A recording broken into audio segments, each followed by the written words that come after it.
try it this way. Fast maps, he mapping out routes like a tour guide, breaking down nodes, every passive, every more multiply, spreadsheet mind, but the flow stay wild. Turn a noob to a vet in the night, in the heart, that style. Stuck at the bar, he rewind frame by frame with it. You missing this flash, this roll, now you game ready. He the compass in the chaos, still cracking jokes, rap maps, white tee, but the aura stay gold. Blaze works TV, we grind, we clown, we eat. Path of Exile 2 on repeat. You stuck, he bring that heat from the north, that man believe high. Canadian pride in the sky, let's go. Helping you clear that line. He the guy while the mobs all die. He the guy while the mobs all die. He the guy while the mobs all die.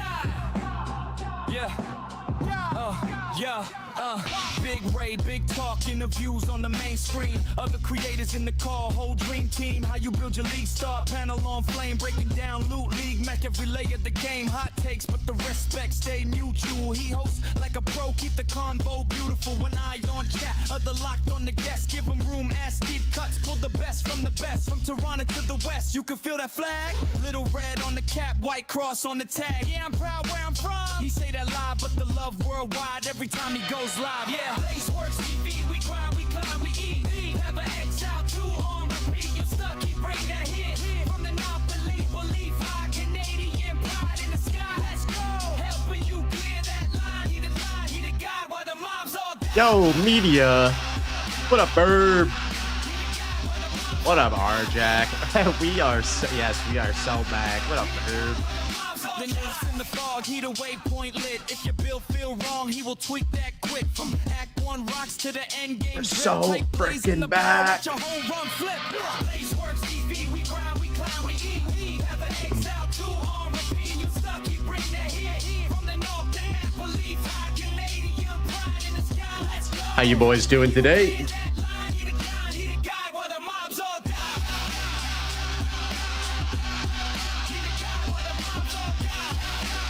Yo, Cushy.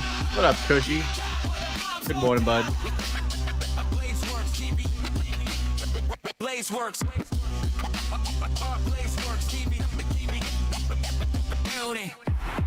Yeah. Blaze works TV in the building. Path of Exile 2. We what? Yeah. Big gun. Big stuff. Yo, what up, Sausage? Doing good. Just recently finished all of the quests. Nice. Yeah, the only thing I have left to do is the 2 Atlas Masters. I have not done Doriani or the other guy. Yo, Bryson with the follow. Yo, what up, D Wizzle? What up, dude? How could it be so unlucky? I don't know. Yo, it's a Frogie. What's up, man?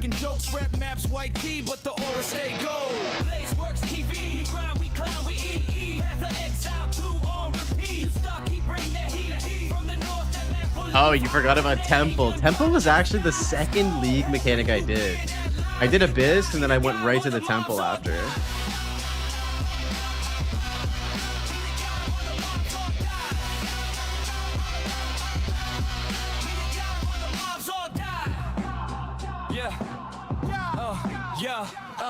Big Ray, big talk, interviews on the main screen. Other creators in the call. Pizza. Team, how you build your league, star panel on flame, breaking down loot, league, mech every layer of the game. Hot What up, takes, Pizza? but the respect stay mutual. He hosts like a pro, keep the convo beautiful. When I on chat, other locked on the guest, give him room, ass deep cuts, pull the best, from Toronto to the west. You can feel that flag, little red on the cap, white cross on the tag. Yeah, I'm proud where I'm from. He say that live, but the love worldwide every time he goes live. Yeah, Blaze works TV, we grind, we climb, we eat.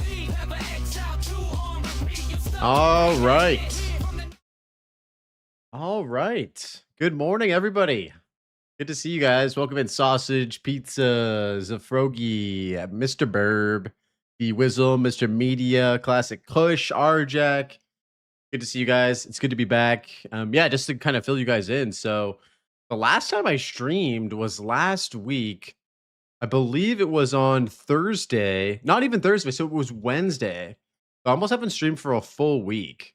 And so for those of you who didn't see my YouTube post or my announcement on the Discord, I was mid podcast prep.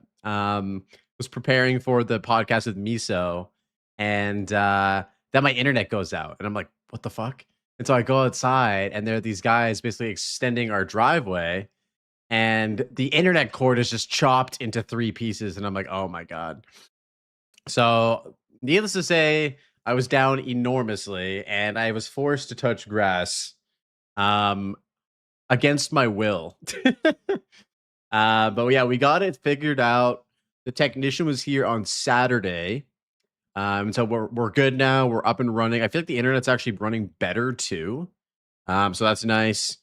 And yeah, so for those of you guys who are following my build, there is a new update. Yo, Halfar, what up, man? Yo, Fearless. Let me actually pin that. Final update podcast build guides. So they run 2 to 3 lines. So the policy for my ISP is to run 1 line. And so I have a appointment booked for them to install a 2nd line, but it may end up costing like $1,000 or more, which I'm fine with investing in. It is expensive, and I don't want to have to do this, but that's kind of going to be the solution. Yeah, so we'll see. But yeah, like either way, we're back online. Yeah, dude, I know. And we're like, so the thing is, I want to do that, but at the same time, we don't have fiber internet. And so when fiber internet comes into our neighborhood, we only will need 1 line. Yo, Arjack with the 60 streak. What's up, dude? I've been fully converted to swap over to the Oil Barrage Spirit Walker. So we're gonna do that next, even if the nerfs the new tech with Spirit Walker is cracked out for it. Wait, Oil Barrage Spirit Walker? I've never heard of that. I've seen some people doing Oil Barrage Martial Artist because of the the power charge generation. Why would you need 2 lines? So the house that I live in is essentially separated into 2 different units. So there's me who lives on the upper floor of the house, like the main floor of the house, and then the basement, which is another couple. And from what I understand, the basement unit is sharing the line that we have. So while I'm streaming during the day, it's totally fine. But at nighttime, I can notice that the internet starts to get a little bit unstable. And so that's kind of the vibe. And so I want to have my own line just to like have a dedicated stable internet connection. There's like 5 videos. Damn, bro, you're scared. What? So what? You're just done with Ice Shot now? All right, so guys, the plan today is to continue blasting. So we've done everything except for the Atlas Masteries. So we're going to be finishing the Atlas Masteries today.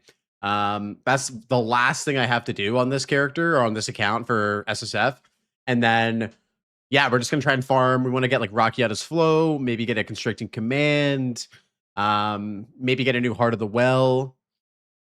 Yo, Epic Rice, what up, dude? Welcome back. Thank you, man. Good to see you, homie. And then, yeah, I think we'll just be blasting this. We're probably going to play the grenade build today, and then maybe tomorrow we're going to start our new build project. So I've been working with a few folks in the community on a new build, and I'm excited to work on that tomorrow. Loving the build so far. I've managed to get my 4th Ascendancy on the first try. That's amazing, dude. Fuck yeah. Okay, so let's hop in.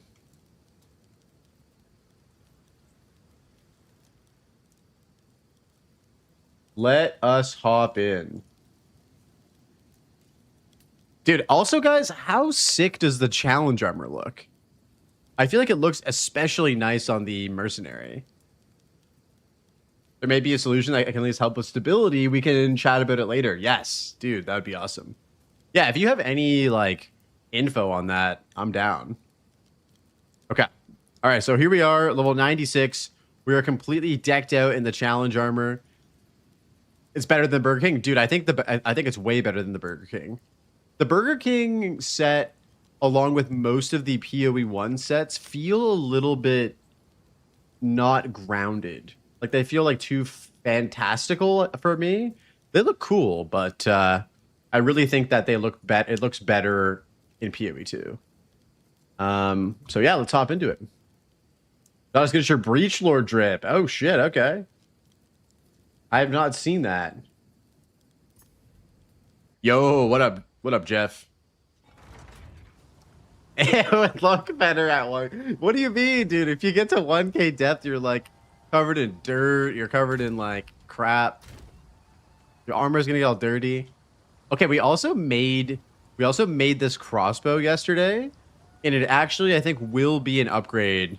So what I want to do with this crossbow, guys, is I want to go and get from the ocean one of the Ires. So there's an Ire that transforms all cold and lightning modifiers to a fire modifier.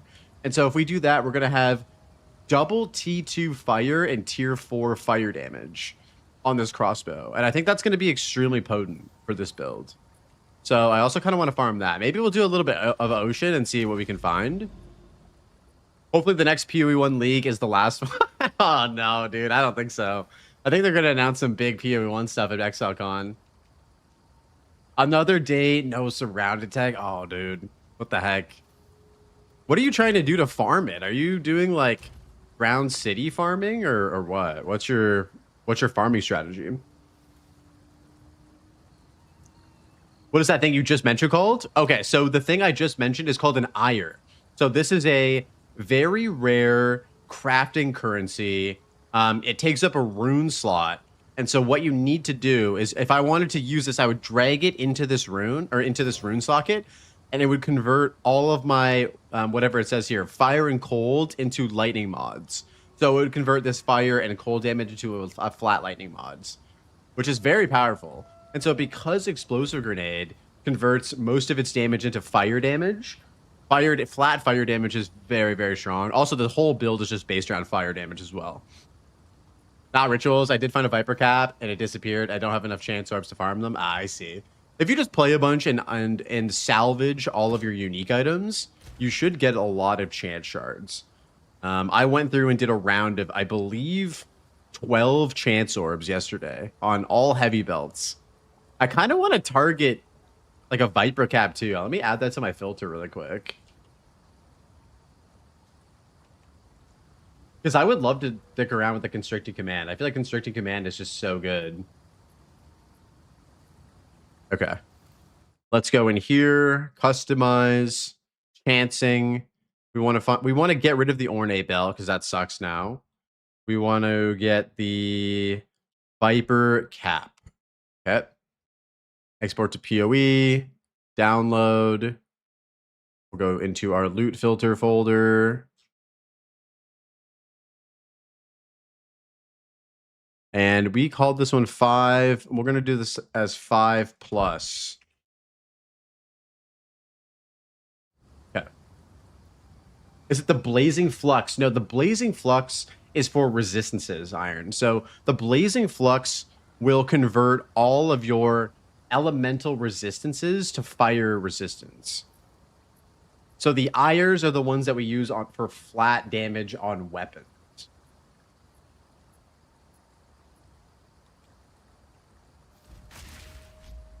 Fuck it, I'll try your pin build. Wait, we have another pin enjoyer coming in? No way. Herb, what makes you want to run the pin build all of a sudden? Okay, let's put this in here for now. Damage resistance, all the same shit. I mean, kind of. It's there are roles, there are modifiers. Just use a flux. Are you fucking with me? Are you fucking with me, dude? Can you just use a flux? Do I even have fluxes? I don't even think I have fluxes. Also, what is this? Has anybody found this bottom right rune? Is this the Alder's Legacy? Everyone seems to be loving it, and I've been wanting to try a different build. I mean, dude, people have been loving it. What happens to when the season ends and the account gets deleted? That's a good question. What up, Defense? So what will happen is that your character is made in the league that you've selected. So the character that I'm playing on is on the SSF Runes of Alder League. Every time a league ends, your character gets transported or transferred rather to Standard League. So this character will go from SSF Runes of Elder to SSF Standard League, basically. So it's not deleted. You can keep playing it as long as you want. All right, let's hop into a map here. Maybe we'll do the ocean and try and get a Ire.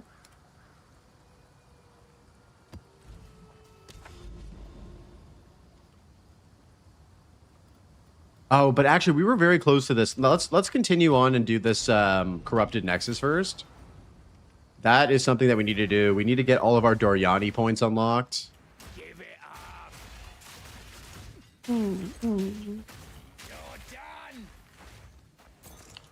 Oh man, I'm excited to be back, though, boys. And we got the interview with Kriparian at 6 o'clock this evening.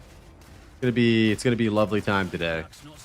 Thanks for being here, boys. Appreciate you guys.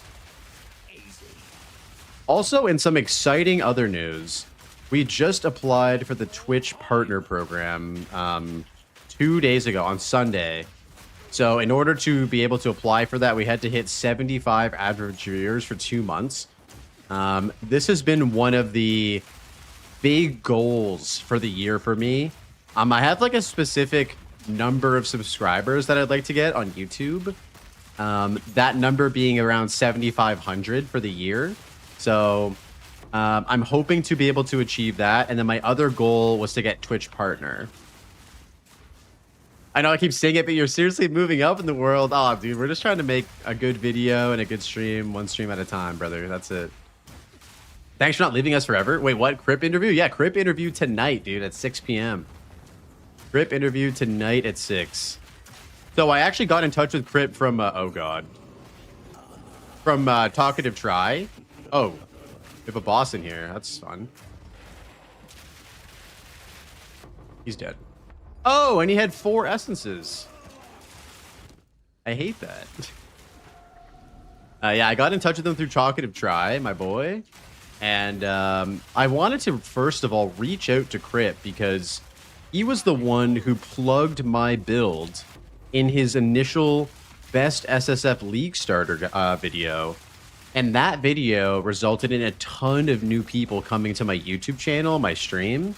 And so I wanted to just straight up say, like, yo, thank you for that. Because that was an absolute highlight for me. You know, being that Kriparian is just such a legend in like the gaming sphere and stuff. That video brought me here. See, Iron's here from that, right? And there's a lot of people on the YouTube side of things as well. And so I thought it would be really cool to be able to say thank you to him. Because it's very much appreciated. Like that was, you know, I was freaking out when that happened. Because I've been looking at Kriparian stuff for years and years and years. And then yeah, sit down and have him on the podcast. And so I got in touch with his manager, who's his wife, Underflow, and she's super nice. She was really great. And then she put me in touch with Crip, and we got it scheduled for today.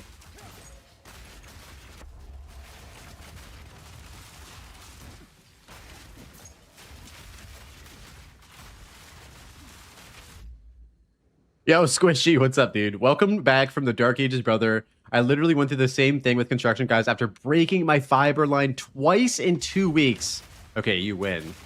The first time I was pissed, but the second time I would lose my shit, dude. Good to see you made it back from the Dark Age. Yo, what up, Peep? How you doing, buddy?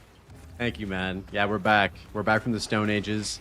It's pretty rough out there in the Stone Ages. I had to, like, sharpen a stick into, like, a spear and, like, go hunt for like wild boars and stuff in like the forest to feed my family. It was, I don't recommend. It was kind of like being sucked into Jumanji. Like I kind of felt like Robin Williams in Jumanji, dude.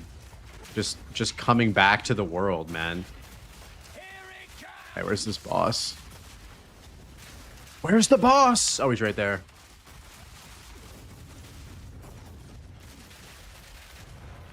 What else is the plan for the interview with Crip? I have a full interview, as I always do with all my podcasts, written up. I spent a good couple hours with some of the boys from the Discord preparing for it.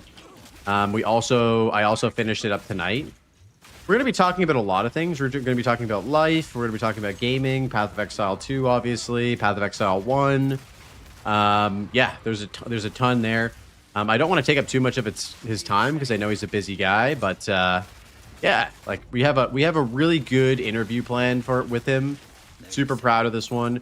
With Crip specifically, there's so much to talk about. We could do an interview for like 5 hours and just talk about all of the World of Warcraft stuff, Diablo 3 stuff, Hearthstone, PoE, but we're really distilling it down into mostly, the PoE side of things, because I mean, I just don't know that much about Hearthstone. I did play a lot of WoW when I was younger, but I was never as good as, or even remotely close to as good as what Kripparrian was doing. Like, he was rank 1 hunter, like, in the world, on, like, all of his parses.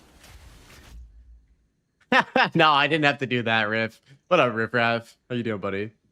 Oh my god, it's the part-time streamer, part-time grass toucher. He's back. What up, Rocco? How's it going, brother? Good to see you, homie. Yeah, we're back. We made it from the Dark Ages. We've survived. Okay, we have a boss here somewhere, I think. I don't know where the boss is. Perfect Regal Orb. We take those. Oh. It's a rogue exile that's been influenced by an abyss and multiple abysses and spirit. I think I might skip that one, honestly. I don't really need the Mist Whisperer. Mist Whisperer. Is D3 World first hardcore nerf before nerf was epic? It was insane. It was insane. I remember, I don't know if you remember this, D. I played the shit out of Diablo 3 when it came out, and nobody could beat Inferno, dude. It was wild.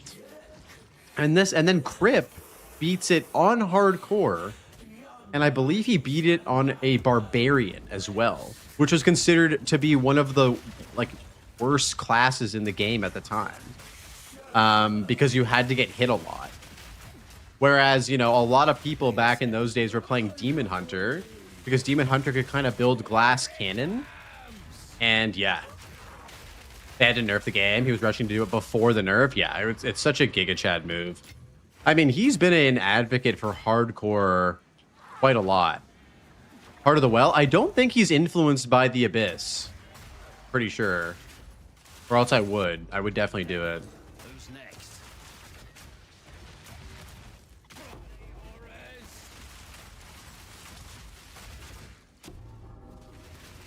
Need more time.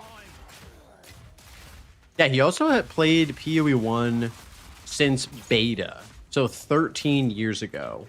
And so there's very few people, like Ziggy D is the other person who's kind of in the same sphere as him. Okay, let's try and kill this guy. Fuck it. Let's try. Think fast.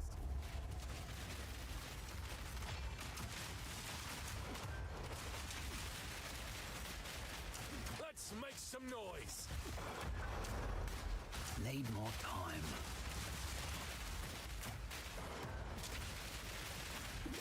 Please don't use your potion. Please don't use your potion. No. Not yet. Dude, this guy's a fucking Chad. Okay, he's dead. I have the close beta. Kiwi still from back then. No shot. That's amazing.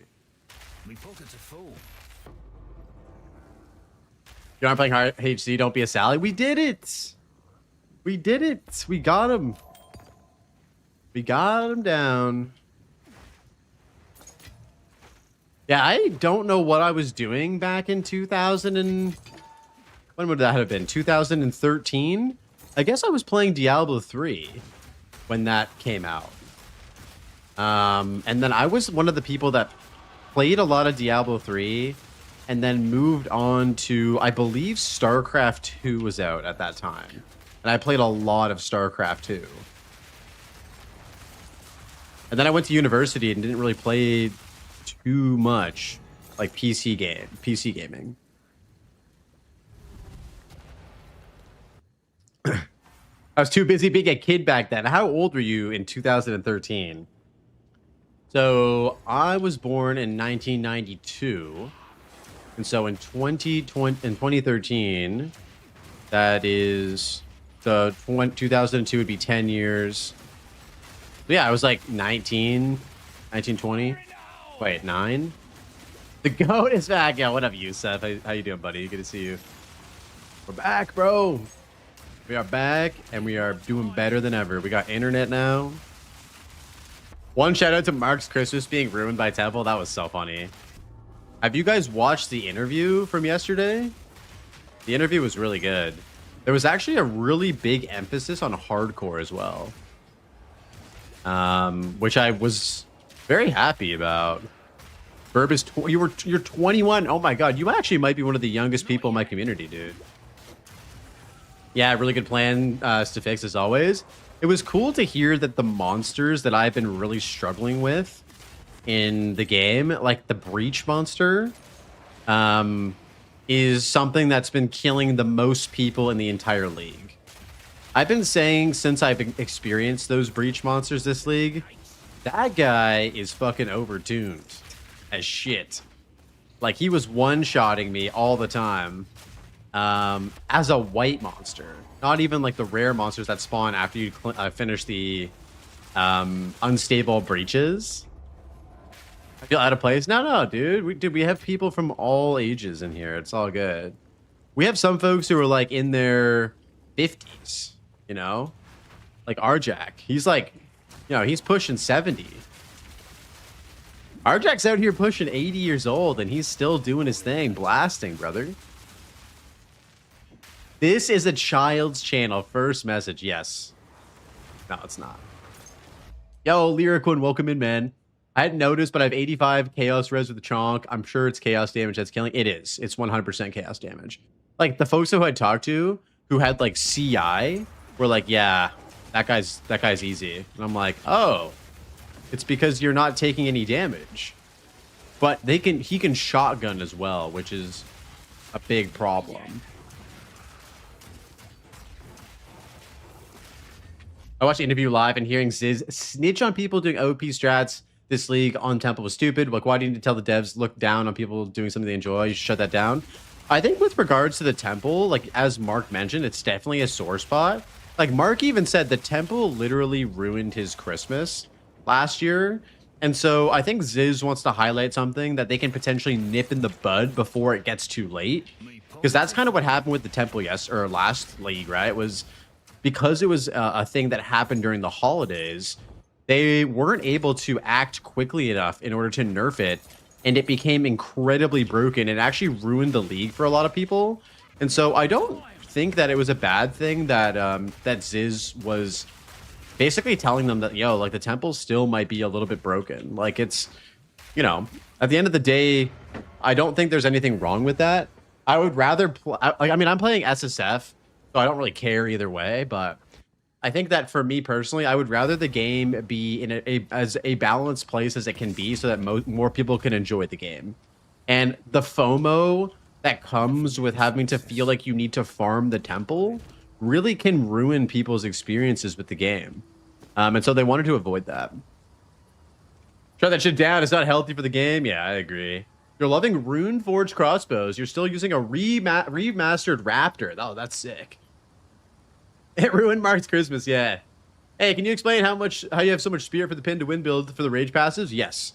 So I have an amulet. This amulet has 57 spirit. That's the only piece of spirit I have on gear. And then what we use to gain a lot of spirit is we use a solid plan ascendancy node, which makes all of our ascendancy spirit gem, or sorry, not ascendancy, our spirit gems and their support gems 50% off. So that's how we do all that. Yo, what up, Hung? How's it going, buddy? Good to see you, dude. Temple ruined the league for me. Yeah, the Temple is still just pumping currency out. I mean, I like how people are farming at Ziri. I think that's great. I just don't want to see an ecosystem for the trade players where it's like, that's the best way to make money. You know what I mean? Can't beat a bit of Mark's honesty by bashing one of their own mechanics. It never gets old. Yeah, it was good. You could hear how personally affected he was by the Temple last league. Like, I'm sure that it was a fucking shitstorm at the GGG offices, right?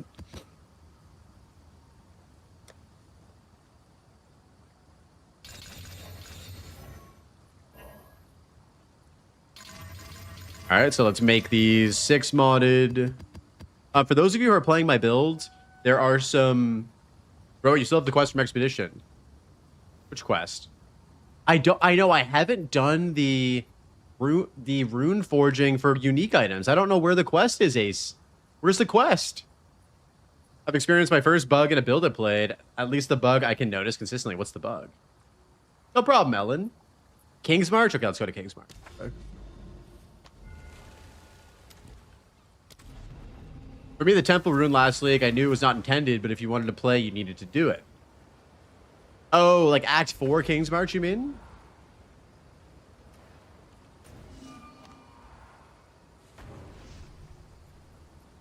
Yeah, I didn't really engage with the Juice Temple the way that most people did. I was pretty against it. Not because I think it was just out of ignorance, to be honest. Oh, what's this guy doing?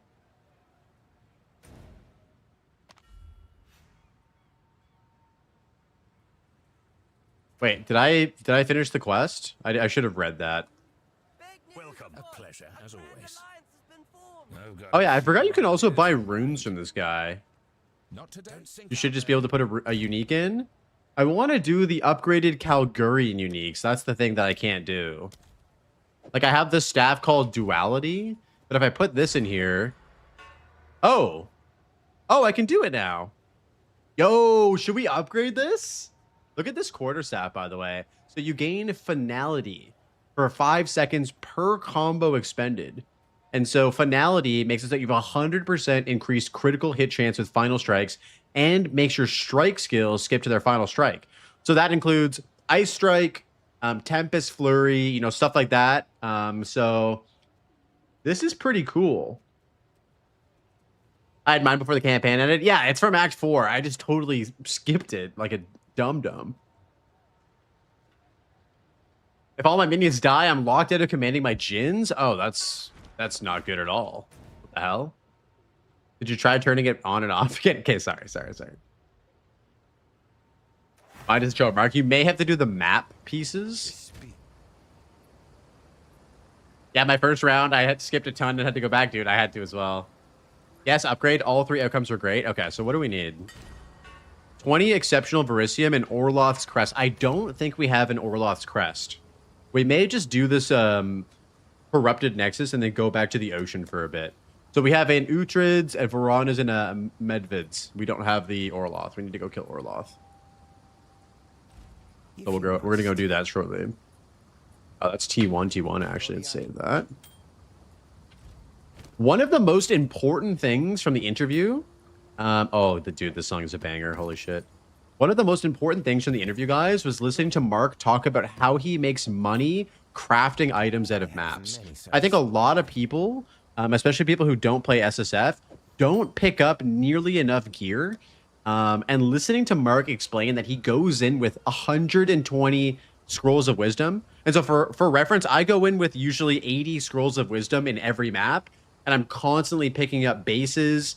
I should be bringing in like a stack of like these as well. And then I'm rolling them on the spot. I'm crafting them on the spot. Cowboy Bebop, yep. I mean, I have a lot of Exceptional Verisium. I have 46. And so that is how he's pulling out so many divines per map, was just by picking up gear. 100% agree. I have every good base highlighted. Yeah, I mean, it's the way to go, right? It's the way to go. I think by him telling people how to do that, we're going to see a big influx in people actually crafting and stuff. Yo, DeRosia, what's up, homie? Welcome in, man. That was for their drop testing, broski. But yeah, they said they could get 30 div on maps. No, it wasn't for their drop testing, dude. It was him playing the game. That was him talking about how he was making money in the current league. I'm doing T13 maps, level 83, and I haven't got any max tier grenade crossbows to drop. So you have to be a T15 to get the siege crossbow base. The siege crossbow base drops to level 79, Jason. Following your guide for my first SSF HC character in the league. Thanks for the guide. Do you have any important tweak you do for HC variant? I would, depending on where you are, the one thing I didn't do in the campaign was I didn't rune forge any of my gear. And so when you put in your campaign gear into the Verisium Anvil, it actually just gives you a flat amount of like runic ward without actually like reducing the armor and shit. So make sure if you're playing hardcore that all of your gear is rune forged, because it's just free additional life. I didn't think you played this anymore, bro. What do you mean? What do you mean, dude? We have everything done. Thanks. Yep, I've done that and everything's great. Okay, then yeah, aside from that, bro, just take your time. Like and don't rush. That's my biggest suggestion for PoE2 hardcore players and SSF hardcore players is just play at your own pace and don't feel like you need to be you know, don't feel bad if you have to farm an area for an upgrade or something like that. Like, it's better to farm an upgrade than to die and lose your character. Thanks for your content. Yo, dude, thank you so much. Appreciate you stopping by, man. Feel free to chill as long as you want. Okay, we're going to go into the pit. Dude, I lost 2 characters to RB because I rushed it under a carrot. I mean, yeah. That's, I mean, RB is a different story, right? You kind of want to do him quickly. Before, like, lastly, I got my first HCSSF Arbiter kill. It was, I did him at, like, a level 95. Like, it was, I was very over-prepared. But that's kind of the way to do it on hardcore. And that's kind of why I like softcore right now, is because I can actually not feel, what the fuck is happening? I can kind of not feel pressured to, like, over-prepare for bosses. I can kind of just do them as they come. Like, it was very enjoyable for me this league to just fight the pinnacles as soon as I got to the pinnacles and not do any research, go in blind, and just experience them, die a couple times. Like, it's whatever, you know what I mean? Like, it was very enjoyable. I'm excited to go into hardcore now with, like, the new knowledge that I have from the league. And it sounds like they're going to be nerfing some of the monsters too, which is nice. Because, yeah, like the scorpions and crabs and shit. Dude, I want to try minions, Arjack. Like I'm serious, dude. Oh, shit. Tier 5 siege crossbow. Tier 1 mana leech. So we hit this with this. Tier 5. Yo, Zoe, what's up, man? Welcome in. There you go. How's the arc build, bro? Kill all crabs, I don't even care. Every crab ever brought. Why are crabs, like, and monkeys the most broken mobs in the game? Oh, I just fell down. That's not good. We're good. What is your favorite new boss? I really like, what's his name? The guy from Ritual. The new Ritual boss is probably my favorite. I forget what it is. Bogdad or something? I'm sorry if I butchered that. Bogdard? Bogdad? That's almost certainly not his name. That boss was cinema. Like, absolute fucking cinema. Like the phase transfer with the wisp. Sorry, I don't want to spoil it, but incredible boss fight. And in the interview, they said that his boss fight, that boss fight was actually the most work they'd ever done on a boss fight in all of Path of Exile history. And I can see that because that boss was incredible. I think my second favorite boss is probably the spider boss. And I did delete the spider boss really quickly, and so I haven't seen any of his mechanics. I did see the spider web mechanic in phase 2. But yeah, I want to go back and fight him again and actually, like, why is this guy so tanky? What the fuck? The spider was too easy. By the time I got to the spider, it was my last boss that I did. And so I was level 96 when I fought him for the first time. And so by that point, I was already quite geared and quite powerful. I wouldn't say maybe he'd be too easy if you did him first. I think it more so depends on the state of your character when you get there. Like, if you just get to the end game and you go right to the spider, he's probably pretty tough. He's got like 11 mil HP. Like, you know, I could see him being hard. Oh, that's 229. That's not bad. The bugs are taking away my sanity. Time to order some beer. Yo, Zoe, thanks you for that T1 resubscription for 4 months, dude. Appreciate you, homie. I always appreciate you chilling, dude. What a Chad. Donating subs, subscribing. Yo, pal, what's up, dude? How you doing, man? Yeah, we're back. Spider attack patterns are slow and easy to dodge. Also, he doesn't really move, or he doesn't move as much as, like, I fought him. I fought him twice, and he just stood in the middle of the arena the entire time. And so for my build specifically, those types of bosses are the best bosses. Any boss that stands perfectly still and just eats grenades is a good boss in my book. One of the harder bosses for this build is the Arbiter of Divinity, because he's just so nimbly bimbly all the time. But doesn't everything stand like? Yeah, everything does eventually stand still. But I mean, like, that guy stands still regardless of him being pinned or not. He's basically pinned already, which is pretty nice. I'll take it.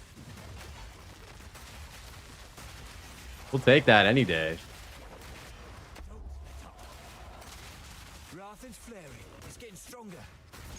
How you doing, Pal Rust? How's your league been, buddy? Good to see you, dude.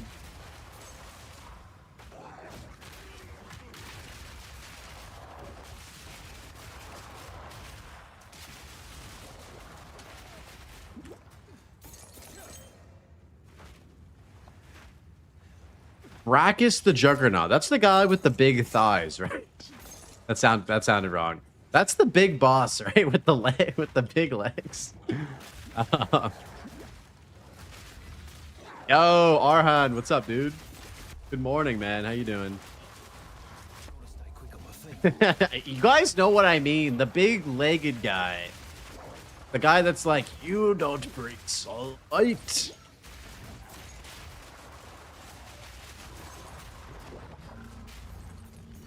Yeah, the rock thrower guy. That's it. Should we be a temple, Andy? No, we have too many things we need to do right now.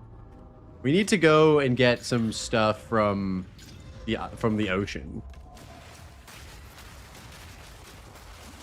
You had some good drops. What did you get, man?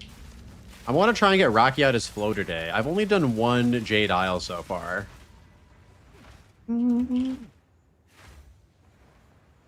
Have any of you guys got Rocky out as yet? I know Arjak has. Arjak has picked one up. I haven't seen one so far on myself. Grinding for Headhunter and Ritual. Oh, yo, good luck, man. Rite of Passage, Rocky out, and some good... Oh my god, you're fucking geared.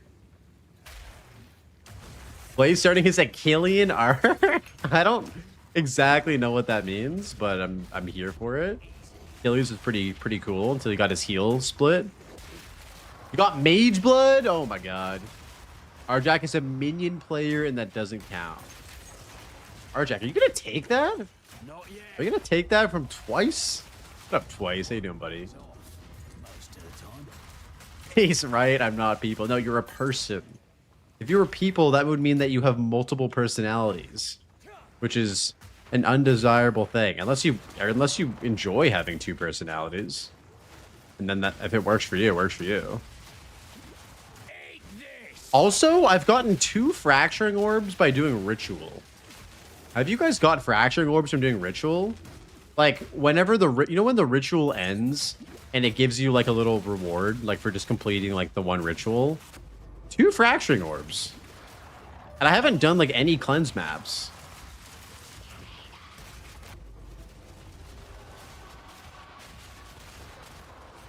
More like Rakiata's no, or as Kush would say, ricotta's flow.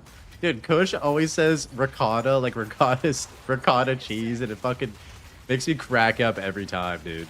Every time. Oh, guys, I need ricotta's flow. It's like, dude, what kind of cheese are you talking about here? Oh, that's a lot of life and a lot of armor. Bro, I mean... It's not how it's pronounced, but you do you, King. You do you, baby. I'm here for it. I'm so guilty of mispronouncing shit, though. Like, it's actually crazy. Oh, a tier 3 sleek jacket. We need to pick those up for our next character.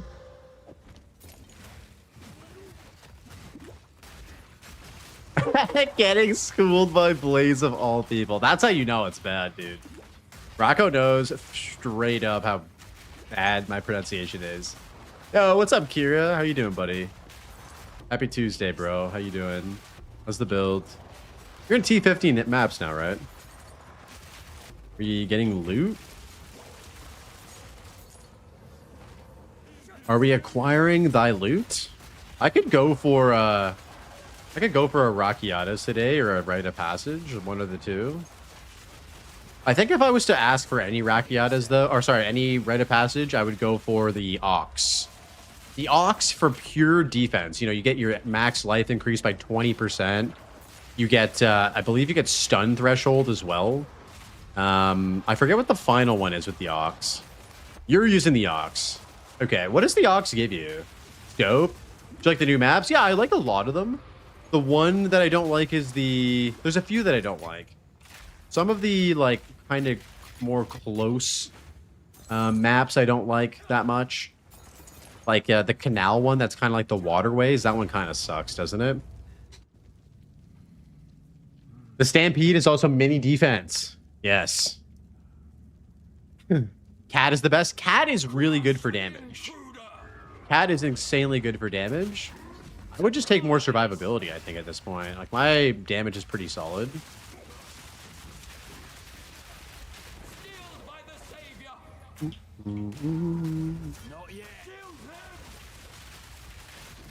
Throw your rock. I also don't love this boss. This boss kind of sucks, doesn't he?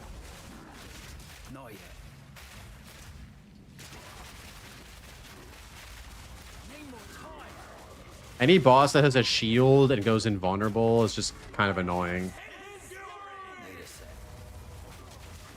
I love Plantation. I think Plantation is a fantastic map. It's like they took what is that one map with the whole grass?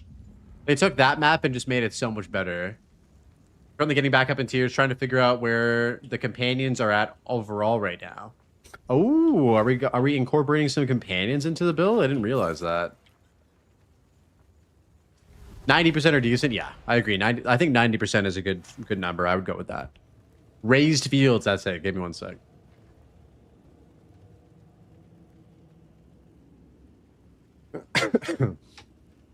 Yeah, raised fields bad. Plantation good.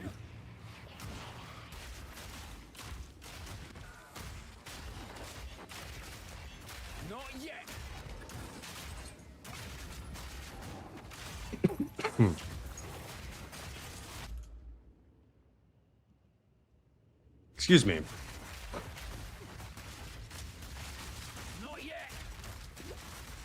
One thing I was sad about, though, is in the patch notes, they nerfed some of the monsters. They nerfed the Abyss Clouds. But they didn't get rid of the snake monsters. Like, guys, come on. Get rid of the invulnerable snakes. Just take them out of the game. I don't think there's one single person who plays PoE 2 that sees an Amanamu snake monster and is like, oh man, I can't wait to fight that. That's going to be so fun. Were you in VC when I ran my first 5-boss ritual? No, I missed that. They 100% knew what they were doing. I don't want to believe that. Them nerfing the Masters was sad. What did they nerf about the Masters, pal? I don't remember looking at that. It's like King hearing Elden Ring. Yeah. He loves it. Oh, that fucking wasp just flew out of nowhere. Get out of here, wasp.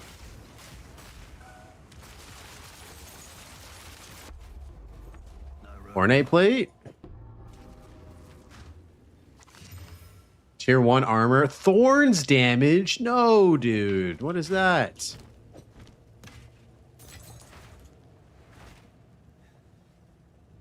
I died, so I have to get a new audience to fight King?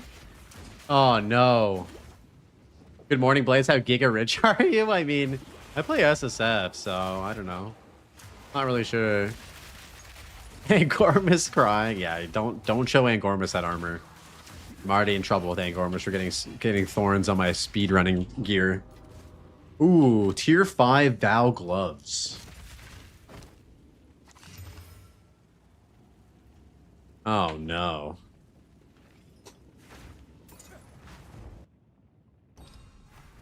I don't like that for the quest version. You should be able to get it then after the quest and have to farm more king places. Oh, that's annoying as shit. So, like, do you sell stuff and not buy? I can't sell anything in SSF. With SSF protein, you have no access to the currency exchange or the trading site or the trade system.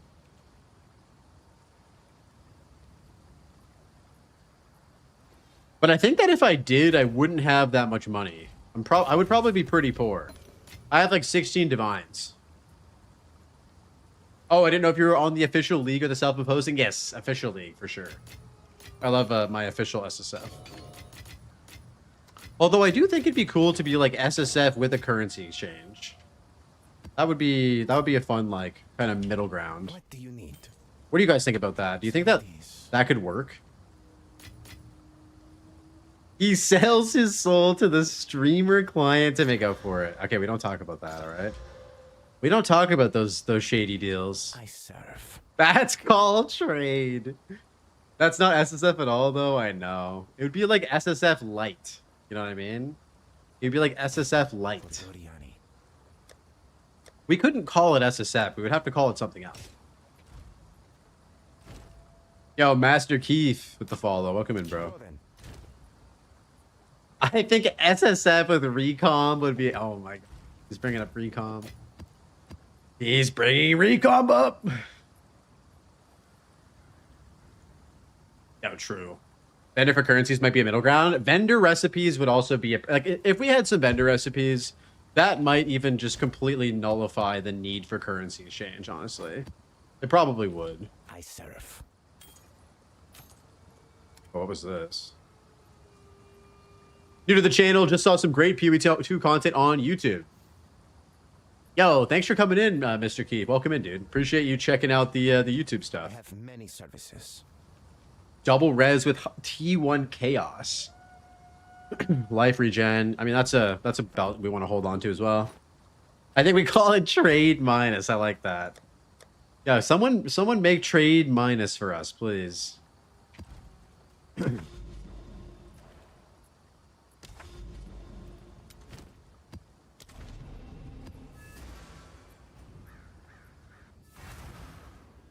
At one point, they should sit down and make recipes like in PoE1 to sync currency into rather than basic currencies.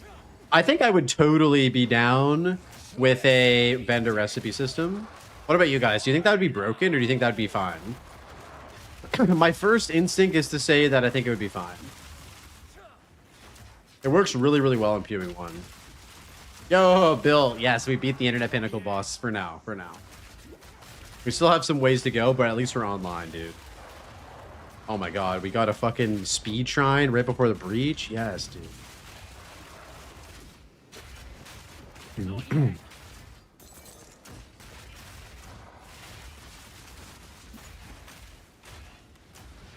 have to be extremely careful, though. The most rippy monsters will spawn out of the center of this as soon as we're done clearing everything.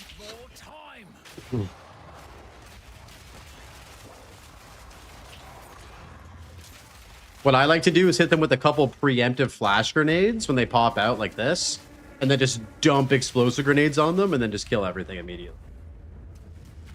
That's the play.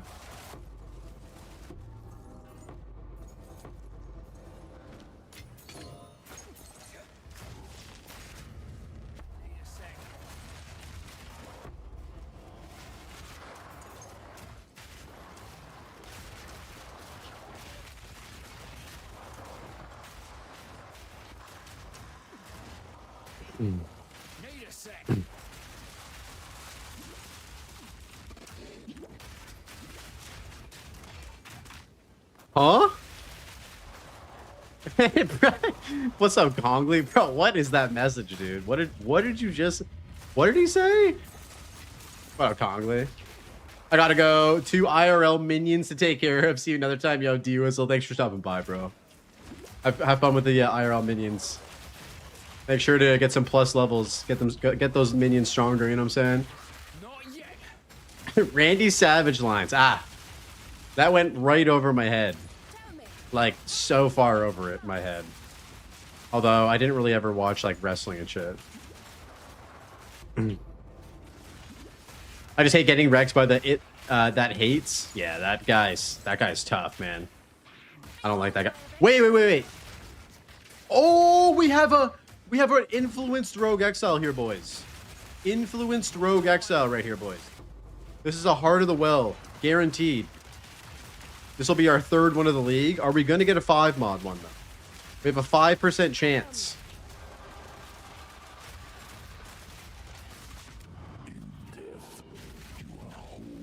I have never seen one before.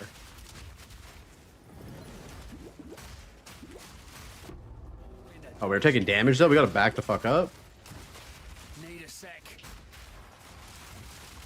Okay, where is our friend? Okay. He's really tucked in there, isn't he? These Abyss spawns can be terrible, and they can also be great. Like, sometimes they get, like, strapped in, like, corners and shit.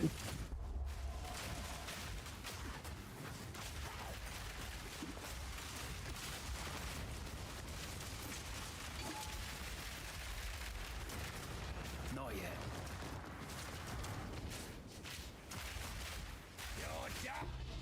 Yes! Let's go! Let's go! Okay.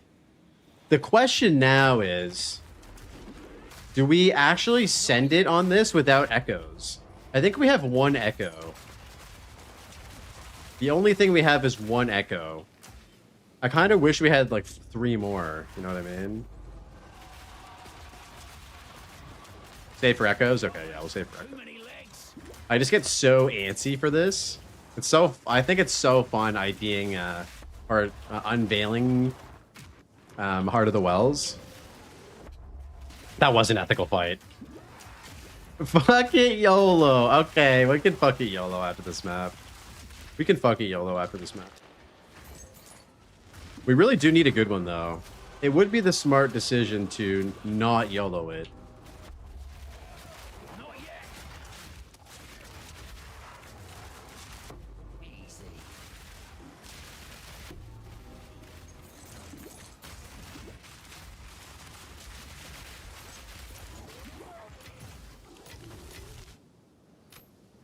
Smart isn't fun. I mean, you're not wrong. We'll send it after this. We'll send it after this, boys.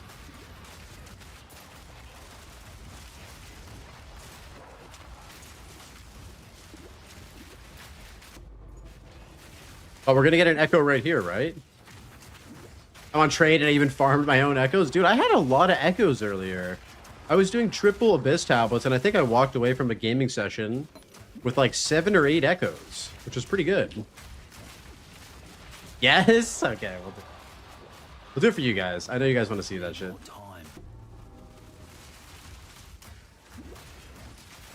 Need a sec.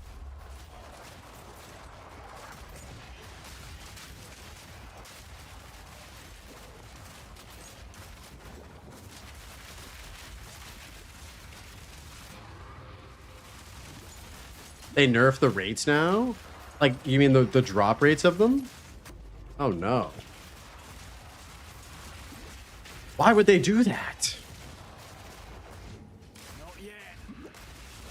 I like finding echoes. They're fun. They're a tink. They also can lead to some pretty awesome crafting. Oh yeah, it is hard to pull them out, dude. Hard to pull them. Apparently they changed the Amamanu monsters now, though, and made it so that they actually move out of the clouds more often. Because before they would just chill in there. They would just sit in the cloud, you know?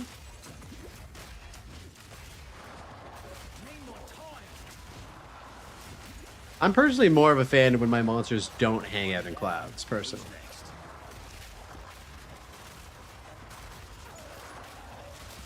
You're basically playing support for your companions now? Wait, so did you completely pivot your build, Kira? Because you were playing, like, Falling Thunder, weren't you, before? Yeah, wafting. Oh, that's a good callback right there, Jack. Another redeem that we need. Everyone loves the smell of their own brand. I mean, that bastard's onto something there. Even if you don't admit it, dude. Wait, what?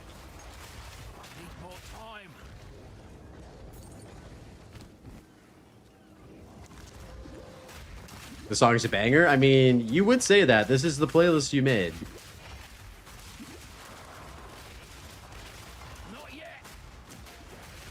This whole album or this whole playlist is a banger, my brother.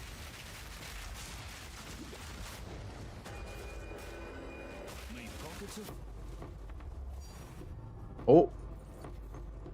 Hello, Divine.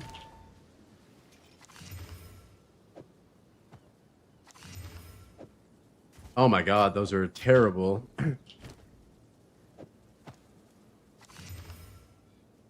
Oh, these are kind of nice. T1 rarity, T2 chaos resistance. I like that.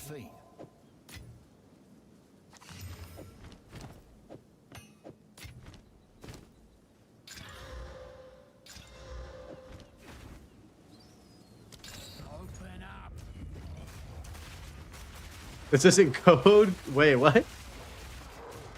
Not yet. Wait, why did Kira get banned? Why did Kira get banned, bro? Oh, Kira, I'm sorry, dude. What the heck? Sorry about that, Kira. Yo, ISO, what's up, brother? Hey, Blaze, this build is amazing. I heckin' love how you just put ballistas and shoot every explosive shot. 5 to 7 ritual bosses kind of hurts my eyes, though. Oh, you're using ballistas. Okay, I wasn't using ballistas on this build. Thanks for stopping in, though, Thon. Good to see you, man. I'm glad you're having fun, bro. Yeah, the build is super fun. Build is super fun. Oh, you mean cluster grenades. Okay, yeah. I gotcha.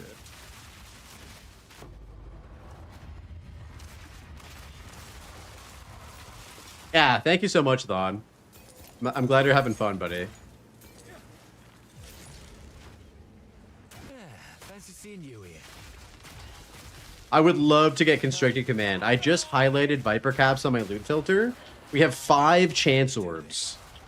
I think we're going to get one today. And then we might mess around with it. We're going to be significantly squishier, though, if we put Constricted Command on. So we have to be mindful of that kind of trade-off. But the damage is going to be insane. Since the day you left, I had the most insane luck this league. A Headhunter from Ritual, 2 Stag Rite of Passages from the ground. Oh my god, Isa, what the heck? I mean, I hope I don't ruin your luck by me coming back. If I did, I'm sorry, bro. Very happy for you, though, man. That's fucking amazing. Yo, Kitai with the follow. Welcome in, dude.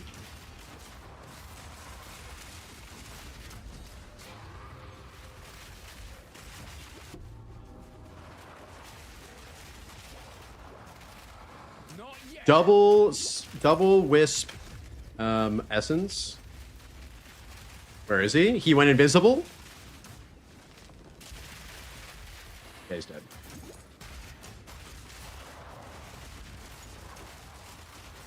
I don't have a POB for this build at the moment. I should really make one. I'll have one tomorrow, actually. Look at this fancy man with his internet access. I mean, dude, I'm not fancy. I don't have a British accent, bro. If I had a British accent, that immediately makes you 100% more fancy. I'm just here crawling out of the bushes with my basic ass internet, trying to get by. Trying to get by. You know what I mean? What up, Reed? How you doing, buddy? Good to see you.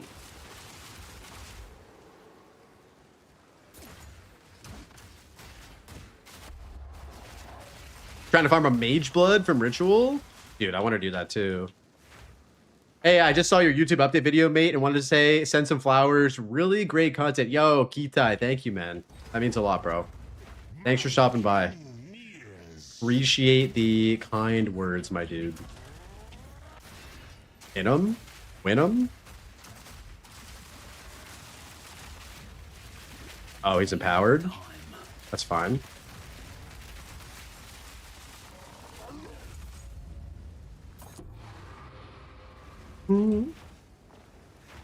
Wait, why are there still 2 spirits just hanging out here?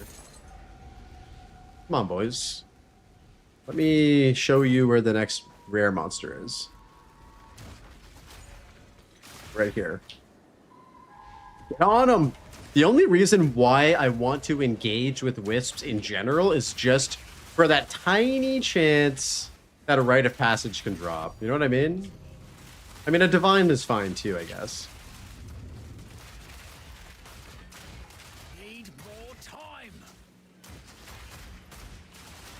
If the rite of passage item didn't exist in the game, Sausage, I would never ever actually lead these fucking things to monsters. But they baited me. They baited me, and now I have to do them. You got a beefy bear boy, Reed? That's awesome, man. Congratulations. That's excellent. That is a very good one for survivability.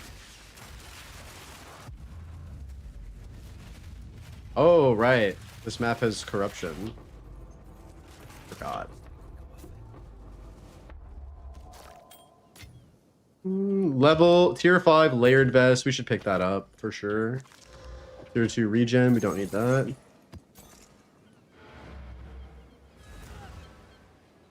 Wait, did I not complete all the abyss? Eh. Yo, ISO with the 50 streak. Let's go, dude. I gotta earn rite of passage by playing HC SSF Ruthless. Dude, I got my first and only rite of passage from playing HC SSF Ducky. It felt so good until I died with it. And then it felt really bad. Yeah, this is actually not a bad helmet. T2 armor, double res, T1 rarity. We could desecrate the prefix and then pray. We'll just put that in the old dump pile for now, along with everything else. That's insane, dude. I know it was crazy, and it was the owl, bro. And I was using ES, so it was just incredibly powerful. Okay, we're gonna do, guys. Are you ready for this? We're going to do a Heart of the Well diamond without any echoes because we're stupid.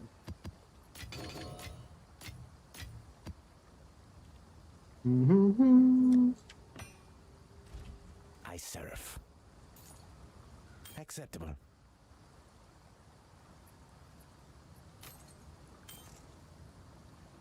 Spirit and critical damage bonus. I don't want to hold on to this, but it could be decent. Okay, let's see what we got. Let's see what we got. Yeah, now I can say confidently my invasion in life is good while hiding my bear charm with my cursor. Nice, dude. I mean, it looked pretty good before that, so it's probably even better. Yo, Ald with the follow. Thanks, bro. All right, here we go, boys. First roll. 17% chance for lightning damage with hits to be lucky. I feel like we go lucky lightning damage, right? Here? Where's the damage? That's coming. That's coming, I think. Okay, here we go. Movement speed. Movement speed, attack speed. Movement speed, attack speed.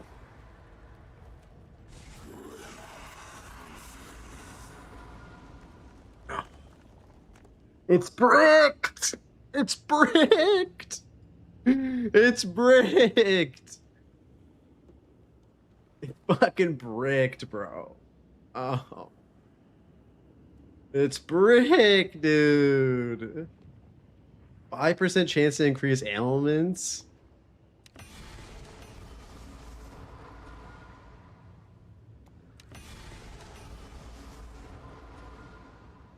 This is this is just so bad, dude. Oh my god, and it was a 5-modded item!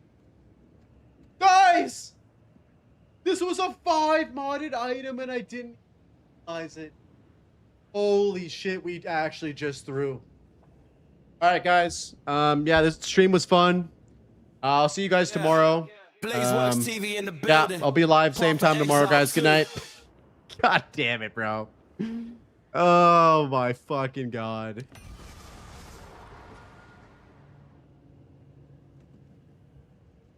Oh my god, dude. I can't believe we got a 5-modded Heart of the Well and we just bricked it.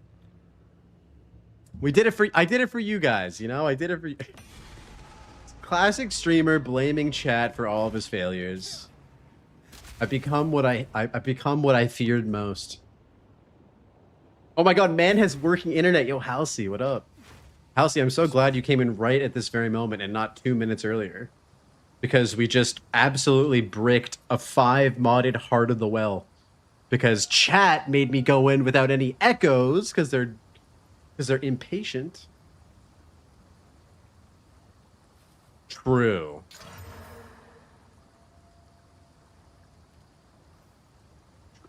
It didn't do anything.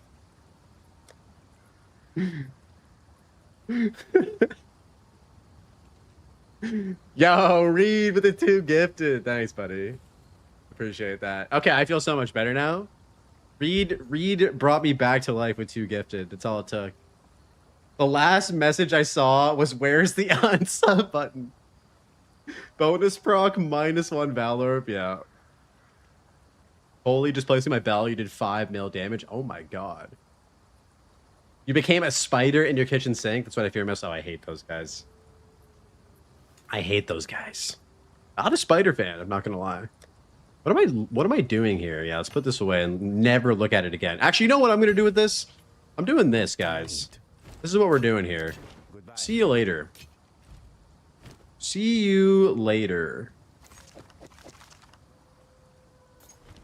Never want to look at you again. Punk ass bitch.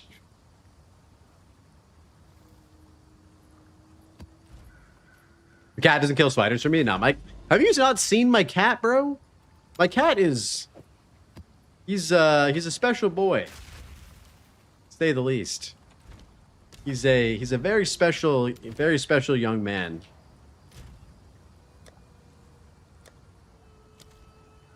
Love the little guy to death, but not the most nimble.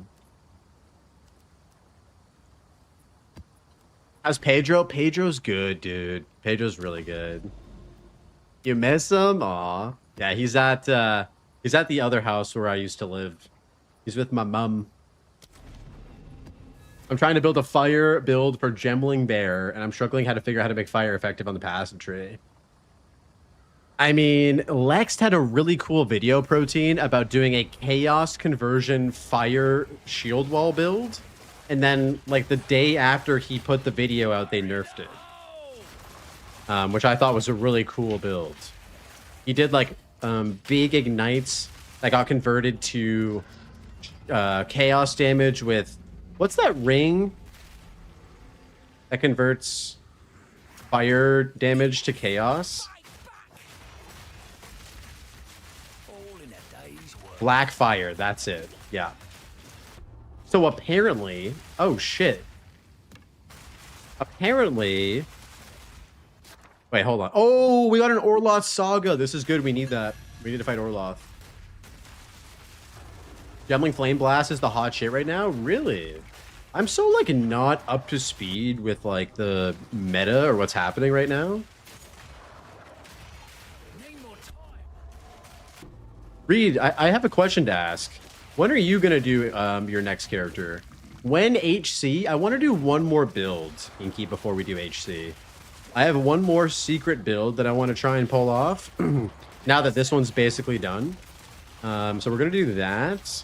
And then we'll probably do HC. And I think the first build I'm going to do in HC is the fucking monkey spirit walker build. Because that shit looks so funny and it's going to be so nerfed. In 0. Like whenever 1.0 comes out at the balancing update. And so that's the plan. Secret build, when do we see that? We'll probably see that this week, actually. I don't know if it's going to be good, though. It's going to be hard to beat this as a league starter build. But I have some cool ideas. Looks fun, but it's minions. I'm trying to be open-minded, you know what I mean? Minions is like... No, companions, it's like a 1 tier above minions, I would say, you know? It goes... Everything else, companions, minions. No, I'm just kidding.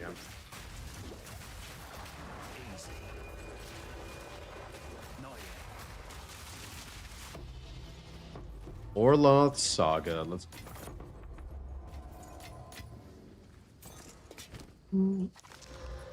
T2 armor?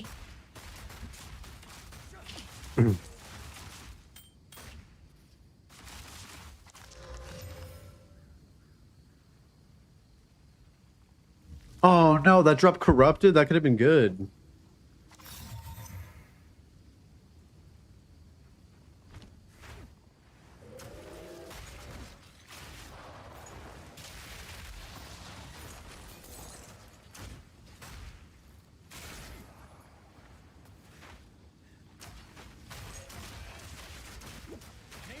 Again, Merc, no. We're staying away from Merc, actually. As much as Merc is my favorite class in the game, and I wanted to build something on Gemling, we're probably... Maybe we won't talk about it today, because I still have to figure it out. Hi, Blaze. Would you say this build is best at single target or clear? Well, what up, Anton? How's it going, man? I think the build is stronger on single target, but it's pretty good at clear, too. I don't know what you'd really compare it to. Maybe Twisters would be better for sure. But yeah, no, I think it's pretty fine for clear.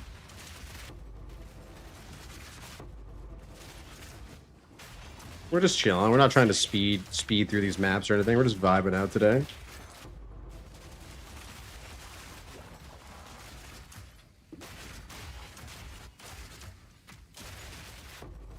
How you doing, Anton? What's going on, bud? Okay, we have a rogue exile here.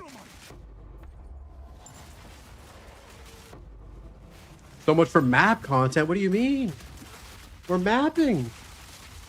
We're mapping and contenting, Halsey. What more can I do? How's your build going, Halsey? I think I might try it in like hardcore. Map harder? What do you... This has basically every... Okay, we are missing Ritual and we are missing Breach. I'm sorry. We'll map harder next time.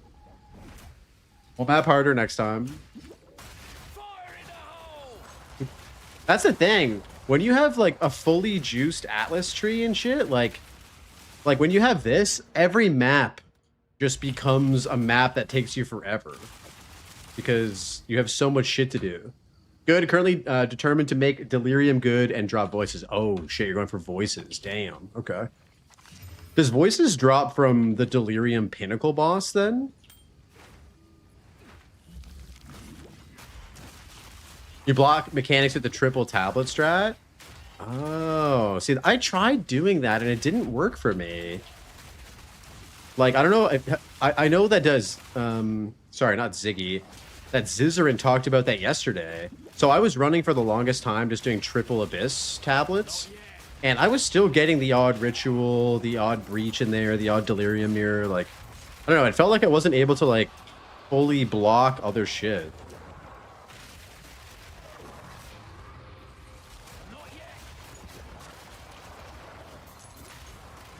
Does the Ritual Pinnacle boss drop something worth it? I have a lot of tickets to do him, but I don't know if it's worth it. I think he has lineage support gems and a jewel that you can get. I can't remember what the jewel is, but they're usually all pretty interesting. Yeah, it doesn't always work, but it's still less random. Oh, okay, I got you. I kind of like doing everything. I don't know. Maybe it's just because I literally need to do everything for SSF.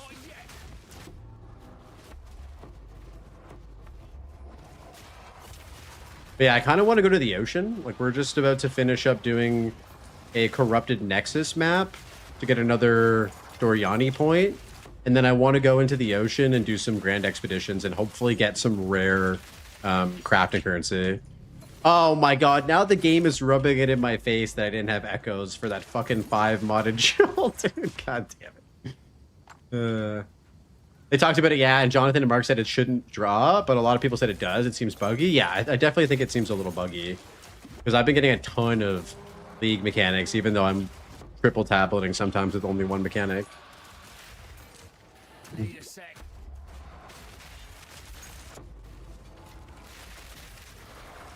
Oh, Jesus. Oh, come on, rite of passage, please. Please.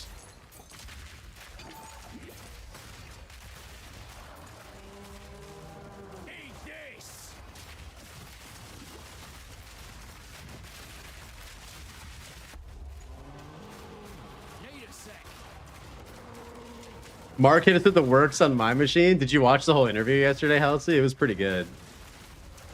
When Mark said that Temple ruined his Christmas last year, that actually hit me in the feels, dude. I was like, damn, like they really... And when they were smiling and laughing about the people finding out how to be the martyr, it just really showed me how much fun these guys have making this amazing game. Like, they truly just love it. and it just made me so happy. Yo, what up, DH? Good to see you, buddy. Welcome in. Man, I saw the guide that you used for the weapon set 1 and 2, but are you using the same crossbow for both? Yes. We have the same crossbow locked for weapon set 1 and 2. Yep. What up, DH? How you doing, my boy? Thanks, no worries, dude.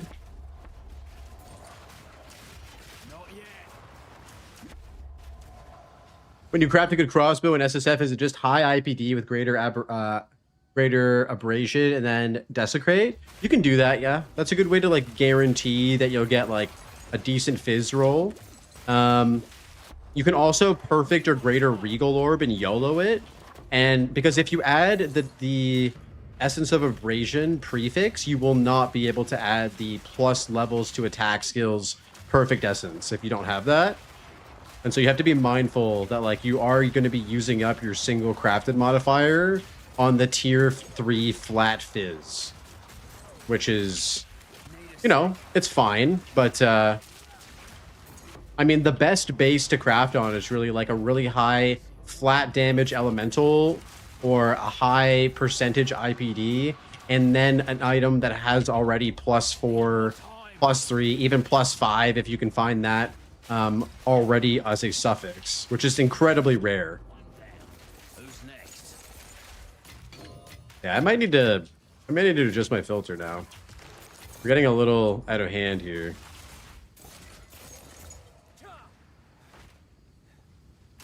Moving life along, hell yeah, man. I hope life's going well for you, bud. Feels good to be back online and hanging out with all the homies. It was a stressful couple days not having internet. I need to show more items. Let's just turn the loot filter off, shall we? Fuck it. We don't need it. I want to see the loot. I want to see the vision, okay? I want to see the... Look at this, guys. Wait, what the hell? Oh yeah. This is a Nexus. Hold on.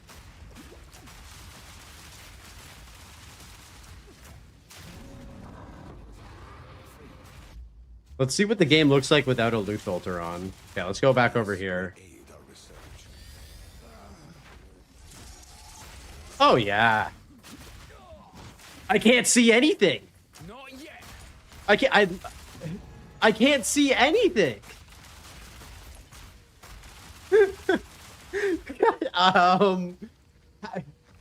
Should we do a challenge run, guys? HCSSF, no loot filter. And you're not allowed to do this. You have to play like this. Wait, I think I see my character in there somewhere. Oh, okay, yeah, he's right there. Okay, nice. Okay, we need to desperately turn on that.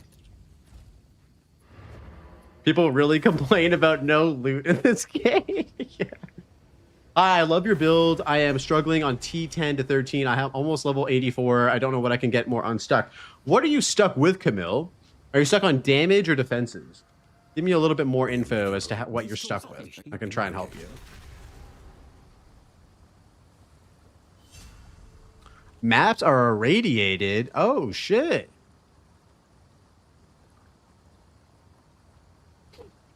You got your first spring hair? Fuck that spirit. Yo, spring hairs are exciting. What do you mean? I like that. I think we're going to keep going with Jado, though. Jado is pretty sweet. If you must. Yeah, the spring hair is fun. That's the one that gives you a boss spawn, right? So it is.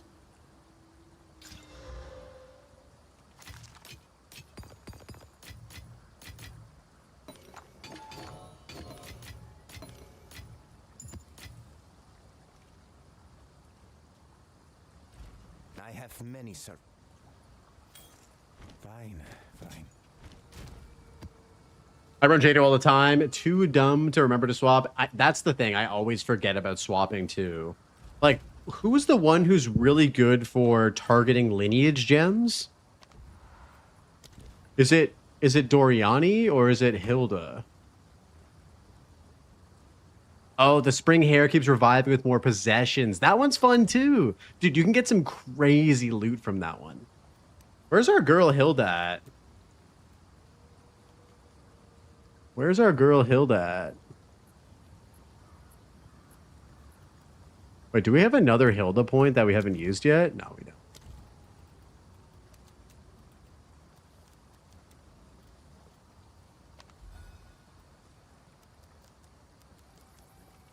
Great Bast. Okay. So it's just not working. Maybe we haven't discovered it yet. Oh, there she is. She's right here. Very close to the Well of Souls. Okay, let's go over there. She's right over there.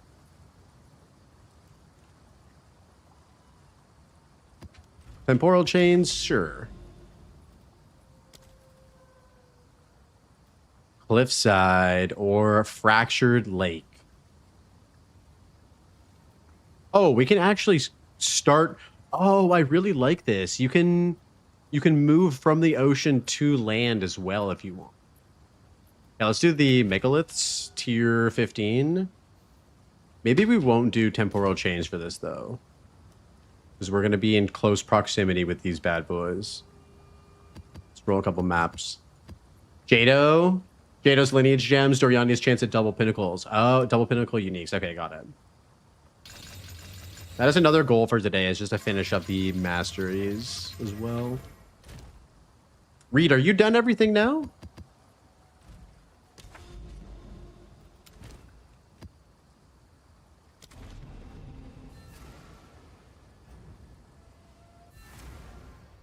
You are? Damn. A gamer, dude. I thought you said you were taking it easy. You're going hard.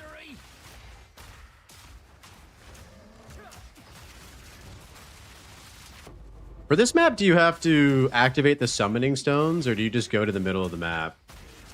You have half of a mirror. What is that? How many divines is that? What's a mirror going for these days? Second week at the league.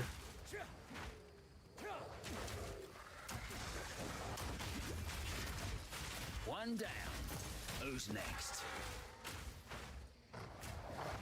Amir is currently 2.2k divines. Wait, how do you have 1.1k divine? Can you share with the class how you've accumulated so much wealth? Are you part of some pyramid scheme, siphoning off divines from the poor, giving them to the rich? Wait, were you a developer on Ashes of Creation? Streamer client and smart investment. Okay, so you're just smart. See, that's where you and I differ. You're smart. That's why I have to play SSF, dude.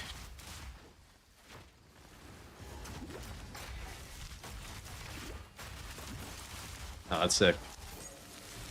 What are you gonna buy with all that dough? I feel like if I played Trade League, I wouldn't know at all how to navigate the investing side of things. Like, did you just buy, like, divines really early on? Did you buy, like, some other expensive items, like a lock or something, and just hold on to it? SSF is a way better way to enjoy the game, in my opinion, but everyone's different. I agree. But I also agree with the second part of that statement. Everyone's different, man. Some people love waking up in the morning and running to their computer and checking Ange. And I know for a fact that I would love that too, because I did love that in PoE1. That shit was great. I just hit 85 on my first ever PoE2 character playing HCSSF. It's so good. Thanks for your help. Yo, Tribosh, that's amazing, dude. Congratulations. Dude, 85 is a very, very nice milestone, dude. Fuck yeah. Locks are a great investment. Oh, you have 2 locks and a bunch of lineage gems. Okay. So did you buy the lineage gems or did you farm them? Who else wants to go?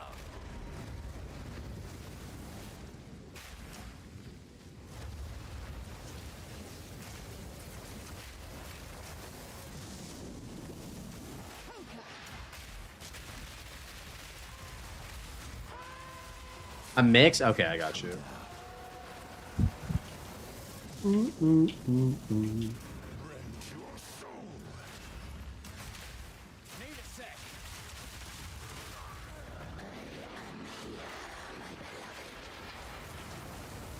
Yo, Mr. Blazer's TV, I see you shoot many, many more explosive grenades than me. Even on more stationary bosses, I only get 2 and rarely 3 placed. What am I missing? Are you talking about like the projectiles that I'm shooting? Or how many shots I get off? If you could just be a little bit more specific, I'd be happy to answer your question.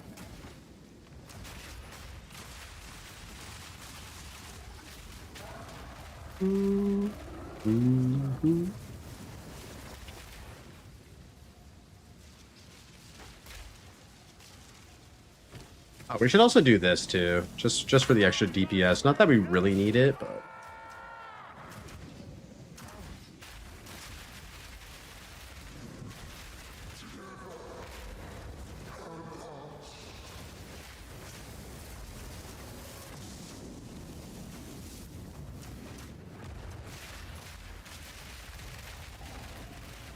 it seems like okay, yeah. So the more projectiles that you shoot, the better, obviously. So we get an additional projectile from our grenade, from our siege crossbow.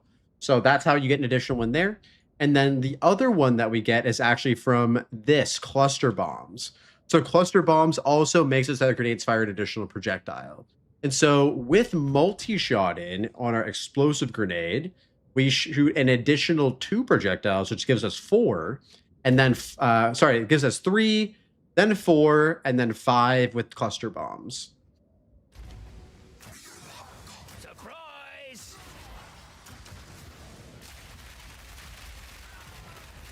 And don't forget, every single projectile that we shoot has a 15% chance to activate a second time due to repeating explosives. So the more projectiles that you have, the higher chance that eventually one of them does, you get an additional explosion.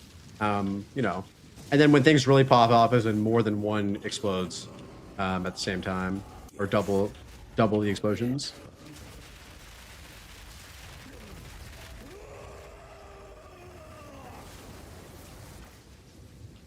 You're gonna use the funds to make some meme builds before Timmy League, dude. I'm so excited for Timmy League. What are you gonna league start in hardcore, Reed? What's your hardcore build gonna be? I was thinking about doing monkey builds. But I also kind of want to try Chronomancer, but I feel like that's going to be throwing a little bit. Siege Cascade Abyssal Lich? Nice, dude. Siege Cascade is a little bit rough with that Wrath's Assault, but you got this. Monkey build is very fun and very good for hardcore. That's what I've heard. That's what I've heard. Ooh. We got the minions gain 10% of their physical damage as extra lightning rune. This seems like it's pretty good, right? For the monkey build.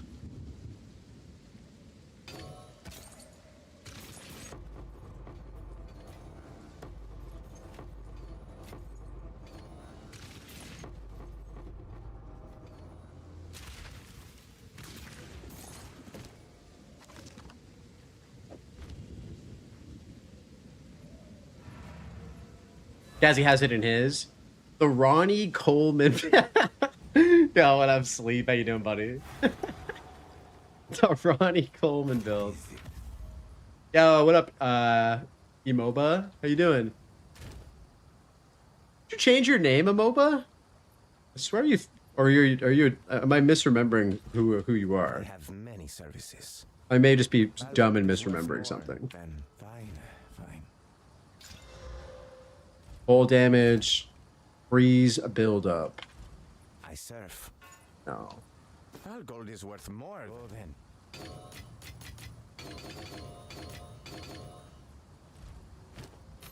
Fine.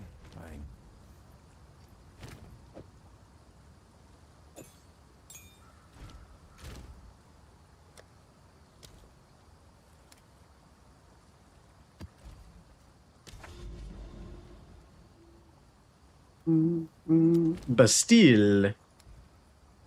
Yo, Kitai with the T1 gifted sub. Thank you very much, Kitai. Good to have you in here, buddy. Thank you for the support and for the gifted sub, bro. Derpy Herpson got it. Yo, Derpy Herpson. Enjoy your ad-free viewing experience, brother. What a name. What a legend. And they shall know his name was Derpy Herpson.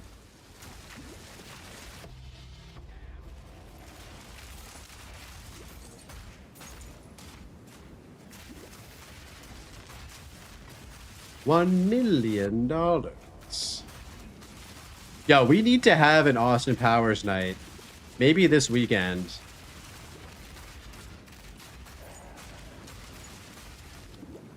Need a sec. Yo, the retired monkey. Thank you for the tier 1 for 3 months, dude. Yo, that's fucking awesome. Thanks, man. Let's go.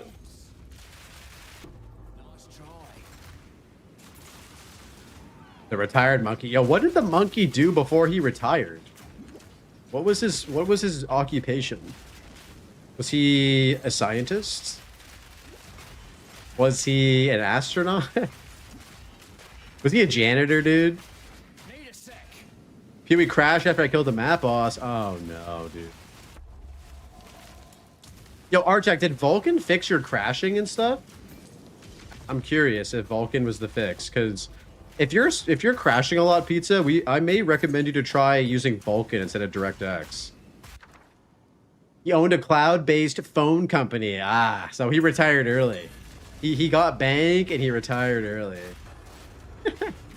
Yeah, welcome in, monkey. Thanks for the sub. Crashed when I tried to switch. Oh, but then afterwards, did it get fixed or no? Need a sec. It's been better today. Okay, that's good. Yeah, I find that personally for me, I have way better performance and less crashes with Vulcan. That's one down. Not yet. Ba-da-ba-ba.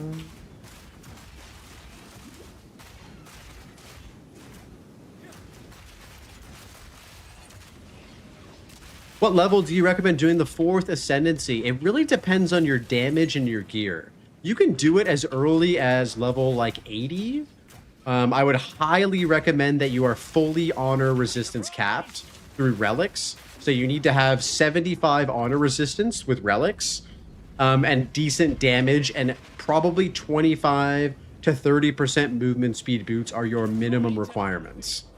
Other than that, you should be fine. Obviously, the more life and armor that you have, the better. I think armor gives you more honor total. I think life actually doesn't scale your honor at all, which is kind of weird. But yeah, I would recommend like full honor resistance relics, good movement speed boots, good weapon, as much armor as you can get, and then you should be good to go.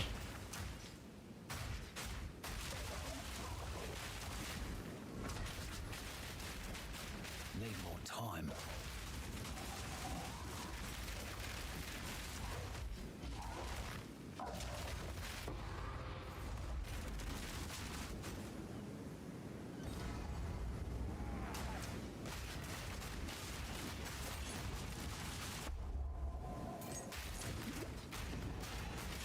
Need a sec.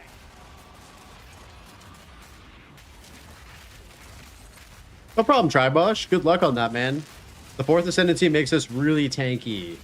Or, I guess, more tanky. I wouldn't say, like, super duper tanky, but the additional deflection rating based on our armor is very, very strong. Not yet.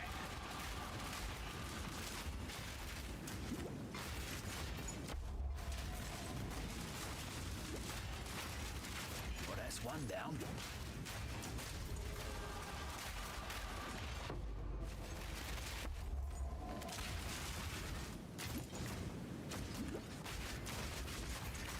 yet.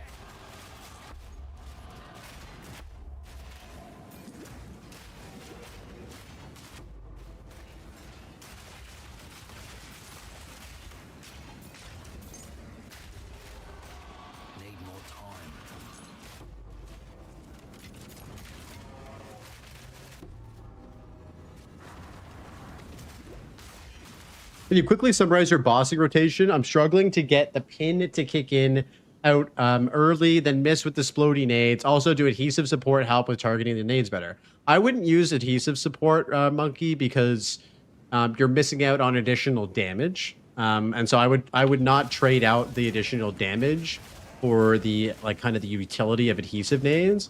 So what I do for bosses is I always hit them with oil grenade first to apply elemental exposure. Hit them with a flash grenade, which should pin them and break armor in one flash grenade.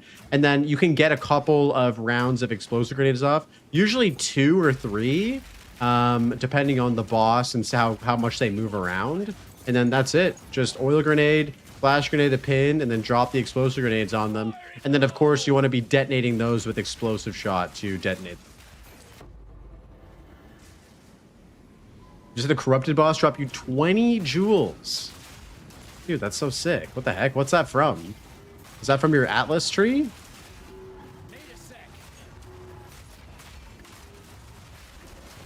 Oh, jeez. Yeah, hopefully that helps you, Monkey. If you have any other questions, bro, just let me know.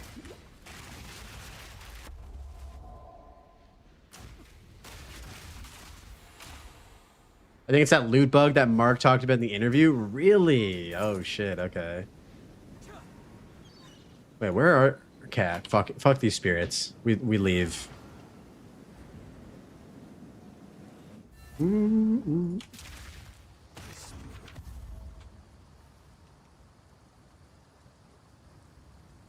Oof, tier 6. Ah, yes, it's endgame. It's endgame viable. God damn it! It's the first, Zoe. I did not expect you to be the first one to ask this today. I expected Blade Zero to come in here and ask this. Goodbye. I would never expect this betrayal, bro.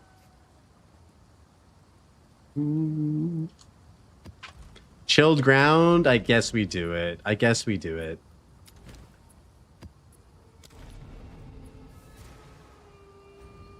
Oh no. It's a sinkhole map. This map kind of sucks. Do you guys run a lot of like tier 1 maps just to like get where you want to go? Or do you guys always run like juiced maps all the time? Is it uber viable though? No. No. I have to fight some Uber bosses. I think I would probably fight Uber Arbiter once we get Rakiata's flow. I juice all the time. I always juice. Okay. That's what I do as well. Perma juiced deli map every map. Yo, Giga Chad. What up, Demirius? What up, Sleep? How you doing, boys?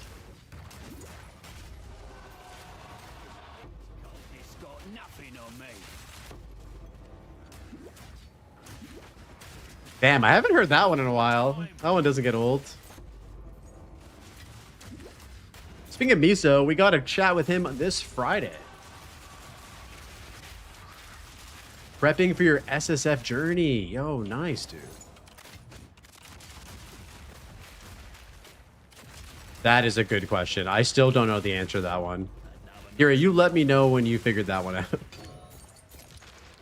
Yo, quick question. With the 50% reservation, is there an endgame possibility of using an unset ring to buff stack? Yes, there is. If you get more spirit and you want to have more buffs, I highly encourage you to experiment with an unset ring, Sammy, 100%. We can afford it, for sure. Speaking of unset ring, there's one right there. Oh, got spirit possessed.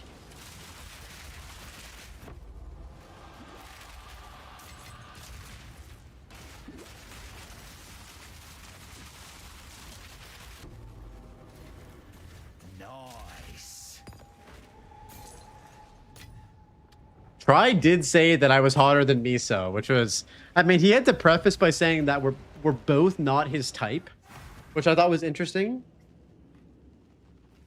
But he did say that. That was very nice.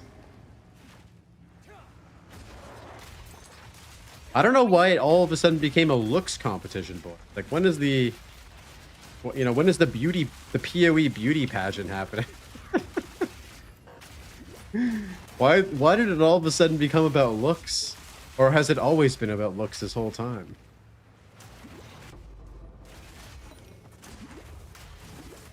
Need more time. Miso looks the best in his cat cosplay. Wait, you had enough money to pay for the cat cosplay? I've never been able to afford that. That's crazy. Halsey wins. No. Halsey's not part of this, all right? Halsey's not part of this. Oh God, I just fell. Get up, brother. One more question, if you don't mind that. Never, Sammy. No questions are off limits. About the build. Regarding Berserk, is the point to use that instead of Unenrage? No, the point of it, Sammy, is for them to be used together. So Berserk essentially enhances the power of Rage. So that's why you need to use it with Eternal Rage. Blaze cat cosplay when? No, dude, we're doing the Queen of Filth cosplay. I promised chat that I would do that eventually.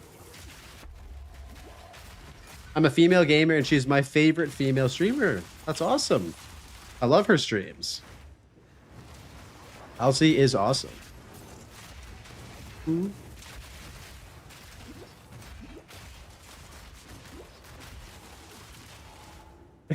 Even better, yeah.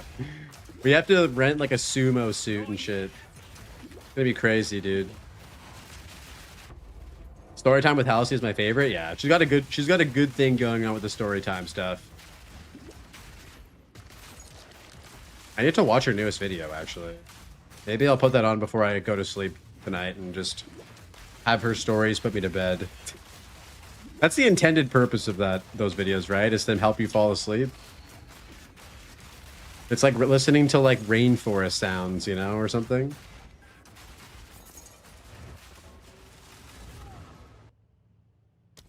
So Sammy, I cover everything that you're asking about in my latest update video. So go on YouTube, go to my channel, and watch the newest video that I posted. It covers exactly what your question is, and also how to counteract the life degeneration from Berserk. Hey man, no problem, dude. Thanks for stopping in. Happy to help. What I do are foraging videos with no sound. Oh, damn. Okay, it's on that foraging angle. 5 random currency. Okay, 5 mirrors right here. 5 mirrors of Kalandra. I've never seen a mirror before, but Mirror of Kalandra is going to be the way to go. Yeah, there's a new video that I just dropped today, a couple hours ago, Sammy. Is there...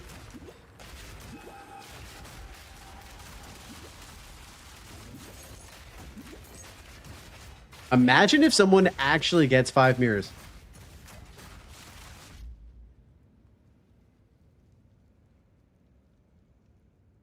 S tier Glaze, A tier Try, Miso, B tier Rex. Wait, you're talking about Glaze? Like, are you talking about people that I glaze? I missed what you were talking about.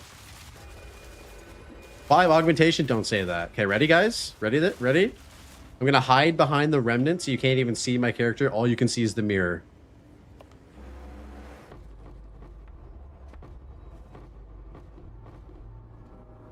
I mean, at least it's not a transmute. At least it's not a transmute. Could have been worse. Yep, we're up big. Guys, I have the mirror hidden on my filter. That's it. You know, we hide mirrors. I don't want to make you guys jealous. Gotta check my filter, yeah. I just don't want to make you guys jealous. I find a lot of mirrors and I just hide them. Or else it would just be unfair to you guys, you know?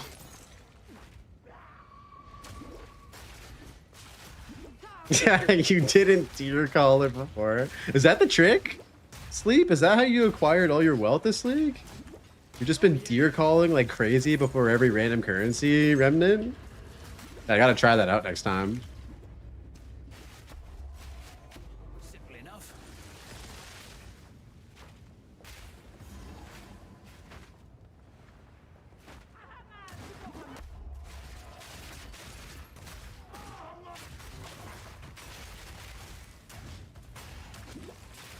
What happens if you die at the Western Enigma Chamber? I believe you can just do it again. Because it's a quest location.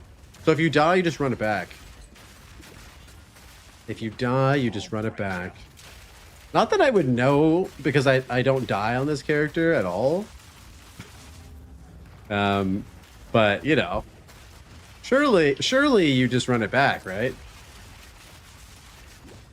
Demirius was deer calling too much this league. Demirius is deer calling too much every league. We need to take that thing away from him. He's attracting way too many herds of white-tailed deer to this league. Oh, we got a boss in here.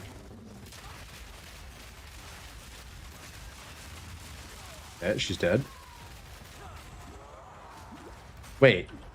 Is there an essence monster in here too? What's going on? Oh, yes, there was. That's too many essences. Is it bad that I want to just loot filter out essences now?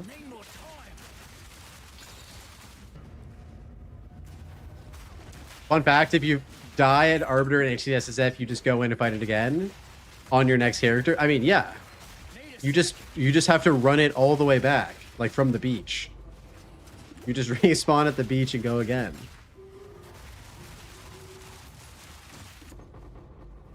Did you guys think that the Zizarin discussion about Arbiter was interesting? About how he was saying that, like, we need to potentially not have jank. Oh, wait, I'm stuck. I'm stuck taking chaos damage. Hold on. Yeah, I liked Mark's answer regarding Arbiter and how he was just like, yeah, I kind of like how you have to lock in.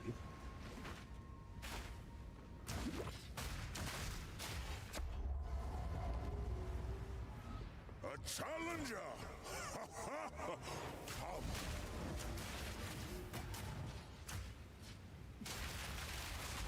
Blind him!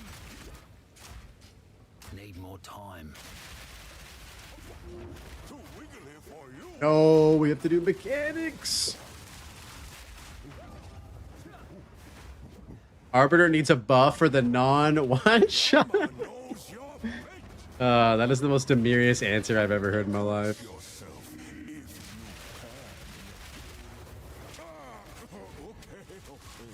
Arbiter of Ass 11, yeah.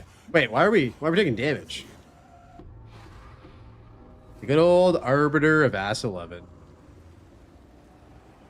I'm at 75 armor and it feels like I'm as thin as paper. Is armor just still horrible? No, armor's not horrible. You need to have maximum life, and armor applies to elemental damage as well. Armor applies to elemental damage is incredibly important for an armor build. Armor is definitely not ass 11. It's not even ass. Oh, our first 35% movement speed with double res. Oh my god, these boots are fucking insane. The max man is kind of whatever, but like, dude, these boots are made for walking. Dude, max roll, max energy shield too. Holy fuck.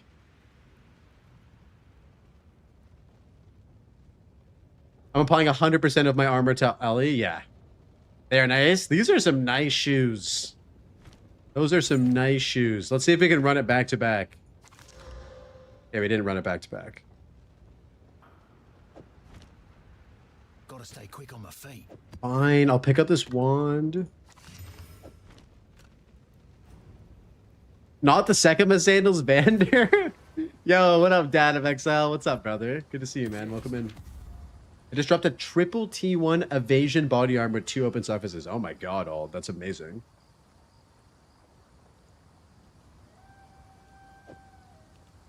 Lost, my brother. What's up, dude? Welcome in, man. Yeah, these are going to be our booties for our boy. Now we can use right when we get to maps, too. Having 35% movement speed right at, like, maps is insane.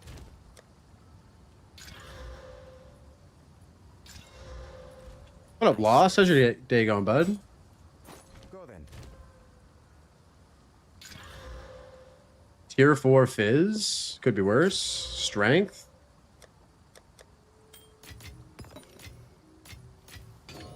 Low-key just woke up. Nice. Good morning. I said Good morning. How you doing? fine. Fine. You think it would be a good idea to use a medium time loss jewel for the jewel socket near the rage nodes? Yes. If you have a good time loss jewel there, Wicked, you can actually really capitalize on this area of the passive tree. You could also take, if you get constricting command, you could take frantic fighter as well, and then your build just pops the fuck off for damage. Like if you get a good time loss jewel and you have like the surrounded nodes here. Yeah, it's really good, dude. Really, really good. Yes. We're hunting for a constricting command today, actually. Not gonna lie, I'm not sold on these 10 boss rituals. Yeah. How's your build coming along, Bill? I beat Arbiter Vash for the first time today or yesterday. Yo, how was the fight, man? That's awesome. Arbiter of Ass 11.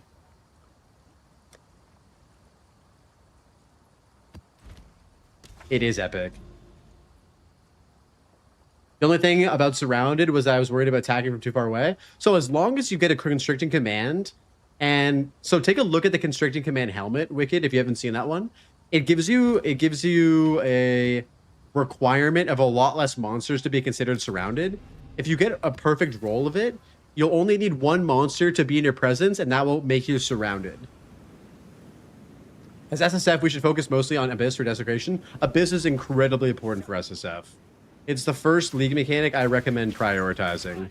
You need Desecration as part of your like crafting like toolkit, and if you don't have anything, you're missing basically half of the way to craft items. That's a great question, Fove. Abyss and Essences, yep. And you want to get greater exalts, and you want to get omens of greater exaltation from ritual as well. So that's how you're going to be finishing your items. It's the old slam and exalt and pray. But at least with the greater exalts, we want to be getting our use out of them because they're rare. So you want to be using the omen of greater exaltation as well. I've been exalt slamming and crying for a week. I lost 30% move speed boots with RNG. I'm sorry, bro. That fucking sucks. There is an essence to guarantee a 30% movement speed roll on boots, though. It's the essence of Hysteria, I believe, or Insanity. I can't remember. One of the two. So you can replace a prefix modifier for 30% movement speed. That essence is pretty rare, though. And the only way that you can get that essence is by Val orbing a perfect essence. It has a chance to roll into the upgraded versions.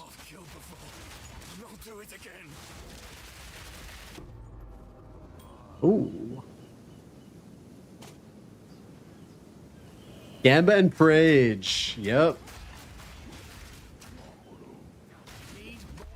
Then make sure to spam ritual window to find whittles. No. We don't rely on whittles. Whittles are like, you have essentially a GG item with one bad mod, and then you target with your whittling orb and pray that your perfect chaos doesn't roll accuracy. And it probably will, because the weighting is too high on accuracy at the moment. Any tips for getting face breakers at SSF? I actually got face breakers, Dad, from doing ritual.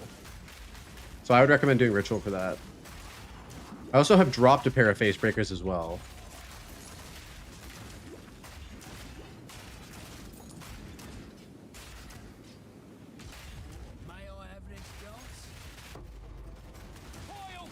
What is your idea that you want to re-roll, bro? I'm all ears.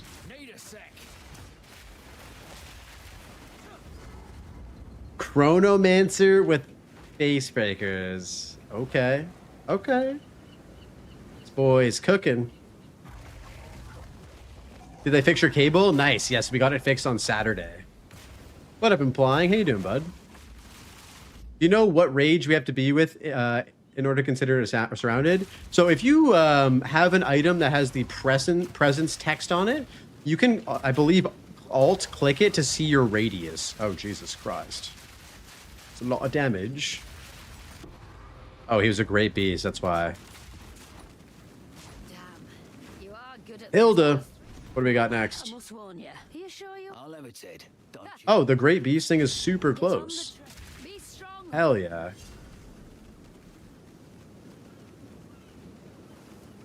"25% increased effective explicit modifiers on tablets for each type of tablet."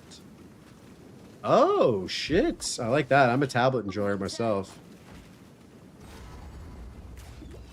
Where did I go? Oh, shit. Supercharged Slam. Dude, I haven't seen people use Supercharged Slam since like 1 or 0.1 when it was insane. More time.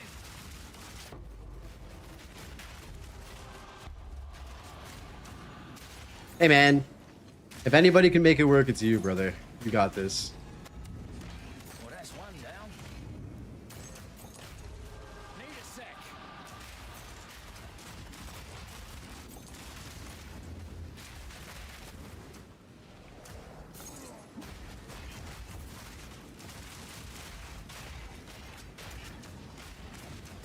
Need more time.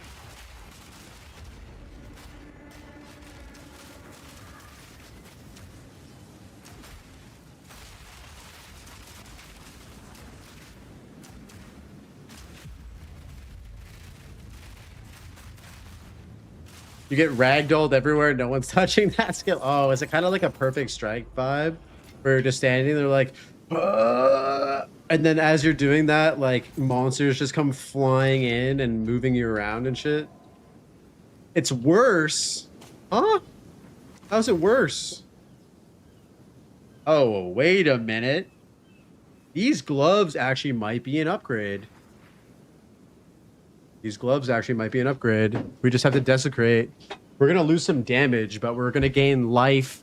More armor applies to elemental. Oh, dude, but the T6 physical, that fucking blows, man.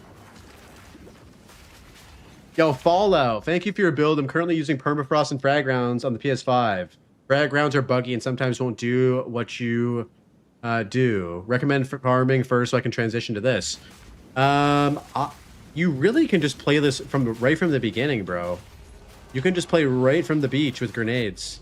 You don't need to farm anything, honestly. You really don't. It requires no unique items, and you can just play it straight away. Yeah, I hope you enjoy the build. Oh, our first level 20 skill gem. Go. We're slapping that bitch on. Closer grenade, MB. 8. Oh my god. I got baited by that tooltip. I saw 82k for a second. Where does the armor applies from elemental damage come from? That comes from all of our gear. So all of our gear has the rolls of armor applies elemental damage as a suffix. And this can exceed 100%. So it gives you more of your armor than you actually have. You can see here in my character sheet, I have 28k applies to elemental damage when I only have 18k. Yo, War God, welcome in, man. How you doing, bud? Herminator, what's up, brother? Good to see you guys. I think Supercharged Slam will not work with face breakers. It will only supports one-handed mace. There's no distinction between one-handed mace and two-handed mace skills, to my knowledge. Maybe I'm dumb though. Is that a thing, Demirius? Is Supercharged Slam only available with two-handed maces? I didn't know there was a limitation on skills.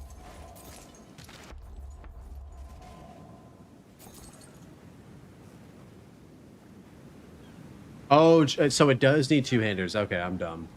Thank you for that correction. Oh, okay. That's a good point, Pizza. Path of Exile, I hate to break it to you, man, but your idea might not work. And by might not, I mean it's not going to work. Based on the new information we've discovered today.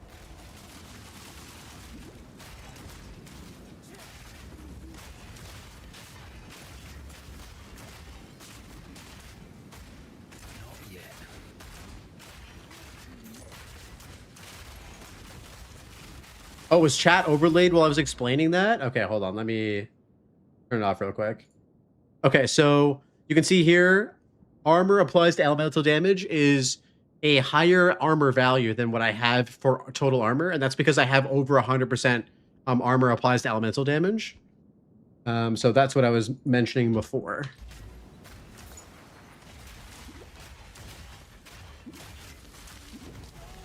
Do you think there's a situation where we're shooting from too far away and not getting the surrounded tech? Occasionally, but you're going to be getting that damage way more often than not. You also just have to be mindful of your positioning. There are also ways to expand your presence area as well.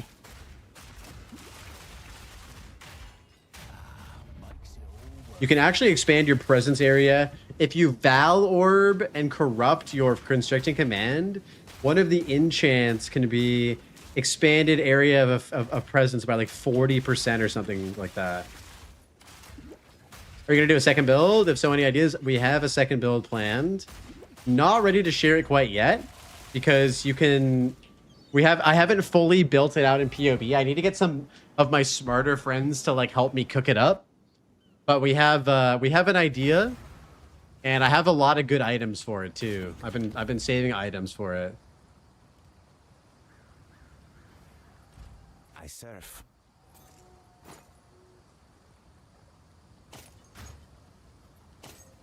Goodbye. I have many services. Goodbye.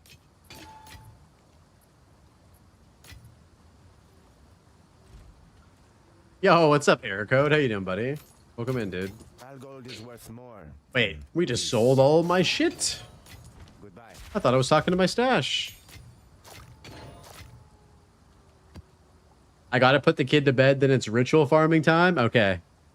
I don't know if you heard what we said, but we also established, Dad, that you cannot use Supercharged Slam with face breakers. I don't know if you... I just want to make sure you know that that's the case.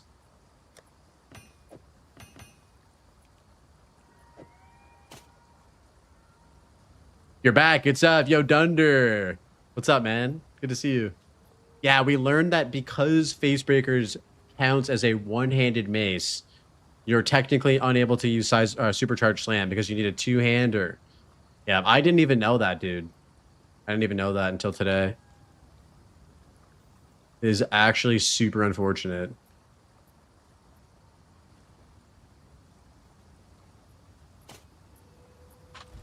What do you need? For Doriani. All right, guys, gonna take a quick washroom break. Give me 2 minutes. I will be right back. And then we are going to be, I think we're just gonna finish up Hilda. We're super close. We have like one more map to do, and then we have her done. And then all we have to do is 2 more corrupted Nexi. And then we have that done as well. And then we can basically have no annoying quest shit on our screen. So yeah, give me 2 minutes, guys. I'll be right back. Appreciate you guys for chilling today. BRB.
All right.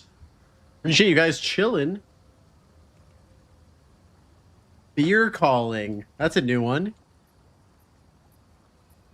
Wait, you have a corrupted area with no nexus. That's weird. That shouldn't be a thing.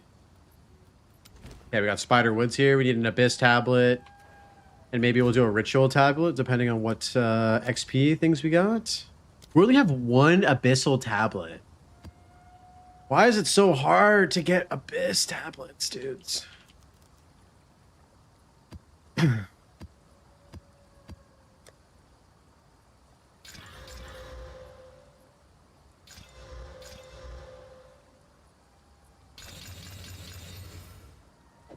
XP. If it's spec, I think so. I did every single tablet node that I could find.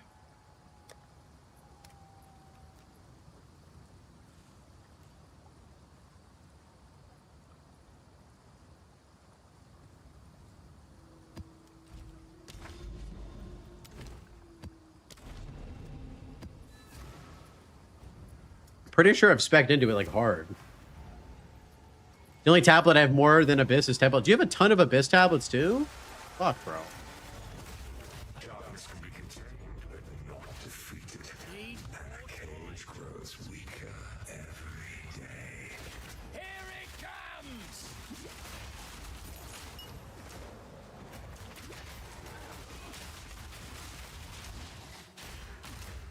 Need more time.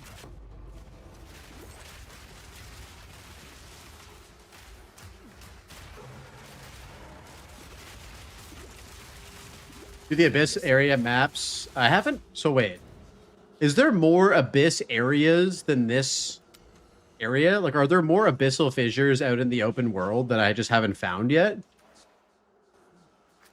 Oh, okay. Maybe I need to do just the overrun maps. Maybe we'll do an overrun map and just like re-up on a bunch of tablets. In 0.4, that was the best way. For now, it's the only one. I kind of wish there was more. That was really fun.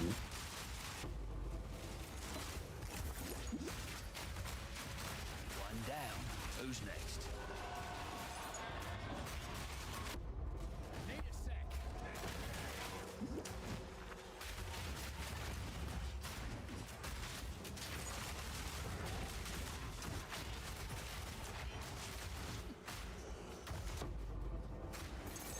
Not yet. I haven't got the Abyss mini boss yet. Which one was the Abyss mini boss? Like the Lightless Passage or the Darkened Passage? Like those guys? I've done a bunch of those. Need a sec. You just got an Abyssal tablet and a perfect Jeweler's Orb? Gosh! Share! You're not allowed to come up like that.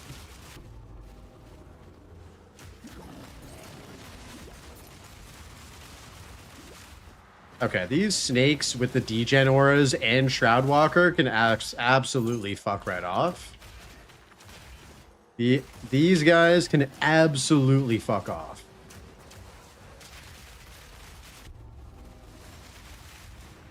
I'm coming up the ranks, big dog, dude. That's you know, I love to see it. I love to see all the homies thriving.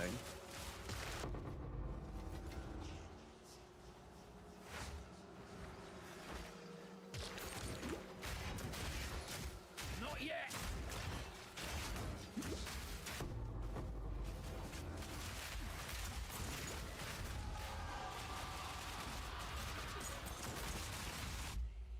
Hello, Blaze. Can I ask, is it possible to build another pin build as a Gemling Legionnaire?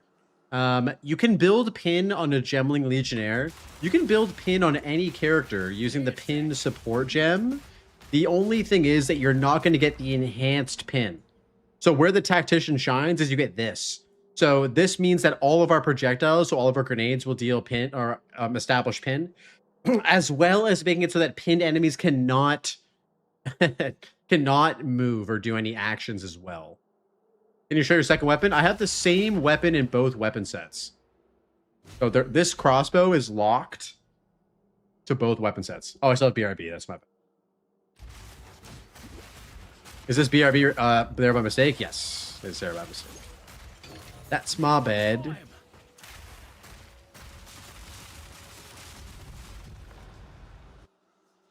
All right, Abyssal Depths.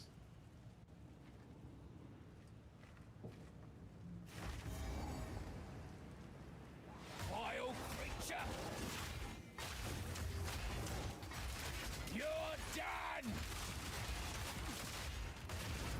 Need more time. Put it up.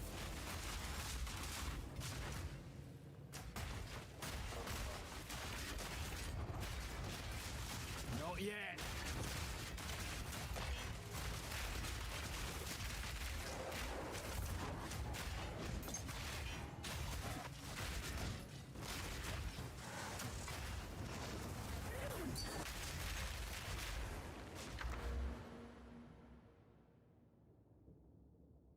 Oh my god, he actually hit the desecration for armor applies to chaos damage.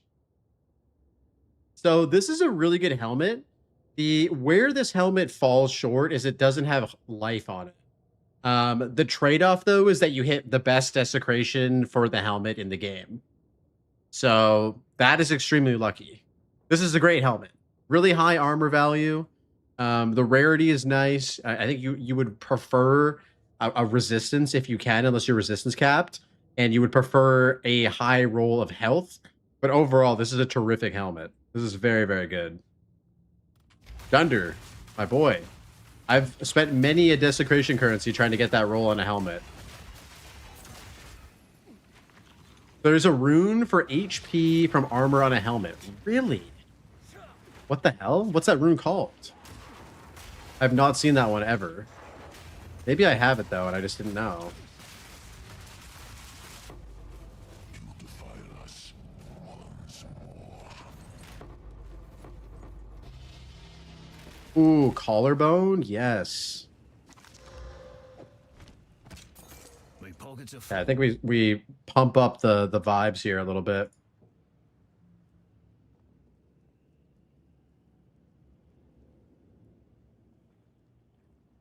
full.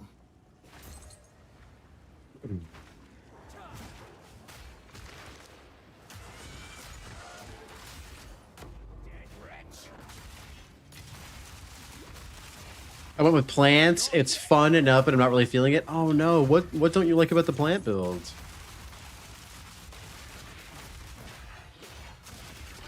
I've actually never really played plants, so I don't have any experience or anything to really say about it.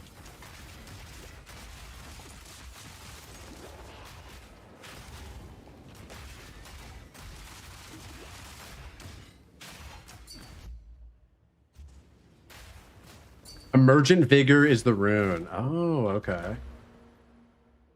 1 maximum life per 8 armor? Holy shit. Wow, Demarius, that is a beautiful helmet, dude. What the fuck? That is a beautiful helmet. Damn, yo, I need that. Yeah, Dunder, that's a great helmet though, dude. And you can also get that rune that we just looked at. The 1 health per 1 armor or whatever. No, sorry, not 1 health per 1 armor. That's way too much. 1 health per 8 armor, I think it is. Yeah. The plant build was so good. Feels strong, man. Oh, hell yeah. Did you league start plans, Ducky? Yeah, plants is one of those builds that I just have yet to try. Heard it's really good, though. More time.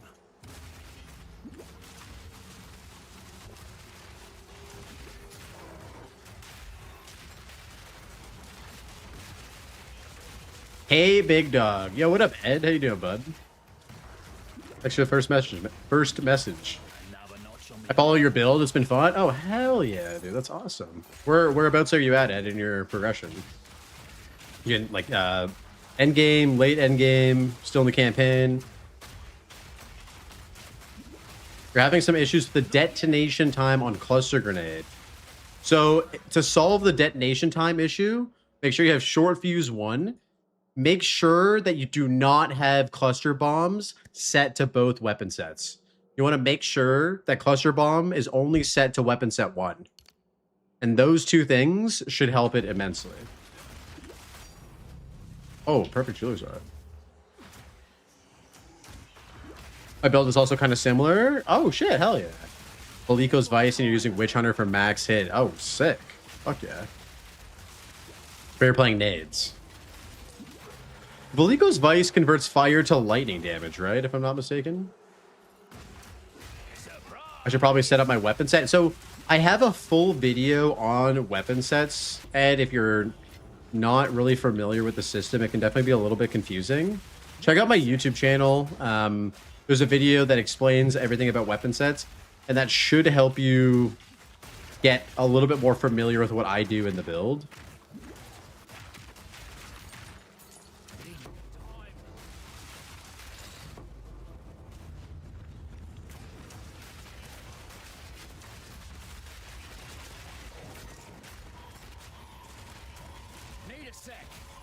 Holy shit, that's a spicy strong box in there. I have one critique with your build, and that is to swap to the first cannon, but still very fun. You don't have to swap to the first cannon. It is potentially a damage upgrade. It is also annoying to have to use two different like things. But I wanted to include that in the build because, of course, if we're playing grenades, we have to talk about the new grenade crossbow base, right? We cannot make a build without at least covering that.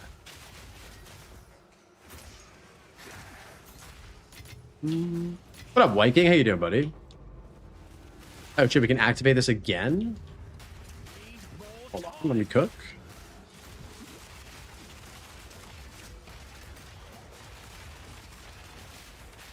Woo! Bag of bones. Need more time.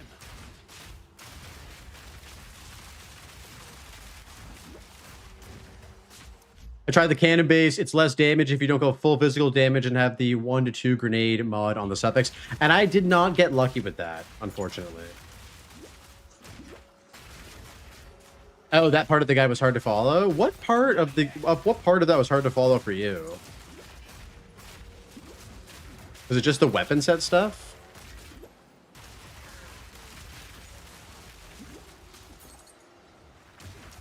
Get your mouth watering.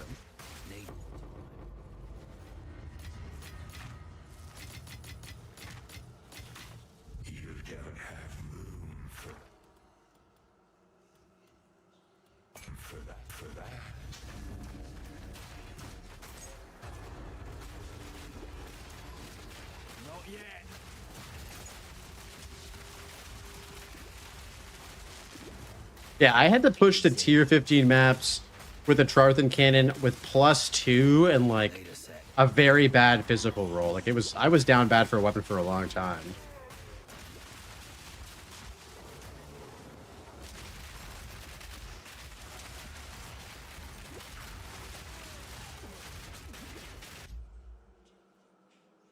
The rest of your guide laid out everything I needed to do, but as a noob, that is very helpful. But when you get there, I felt like it was not explained in the same way. Really? I thought I went pretty in depth in the in the guide on that part. I haven't had anybody else say that. What would you have preferred to be explained better is another question I would ask. I was very confused with the weapon set stuff as well for a long time until I found out I was missing 4 points. Yeah, that'll do it. I mean, the game just doesn't explain weapon sets at all to you.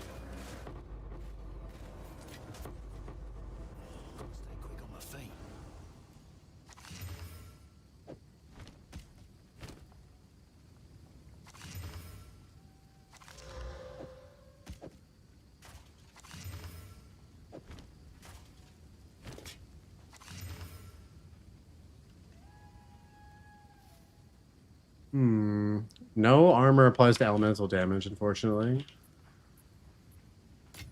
Oh my god. Yeah, I was just asking Viking, what would you have preferred to be explained better? So that I can go back and maybe edit that for the people who are still following along.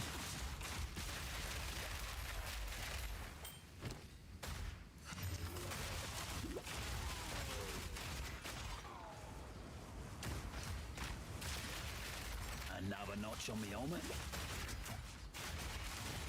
Need a sec.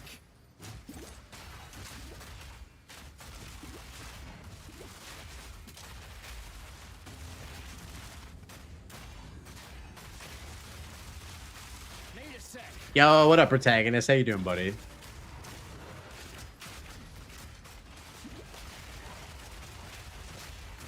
How's it going? We did beat the internet final boss. Yes, dude, I'm glad to see it too, man. It was weird having to forcefully touch grass during the first week of League launch. I'm not gonna lie.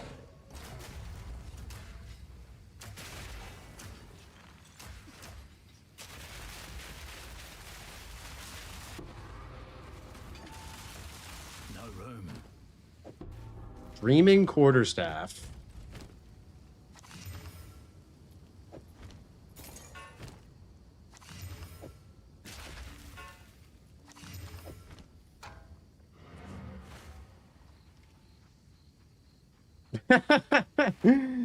Yeah, something like that. Something like that. How's your league going, man?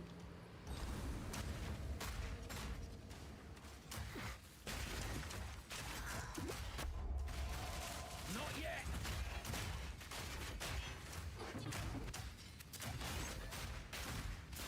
Should have stayed. What support would you recommend? I would recommend Magnified Area 2 if you can't afford Piranha Siege yet. You've been experimenting with Ward and the new skills a lot. Oh, okay, nice. I have not been using any of that. Need more time. You can also go Fire Infusion as well if you want more damage, Monkey. Either one of those two. What's your favorite new Ward skill? I haven't used a single like Ward skill at all, dude. I'm a bad Runes of Aldur enjoyer.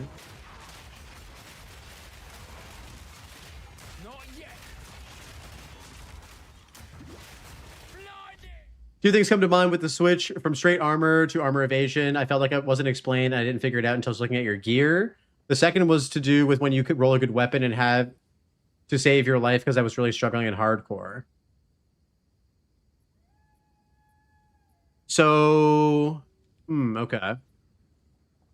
I mean, you don't have to switch to armor and evasion. I just did that because I found better gear. I can definitely go back in and kind of tailor that to explain that better, though. But yeah, like, there's really nothing you can do if you don't roll a good weapon. Like, that's kind of just... You kind of just get unlucky in this game sometimes, and I experienced that for, like, 16 hours. The blue volcano is cool. Have you been using that, Demarius, in one of your builds? Hell yeah. No, but I appreciate you sharing that, Viking. I can go back and make it better, more better. Like, I can make it more clearly explained. Armor and energy shield with 2 tier 1. Damn. Actually, you know what? Maybe we just hold on to that. Acceptable then.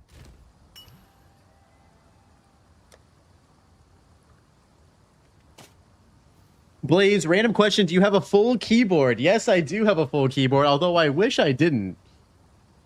What'd you do with the third spirit gem in Act 4? So the third spirit gem, you just use like cannibalism or vitality, probably cannibalism. You're not able to really use anything else until you get your third ascendancy. Rolling magma build? Oh, I see, I see. It got you to level 81 before you died, so very fun. I mean, that's really good.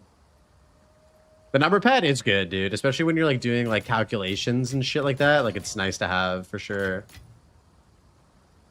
What do you mean? I mean, so my mouse, like if I didn't have the numpad area on my keyboard, I feel like I would have a lot more room to like move my mouse around and shit. So that's kind of like, I've been thinking about maybe getting a new keyboard and then giving this keyboard to Brittany. That's kind of, I wanted to try it out at least. Goodbye. Just because then I would have more room, you know? Okay, so we do not have the life for on the helmet one, unfortunately. Short keyboards are the way to go? Okay. There's like some pretty sick like custom keyboards you can get too. And then I could just have this one for when I actually, because I don't really use the numpad very much, like to be honest. Who asked that? Protein. Yeah, what about you, Protein? Do you have a full-size keyboard?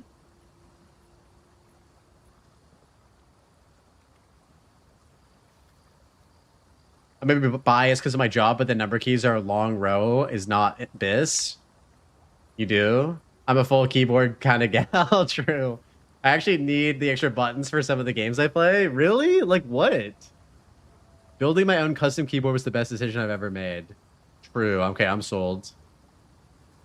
I bought an 80% keyboard and oh god, I missed a numpad. Really? Okay, I'm getting like mixed. It seems like it's very much like personal preference.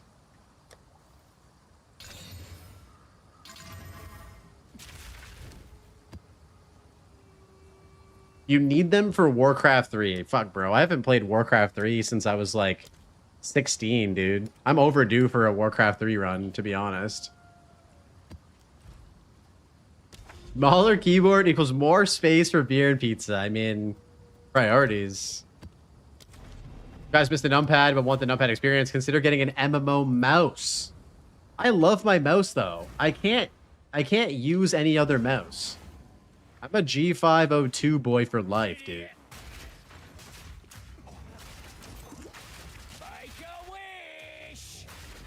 That's why I have an L desk. True. I actually could use an L desk. Yo, should we just get an L desk? I like the idea of that. L desk here. Your setup is nice. G502 is such a good mouse. I only switched to a Super Strike because I won one. Yeah, I've been using a G502 for years. And I don't know if I can go to use another mouse. Get a W desk? True. Place you can't use it because you never take an L? Bro, what do you mean? We take L's all the time. My internet just got cut mid-league. Mid-league launch, bro. That's a fucking fat L.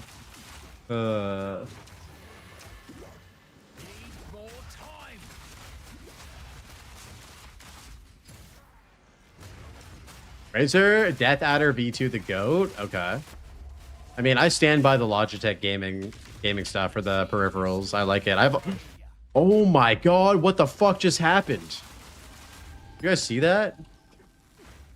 Almost got deleted.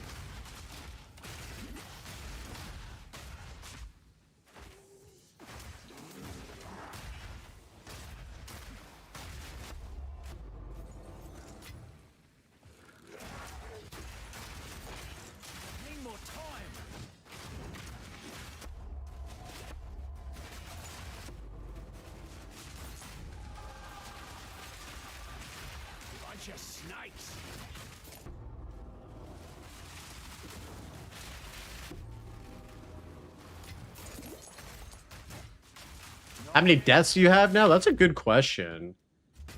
Let's see. What are we at? We are at 69. Calculated.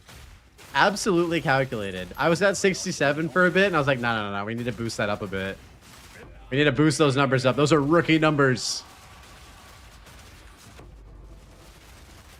Ironically, that's the same level as my character, but in reverse. Also calculated.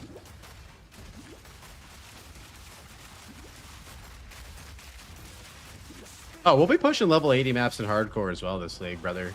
There's just so much shit to do in this game. I really wanted to learn the ins and outs of the endgame before playing hardcore. I'm very happy I did because there's a lot of shit that is a little bit overtuned, isn't it? 69 is a great number, yeah. We'll try and keep it at 69 for as long as we can. It is going to be a damn shame when we get our 70th death. A lot of one-shot boss mechanics, a lot. And a lot of, like, overtuned mobs as well.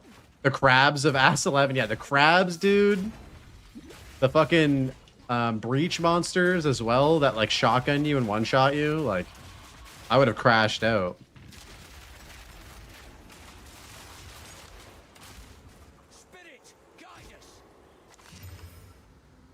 Oh, I thought about using Sorcerer Ward. I really like Sorcerer Ward. Not for this build specifically, but Sorcerer Ward in general is like one of my favorite defensive layers at the moment. Incredibly strong defensive layer. Oh, we got hit with temporal chains. We're fucked.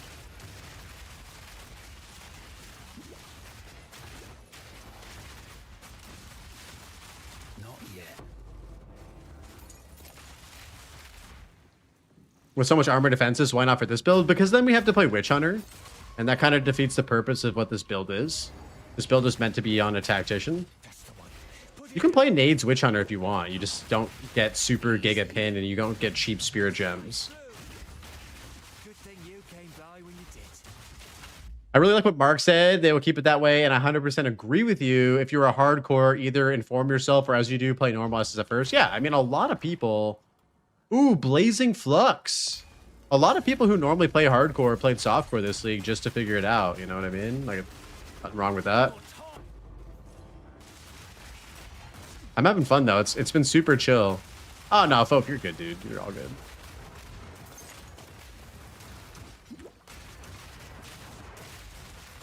Yeah, Mark had some really great answers. How much DPS should my explosive grenade be now? What level are you? I think you can beat the entire game and kill every pinnacle boss with like 40 or 50k tooltip damage. Level 78, yeah. So you're going to want to get a siege crossbow still. That's going to be like your main big damage spike once you get a good siege crossbow.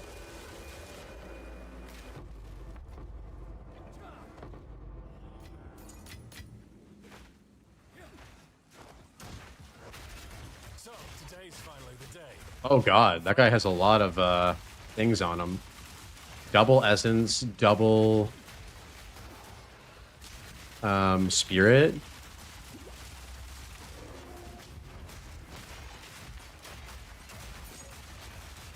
Not yet. Bro, the regen when they hit the flask is actually kind of crazy. Okay, he's dead. Oh, exceptional. Oh, it's corrupted though, you bitch. I mean, you kind of have to ID the T4 staff. Siege crossbow 79 and T15, yes. I just made it to the end game on HCSSF, but dread having to fight Arbiter for my Atlas points. You know, once you have a lot of damage, it should be fine. I think a good rule of thumb in a hardcore is just have more damage for bosses. Not yet. What's the rune that gives you 8 life or life for 8 armor? I don't remember what it's called. Demirius knows what it's called.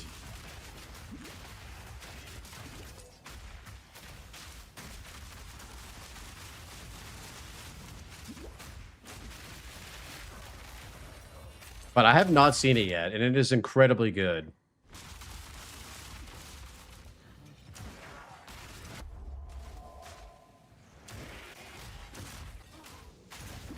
You change your passage tree before going to Arbiter and HCSSF? I don't think so.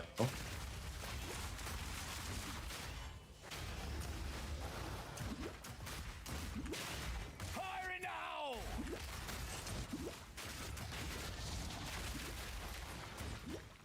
Idiot. Yeah, you can just run it as is. I think the passage tree is pretty much optimized for like if you want to play hardcore or not. Don't you find closer grenades to be a bit blinding? I mean, you get used to it. Personally, for me, I played grenades for like 300 plus hours at this point, so my eyes don't really even see anything anymore.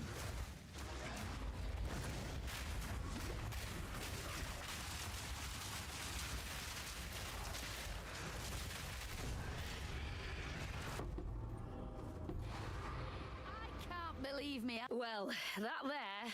That's a lot. I play by sound now, exactly. Feels better than Twisters? It's definitely still better than Twisters, I think. Remember what you. Pinnacle bosses have an additional chance for a unique item. Oh. One rare monster is replaced by a random map boss.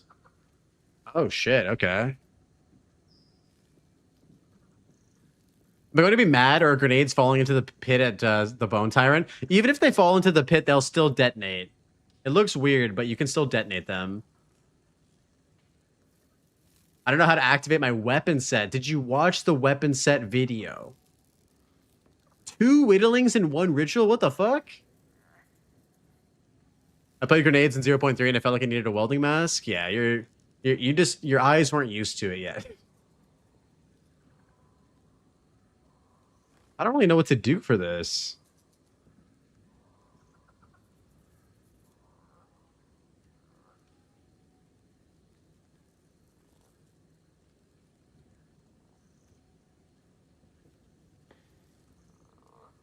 Are the weapon set points endgame viable? I mean, you kind of have to have them to make the build endgame viable. Yo, HT Blind, what's up, man? Thanks for the follow, bro.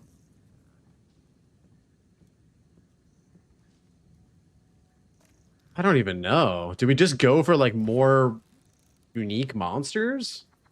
Like more bosses? I guess that's fine, right? Okay. So we have all of Hilda done.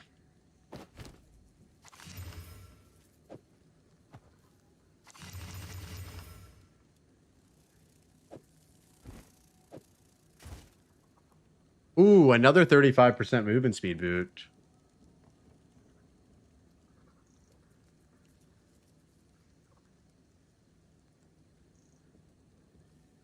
We're going to lose res, though. We have lightning res. We might just target desecrate suffix and see what happens. Sadly, no max life either. The Titan boss is bugged. He's invincible until he's finished moving. Yes, that's also true. You got to wait for his intro thing to be done. Yeah, we really need to not hit the resistance. 2 out of 3 chance.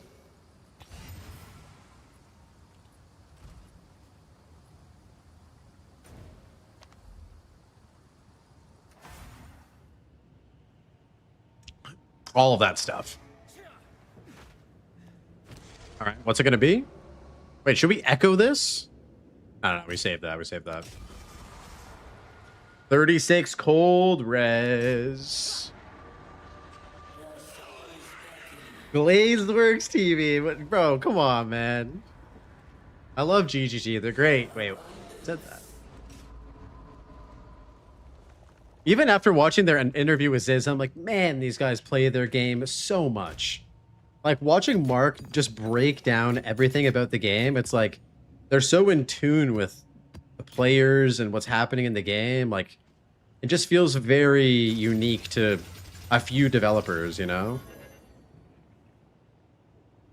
I bet they don't play with the concoctions? Definitely not. They're definitely not playing with concoctions, bro. We're going to lose out on some armor applies to elemental damage, sadly. These are pretty solid boots, though.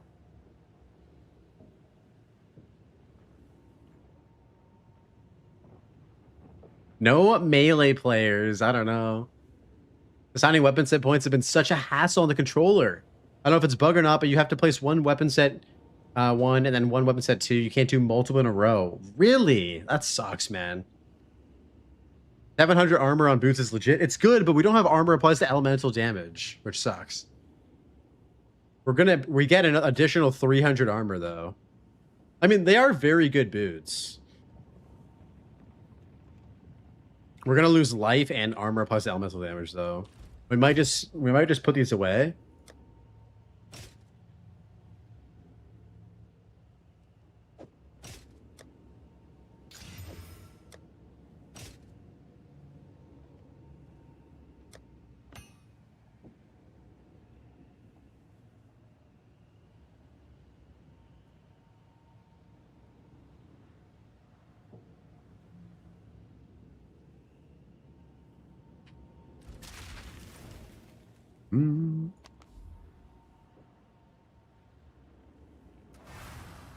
I found it funny imagining Mark and the PoE2 team sitting in a group huddle, hive mind crafting all the item drops in a map and selling them on trade. Yeah. Dude, I think it was great that they explained how to make money via picking up items. Like, What do you need? I think it's funny because that's kind of the way that a lot of SSF players are, right? Like, they go in with a ton of wisdom scrolls and just pick up gear and sell it and craft on it. Oh, he got a headhunter. That's sick.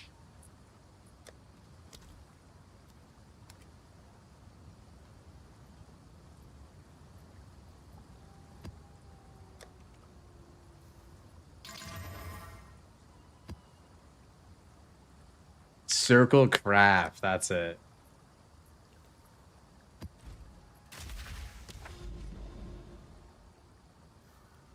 Ooh, moment of zen. Okay, we're gonna go check that out.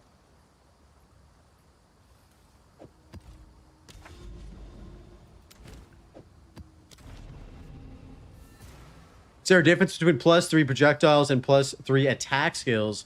So if you're using a herald, it actually counts as an attack skill. So by having +3 attack skills, you will get levels to heralds as well. Clear skies.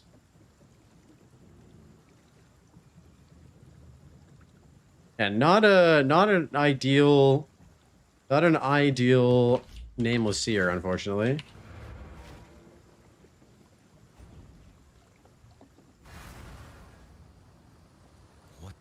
Yeah, I mean, you do have to have a good knowledge of different builds and metas to make anything decent. That's true. That's very true. You do need to understand what people are playing, what good item bases there are to craft on, all of that shit. It's super important. All right, let's go to the ocean.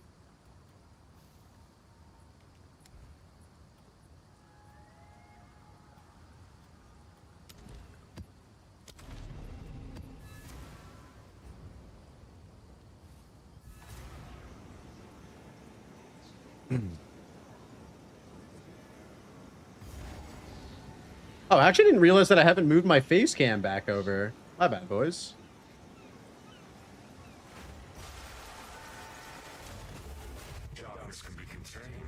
I'm at 1,100 hours in PoE 2 and I didn't even reach the end game.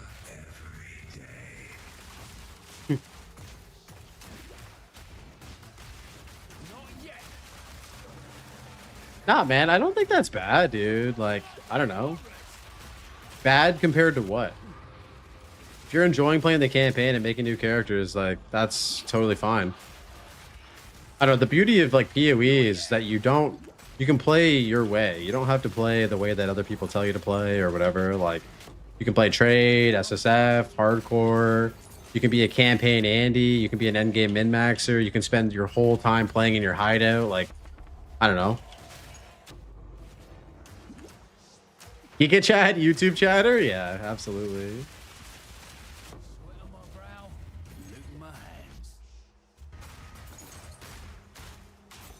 I would play Ruthless mode if they actually came out with it, for sure.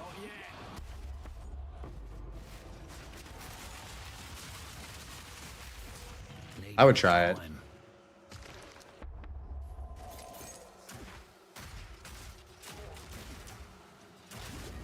He's back. Holy, what up, Shadow? How you doing, buddy? You, dude. How's the league been, brother? We're so back.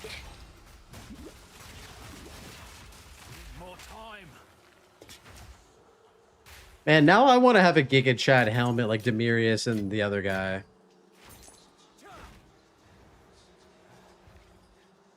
It's just pure RNG to get the good suffixes that you want, though, which just takes forever.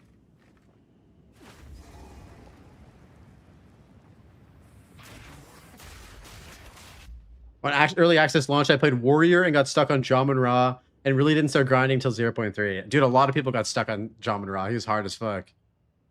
Since 0.5, I can comfortably say PoE 2 is my favorite game of all time, and the funny thing is it will only get better. Monkey, we're in the same boat, dude. Diablo 2 used to be my favorite game of all time for basically my whole life, and I can comfortably say, as of like probably 0.3 or 0.4, that PoE 2 is now my favorite game. Crafting is way too slot machine. It gets tiring sometimes. Yeah, if you don't hit a jackpot for a while, you definitely feel a little exhausted.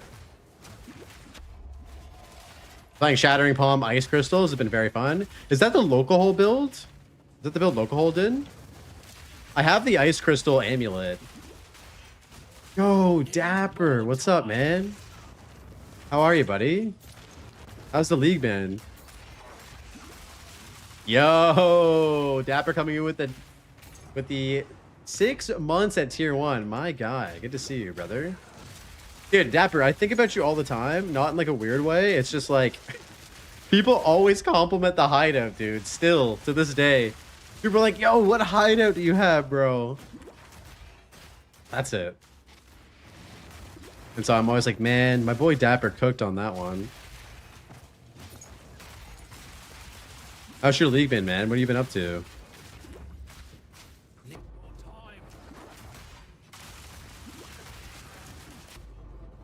I think there's even some comments on my latest YouTube video being like, how do I download your hideout? I haven't made much progress in the end game because I've got my brothers to start playing and you're in Act 4 right now. Okay, hell yeah. You finally convinced the broskies to play with you?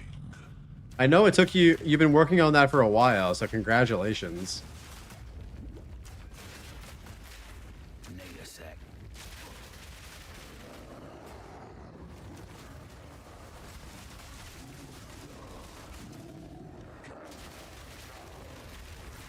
It's been hype. Nice. What are you guys all playing? And you have 3 characters in Endgame? Got you. So you're playing with your bros, but then you have other characters you're playing with on the side. Oh my goodness.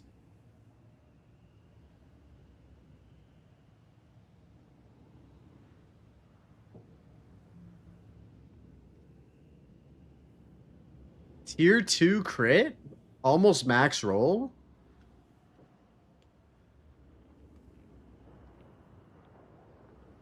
$173 IPD? Holy shit, boys. How do we cook this? Twister build and older brothers playing Rax plant build. Oh hell yeah. I don't tell my friends to hop on PoE. I feel like it's too addicting once you get the hang of it. You don't want to ruin their lives, Duck? Is that it?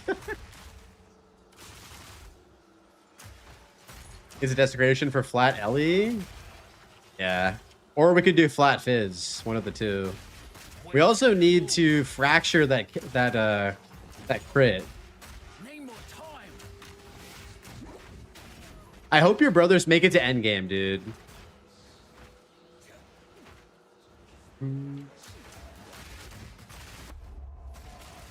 That's great with an echo for flat fizz. But do we annul? Actually, no, we don't annul. We can't annul. Do we fracture, though? Do we try to hit it with a fracture for the crit? I have 1 fracturing orb. We could use it.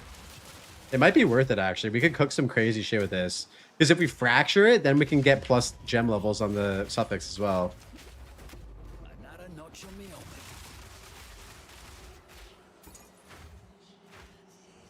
Nothing like the scent of gunpowder in the morning. Eat this! Not yet.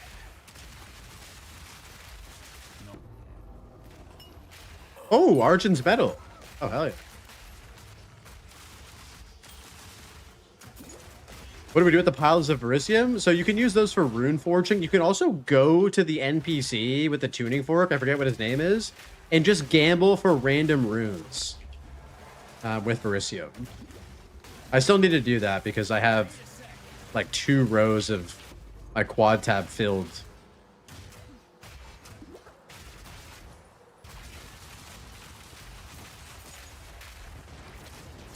I've gotten all my fracturing orbs from Ritual 2, Arjack. Oh, Jesus Christ. Hello, monkey. Where you come from?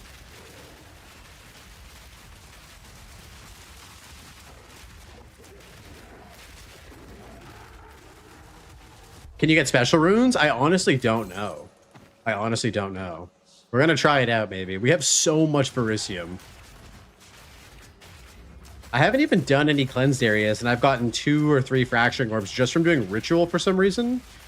For some reason, they spawn after you complete rituals. Very strange.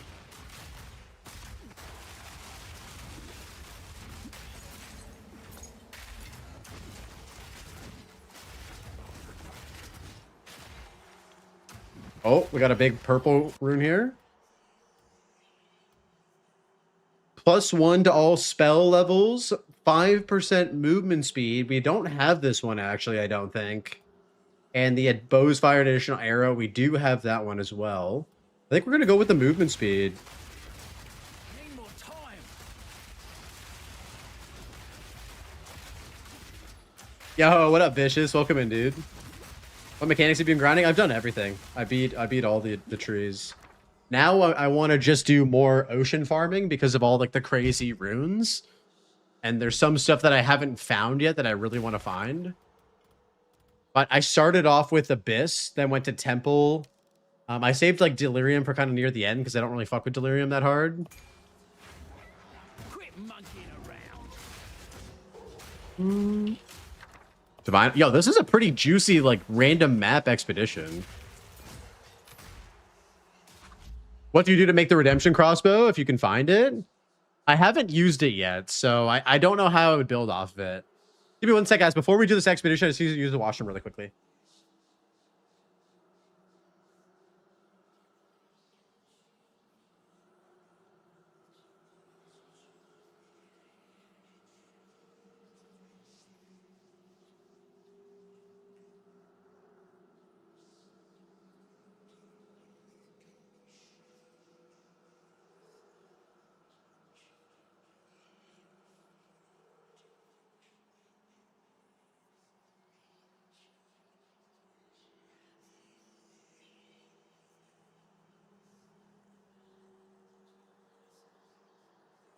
Okay. This is going to be spicy, I think. You just started your adventure in the ocean? Nice. Headhunter acquired. So hype. Yo, congrats, Arhan. That's sick. My first character was a caster chalupa because I wanted to see the new chalupa node, and it turns out it only works with martial weapons. So I re-rolled to Ice Shot Deadeye. That's fair. Yeah, Arjak's playing a cast or a minion chalupa, and he's really liking it.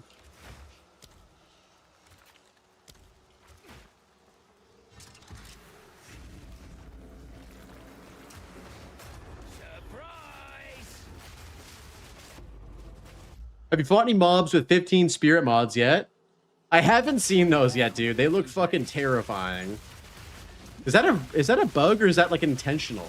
When you find a mob with 15 spirit like influences on it.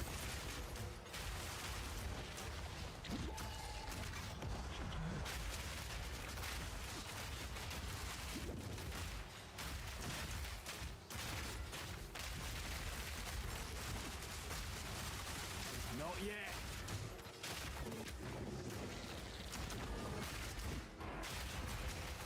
Horrid insect.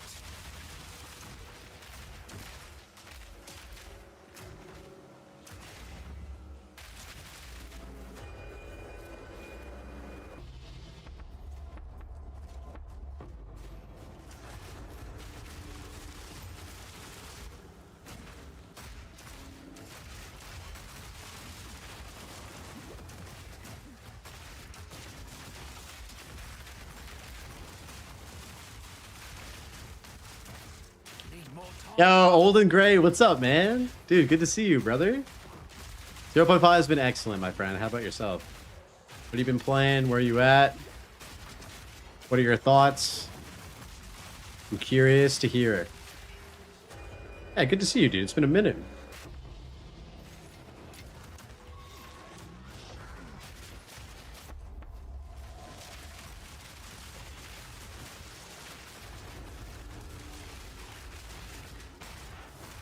Simple enough.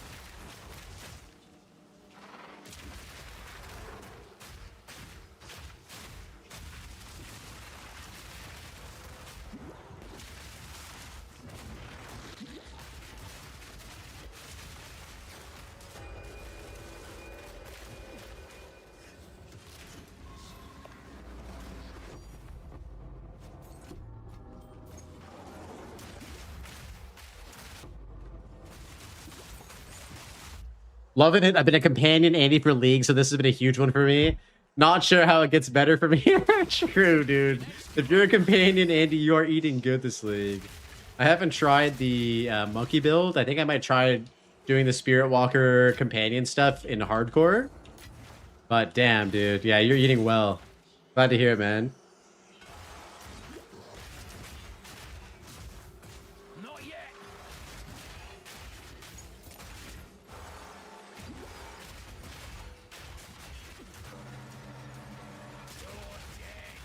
You make this harder on yourself.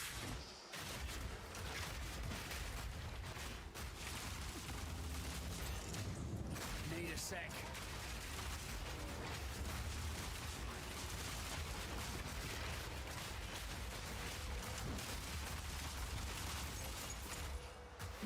Follow that way. At what point did you feel brave enough to do Delhi? I was doing Delhi like pretty quickly after I got to T15s, honestly. This The only thing that was really hard was when I was doing the Delhi quest line and the delirium meter went up to like 200%. But up to like 100% Delhi was fine. It was just that like 150 to 200 that like really, it got me good. I died quite a few times doing that.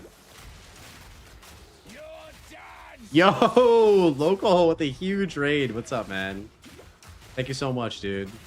What's up? Wait, Moonman? With the follow? What's up, dude? 200 is insane. Yeah, 200 is insane. YouTube raid 2. Dude, I need to actually do that. Yo, Big True with the Prime. What up, my boy? Big True is an absolute OG. How you doing, local hole? Good to see you, buddy. How did I unfollow you? I don't know. You tell me. We're gonna pretend that didn't happen. I was like, bro, I'm pretty sure you were in here for months. You're so addicted. Nice, dude. Your build looks amazing, by the way. I just got the ice crystal amulet as well, and I'm cooking up something of my own with it. Yeah, you crushed it, dude.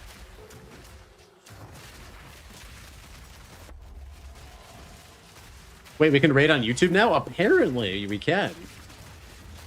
Local Hole has been the only person that's raided me with the YouTube stuff. He's an absolute legend. I need to do this. What am I doing? What am I doing?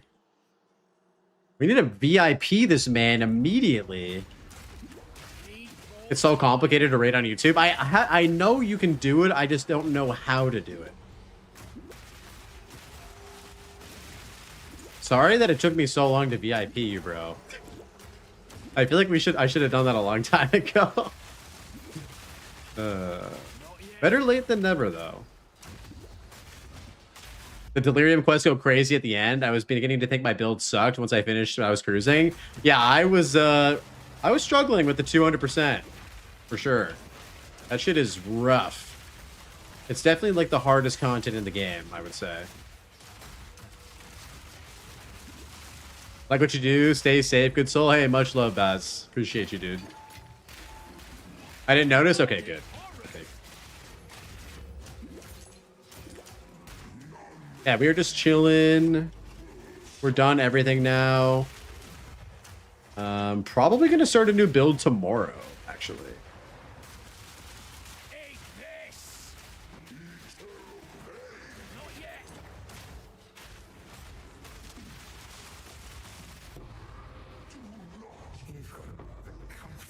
You should go eat. You stream 3 hours later than usual. Dude, enjoy your meal, man.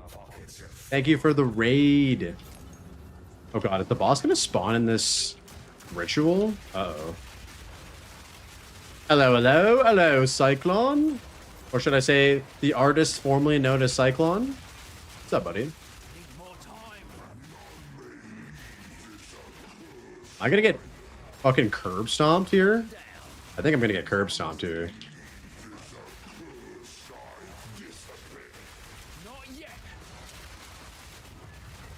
Oh!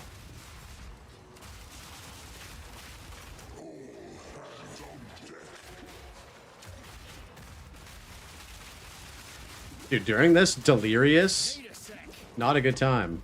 All right, we're chilling.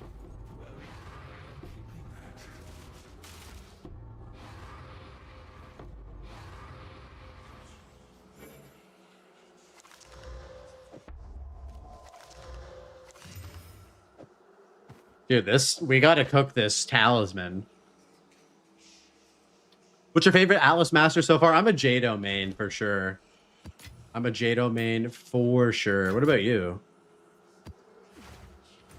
Jado is giving me double effective explicit modifiers, exceptional items, additionally unique, and remnant. The re-rolling of remnants is really, really good. I really like the re-rolling of remnants, especially when you're doing expedition farming. Seems to be pretty powerful. Doriani for mapping, swapping in Jado. I haven't completed Doriani. That's the last guy that I need to finish. Maybe we'll work on that.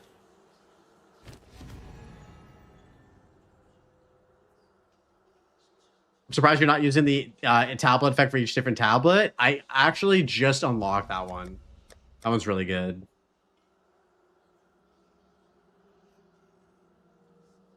Whoa, that's a pretty high amount of lightning damage for a level 16 item.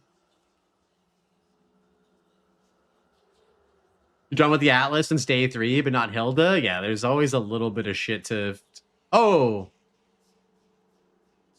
What build are you cooking next? I have something up my sleeves. Not really ready to talk about it yet, though. I don't want to hype it up and then have it be bad, you know? I have something up my sleeves that I haven't seen many people do. It's not secret tech. It's just like a weird build. I want to try it. I don't know if it's going to be good or not.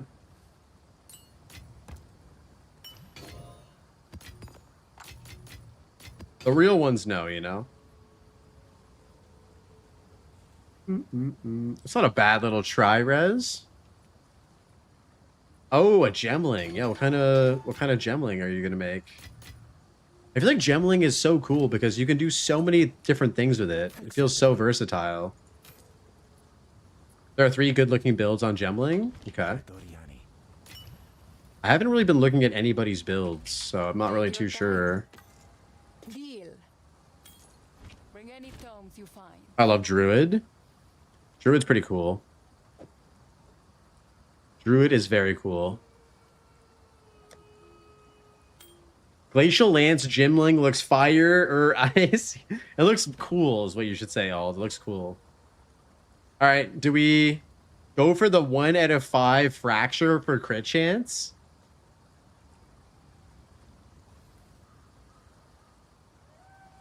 I think we just send it, boys. We send it. All right, pray for me. Bro, it's not even done yet. Why would we valid?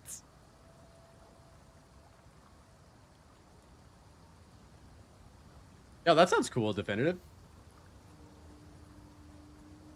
All right, come on. Please. Sounds like a Blazebuck Gamba. Okay, let's do a Gamba. Do we hit the fracture?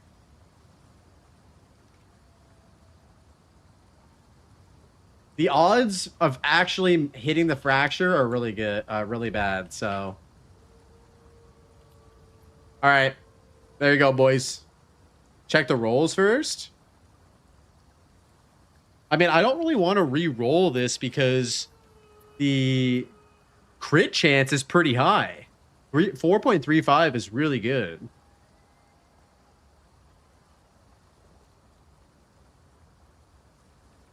Pongor found the infinite hammer tech with Gemling. He did. Looks pretty cool. Yeah, it can definitely be potent for sure. All right, what are we thinking? Who's a believer? Who's a non-believer? Wait, there are more voters for yes than no. You'll drop 2K on a yes? Holy shit, what a legend. What a legend. He's a believer. My boy Vicious is a believer. All right. Here we go. 3, 2, 1. I mean, I mean,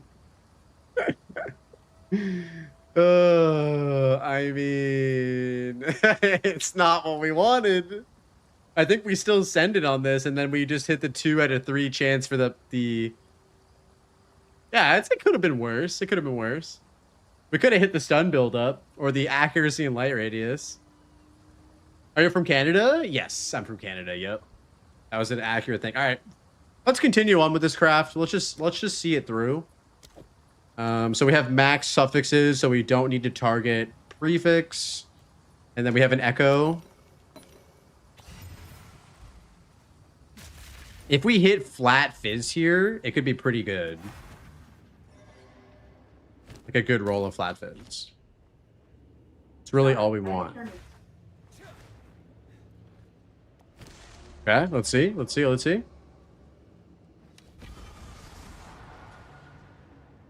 I think we re-roll. I think we re-roll it. That is bad. That is really bad. Ooh. I think we have to pick the cold damage, right?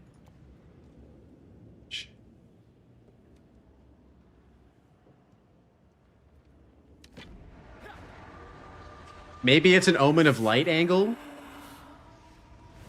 I think it's an Omen of Light angle, right? Okay, okay, but wait a second.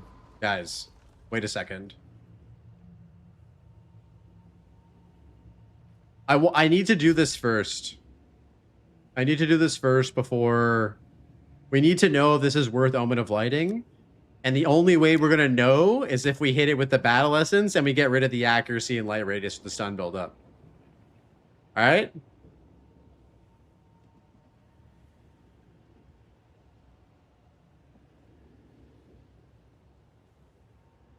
Okay, here we go. Ready? 3, 2, 1.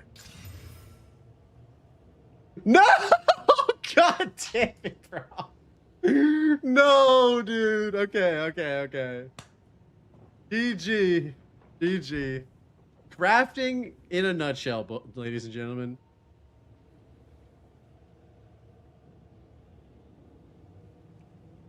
Oh. Bro.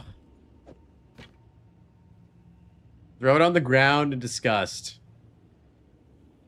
You should have just hit the light radius. Yeah. I'm not... I'm throwing it on the ground. We're walking away. It doesn't get a single additional roll. Fuck that. Speak.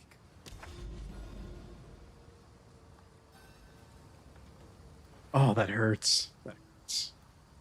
It could have been so good. Keyword could have been. Reflection of a map boss. Okay.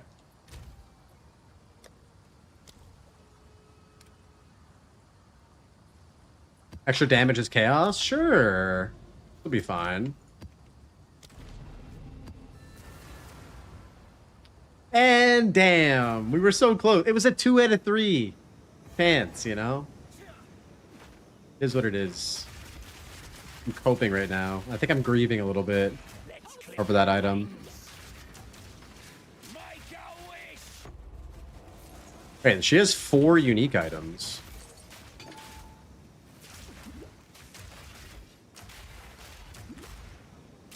This might sting a little.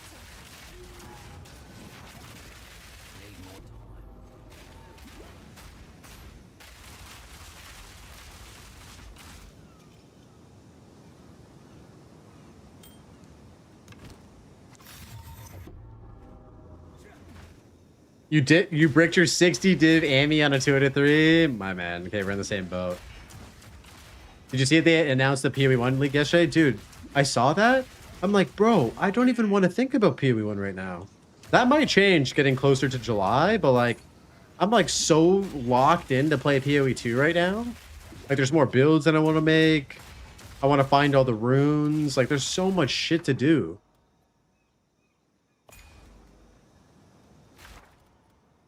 So I saw that and I was like, damn, it seems like almost too soon.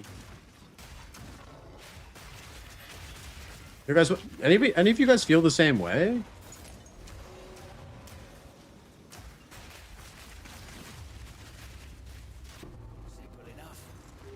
Yeah, I haven't swapped even to my second build yet.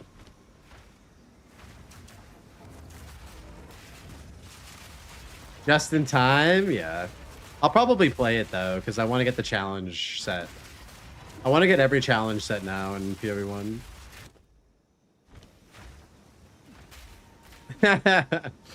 I mean, I don't know. I like PoE1. PoE1's fun.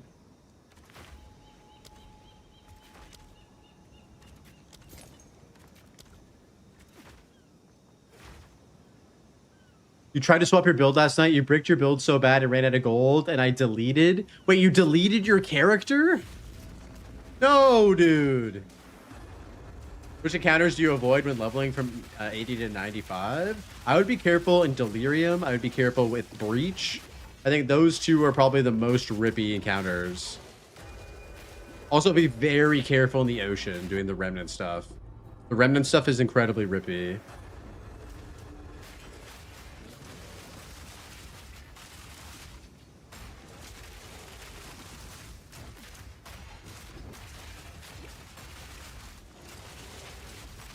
Nice to catch the stream, dude. Nice to have you here, man. Appreciate you stopping by. Yo, Zleppy, what's up, big dog? How you doing, man? How's the grind going today? You just missed me brick an absolutely potent talisman. It had 178 IPD and tier 2 crit. We missed the fracture, and then we went for the we missed the echo, we missed the fracture, and then we went for the battle essence and and got rid of the crit, dude. I was lurking, I heard, oh no, yeah. But wait, we could have another one right here.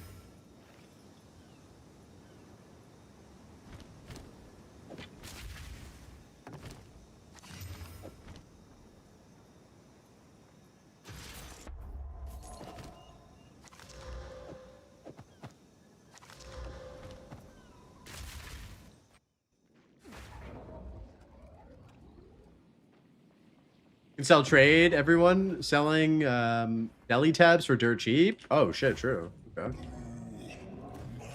This guy's pretty cool.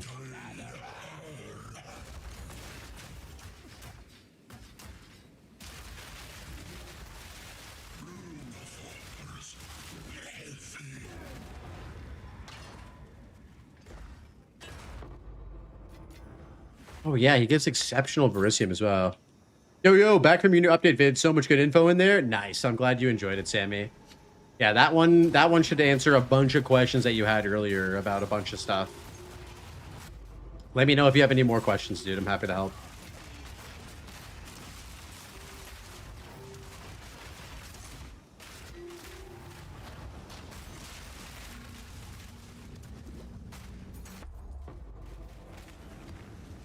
How are you juicing at the moment? Just sending maps or any particular strat? I'm running Ritual, I'm running Abyss, I'm running Irradiated, and then I'm running 6 modded with triple tablets. That's the juice I'm doing right now. No real strat. Just kind of vibing.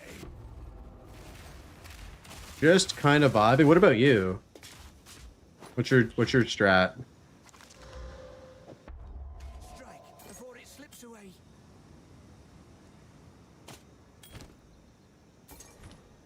Yeah, we're kind of just doing everything right now. Another whiff. Here we go. Simple enough. The spirit's made its choice. Time to finish this. You're a natural at this.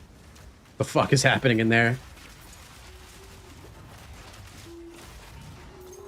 Need a sec. I feel like I'm gonna get shotgunned by these chaos projectiles. Oh!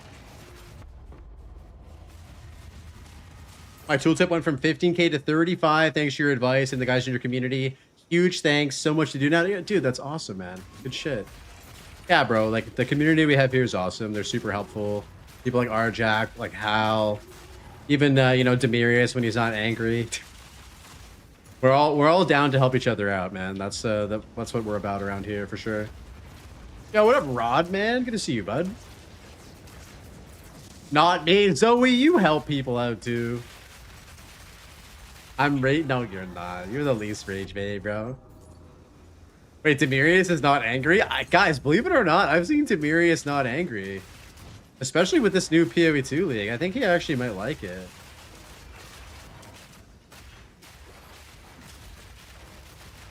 Okay, that guy has 6 essences. Surprise!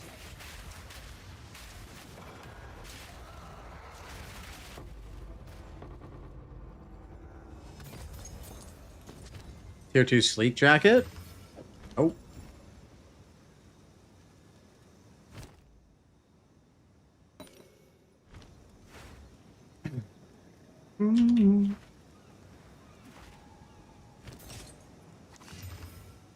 Ooh, 35s. How are the omens from Ritual? I've been getting a decent amount. Yo, you got me 89. Welcome in, dude. We're getting a decent amount. I haven't seen Whittlings, though. Whittlings are the one that I have not seen yet, unfortunately.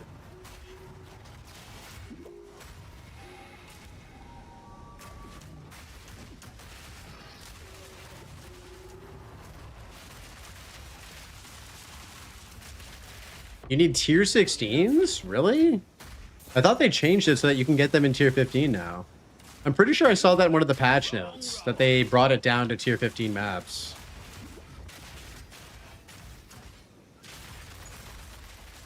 I am 95% sure I read that line, but there is a chance that I've misread it. Let's shine off. Yeah, no, it was a good change. I feel like hiding the really good crafting omens behind like super juiced endgame content is pretty rough.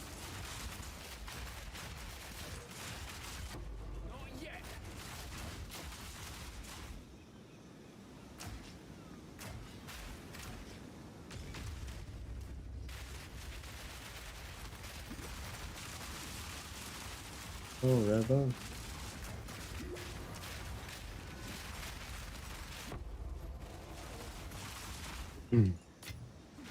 Beer time? Hell yeah, my pizza's done. Let's go, dude. And now I want pizza. It's a fool. Not fair. You can't have pizza without us.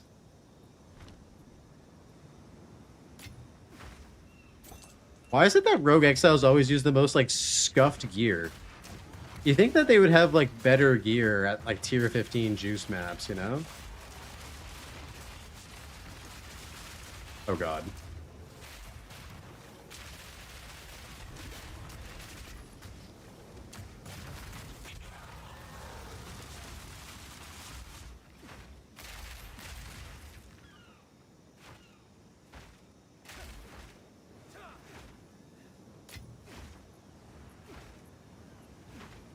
Almost time for Blaze's daily food talk to start? Dude, I know.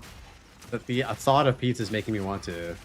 Yes, please provide pizza for the whole class. That should be a requirement. If you're having pizza in the stream, you need to share with everyone. Ooh. What's this?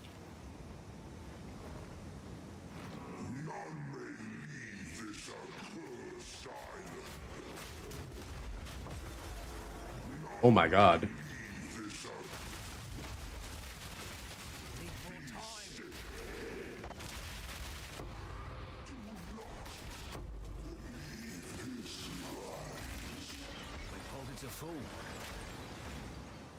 That's a lot of pizza. We need one of those giant party pizzas.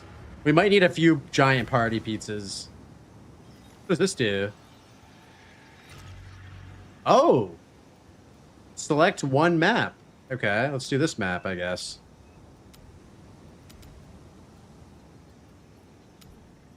Wait, why can't I... Do I have to do it not in the ocean?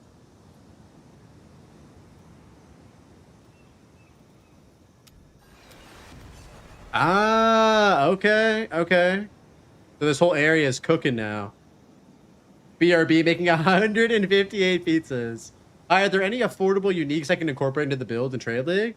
I'm not sure. I feel like I haven't used a single one. The one I would say that you could incorporate that might not be super expensive is Constricting Command. Great Beast with Fog. Is that going to be hard? I love when you're in the heat of battle and you click a checkpoint. Yeah. That's not ideal. Better and better. I want to do some like grand expedition maps for a bit though. Yeah, check out Constricting Command. One of my expedition stones has very rare, unique item reward. Wish you luck. Dude, good luck, Alaska. Report back. I've only seen rare unique item. I've never seen one that's a very rare. Bro, I'm so over doing port.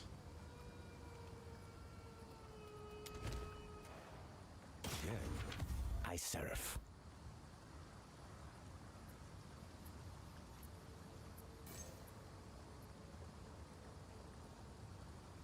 Take our gold and go. Accuracy, bro.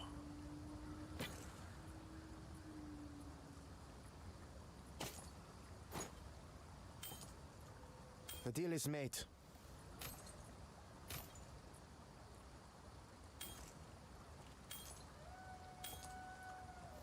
go then.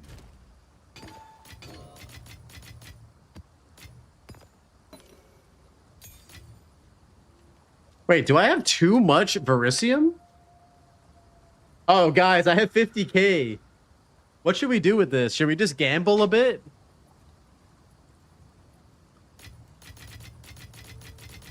Okay, let's see what we can get. I've actually never done this before. So it is. Get some runes? Okay. Let's do that.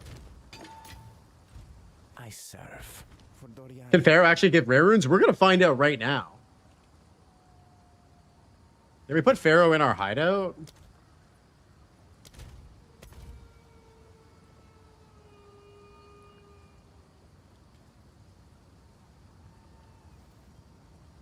Oh, we actually can't? That sucks.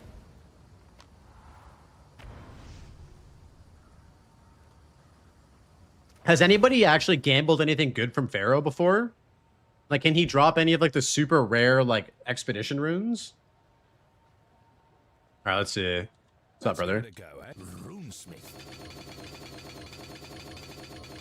Oh, we got a purple. We got one purple. Two purples. Wait. Oh, no, we've hit the limit, dude. We hit our limit. Does flat fizz matter? We're looking for a crossbow? Yes, flat fizz is good. Flat physical damage combined with percent increased physical damage is quite good. This is all we got.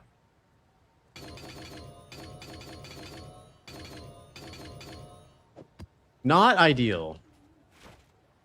The Ellie one is Pog? Yeah, it's alright. I mean, we have a bunch of those already. Fair enough. Do come again.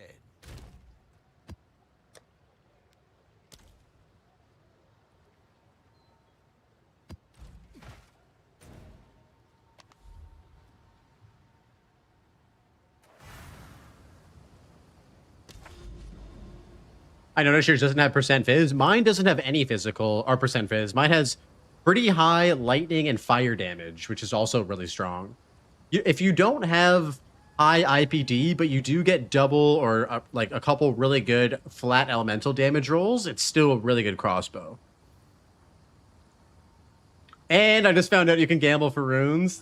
You're welcome, Alden Gray. I didn't know that for like the entire campaign. So, you know, you learn something new every day.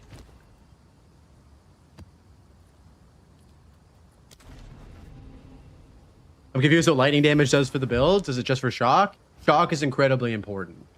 Shock makes enemies take an additional 20% more damage. And lightning damage can potentially slap really hard, even with our explosive grenades and cluster grenades and stuff. Not yet.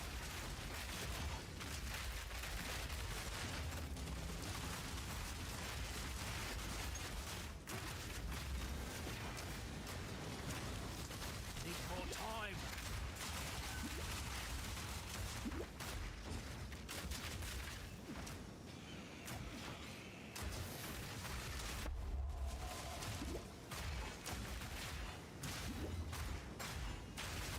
Not yet. Oh, Bloody beautiful.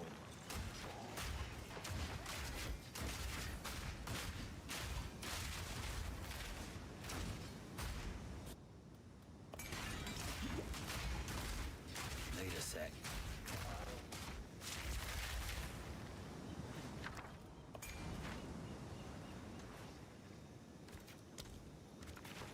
I usually do these expedition encounters just because the loot that you get from the loot explosion at the end of like a 4 or 5 remnant one can actually be pretty good sometimes. You still have divines for tanks? Wait, what do you have them as? Dude, do you have your divine sound as just a can of beer, like cracking open, like that's every time? Need more It's a good one.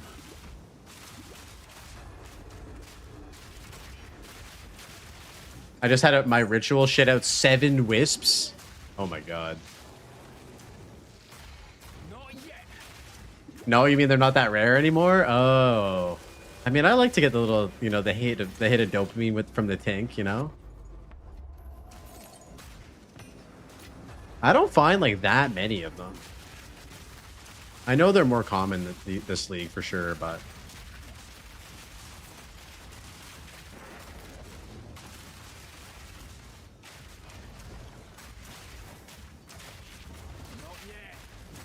in your latest update, did you drop all evasion? Yes. We have not used. We are not using any evasion at all. We're converting all evasion to armor actually with iron reflexes.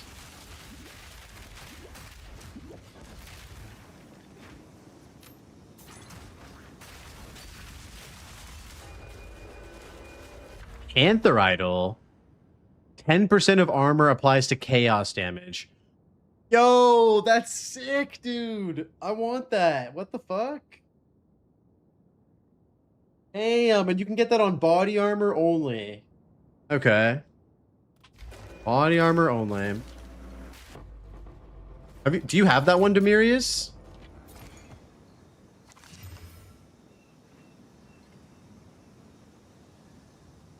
Bomb's Heart, first time seeing that ever? Nice, dude. You missed it? No worries, Bren. Yeah, I think I also covered that in the first Endgame update video that I made like a week ago.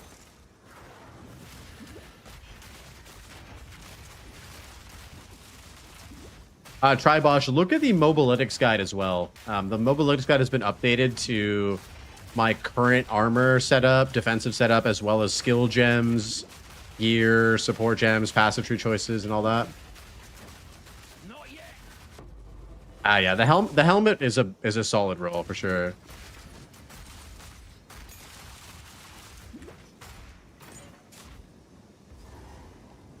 I love go! Yo, DeRosia with the 150 bits, dude. What's up, man? Thank you so much for the bits, brother. I love go! I almost said Demirius.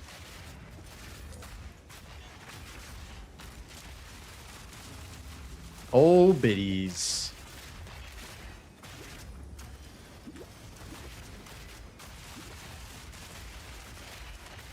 Need more time.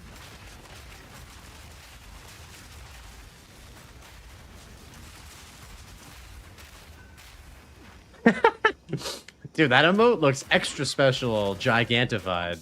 Look at that guy's face. Look at that handsome man's forehead, dude. I'm level 85. I might attempt the 4th Ascendancy tonight so I can spec into getting as much deflect as possible. You should definitely do that. Definitely do that. 4th Ascendancy is super strong. Not yet.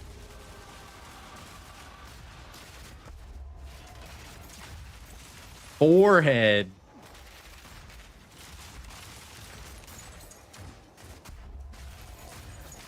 Not yet.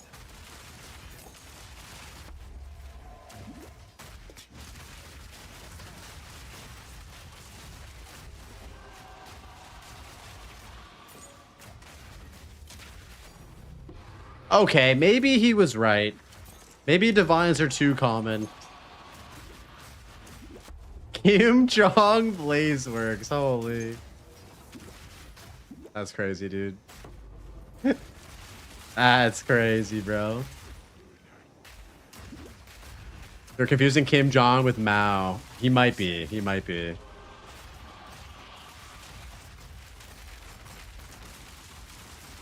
I haven't had much luck getting a good 79 siege crossbow. Got one, but I'm not happy with it. It was a big upgrade. Yeah, it takes a bit. Make sure to just constantly be picking up the bases for them, Tribosh. It'll take a while. It's Mao. Yeah, there you go. There you go, buddy.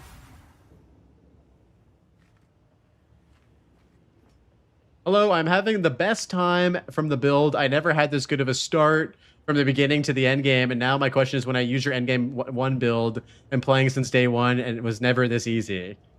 Yo, that's awesome. Hell yeah. I love hearing that, man. Sorry, what was your question? Can you reiterate that? Mao Blaze Zedong. Yes, that is me. Your fearless leader. China is #1.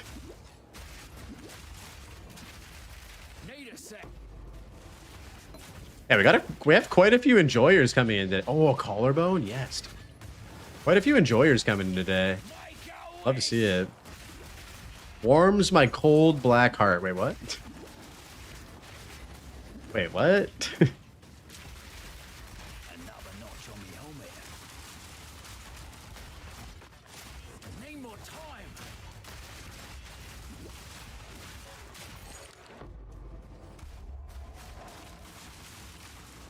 Welcome to Glazeworks TV. I mean, dude, I invested. We invested in the Glazeworks brand, all right?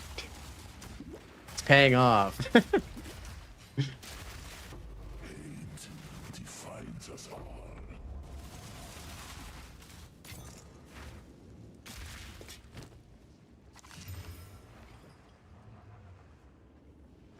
Wait, is that double T1? Oh, that's almost quadruple tier 1.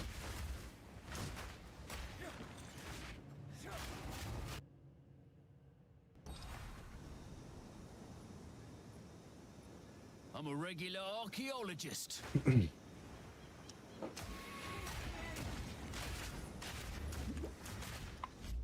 I've been playing HCSSF League with my friends, all trying to see what level we can get to. I'm the only one who hasn't died following a guide. No way, dude. That's sick. Pin is so strong. Pin is very strong. Yeah, we got to level 99 with Pin Tactician last league in HCSSF. It's the highest I've ever gotten. Need a sec.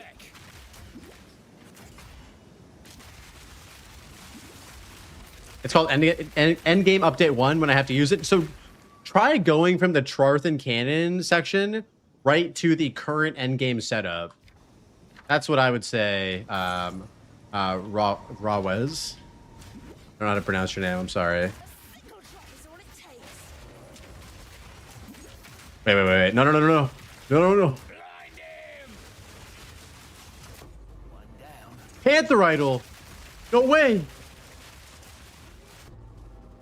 Yo, we got it. Yes. That's the first one I've ever seen.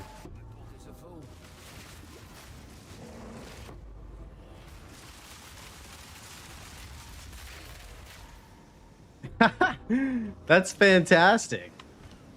I think we actually probably swap out the Ironer for that, right? Oh, we got 2 of them. Bro, I was dying from sprinting more to dying to bosses. Yeah, sprinting will get you every time, my boy. Sprinting will get you every time.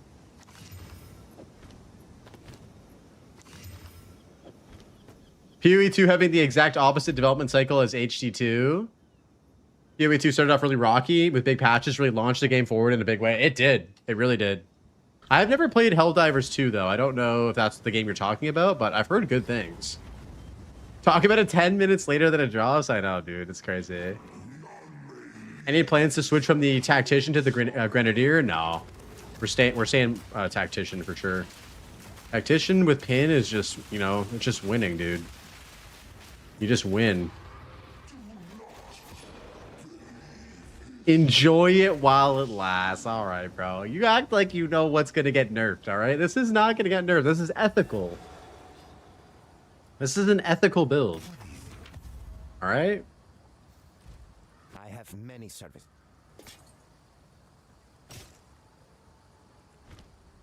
So yeah, I think we put in the Panther Idol in here.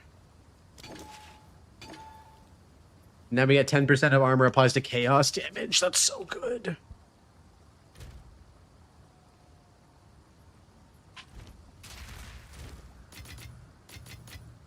We actually got 2 from that map. Wait. Can we use this? I think it says body armor only, right? GGG intern, show yourself and tell him about the nerves. I was making a short list of changes for Jonathan and bundled in a nice bottle of wine. Oh no. You know the secret to Jonathan's heart, do you?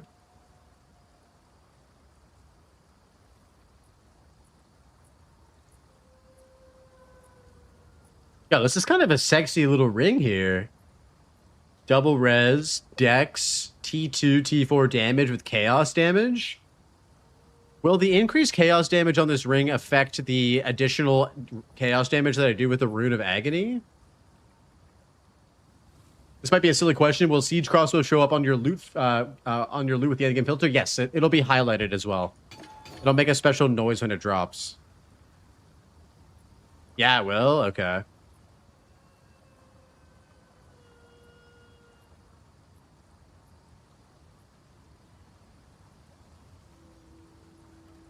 I thought thoughts on using flash grenade on mortar cannon? I don't love mortar cannons, Kraken. I played with mortar cannons quite a bit last league. Personally, more of a self-cast Andy now these days. But if you fuck with it, then I encourage you to try it out, bro. Use it.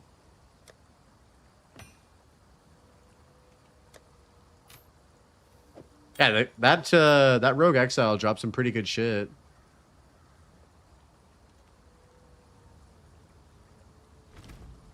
What's our damage like with this?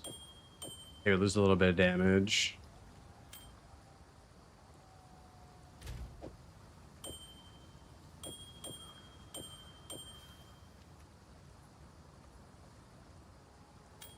We probably won't need any decks on the tree if we have that, though, which means we can put more stuff into strength. How much damage do we lose? We lose like 500 damage. That's not that bad. Hello, fellow crossbow enjoyer. Have you considered armor EV hybrid? What up, Ray? Rake. Yeah, I did. The reason why we're not going hybrid, though, is because with the Tactician specifically, you probably already know this, but you get the deflection rating based on 20% of your armor. And so I found that with scavenge plating, I can get up to 28k armor applies to elemental damage, which is pretty good. We're almost at 30k. And that gives us an effective deflect chance of almost 50% when we're mapping, which is super nice. So that's kind of the vibe. And then, yeah, like obviously, like, you know, we're chilling at like 83% PDR, like unbuffed. So we get to, or sorry, 78% unbuffed. But yeah, if I was going Witch Hunter, like armor evasion probably slaps. What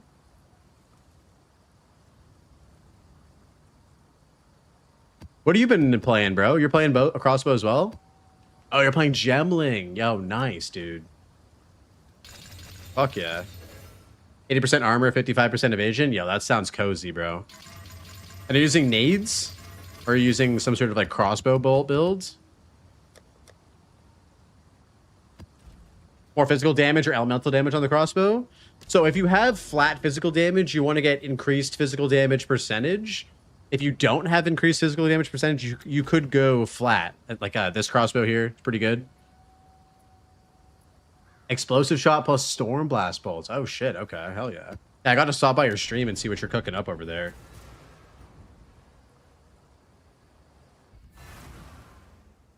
Yeah, I hope you've been enjoying the league, man. Good to see you, dude.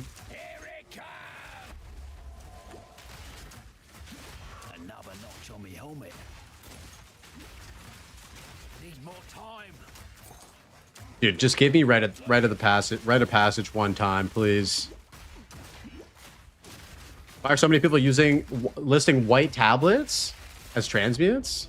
I have no idea. That is a trade Andy question that I unfortunately don't know. Just ignore the weekend streams. I tried to build swap on too low of a budget and it went oh no, dude. Dude, I've been there as well. I've been there as well. Were you able to like save the build? Need more time. That's the worst, when you like try a swap and it just fucking fails and you're like, all right, well, there goes 2 milli.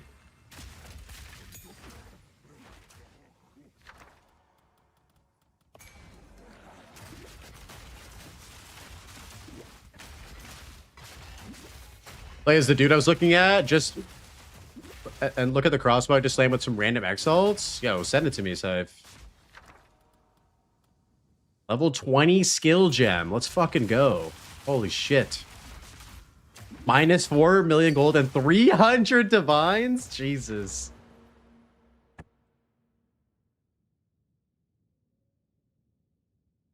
I mean, yeah.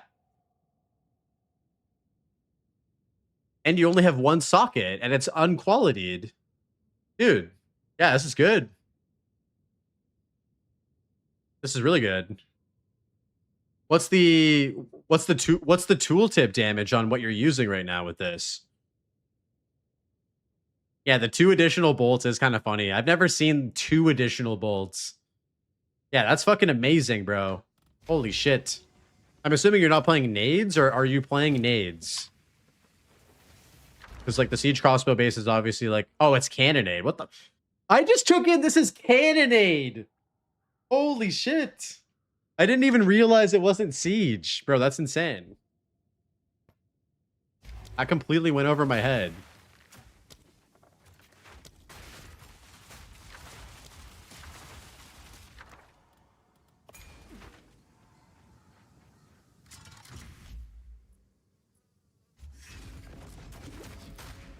Time for triple flat rings and gloves. Oh, that's good damage.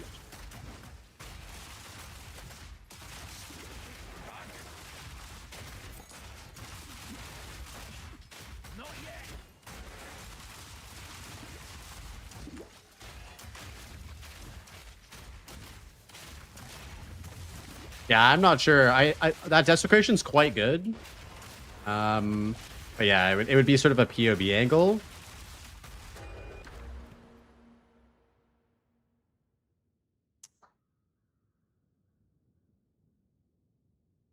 Yeah, you'd probably just want to replace the elemental damage with attacks, right? With the grenade desecration. So it would be like a 1 out of 3, like, chance. It's risky, dude. Risky. It is a fucking gamble for sure. It is a gamble for sure. I wouldn't risk it. Like, it's probably like the difference between the grenade desecration and the elemental T1 elemental prefix is probably like negligible. But yeah, it would be like you'd have to suss it out in POV.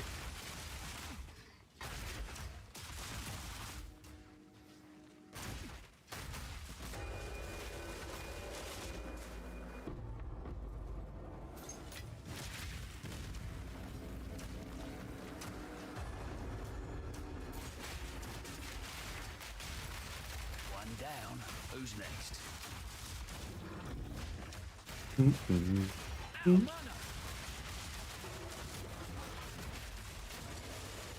Oh god. We got crabs. Wait, what? Oh shit. The fuck is this? Melee skills that don't raise a shield deal 20% more damage if you've blocked using a supported skill recently. 50% more stun threshold for heavy stuns while using supported skills.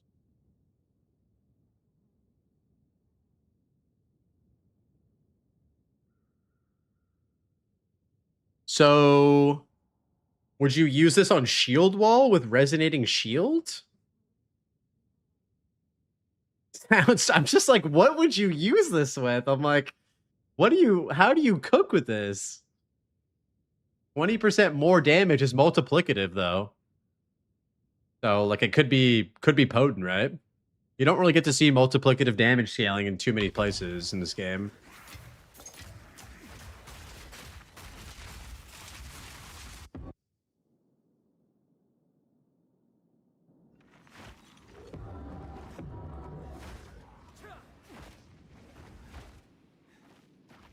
Wait, is this guy already dead?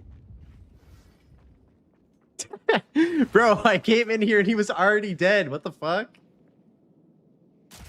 What's the difference between increase and more? Oh god, and I'm also fucking trapped in this cave. God damn it. So it's...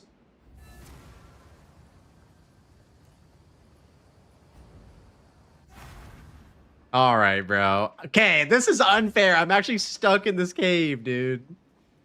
I can't. I'm stuck in the cave, boys. Let me out. It's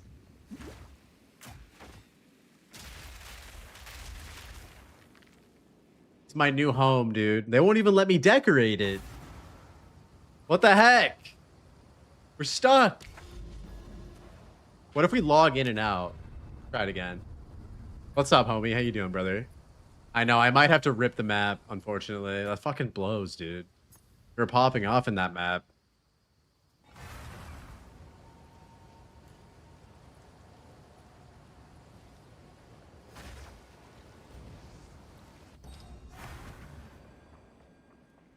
No, dude, it's bricked.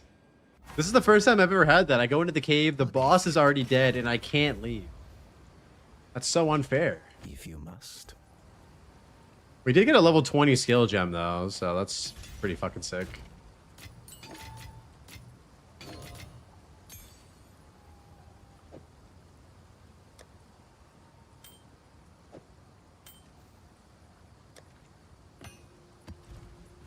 The deal is made. Goodbye.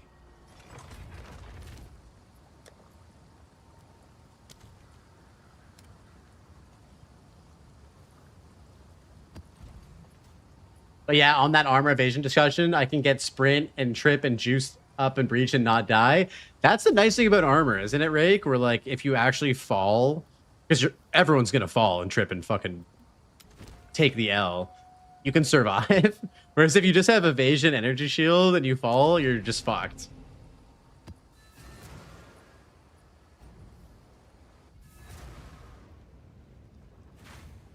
That's a great explanation, Arjack. Okay, and now they're making us have to do sinkhole. Oh no. Yeah, I've lost a few characters with like 12k energy shield to just tripping and falling down. Maybe not 12k, maybe like 10k. 12k is a lot. Can't evade while heavy stunned? Yeah, it's I mean, it's one of the few perks of having armor. There aren't many of them, but that is one of them.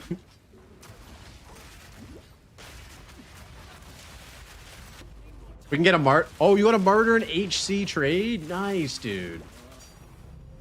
Do we have anybody at level 100 in SSF? We have... Oh, shit. This guy hit level 100. Monka Endo. First level 100 in SSF. And we have 2 level 99s. Damn. 3 divine orbs? Yeah, we'll take that.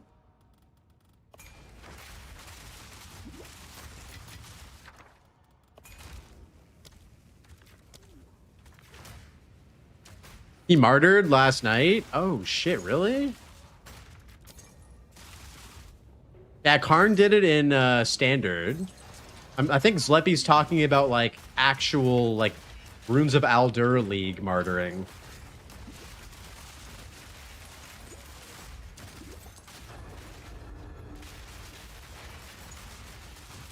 I would do it if I was level 100 right now.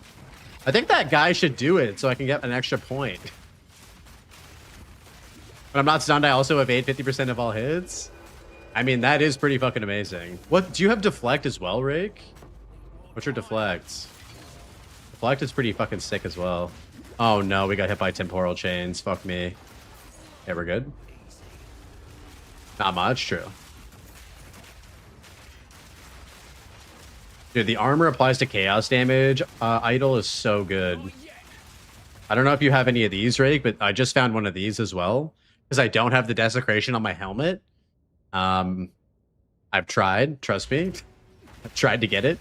I hate how they nerfed the Omen of the Liege so that you can't like target body armors with it. I don't understand why they made that change. Food break, but we kill Executioner soon. Rolling Slam Bone Shatter is good in the campaign. It's very good in the campaign. Enjoy your meal, Mr. Dad. Wasn't it always like that? I don't think so. I'm pretty sure you could target body armor. Man, you're making me like think I've been missing it the whole time. Blaze, grab your damn point after this. Did he do it in SSF? Yo, Blaze, I want to fight Arbiter Divinity again, but I'm not sure how. Any tips? I have a few tips, Yusef, in my new update video that I just put out on YouTube. It's at the beginning of the video. I would watch that first. And then come back if you need any more help. I swear I targeted armors before. Maybe I'm just brain dead. Oh, Monk Endo has martyred it? Okay, sick. I'll grab that after this map. Do you just have to go to the Arbiter of Divinity statue?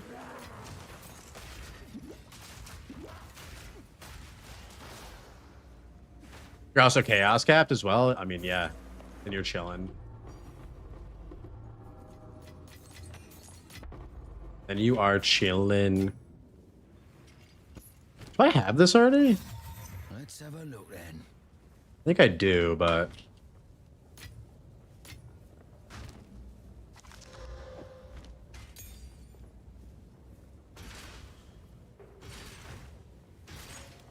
why is Blaze printing more divs than me? Dude, what do you mean? I thought divs, everyone was printing divs this league. So, today's finally the day. Hey, old friend.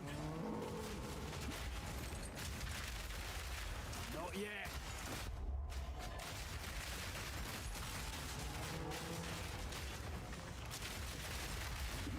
How dare you put down mortar cannons? Hey, where are you? Oh, you're over here. Yo, Saucy Zerg with the follow. What's up, brother?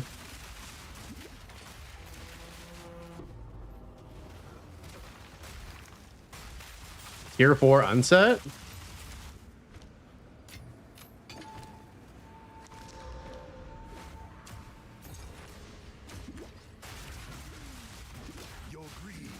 Dude, the sea has been crazy. Have you found any of like the super rare runes yet, Blade? Like the 12 remnants? I have not seen one of those yet. I have never been bested. Guy's leaping around like he's playing PoE1.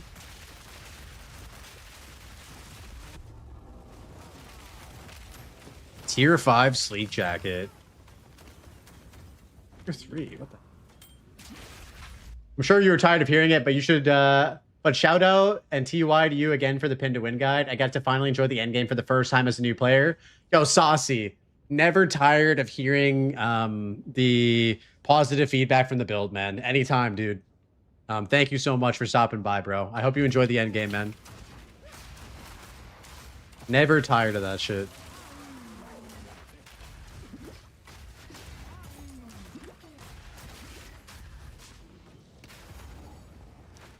Holy, who paid for all these glazers? Never tired of glazing? No. Y'all know I'm never tired of glazing. That shit always goes in here. Not yet. Okay. They spawned all around me. Finish it. I can glaze you even more if you tell me the secrets to get a good crossbow. Dude, if I had some magical... Oh, God, hold on. One of the rippiest monsters in the game just spawned in front of me. Yeah, he's dead. Yeah, if I had the secret recipe, homie, I would totally tell you.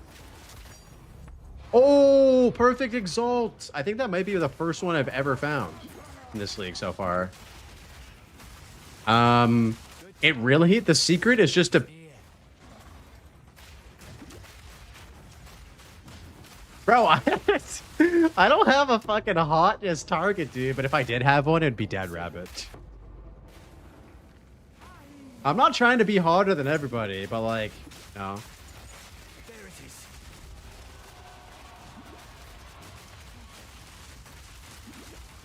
it is. It was said, don't send that to him, all right? We keep that shit low key. All right?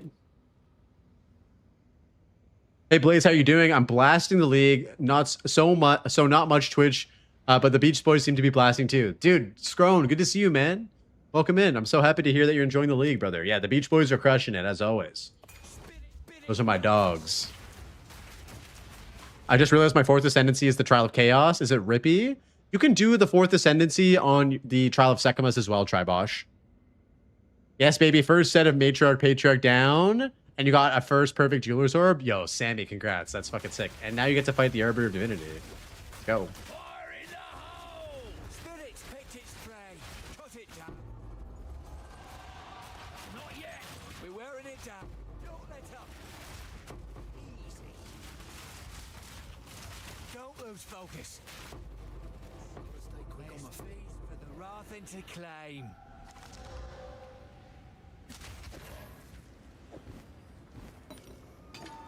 Now or never. Push on. Oh, shit. Chaos damage and T1 cast speed? Is this worth holding on for? Oh, it got away.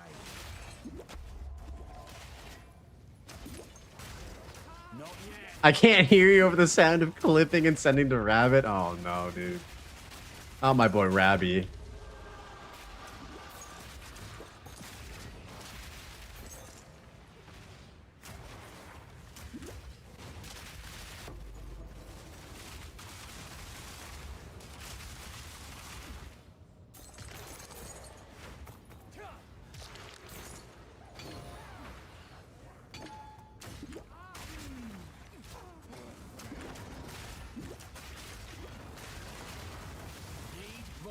Oh, I'm sure he's... Wait, he's probably sleeping by now, so we're safe. Oh shit, we got a druid in here? Hold up.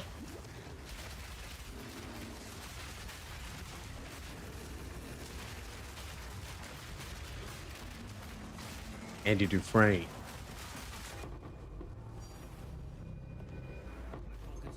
Yo, fracturing orb. Let's fucking go. Let's fucking go. These are also 30%.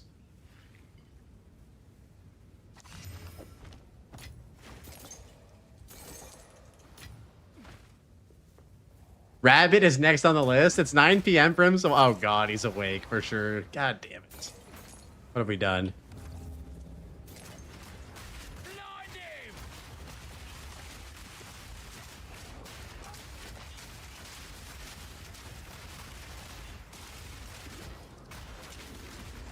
Easy.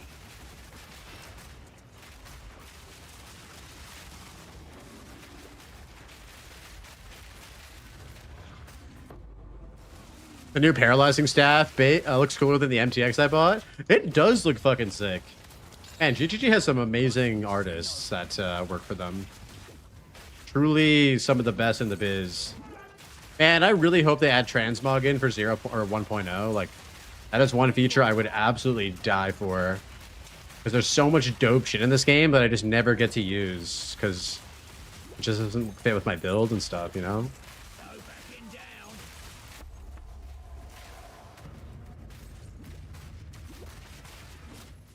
He's gonna ignore you because he assumes it's some tech. Why would he ignore the tech, dude? Come on, man. You're not telling him about the plant tech?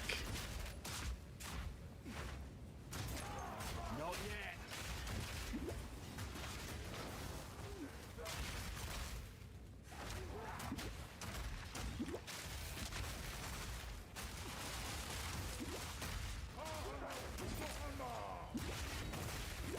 You can buy transmog. I don't want to buy it though. I want to have it for free.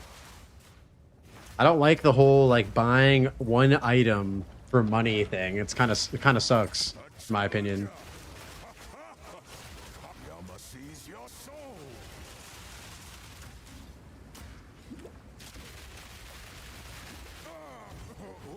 Okay. Yama sees you. You are worthy. I share my tech with him so he can showcase it first on his channel before public knowledge. That's because you're a fucking legend, bro. Oh, I clicked that ritual without waiting for my debuff to go away. That's unfortunate. Need a sec. I was just gonna work with Yama in here.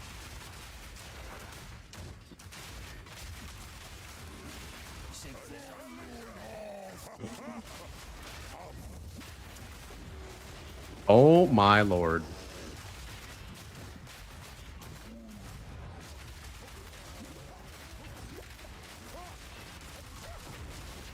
What the fuck?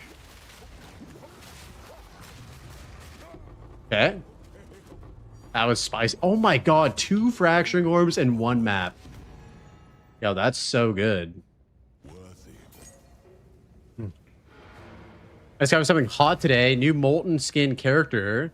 Mix your flask and HP into molten gold. Huh?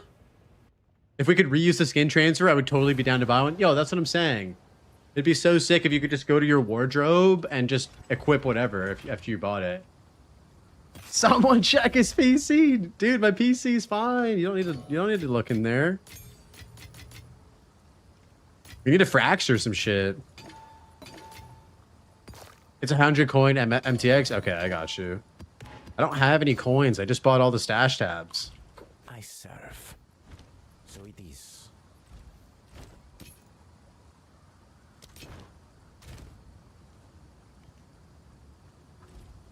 if you must. Go then. Abyss had that out. It came out a couple days ago. Yeah, I got Abyss, got Expedition, I got Breach. The only one I don't have is Ritual. I accidentally bought two Expedition tabs, so I need to get a refund. Kind of a mistake on my part, not gonna lie. If you must. The Abyss tab is in, yep. Mate. Yep. They kind of like shadow dropped it. Fine, fine. Okay, guys, I need to use the washroom really badly. I'm going to take a 2-minute washroom and drink break. Appreciate you guys chilling. Appreciate Local Hole with the raid. Thanks for sticking around, all the raiders who stuck around. And I will be right back.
All right, gentlemen, we're back.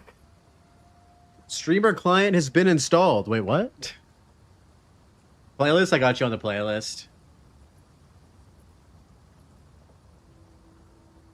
The song reminds me of The Hangover. Dude, what a fucking banger movie. Holy shit.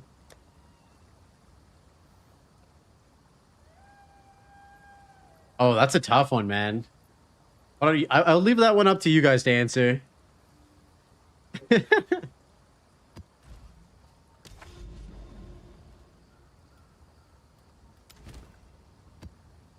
Okay, we have no more irradiated. We need one of those.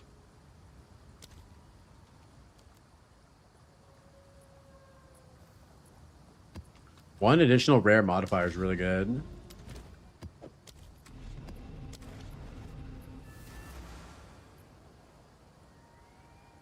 Look at Discord.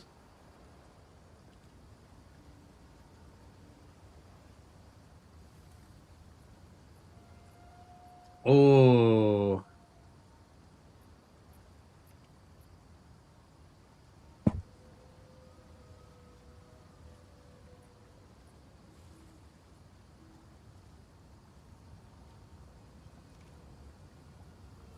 Oh, that looks cool, Blade. I'm not going to pay money for that, though. I'm definitely not going to pay money for that. It looks cool, though. It looks cool for sure.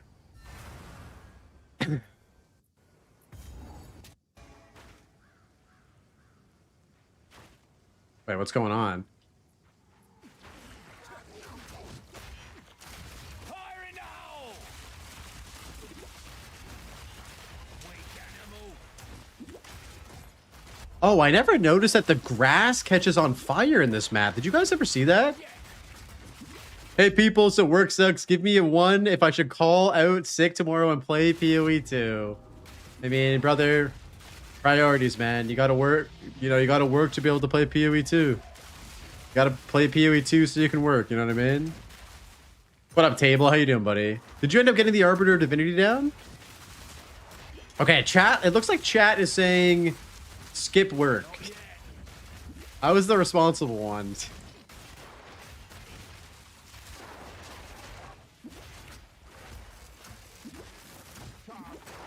Looks like everyone is in favor of calling in sick tomorrow.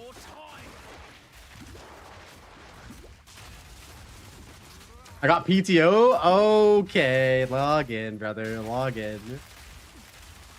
Yeah, I hope you ended up getting RB down. RB of Divinity.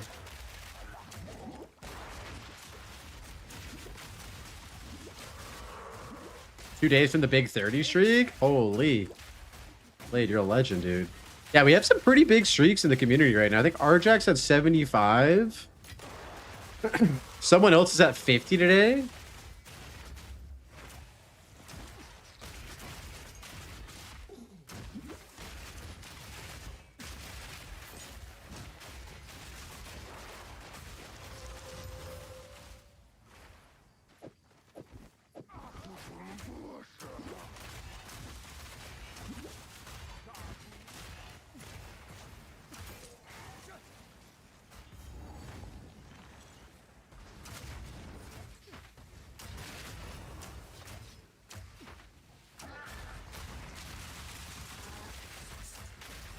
Need more time.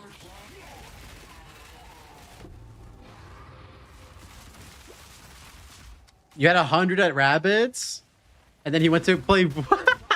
He lost his streak because he went to play WoW. That's cooked, bro.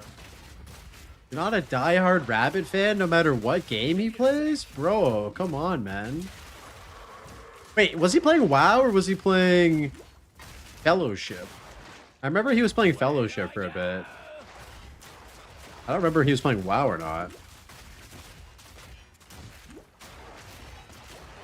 Welcome back, boss. We finally get out our SSF extra skill points. Let's go. Oh, fuck. I need to go get that. Simple enough. I need to go get that, actually. What up, Walnut? How you doing, buddy?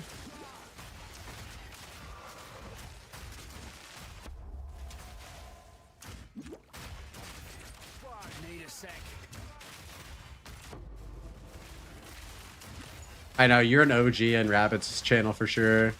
And I don't want to say his name wrong. I always call him P Juice. I know P Juice is not the way to say it.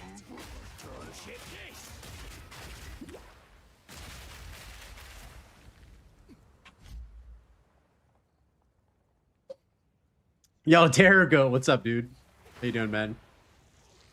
That is the correct way. Okay. Not too bad. And I I forgot. Are you playing core or HSSF? I'm playing softcore SSF at the moment. We'll probably do an HCSSF run at some point. And by probably, I mean definitely.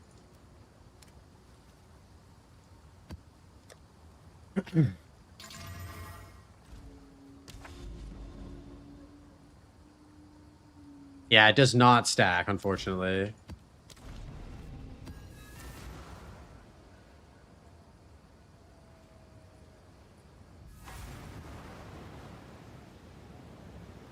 HCSSF is still in the grind to 100? Yeah, they are. Yeah, we get the point, though. We do.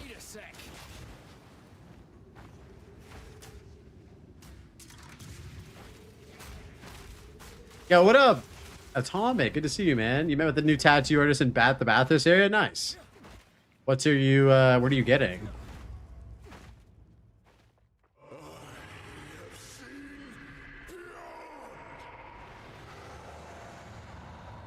You won't be back long.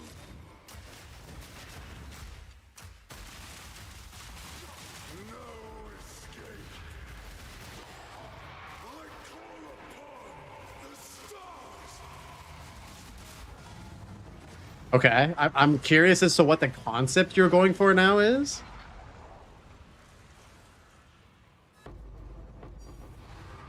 No way, dude. You got Headhunter in your awards? That's amazing. Fuck yeah.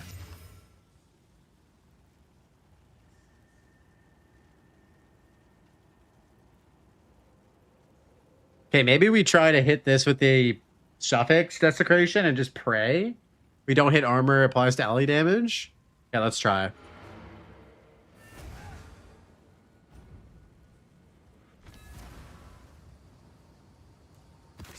So translator it is. Hey man, good luck.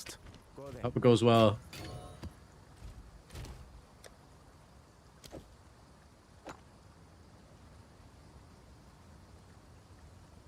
Yo, congratulations to you as well. Yep. All right, here we go. It's a 2 out of 3 chance we don't hit the LE.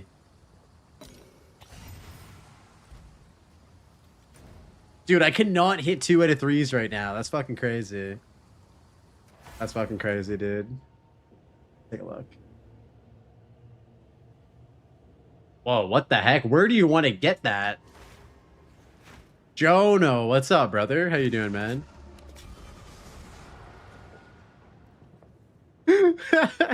You can't make this shit up, dude.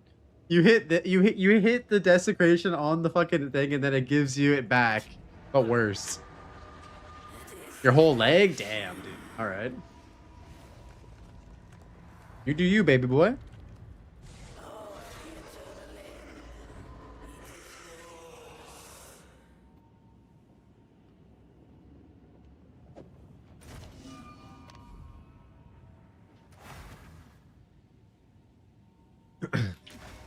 Oh, it's the wrong place.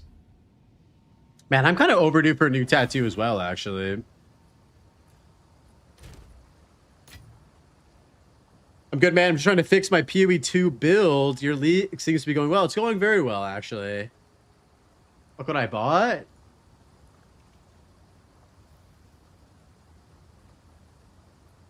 Damn, dude. That's sick. Fuck yeah.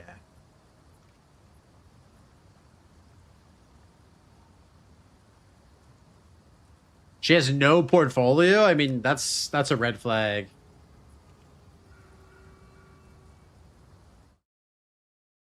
"100% of lightning damage converted to cold, 100% of cold is converted to..." Oh. What is that, dude? Why? That's so ridiculous. Got the 2 Brotherhood rings in one body? Damn. That's hilarious. Pretty crazy armor, though.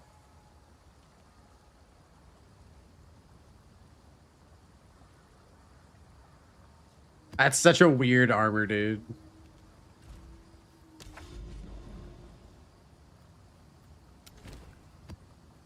All right, let's do it. Let's finally do some expedition, a big expedition. It's the body that you shove 60 rings into the Act 4 NPC. Oh, I see. Right then, who wants to get I see, I see.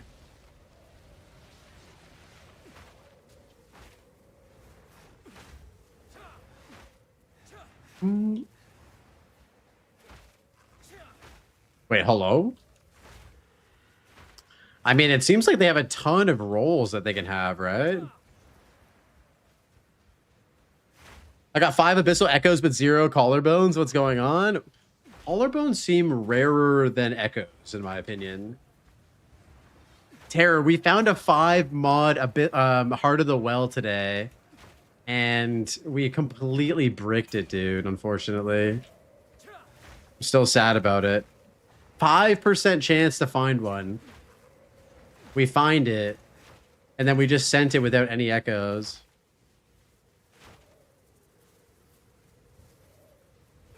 True. Well, hopefully it goes well, Atomic. Hopefully it goes well, sir.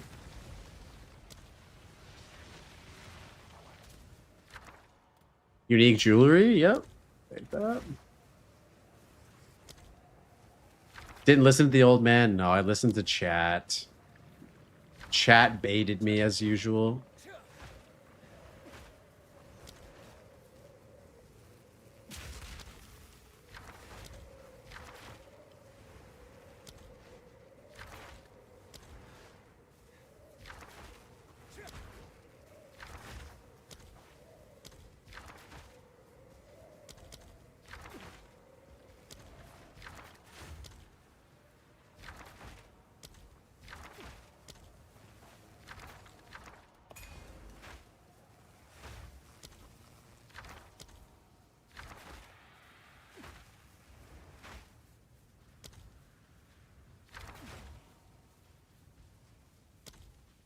I mean, yeah, that checks out.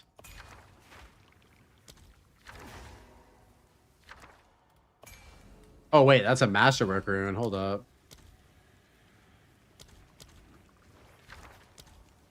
Oh, we're so close.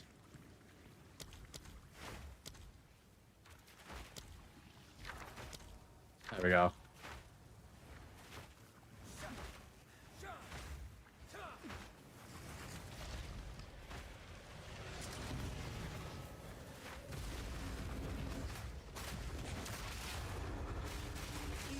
Is a sheep there? Oh, jeez. Need a sec.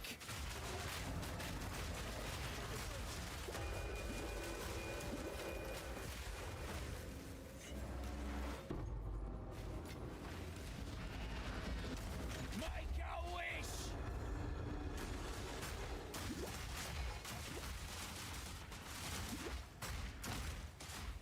I love how many secret like items there are in this patch. Seems like no one clipped your Heart of the Well fail. Nah, everyone was too sad for me to clip that. What is chat doing? They felt for me on that one, dude. They felt bad.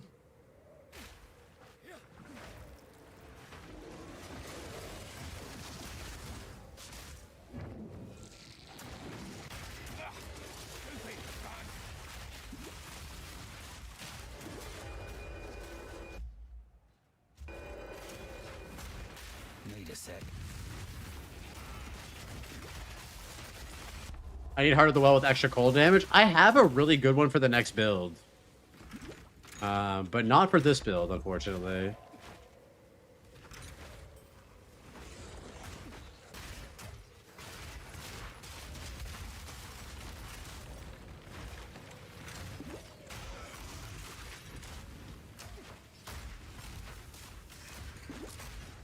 Need more time.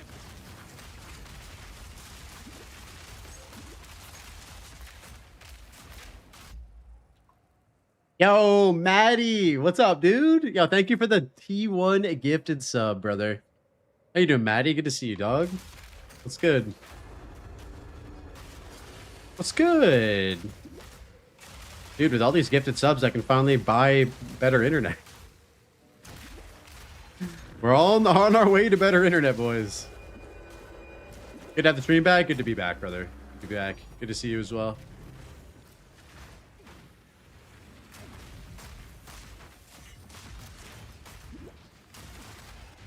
Have you found an effective way? I'm spec'd into Rogue Exiles on the Atlas passive tree. So I have Rogue Exiles selected. Where do I have them selected? Here. And I have some other stuff as well for Rogue Exiles. I think that's the best way. Is just making sure that they pop up more in your maps.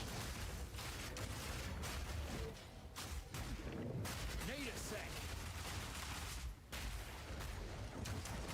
Need more mana.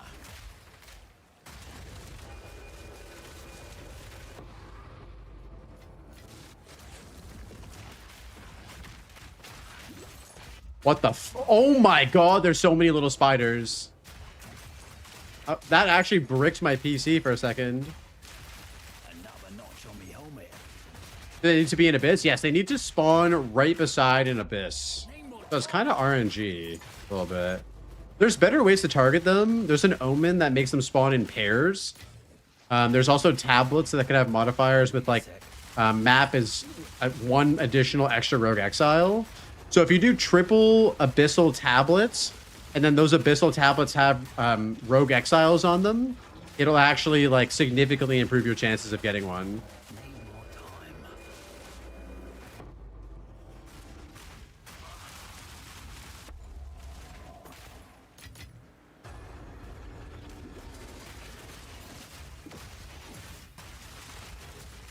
time. What up, Celiac? How's it going, bro? He's pinning! Dude, I stay pinning, bro. Until we cook up a new build. Sadly, the new build is not going to have pin, so it's going to be weird. It's going to be weird. Out of mana. Not yet. Yeah, check what you got in the inventory. You can always re-roll your tablets with, like, Chaos Orbs. It is a lot of chaos, though, potentially, to hit it.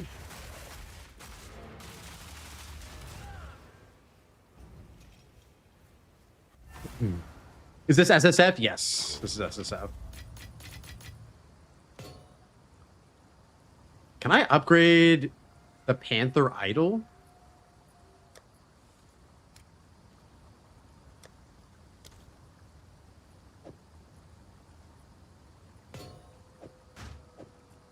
No.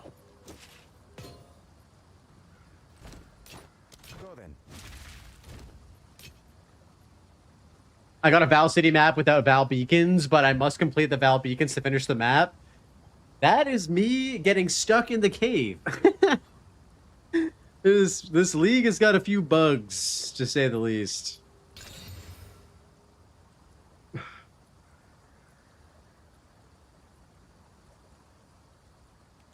Kush. SF has been so rewarding. I can just play the game, as simple as that sounds. Dude, I hear you. I think a lot of people are enjoying SSF this league. I'm right there with you, brother.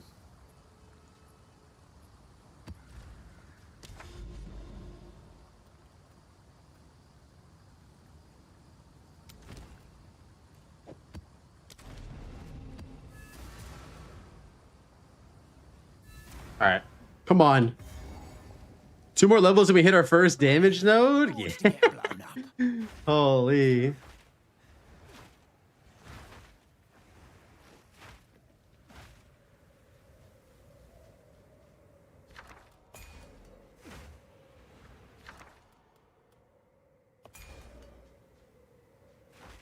The best part about playing trade is you can play it like SSF and change your mind if you want to. Nah, you got to commit, dude. You got to commit to the SSF lifestyle 100%. You can't just dip your toes in and then change your mind when you want to. What's the vibe with 0.5? I haven't been able to play it all. The vibe is very, very good. The league is great, Storm. What up, Storm? How you doing, bud? Uhtred's Saga. Or Greater Chaos Orb. Nah, you can't do that. You're not the father. Come on. You have to commit, boys. You have to be in a monogamous relationship with SSF, all right? You can't just flirt with Trade League and try to be, you know, all up in that SSF at the same time. That's not how it works. It's not how it works, boys. She doesn't appreciate when you fuck around like that.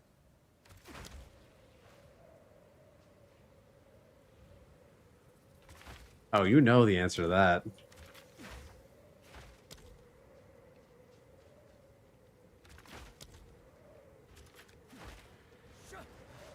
SSF sounds a bit needy. She's very needy. She's clingy as fuck.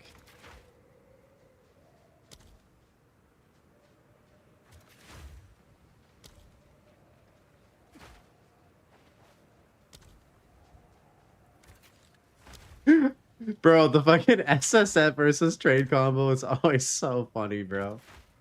SSF doesn't even let you talk to other people. That's why you have to be a streamer. The only way I get social time now is by... That sounds so sad. That sounds so sad. I'm not even gonna say that. It's...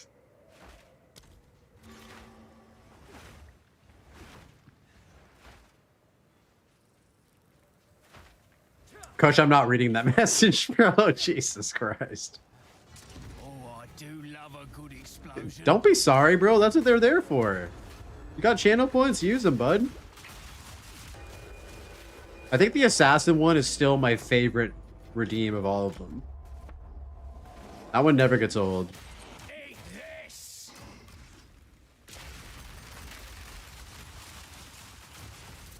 Ooh.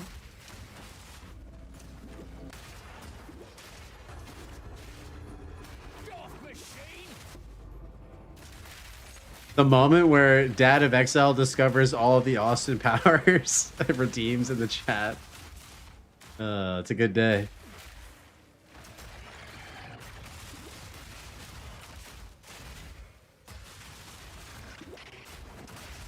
Need a sec.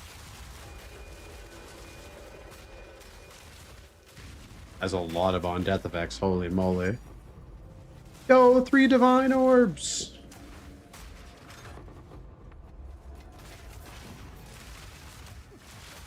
Need a sec.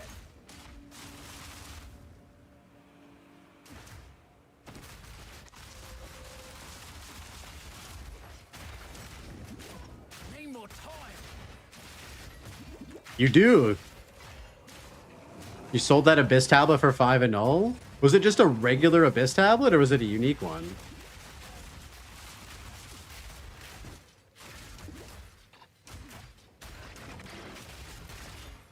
If you were in trade, it'd be 1/10 of a good item. Is that how much like a good item usually goes for in trade? Like 10 divine? That seems cheap. Like I found 10 divine in like the last like 3 maps. 40? Oh, okay. Oh, 1/10 isn't like 30 or 40. Okay, yeah. Not yet.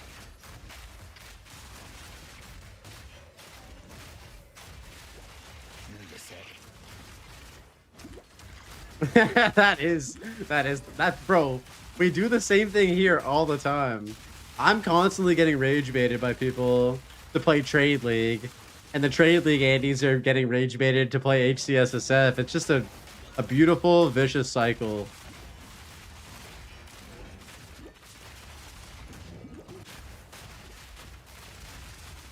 I'm also scared now to play Trade League because if I do, I'm gonna get torn to shreds by you guys for like a good month. Like I physically can't do it, you know? I have an embargo put upon me for Trade League. I actually can't, dude. I'm locked out.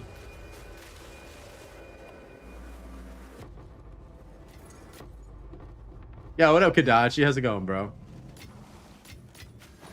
How's your wrist doing, man? I switched last league and never going back, but I'm not saying I haven't thought about it. I mean, when you're down bad and you need something, of course the currency exchange would be nice.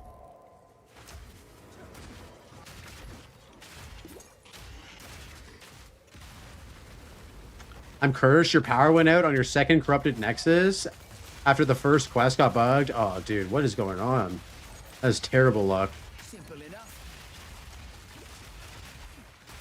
Not yet. That is absolutely terrible luck. Doing good, bro. Been blasting. The wrist is good. You went to the hospital the other day. Yeah, I hope it gets, you know, I hope it heals quickly. You need 2 uniques from the Bodoc.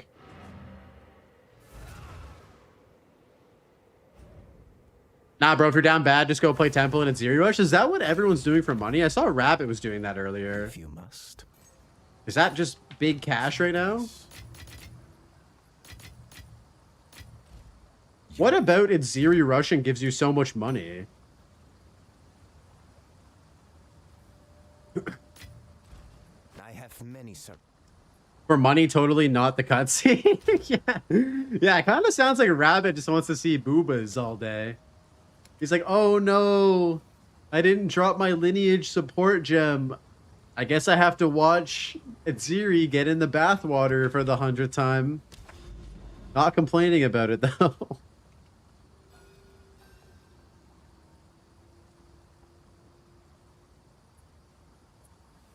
Yeah, he actually has the good loot filtered out, exactly. Oh no, she crushed me, dude. Yeah, there's something fishy going on over there, boys. This is all I can say. Something fishy's going on over there. Yeah, the Zeri's communion, right? That's what it's called? What do we got? Wait, isn't there supposed to be a boss that spawns? I used an Orlaw thing.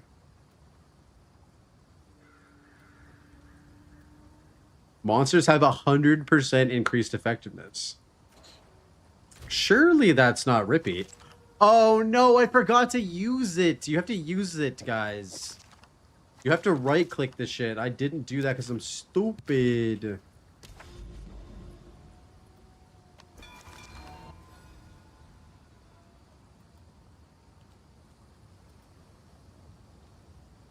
Alright, let's go over here.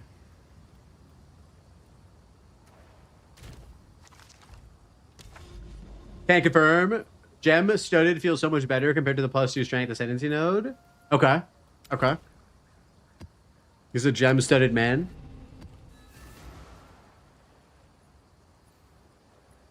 Yeah, it's definitely juicy. I kind of noticed that when I started doing Temple initially, actually.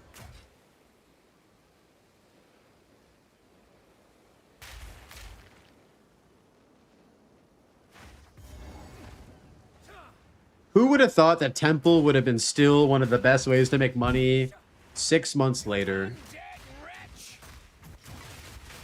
Here it comes. Oh, Celiac, what are you playing right now? What build are you running? I will end your meaningless life. These spirits are mine. At your request. Whirling Assault Smith. Yo, that sounds sick. I really like the Smith the Kataba ascendancy. It's dope.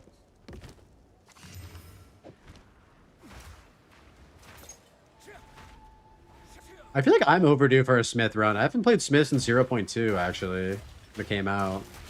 Back when you couldn't even ascend to it for the first 3 days of the league.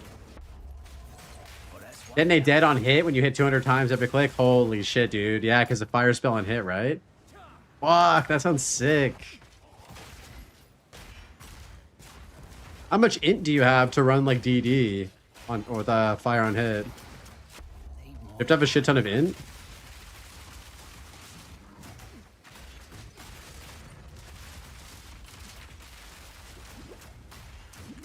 DD does percent damage. Yeah, so you're scaling like effectiveness and stuff. Oh, you can get away with a low. Oh, okay, right. That's very nice, actually.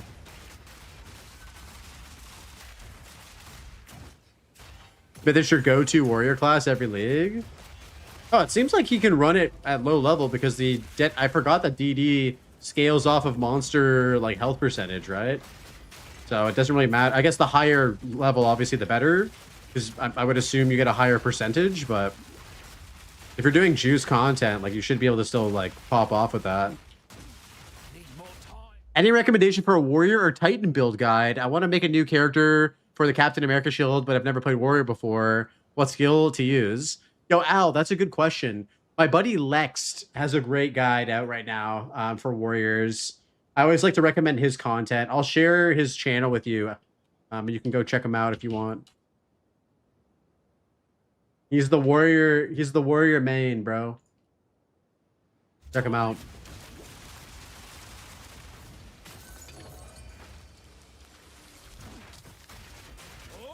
You notice you can level it to 19. There you go.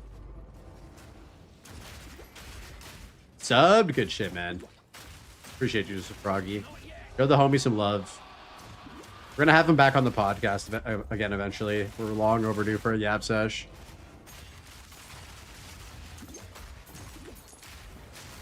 Back to the grave. Need more time.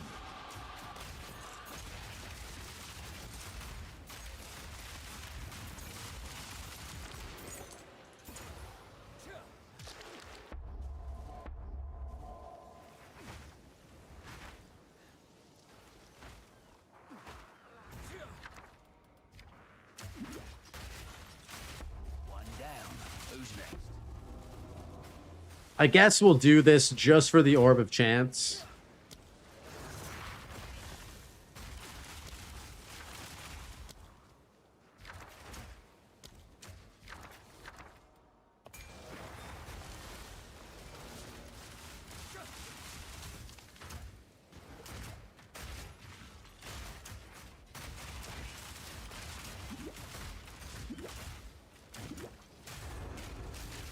Oh.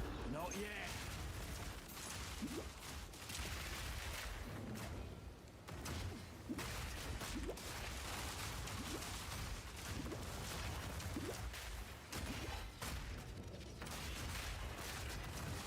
Dude, temporal chains and chilled ground actually hurts my soul to run. I don't know why I did this. Need a sec.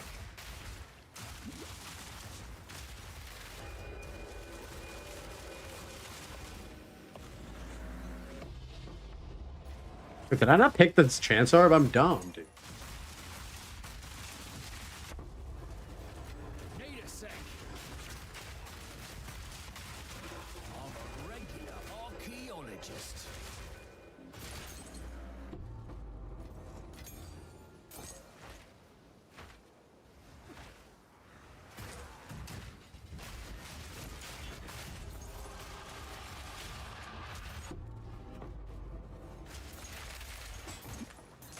Firing now!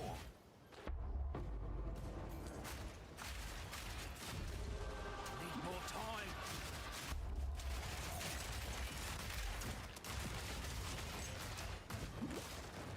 Simple enough.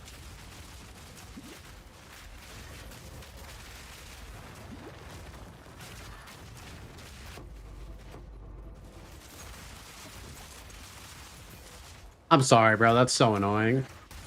All you want to do is complete the last thing you have to do to complete, and the game just says, nah, fuck you. And it's not like you can just go to the one map. You have to actually find the fucking corrupted nexuses and shit too, which is annoying. I still have 2 more to do myself.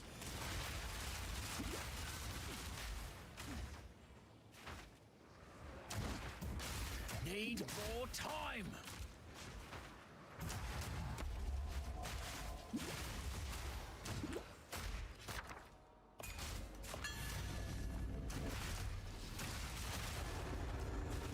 Out of mana.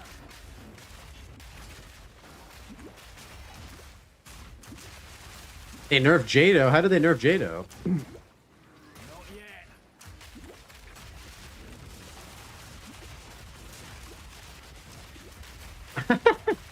yet. Why? What happened? What was like OP with Jado? Not yet.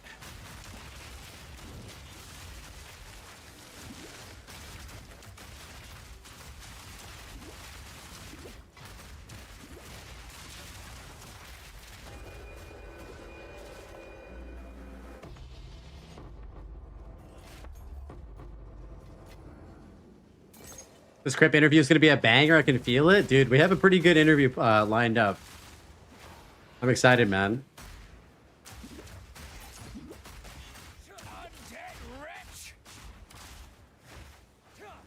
There's so much shit to talk about with Crip, but we really tried to just distill it down to like the bare essentials. Because, dude, homie has been playing games for so long. It's easy to know when all of your interviews are. Oh, dude, thank you, man. I appreciate that. I put in quite a bit of work yesterday with two homies who helped me do some research and like plan out the flow of the conversation, everything.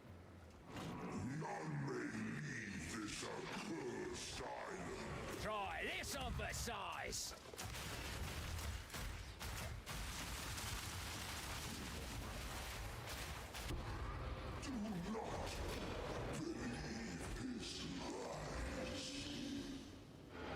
The bare necessities. Yeah, the bare necessities. Yeah, I'm excited, man. I haven't done an interview in a hot minute, actually. It's always funny when like League launch happens. Like I don't do nearly as many interviews because everyone's just playing.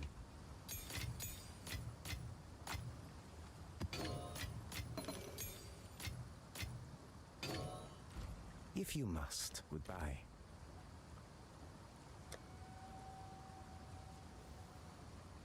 Yeah, dude, I mean, it's important to play a lot, right? Because I feel like for me, I can't really feel comfortable hosting a podcast about PoE2 unless I'm pretty up to speed on like the game, where it's at, what people are thinking about it, and all that shit too. So it's like, you know, to do the game and the conversation justice, I have to spend quite a bit of time like getting familiar with everything. And goddamn, there's a fucking ton of shit to get familiar with this league, as you guys know. So it's like, whew, there's a lot to talk about.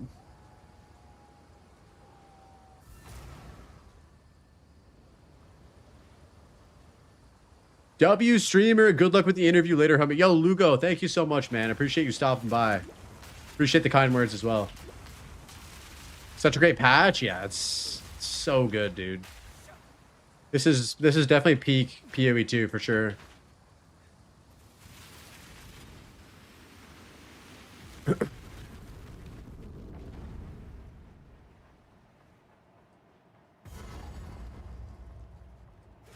Yo, what up, Orl? Oh, that means we can fight the spider after this, right? Hell yeah.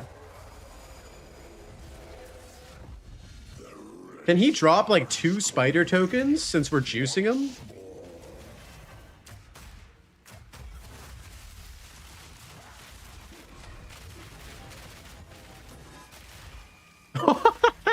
Dude, we almost got him, boys. We almost got him.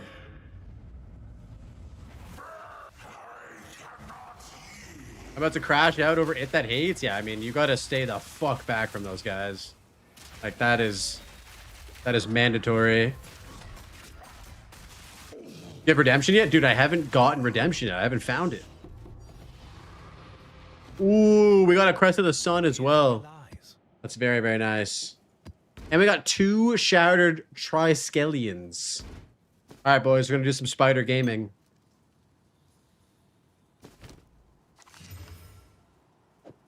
Thorns.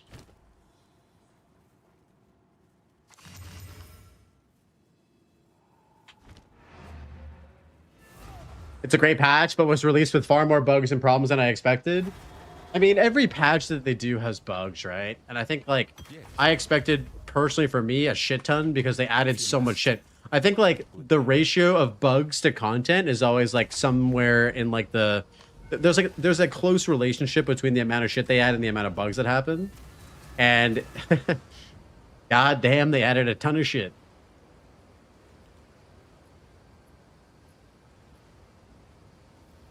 But yeah, it sucks when the bugs are directly impacting your ability to progress and finish shit. Like, oh, I hope they fix that stuff soon, man. Good day.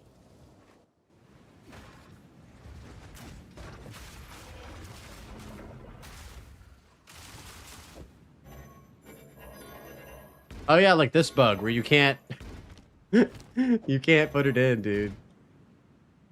Oh, I need to repair it. I'm fucking stupid.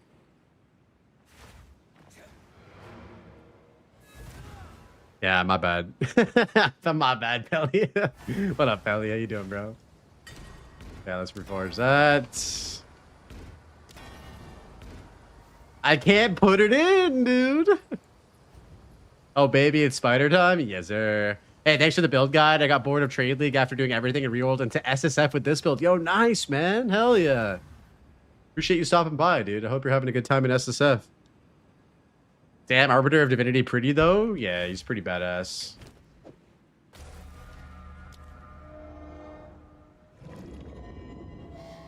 For the redemption, from a pure DPS standpoint, it hits like a Mack truck, but I really find myself proccing the ability. Interesting. I definitely want to, like, try it out, but yeah, I've just been unlucky, man.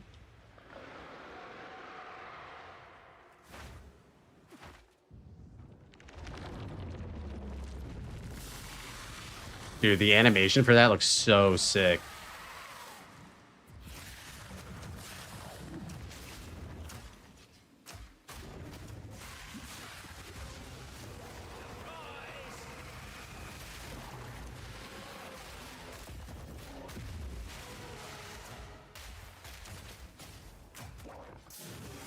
Need more time.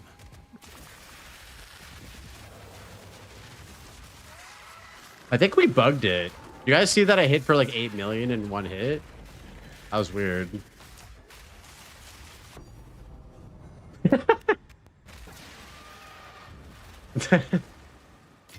That was a lot of damage. I feel like it sucks because not like I'm not mad about it, but this boss, this build just destroys any boss that doesn't move like badly.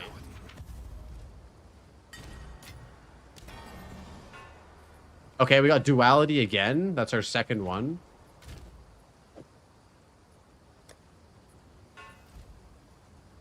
Who sent you? Are you valuing any of your skill gems for this build, or is that more of a caster thing? I'm currently not. I just got level 20 skill gems, so yeah, I'm kind of holding off on it for now. If you must. The deal is made. Goodbye. The bosses are so great. Yeah, they did an excellent job.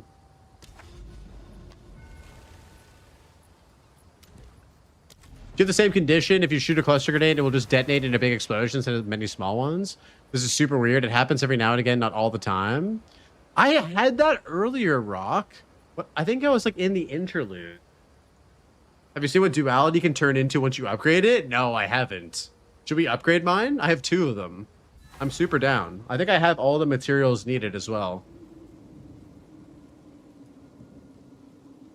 But Rock, I had that same shit as well. It gets 750 top end? Holy shit, okay. You stink.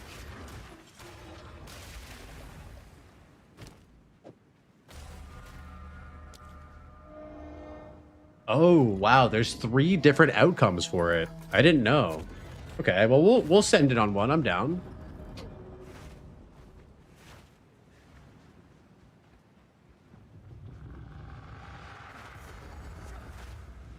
Yo, Hawaii Barracuda with the follow. What up, dude? Oh, Rock, I forgot to thank you for the follow. Thanks for the follow, homie. Yeah, sorry I can't be of more assistance with your cluster grenade issue.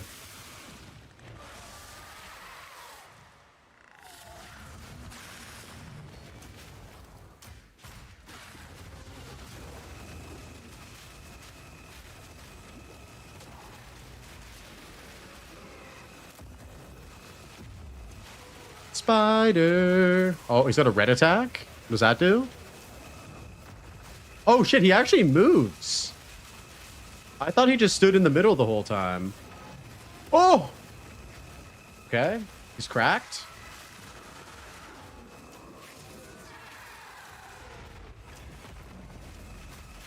Not yet.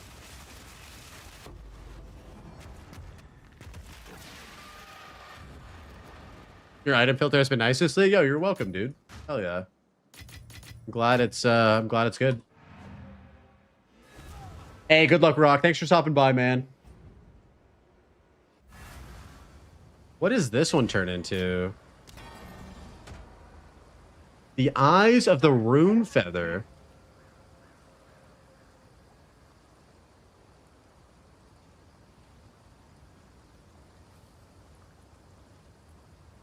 What the fuck is this?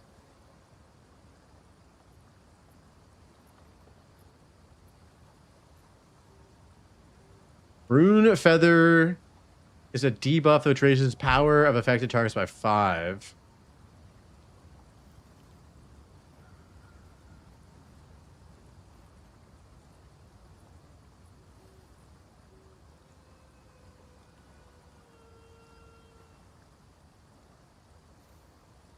Should I use my first 5 link on explosive grenade? Yeah, 100%. If you're struggling with single target, this shield is interesting. I don't really understand it.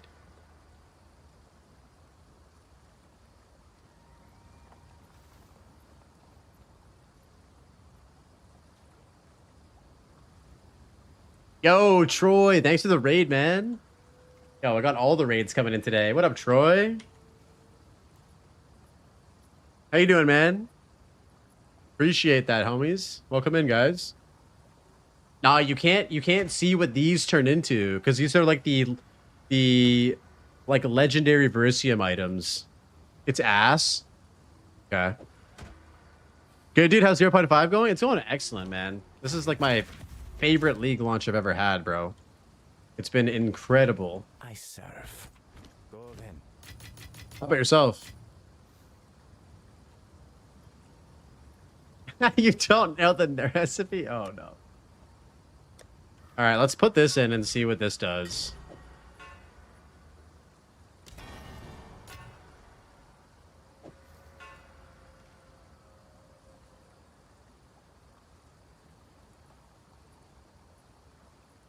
Okay, I mean 612 top end is pretty good.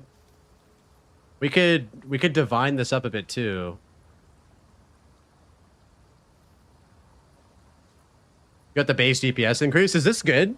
Is this like the good outcome that you want? I mean, having the base DPS increase is pretty crazy on a level 65 staff. Oh, it's the best outcome. Fuck yeah. That's what you ran on your Smith for a long time? Okay. It seems pretty damn good.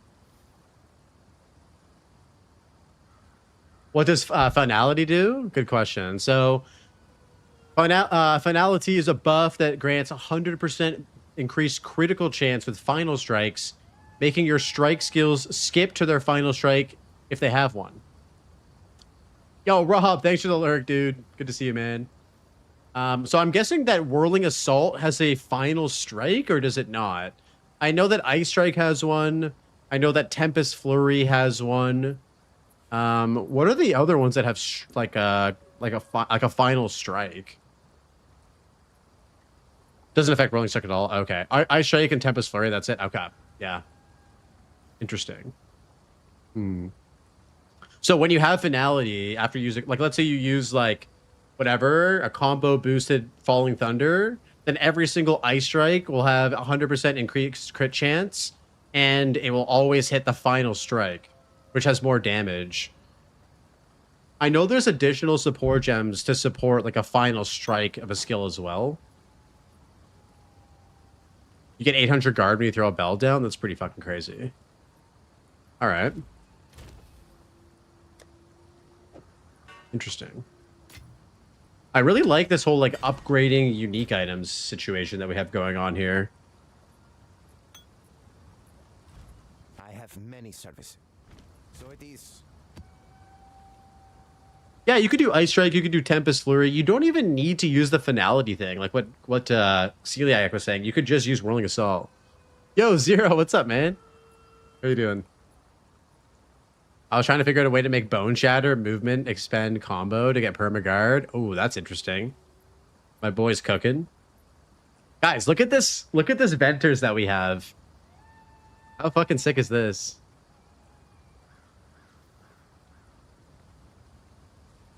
Oh, I missed some YouTube messages here, I think.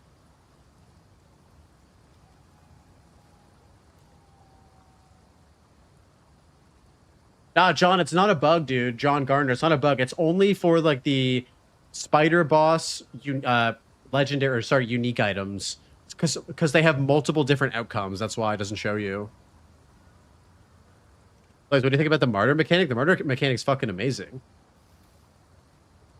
Oh, speaking of the martyr mechanic, holy shit, we need to go get our point. Dude.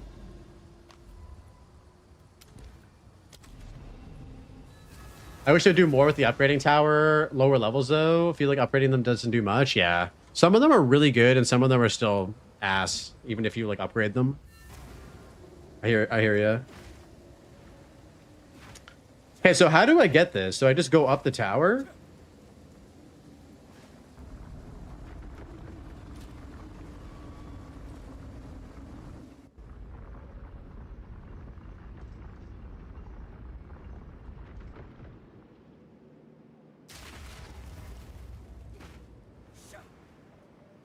Yep, okay.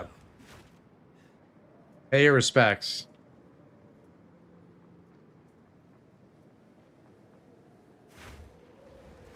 Wait, where is it? Oh, it's behind the tower. Okay.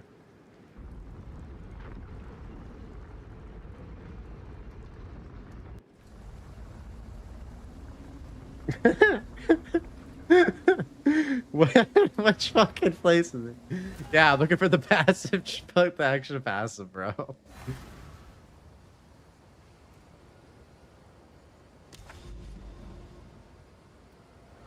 Oh, Sight of the Chosen. Okay, here we go. Yeah, that's my bad. I've actually never even been here before.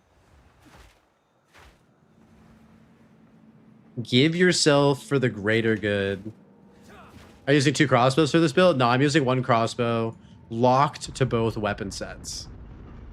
What up, Shagalily? Welcome in, dude.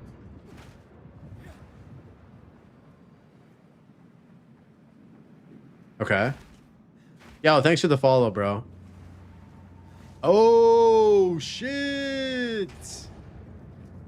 Dude, that's so hype. What do we use this on?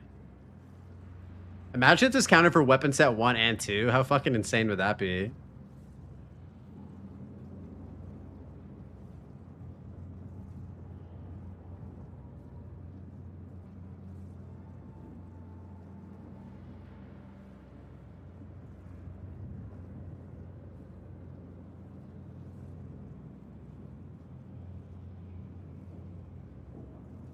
Dude, they really did cook with the martyr thing. Listening to Jonathan Rogers and Mark talk about it yesterday made me so happy because it just feels like they had so much fun making that system too.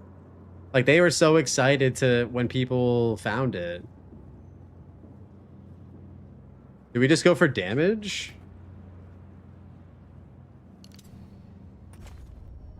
Okay. 1.5k extra tooltip DPS. Take that.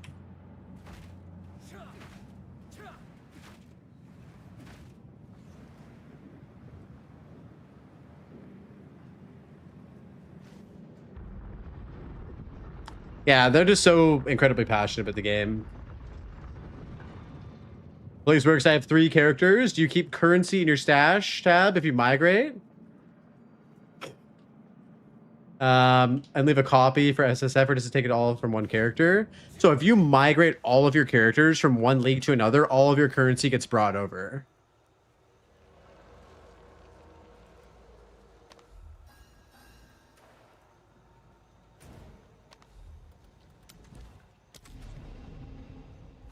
It's a bit funky to leave that area though. You can't like teleport out. You have to like go to... Oh, wait a minute. I have +5 all res. If you migrate 1 person, it brings over only the currency that's in your inventory. Hold up. I just realized we need to go swap this over. Yeah, the stash stays SSF. If you want to transfer shit over, just put it in your inventory. Sometimes your music gets louder. It might just be like the sound mixing for the songs individually. I have a limiter on my music, so it should always be at -25 decibels. Yeah, only in your inventory.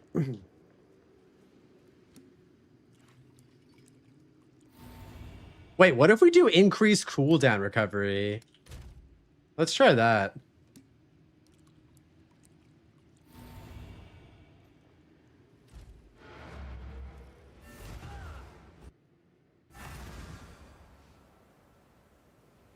Hi, man. I'm following your guide for this build and have a question. Is it necessary to use the swap weapon, I mean, with the Charthan cannon, or just one for both weapons that is still viable? You have to use weapon swap for the Charthan cannon to be able to use explosive shot. I also use weapon swap with the same weapon lock to both weapon sets for the final endgame variant. So essentially, it's mandatory when you get to the endgame to be using weapon sets and weapon swapping in some capacity. If you haven't seen the video syncs that I made, go check it out. It's on my YouTube channel. I did an explanation on weapon sets to help people kind of understand like the system. And then if you need any more help, just let me know, bro.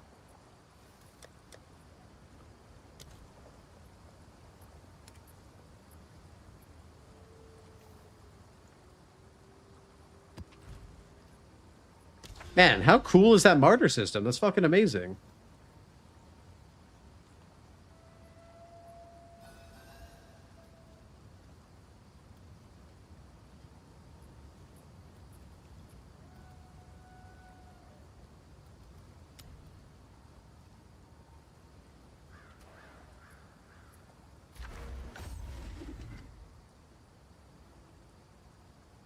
Here is my goat. What's up, Blaze? Have you made another build?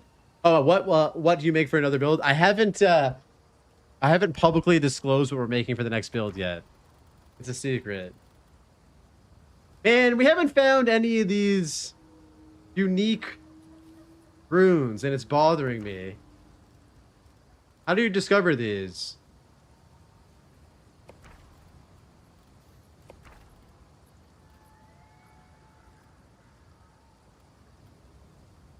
My mic is at a sync? Oh, yeah, it is. Hold up.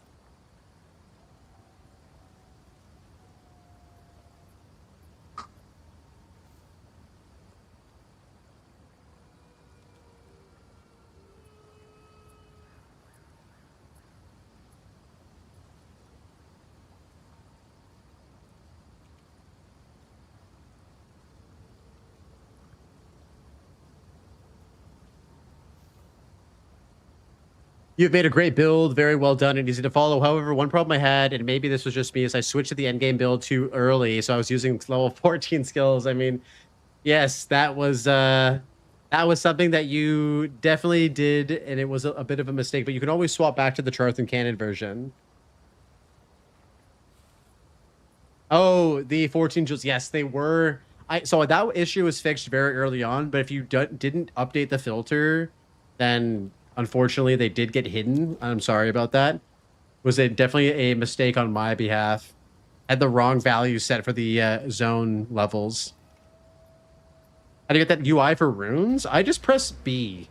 I think B is the button for it.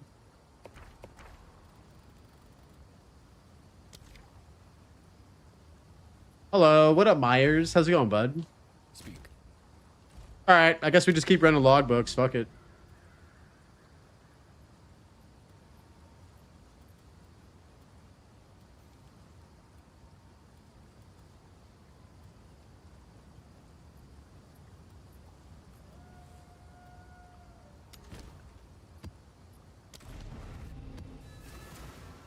To the ocean we go.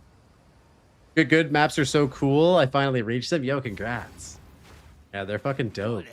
Who wants to get blown up? They did a very good job.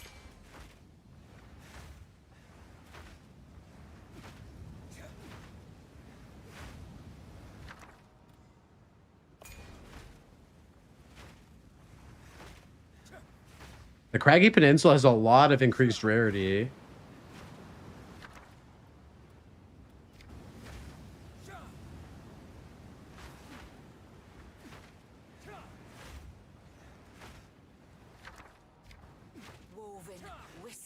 I also love this, how there's just two rogue exiles fighting in an arena. You can't really see them right now, but They're just in here fucking duking it out.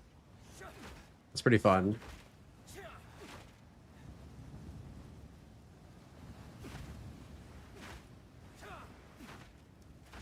All right, let's blow this popsicle stand.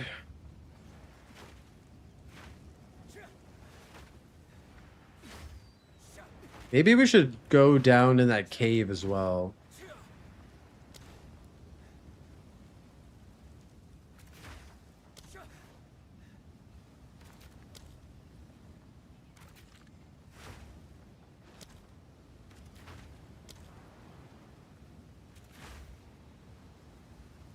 What are we doing? We're just doing some logbooks right now. I want to find the new, like, rune recipes, dude. Like, I want to find, like, what are these? Like, these golden ones? I haven't seen any of these yet. There's still even some 2-pointers that I haven't seen yet. I feel like, did I fuck up in the campaign? I don't think so, right? Lil bro decided to show up. What up, Kev? Yep. We got our internet fixed. We're back, brother.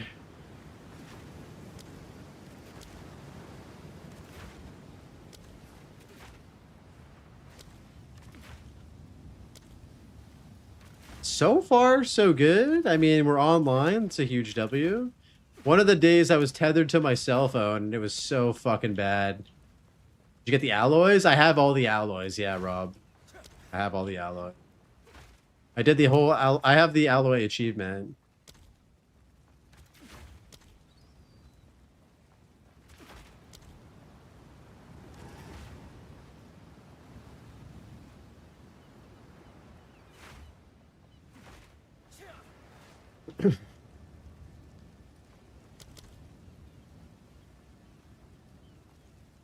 Actually, maybe we redo this and go to the cave first. I feel like I remember getting one of the recipes in a cave. Just double check. The die is cast. I have recipes in caves? Okay. We'll probably be doing caves for everything then.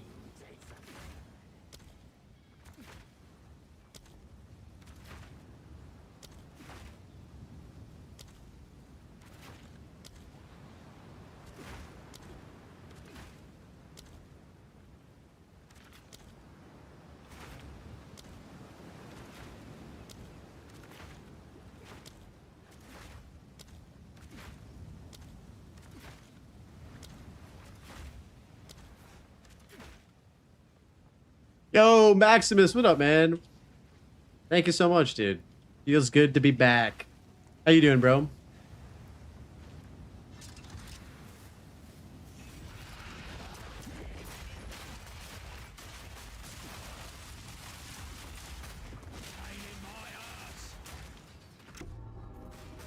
Hearth and Cannon, tier 5.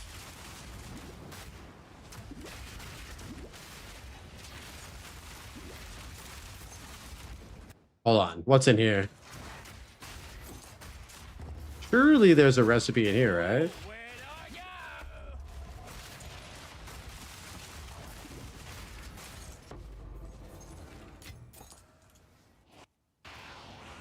Oh my god. Can someone explain how someone's selling Aelith chimes for 2 exalts and the other for 80? That's what you call a low ball right there. You got absolutely fried at work, just took the best shower ever. Oh, were you working outside today? It's a pretty nice day out over here. Pretty, it's like a beautiful day, but it's not too hot.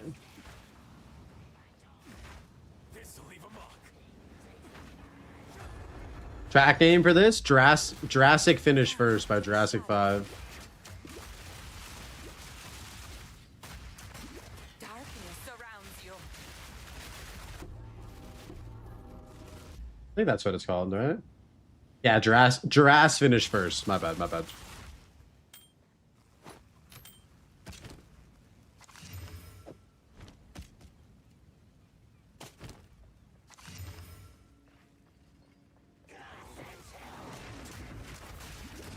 You know what else is pretty? Oh god, here it comes. J5 is the shit, bro. I 100% agree. I've been bumping this shit since I was in high school, dude, and it fucking is aged like fine wine.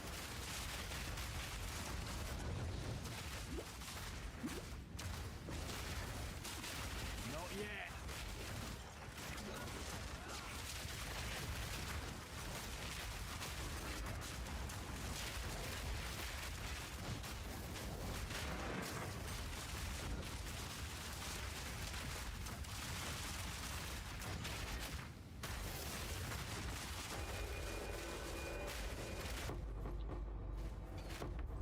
Oh, okay. Then tell me. I thought you were trying to get at something. I was like, oh no, dude.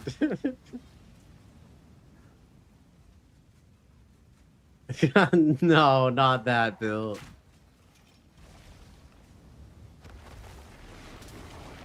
Oh, we could cook with this, actually.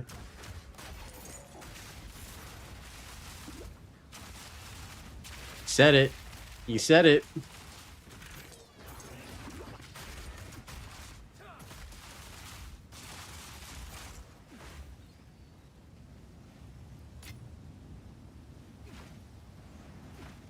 Where the heck do we have to go next? Oh, here.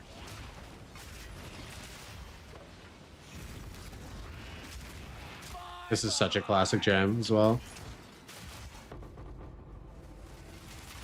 Ba-da-ba-da. The color of my voice. Bro, what color is that? I've never in my life heard anyone say that, bro. What the hell? What color is it, dude? What the fuck was that?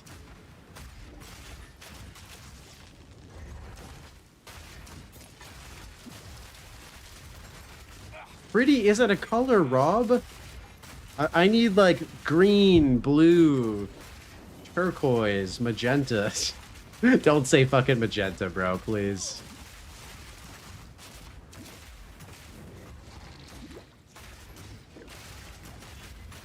Anything but that.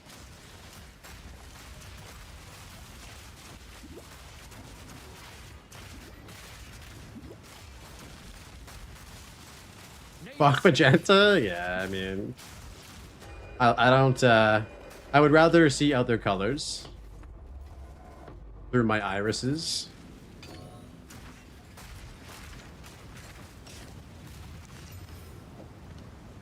And they reminisce over you, my god.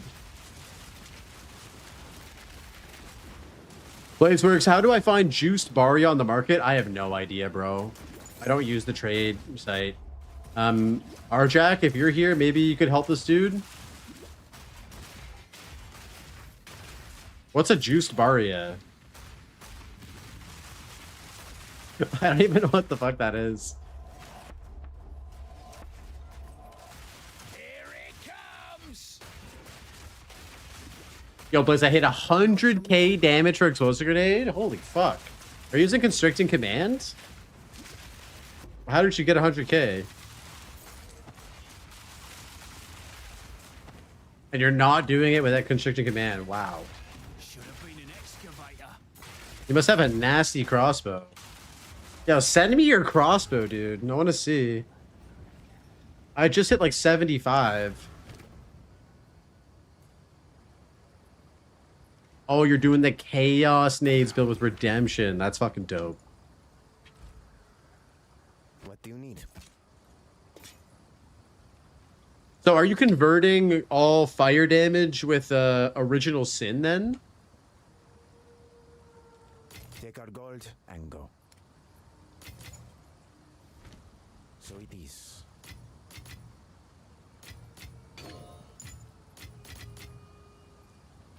I serve.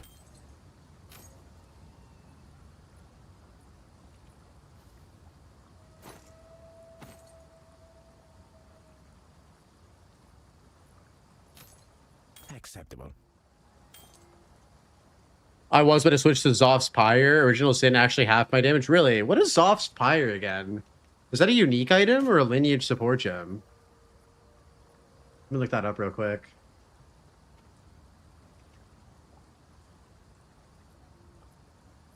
Oh.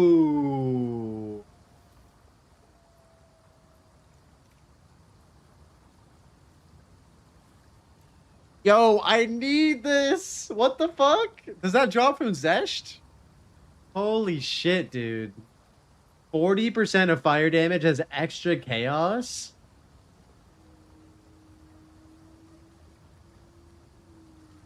Wow. Yeah, I need to get that. Put that on explosive grenade? Yeah. Are you also using... Fine. Are you also using this? Are you also using Verana's Siege as well? If I got Zoph's Pyre, I'd probably just swap out Fire Pen and use it. Or no. You'd swap out Elemental Armament, maybe? I don't know. I'd have to dick around with it. She's on my to get list? Yeah, it's really good, dude. For bossing, this is fucking insane. 20% more damage with hits against isolated targets. It is a very big boss DPS boost. How did you get Zoph's Pyre? Did you just buy it or did you farm it? Zoph's Elemental Armament 2, Fire Attunement, Deliberation, and Short Fuse. Oh, okay, you're a short fuse enjoyer. You could get even more damage on it if you swapped Short Fuse for on a Siege.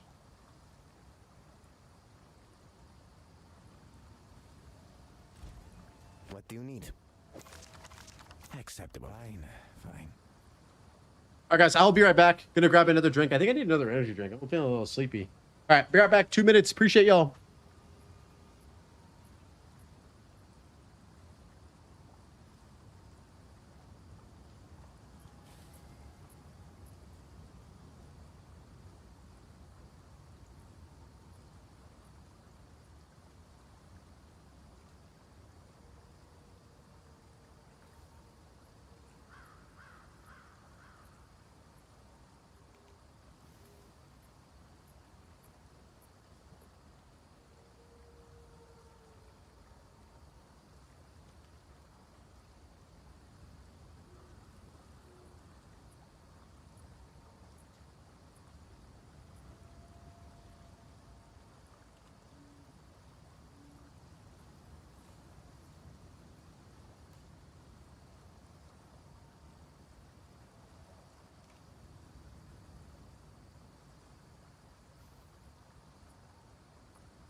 All right, we back, boys. Sorry about that. How did you get the single target support gem? That's from Verana. That is a unique lineage support gem that drops from Verana, who is a expedition boss. So you need to go into the ocean to farm that.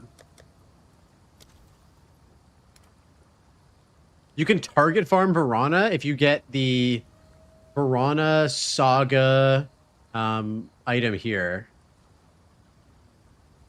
Hey, thanks, Dapper. Have a good one, man. Hope you enjoy the podcast whenever you listen to it, dude. It should be a good one. Have a good time with the homies.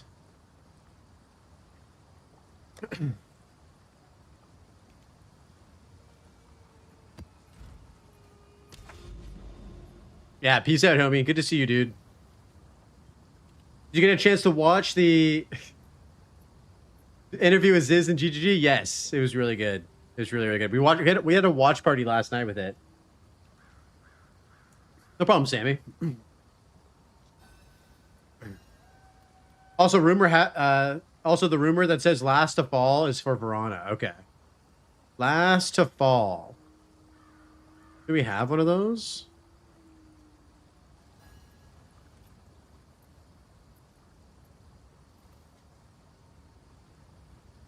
I don't think we have one of those.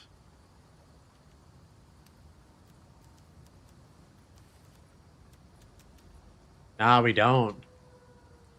Beer acquired. Yo, cheers, man.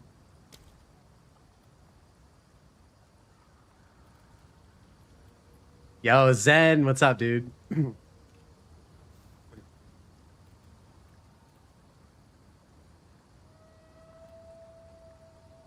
Not even Zen logic. Our breach ring is going to be the best in slot for us. Breach rings are really good. We could also go for the physical damage ring or the increased maximum life ring as well. I have a couple of those.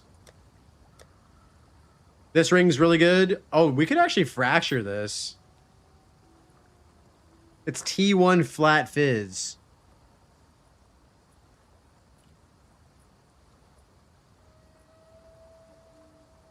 Okay, this is what we're gonna do, guys. We're gonna do an annulment into desecrate into fracture, okay? Surely we don't miss this. It's a 1 in 4.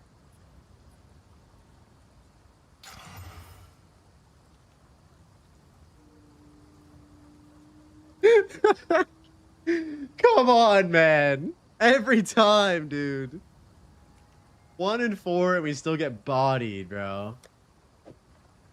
That's so rough.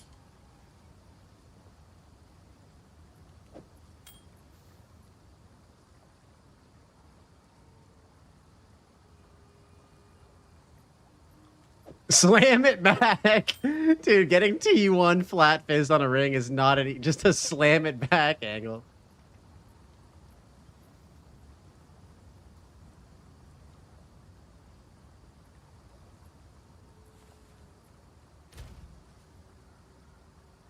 We got to bet on the next one. That's my bad. I got a little too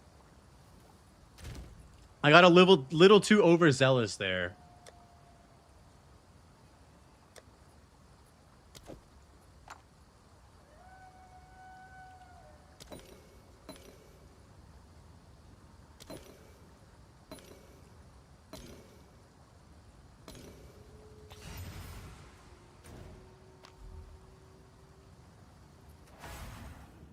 Like my German dad always said, 10 beers are also a schnitzel. Dude, I love schnitzel.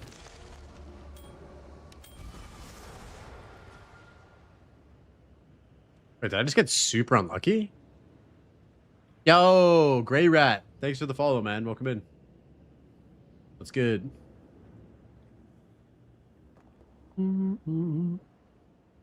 How did I miss?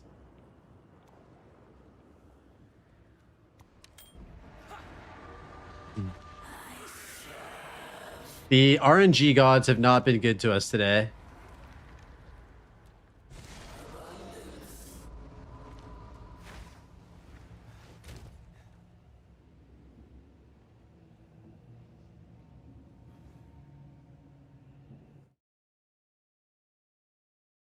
Guys, we're gonna do an Okay, this is what we're gonna do, guys. We're gonna do an annulment into desecrate into fracture, okay?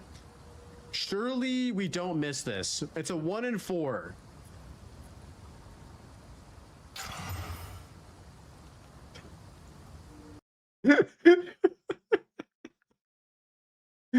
Bro, come on, man. Watch your guide on YouTube. Great job, man. Switching over right now. Yo, thank you so much, Grey Rat. I appreciate that, dude. I hope you enjoyed the build, bro. It's a banger. Says you, yes. Not like this, please.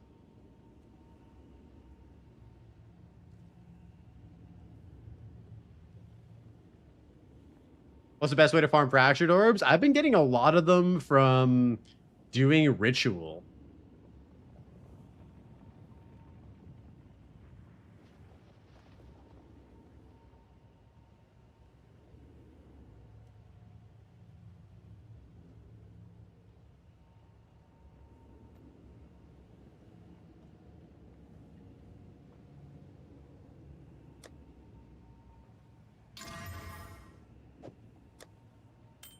Noted. Thanks. No worries, man.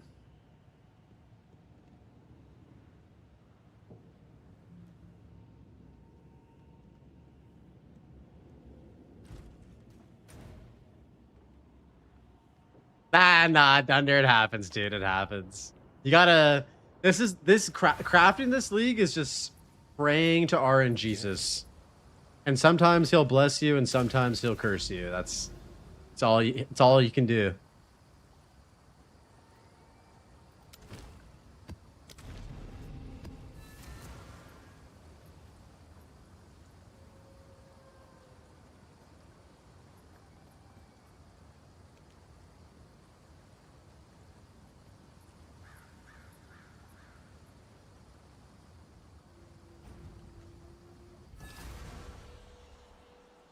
Your thoughts on Warrior for trade? Yeah, Warrior is really good on this build, Grey Rat. Warrior is really good. If you can get Spirit, Attributes, and Ellie Res, and you get 5 sockets, it's really, really good. You get so much Spirit. You're probably going to need to get an Unset Ring, and then you can use an additional Spirit Gem if you want. You could put on Temporal Chains and Blasphemy, which is very, very strong. You could also do the repulsion tech with the Blasphemy as well.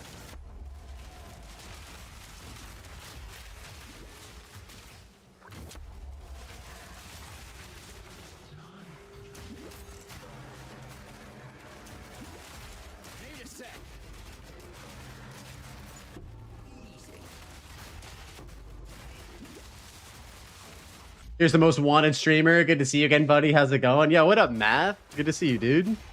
I'm doing very well. How you doing, man? We're back online. Love to see it. Ooh. Here we go. Ready to hold. Would you mind showing me the Atlas passives you prioritized? I don't remember which ones I show or which ones I did. I talk about it in my first Endgame build update, though, Sammy. If you go back and watch that video. Yo, Badaby, yeah, of course, bro. Exclamation IGN for the in-game name. Send me a whisper. You guys can send me shit anytime. I'm honestly surprised how quickly the internet got fixed. Dude, we had a fucking Tactician out here 2 days later. I wish it was the day or the same day, though. My ISP is not the greatest. Need more time.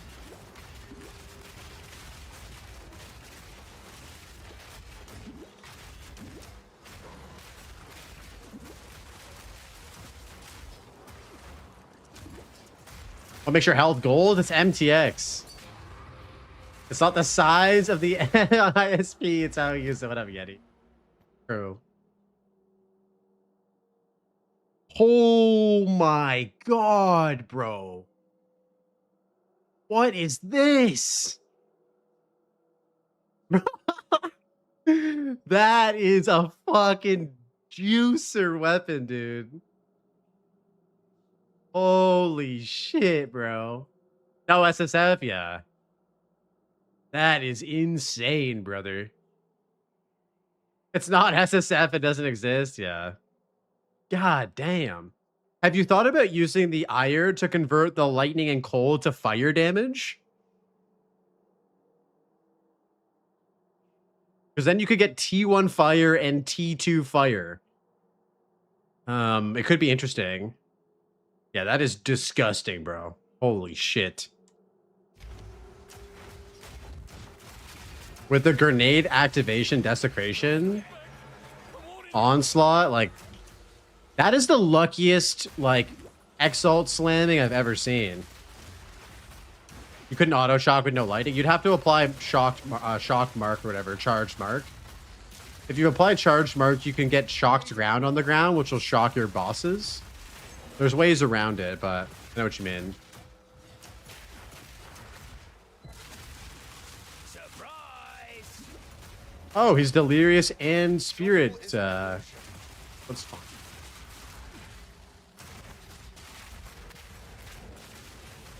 You're out of mana. Don't make me kill you. Bro, I need to dip out, actually. I need to get mana real quick. Yeah, I'll be right back, bro. I'll fight you soon. Don't worry. What's the easiest way to get a fracturing orb? Doing ritual gets you some. If once you need to have this point unlocked. In order to unlock this, you need to beat the Arbiter of Ash. Yeah, full lightning would be sick too. Full lightning would be super sick.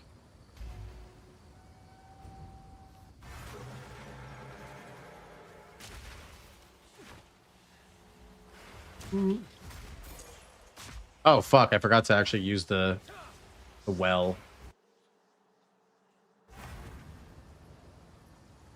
Is increased fizz worse than any LE damage? I sit on 170% base right now. I think you want to get flat fizz if you can on that base, for sure.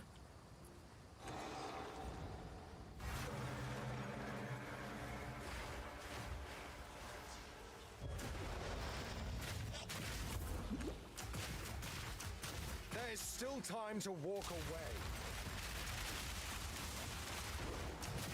Oh no. We're elementally weak.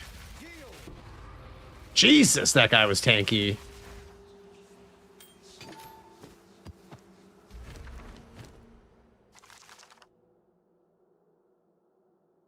$35s with deflection. Yo, those are really good. These are very, very good.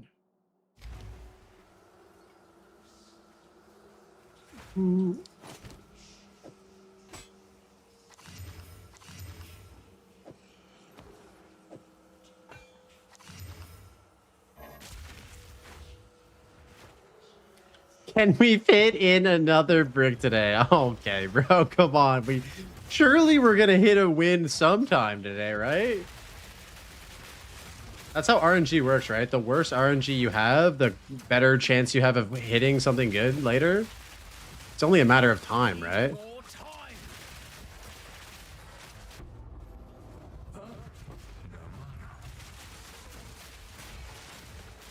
Anyway, just want to stop by and say hi. Heading to bed. Good to have you back, buddy. Take care. Hey, Matt. Appreciate you stopping by, bro. Have a good rest, man. Who's next?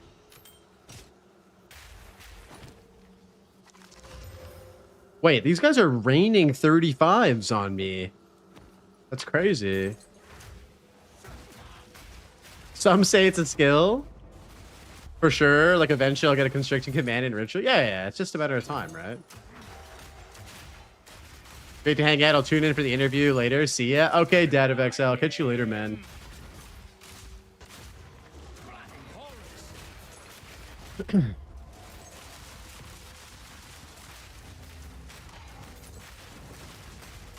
Need a sec.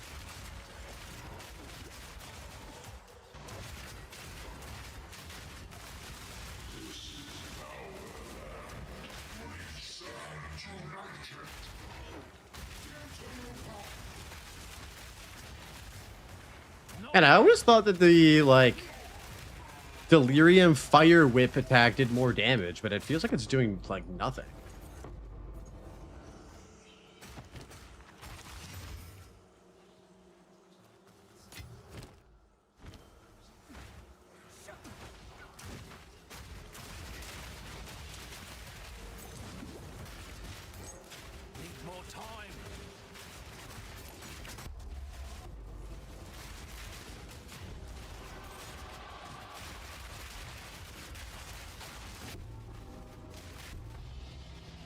Annulment. W. Unique jewelry. We take that for sure.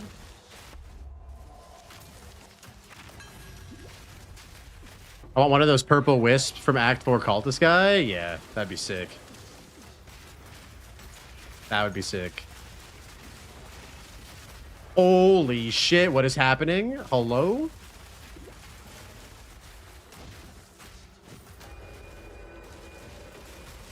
IT1 roll flat on a 1 mod gloves. Nice.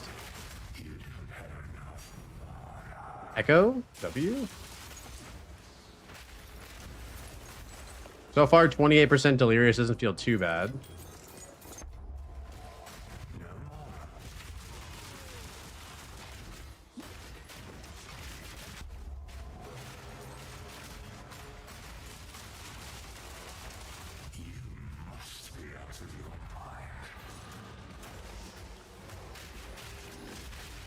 Need a sec.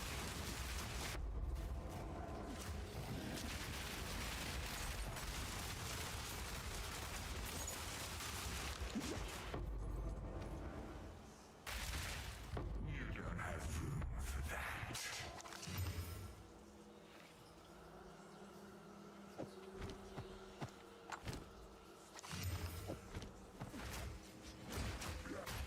I spend all my days identifying gear on the ground. That is the way to do it this league, huh? It's a wisdom scroll league, this league. Not yet. It is a wisdom scroll league.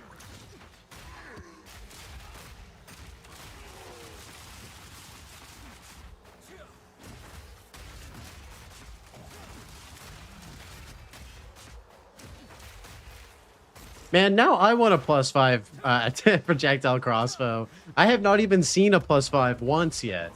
I have been picking up every goddamn siege crossbow I've ever seen. Need more time.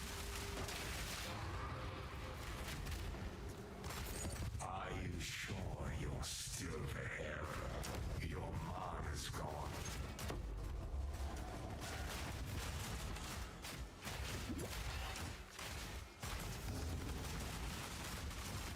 Kind of insane looking back and seeing that perfect battle used to give 6. I thought it was +5. I'm pretty sure perfect battle was +5. And then the highest thing you could roll was +6 or +7. I'm pretty sure +7 was the top you could roll.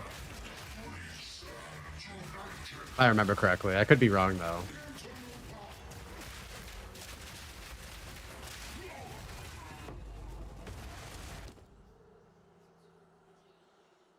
It was nerfed in +5 and 0.1. Oh my god! So it was +6 and 0.3. What the fuck? I didn't realize that.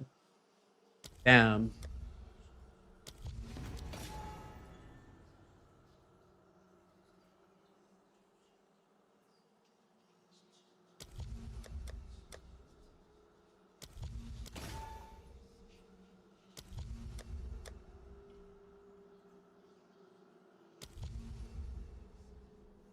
No, perfect essence of battle Kush was never +7, dude. In 0.3, they made it deterministic. So they made it so that, like, it actually gave you like a guaranteed roll. Plays already get more armor on the gloves? Do I play it safe, essence and armor? Yeah, play it safe. And then you can go for the big giga rolls when you have like a good piece of gear. I'll show you a 0.3 crossbow, sure. Dude, normal heavy belts are 30x on trade already? Really? I thought headhunters would be more common because of the ritual buffs. If you must. Take our gold and go.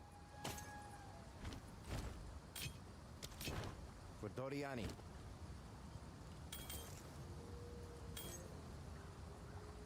Take our gold and go.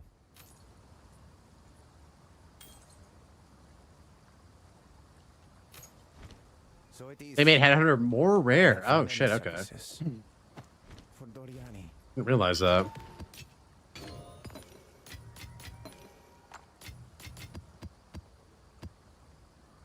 Now it's better off to find a mage blood. That makes sense.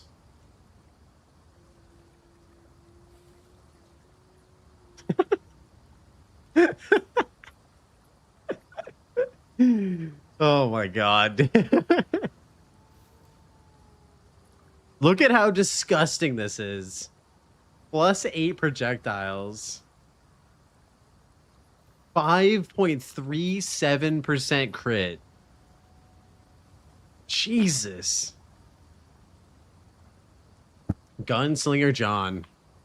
Absolutely popping off. Yeah, it's probably better that we can't make crossbows like that anymore. So it is.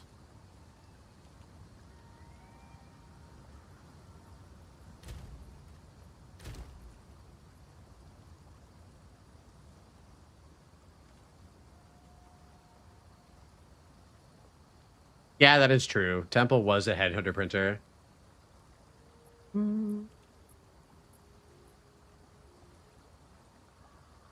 Let's go on this one. Let's do enhancement.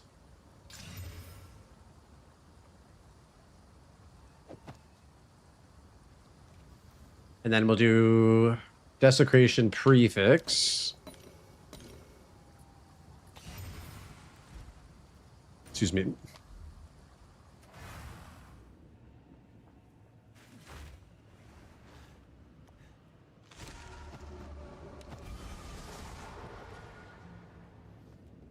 Bro. That is unfortunate.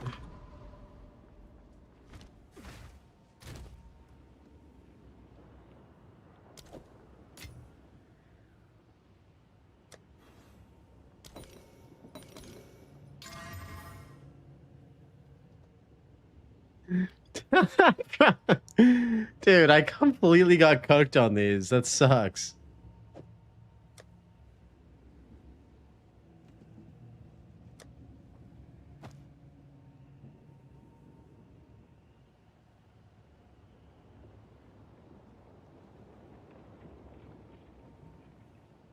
Go turn guild chat. You need a way to fix the lost res, otherwise I like them. You could risk it all and desecrate a suffix and hope that it doesn't hit armor applies to elemental damage.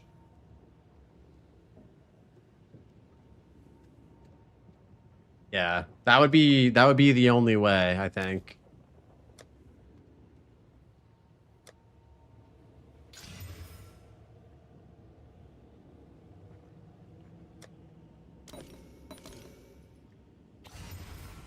Hi, Blaze. Would you be able to make a step-by-step video how to craft for a semi-new player? What are you trying to craft, Zalted?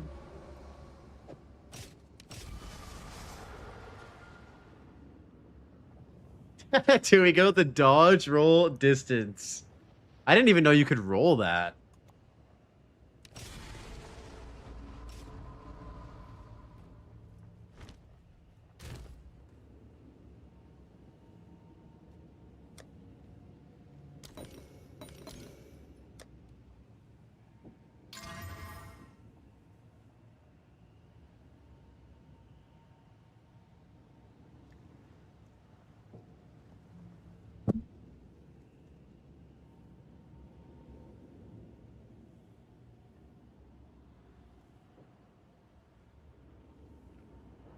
Damn, it's hard to get a good pair of 35s, isn't it?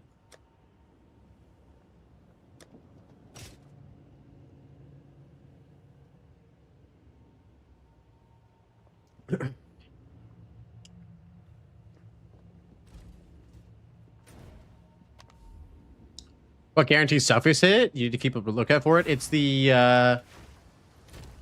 Omen of Dextral Necromancy that you need to look out for.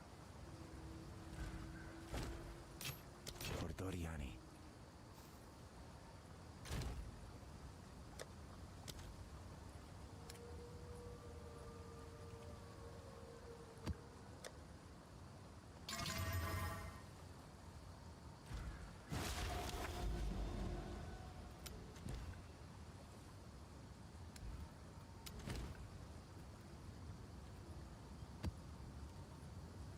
Do we not have all of Hilda's shit yet?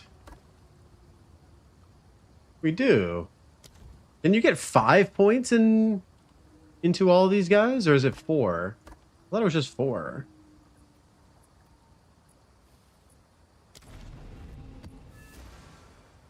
Hmm. 4? Okay. Here it comes!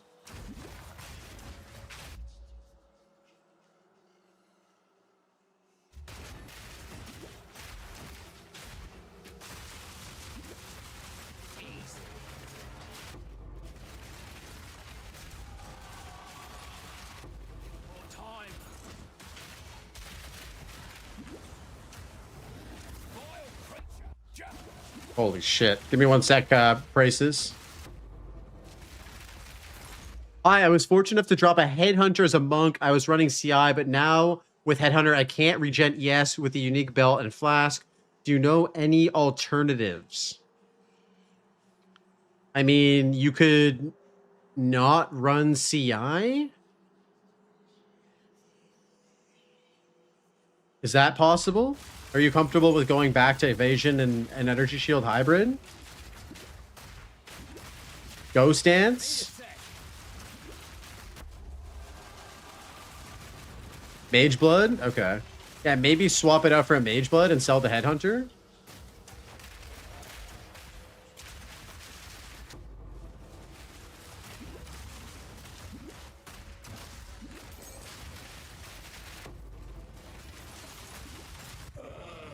Fortune favors you.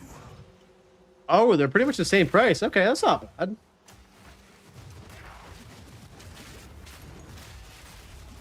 Ghost Dance is actually really fucking good. I mean, it was so much better before.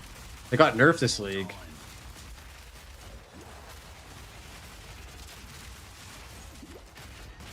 But yeah, Ghost Dance is probably the best form of ES recovery if you're going, like, evasion, right? Need more time.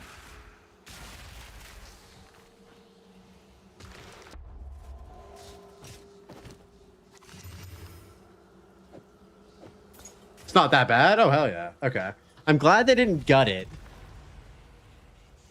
If you have a minor pool of ES that's kind of a buff, the regen is more valuable. Yeah, makes sense.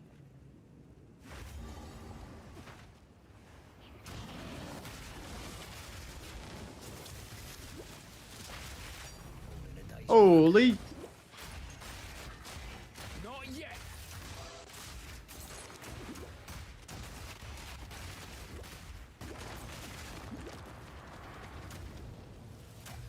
Hello, Pops. You're back. Yo, what up, Boomer Gamer? Good to see you, dude. Welcome in. We're back. Good to be back, man.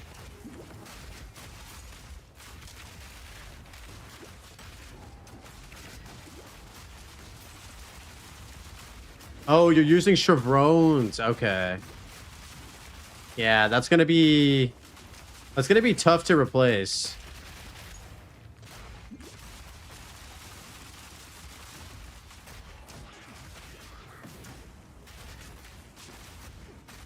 Vile creature. You should get Starlink for a just in case scenario. It's a lot of money though, just to have a just in case, you know. Oh, nice. You actually got Crip on the pod. That's awesome. Yo, what up, Shade? Yeah, we did. We did. Podcast is kicking off in 1 hour, boys.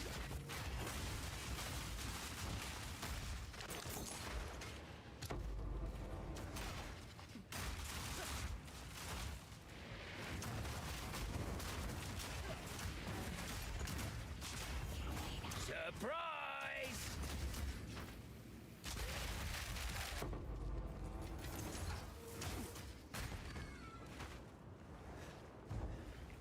1 hour to go until the first episode of the Passage podcast since before 0.5.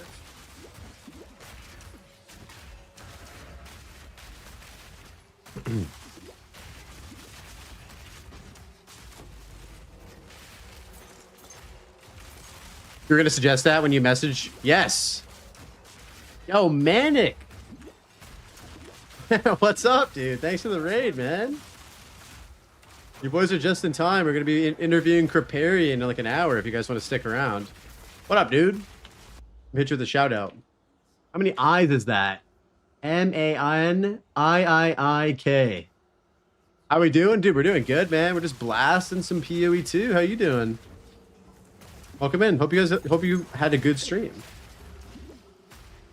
Yo, Parker, what's up, brother? Parker loves gold, dude. 100 bits. Thanks, man.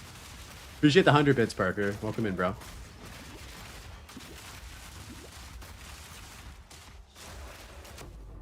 How does it feel to be interviewing the Godfather? Dude, I'm like very, very excited.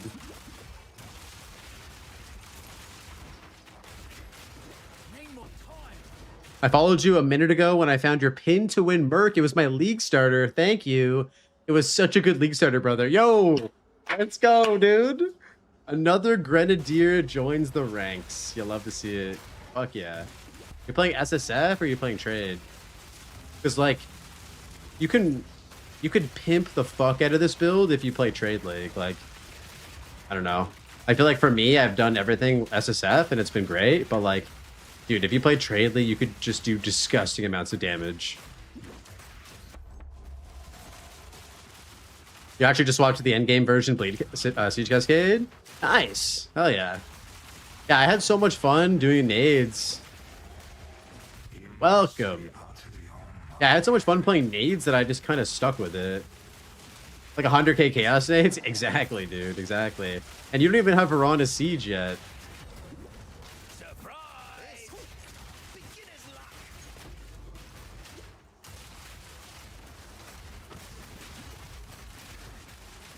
Wait, you can get 6 mortar cannons?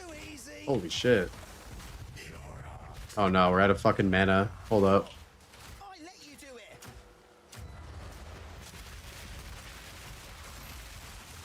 Hold up.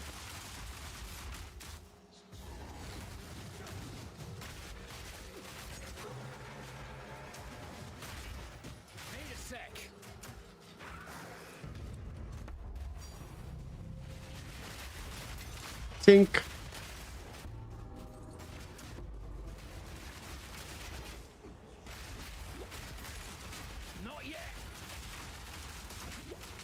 Yeah, bish. My problem is I got bored playing the League Starter build. I mean, Siege Cascade is super satisfying too. Like, it's just a one-button build. Very, very chill. Oh, I just forgot to drop nades. Oops.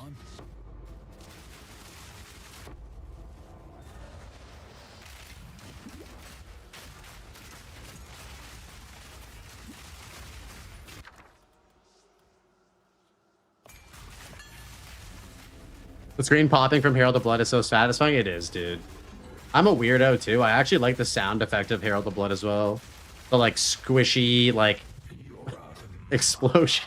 It sounds weird to say, actually saying it out loud. I take it back. I don't like the sound of it. Yeah, what up, Ryan? How's it going, bro? Yeah, I'm into the squishy sounds. Ryan, you came in at the wrong time. Come back in 5 minutes, dude. Uncle brother man Blaze, what up, bro? How you doing, man? Dude, I checked out your build that you were doing. The fucking dragon power charge oil barrage martial artist. And shit's hilarious, bro. It looks so nasty too. Like making mac and cheese. Yeah, like mac and cheese. Yeah. That's it. Mac and cheese. You are the most dragonist dragon that ever dragoned. I do declare.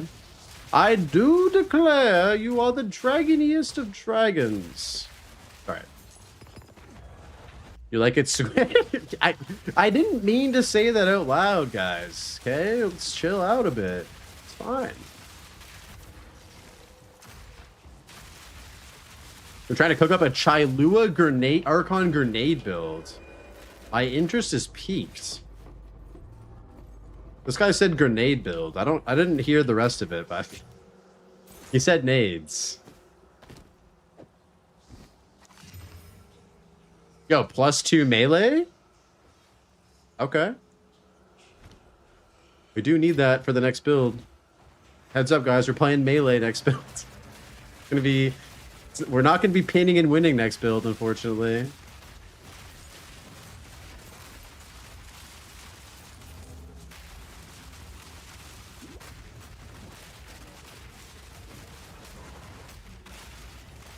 But you need a lot of crit chance on gear since there isn't a shit ton of crit nodes in that vicinity. For which build are you talking about? Hey Blaze, you have used Figma anything for Word? Wait, what? What you talking about, Path of Exile? You're gonna play every build on Chalupa? My man's a diehard fan. My man is a diehard Chalupa fan. You'll love to see it. Prevents recovery above 50%. That's tight. Love that.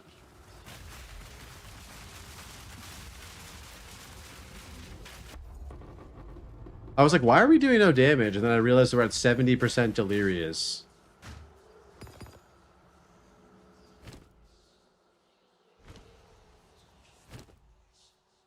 Holy, what a banger. It's a UI design program? No, I've never even heard of that.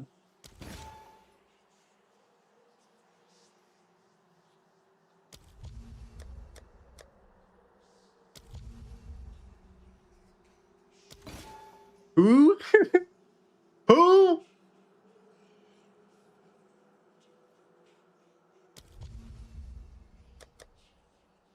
Every time the song comes on, it gets so hyped. Figma these nuts, dude. Holy. What up, Paddington?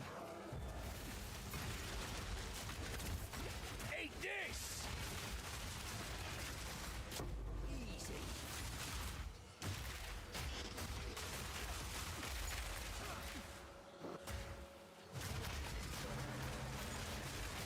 You do mostly digital? I assume why you knew it. It's mostly a web design thing. No, I do digital, yeah. I do digital. I just use Photoshop and Procreate, though, as for my digital programs.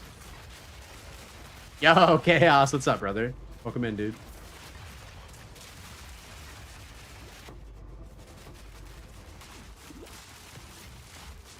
I said. Not yet.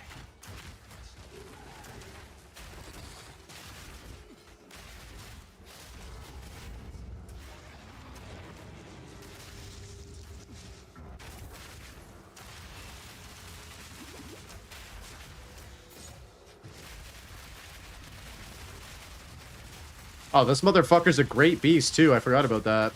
Hell yeah. Need more time.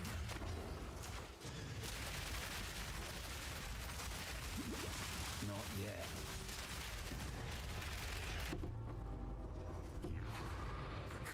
Exceptional dragon boots. I don't think I've ever found exceptional boots yet. No, unironically, this body armor is actually kind of cookable. T1, T1, even though it's a level 62 base, it's pretty good.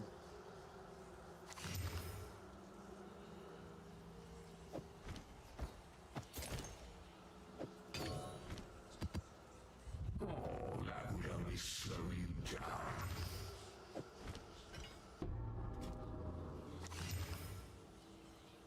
Oh! God damn! God damn! That's what we like to see right there.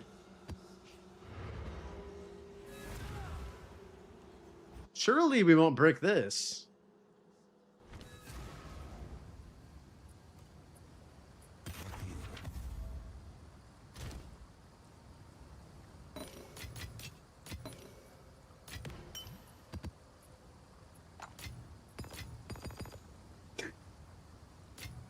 Dragon these.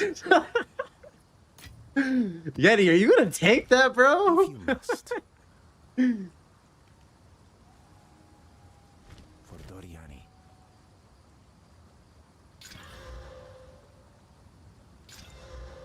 Oh my god, and we hit the natural 35s, boys.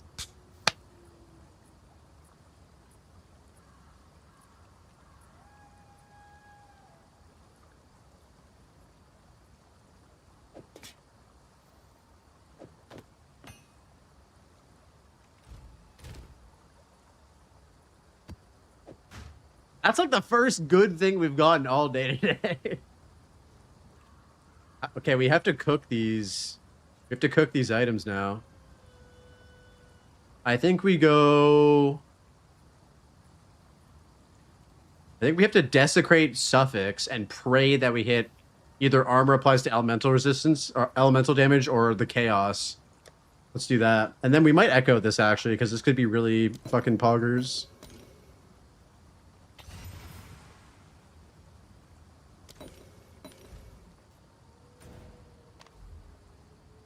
RNG's is rewarding you before you play melee. Yeah, he knows I'm gonna need some emotional support, dude.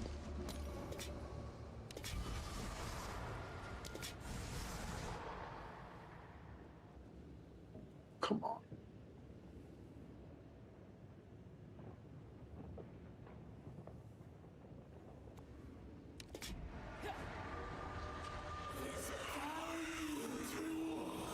I can't for the life of me hit the armor applies to chaos helmet desecration. That shit's so fucking rare, dude.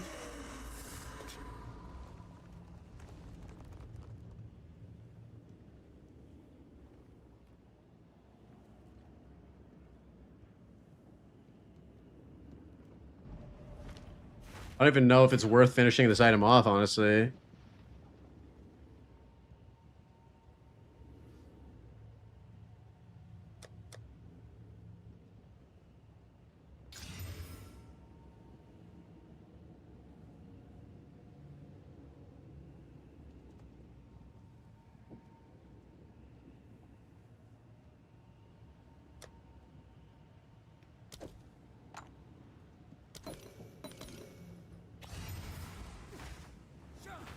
I saw the perfect strike could be used as a one-hander. Yes, it can.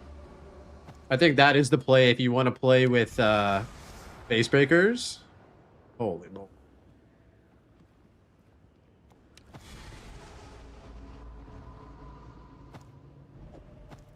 RNGesus spits on you. RNGesus spits on you.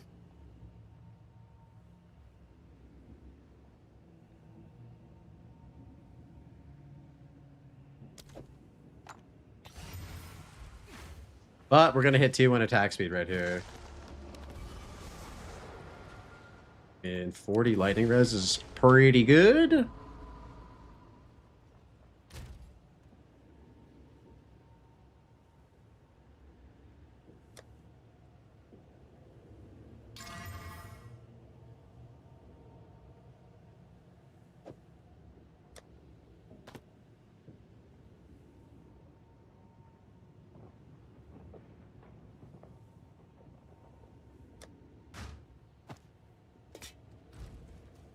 Bro, how old are you? This playlist? Old enough.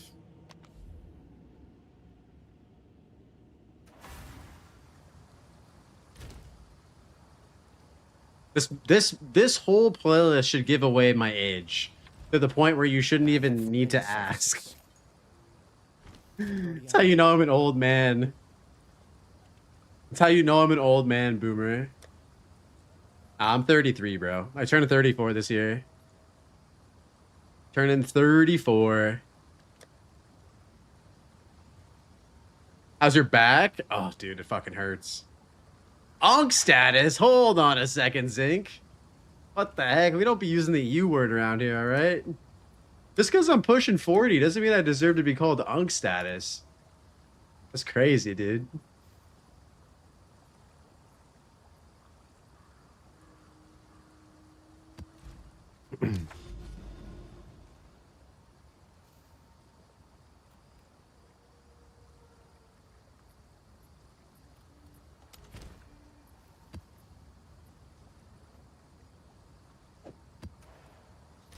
$30 is the new 20. I love to hear that.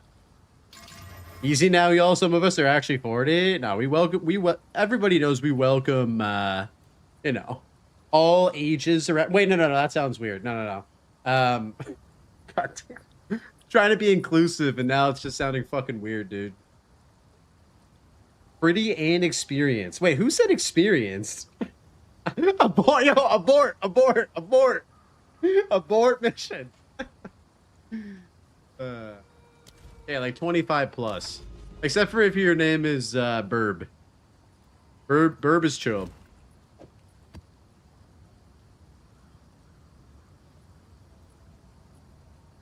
Cooldown recovery. That's not good. FBI, open up.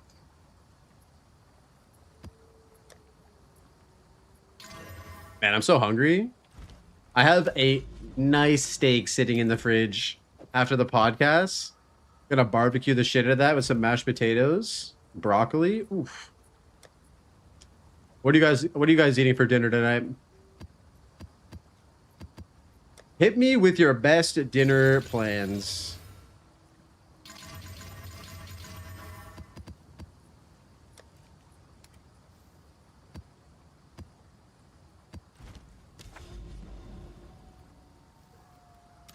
Two more maps that we can do simulacrum.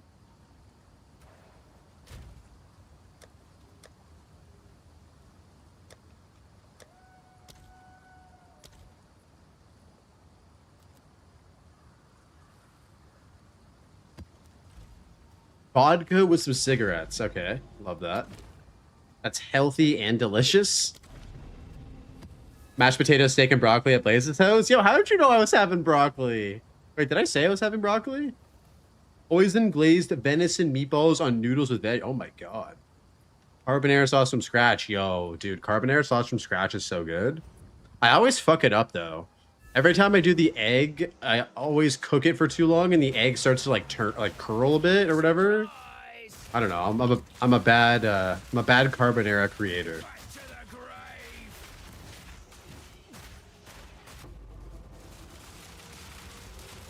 I bought some chimichurri too. Chimichurri is my favorite sauce to eat steak with.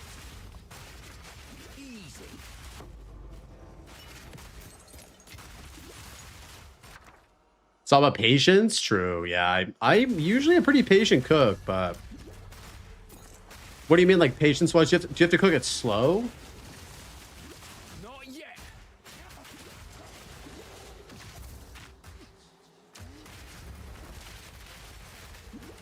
Ah, okay.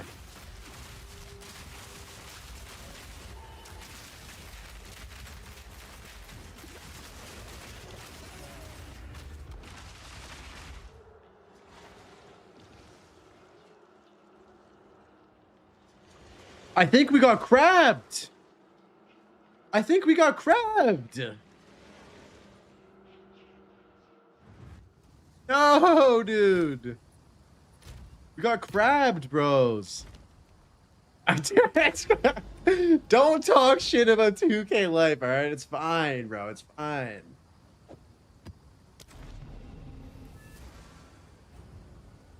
Green pepper stuffed with fried rice and teriyaki chicken and some caramelized onions. Holy fuck, that sounds amazing. Whispers, stay in softcore. Stay in softcore. Poured on bacon pancetta. Oh my god, dude.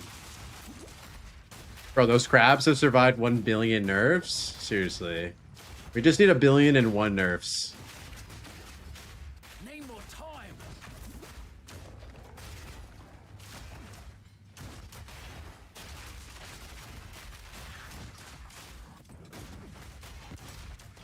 Need a sec. Need a sec. Oh, and we lost our delirious mirror. That's probably a good thing. I feel like it starts to get super rippy around 100% delirious.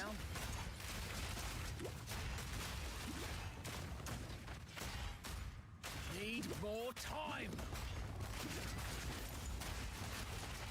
Back to the grave. I hate cooking aside from stuffed peppers, so I just make varieties of stuffed peppers. Thanksgiving and a pepper was fun. That's such a funny quirk about you, Kira, that I didn't know about. Is that you're just a stuffed pepper main, dude. I love that. I love that fact. Stuffed peppers are fire, though. I like how you have like an Asian style for them tonight.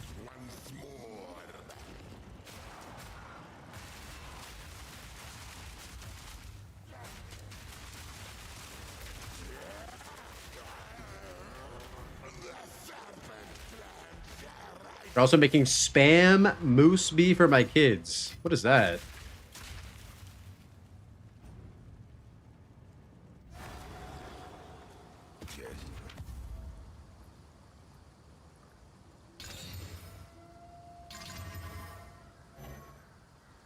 Ellie pen. I think we can do this, right? Chilled ground. Rock pools or port.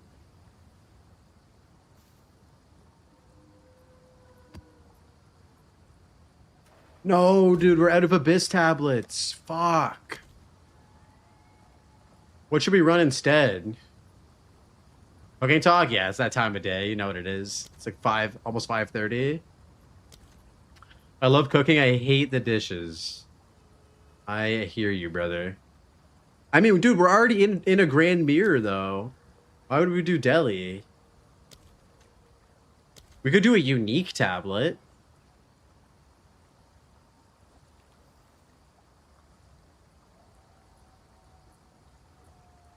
Okay, before we do this map, maybe we do an overrun map and pray that we get some abyss tablets. Let's pray.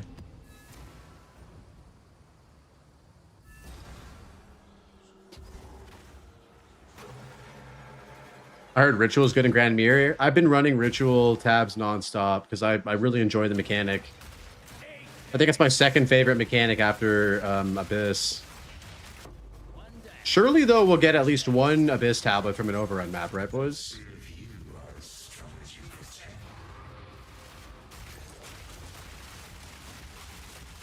Oh, Jesus. This map is also 84% delirious as well. Need a sec. Oh, this is another banger.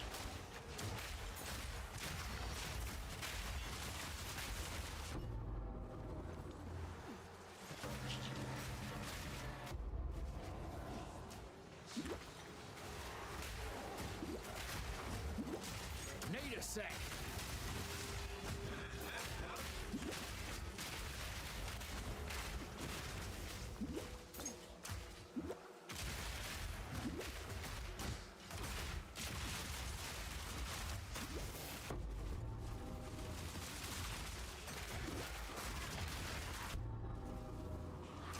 Shirley. Shirley Temple.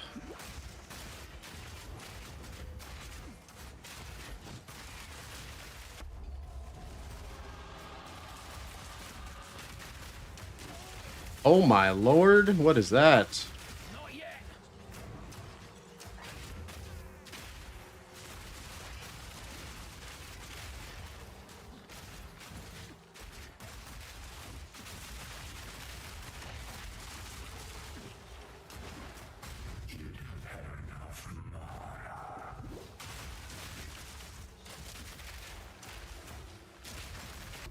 That's one down.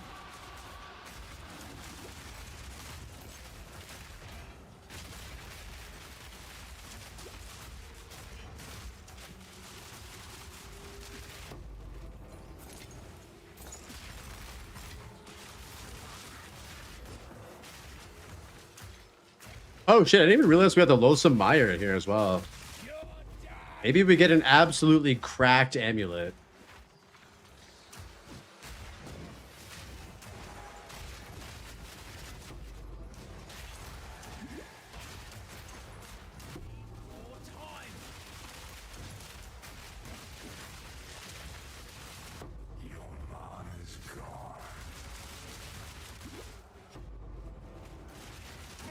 When are we coming back to the dark side? We're not gonna play like HC?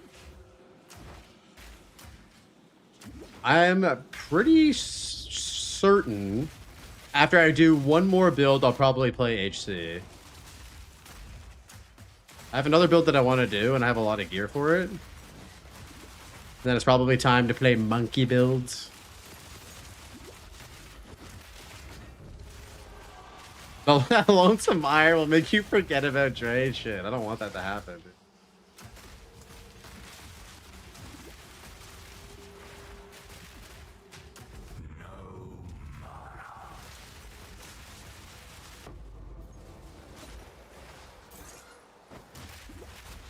Hey, fell off.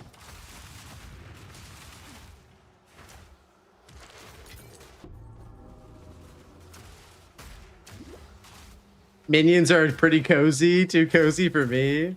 I haven't tried minions yet this league. I mean, I haven't tried much this league, fair, but the monkey build just looks so hilarious, and I know that shit is gonna get gutted so hard, and I want to just try it out. You know what I mean? Like before it gets nerfed. It looks funny.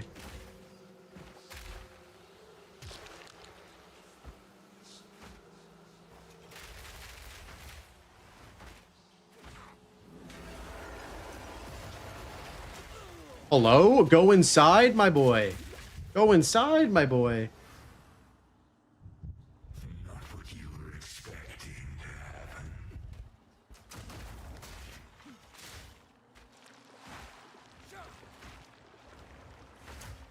happen.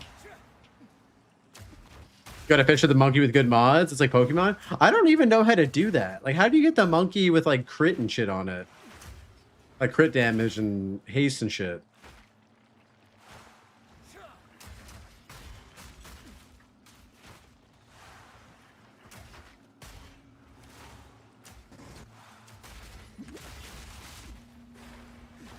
You juice them with tablets and wisp. Oh, okay, I got you.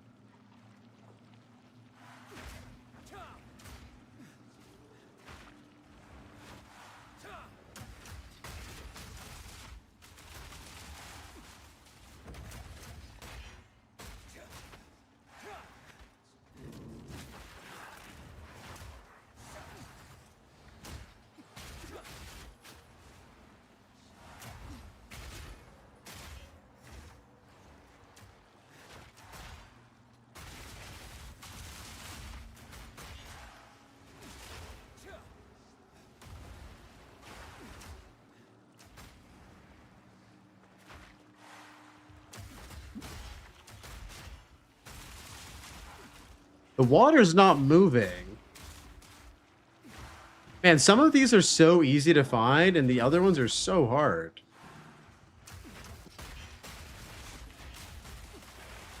Oh, here we go.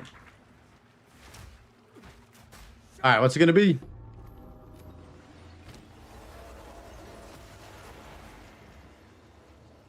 Oh no, dude, it's trash. It's fucking trash. Nice try. Eat this! Oh, dude. I spawned in the corner. I'm spawned in the wall.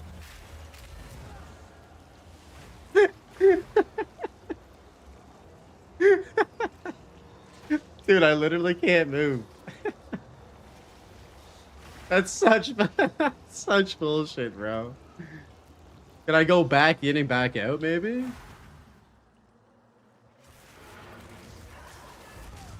All right, come on. Spawn me. Wait, fuck off.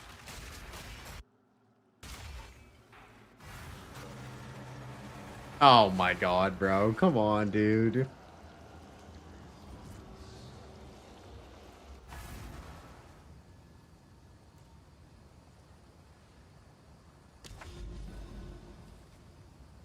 Dude, that sucks. That was an overrun map.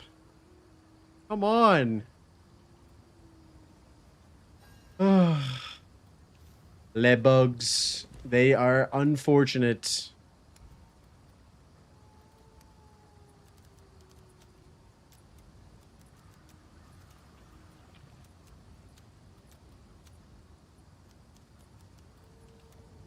Got a travel skill that'll get you out? No, I don't. I could try to socket one in, though.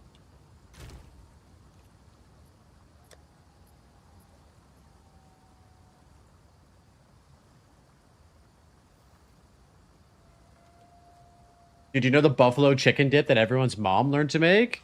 I don't think so, but go on. Speed. I have many services. All gold is worth more than this. Wing blast under sleep. Okay, let's see what we can do here. I need to equip another weapon of some kind. What can I use? I think I can use a bow, right? We'll just get like a Dude, this is so annoying.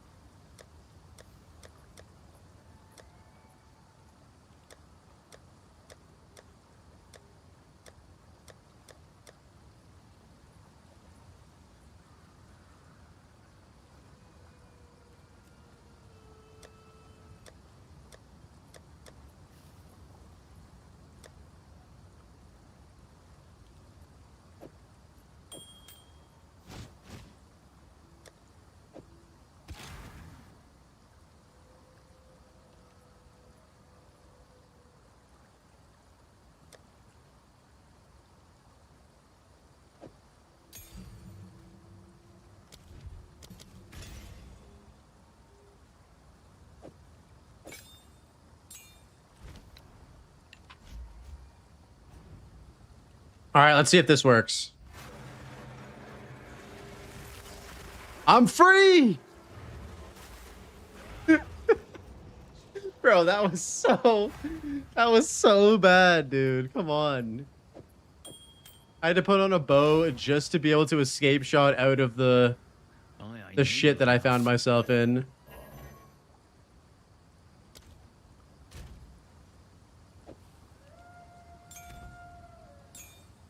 But we made it. I want to make a stuffed pepper out of that, like a faux jalapeno popper. Oh my god. Gotta do it. I'm surprised you haven't done that already, Kira.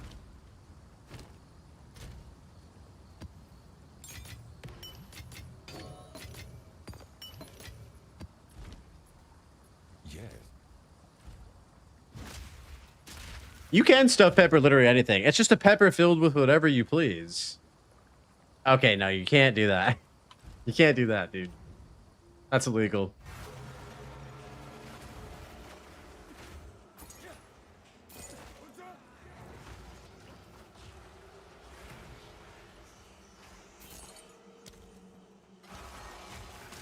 No, and now our cluster grenade bugged out, dude.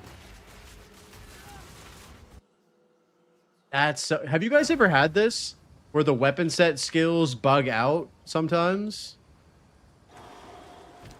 Dude, I'm just getting fucking shit on right now by the game.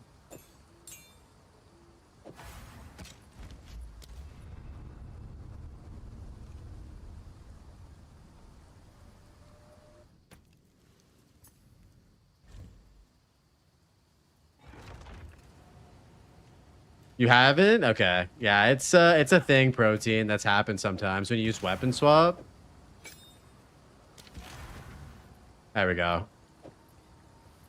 We logged out, unequipped our weapon, unequipped our gem. We're good, I think. Reloading. Yeah, we're good. Ow, fool!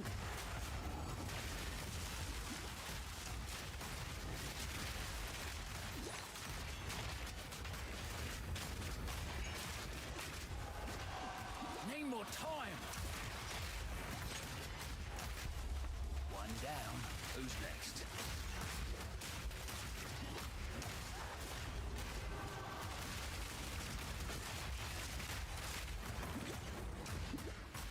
I play cluster grenades and I have no idea how to scale damage because I'm dumb. It's the same way you scale like anything else. I mean, you look at what the damage of cluster grenade is, and then you scale that. I mean, it's pretty safe to say that if you scale physical damage, you're probably going to scale any attack build positively in the right direction. For the most part.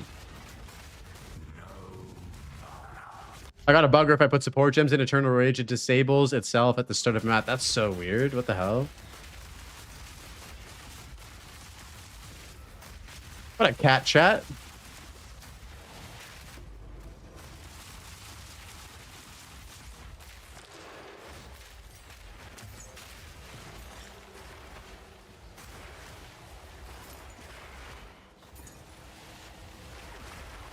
I ran into that.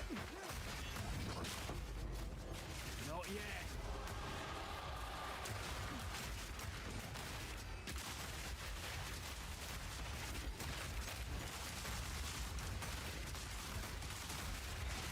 Not yet. I want freezing cluster grenades. That was my plan, but I can't find a way to do it. You have to... I don't know if cluster grenade can inflict freeze, even if you have the freeze support gem in. You'd have to convert all fire damage to cold. If you get the perfect essence of cold, you can add onto your weapon extra damage gained as cold. And that could also help with the freeze stuff. You have to use blue flame bracers. Are those the gloves that convert fire damage to cold? Embitter as well. Embitter is a great support gem for that. I mean, it'd be cool to cook up like an ice grenade build.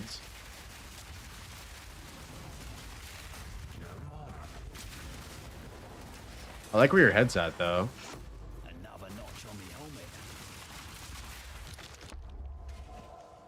Ooh, you were cooking? Yeah, you'd have to. I mean, that's the beautiful thing with chat, right? Is that they're all here to help, like, cook at the same time. And everyone's more knowledgeable than me, so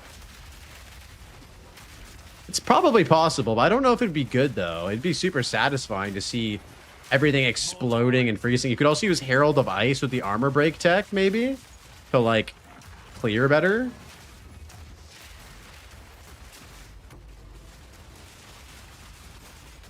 Rosia, welcome back, brother. We all have knowledge to specific areas. I know, and then the hive mind just becomes extremely smart because, like, I don't know shit about minions, but a lot of you guys do. Arjax especially.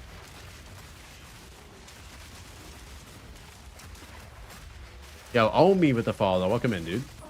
Did you not see that coming?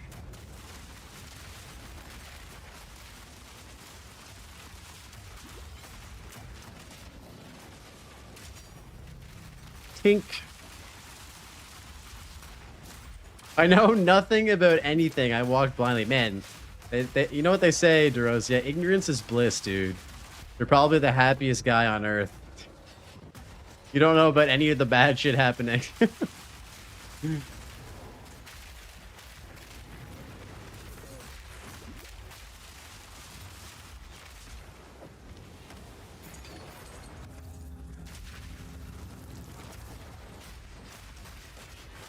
Use the node where you pin an enemy, it breaks armor? Yes. Have a notch on me helmet. Give the best PoE 2 video, in my opinion. It's Gamba time. Yo, what are we gambling? Oh, apparently we're gambling with my life. Jesus. Holy shit, dude. All that to get out of that area just to get clapped by an essence boss in ritual. Holy shit. Dude, delirium is fucking hard, man. Delirium is fucking hard, dude. You know what was cool about the interview is that they said they were kind of down to add a death recap as well. What do you guys think about the death recap in PoE 2? I think it'd be awesome. Acceptable. Especially for the hardcore boys, like seeing what happened sometimes or like what your defenses did for you. Omi, are you coming from the casino video? Did I miss that? PoE 2 kill cam go crazy. I've been asking for this in 0.1. It would go so hard. Can you explain how armor break works? Does it decrease the amount of armor it has? So when an enemy has broken armor, they are affected by a debuff. The debuff is that they take 20% more physical damage, or 25, something like that.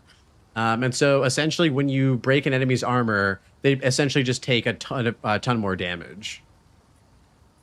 It would be amazing for both PoE 1 and 2. I mean, yeah, the cool thing would be like, if they do it in PoE 2, then they can definitely do it in PoE 1 as well.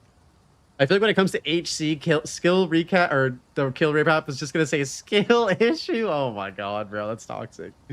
Imagine one out of like 100 deaths is like, yeah, you're just trash. They didn't say they were down. They just said they had a death recap in their internal client, but it's not good enough to release. I mean, how does that not mean that they're down? Yeah, no problem, Critical. Yo, Radical Dread, what's up, dude? How you doing? Speak. We're basically gonna get rid of the podcast. Get ready for the podcast now, I think. I love your PoE 2 content. Yo, thank you, man. I appreciate that.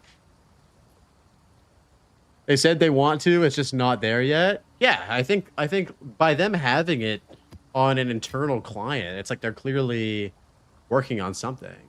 Is it Misa today? No, we're doing Kriparian today. It's time for a stretch and taking the dog out for the pod. Okay, yeah, I think that's fair. We have like 20 minutes left. Oh, I misread that. Yo, Cecil, what's up, man? That's my bad, Bill. Too many chat messages. Got my brain cooked. What do you need? Have you been to the gym this week, Blaze? Nah, I haven't even touched the treadmill. I couldn't handle you and Miso today. Why not, bro? Kriparian pod? Yep, Kriparian pod happening in 15 minutes or so. All right, guys. I'm gonna take a quick 5 minute, and then we're gonna get on a call with Kriparian and get the podcast started. All right, guys.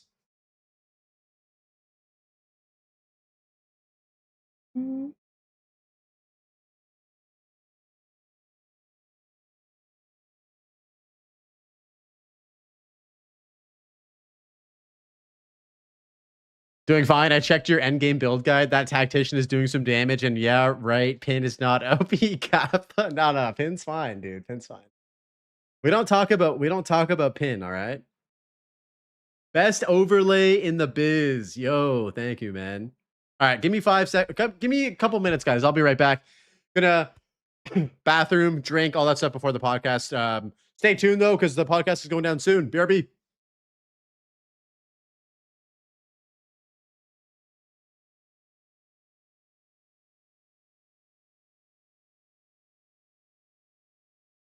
Yo, DeRozia, what the heck? 5 gifted as I leave? What the fuck, dude? Thank you, man.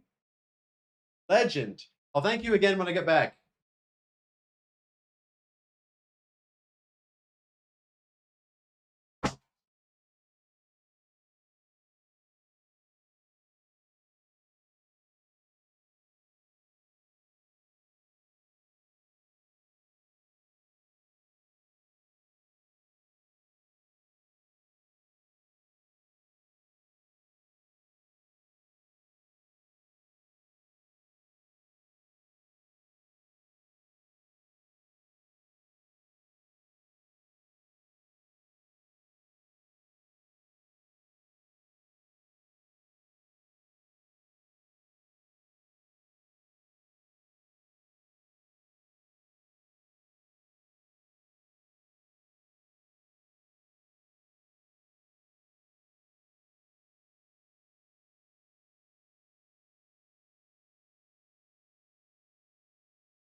All right. Yo, thank you again, DeRozia, for those 5 gifted, man. I really appreciate that, bro.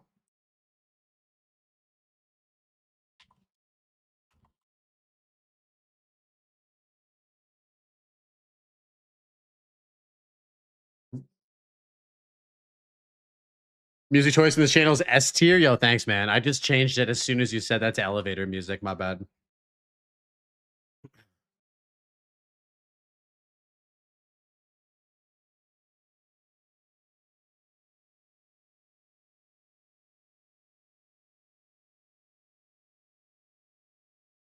I want to let me move this. How did you know I wasn't talking about elevator music? True. Yo, true, dude.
We have to listen to hold music now. It's a podcast tradition, dude. Before every episode, as we're getting set up, we have to just listen to some elevator music.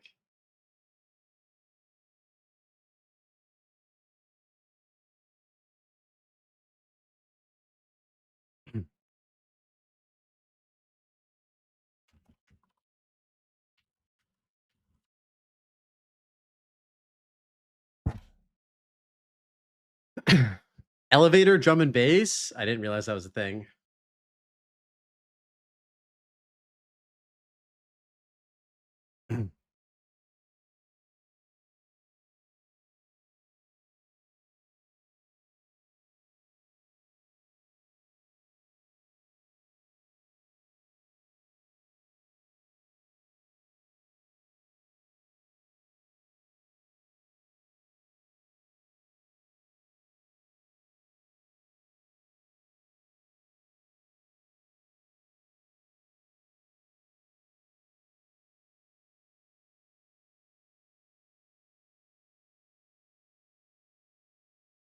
Hello, hello, hello.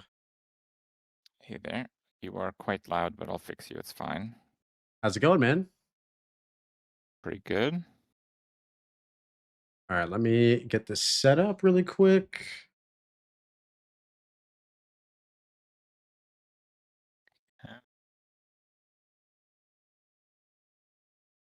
Dude, my master volume is at like 2 pixels in game. I have to do it through the Windows thing. Give me a Okay. second. No worries.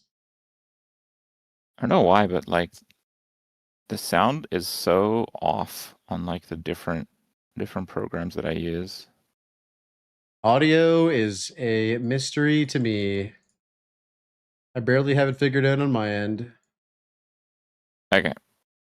I got you on my stream here. Hopefully they can hear you now. Nice. All right. You can't hear anything. I know you guys can't hear anything because just in case it was going to blast, which it did, I wanted to spare your eardrums, guys. Give me 1 sec. Drop this.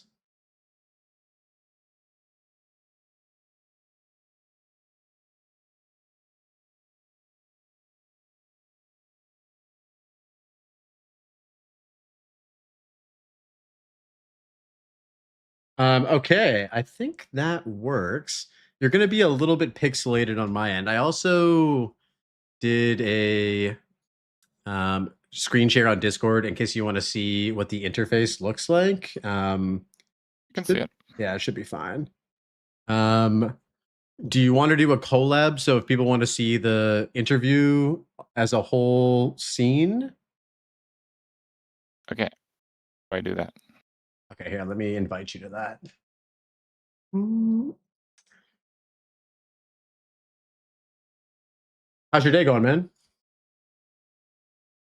Well, like everything's breaking around here, so it's been the not very fun version of busy. Oh no, dude. Yeah, I wanted to ask you. I saw that you like moved to Canada, and I'm also a Canadian. Whereabouts in Canada Well, did you live? I grew up in Canada. We live near Toronto. Oh, nice. Yeah, I'm in Ontario as well. That's awesome. I was born in Romania and I came when I was 7. And when I first met Rania, I went to Greece. That's where she lived. And Oh, we did okay. like touring the world where, you know, our family is not in one place. And she really liked it in Canada. I was kind of whatever. I mean, I think Greece is nice too. Yeah. She says that administratively it's a nightmare to live in Greece, but I don't speak Greek, so I never really had to deal with that. I see. I see. And so you were there for like a couple of years, or? Yep, a couple of years. Nice. Cool. Good to meet a fellow Canadian gamer, dude. Yeah, there's you know, not too many of us, I feel like. I've only met like a few in the PoE space, so always nice to meet another one. I think there are plenty. I think Canadians are not entirely, but largely indoor people.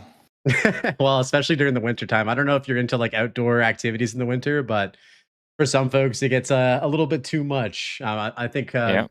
Greece probably has it pretty nice over there during the cold months. Yep. Okay, I sent you a link on Discord if you want to just click that. Okay, let me see how this works.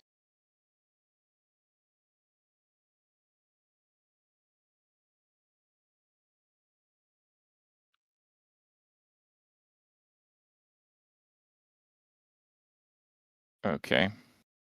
Okay, perfect. Sharing chat. I'm going to mute myself in that little window. You can do the same, just there's not like an echo or anything. I'm just going to do never allow permissions for anything.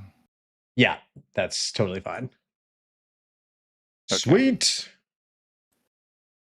Yeah, I don't really do like a lot of like podcasts and stuff. I mean, if people want to do one and they have like, you know, a history of doing them, just, you know, so the flow isn't too high effort.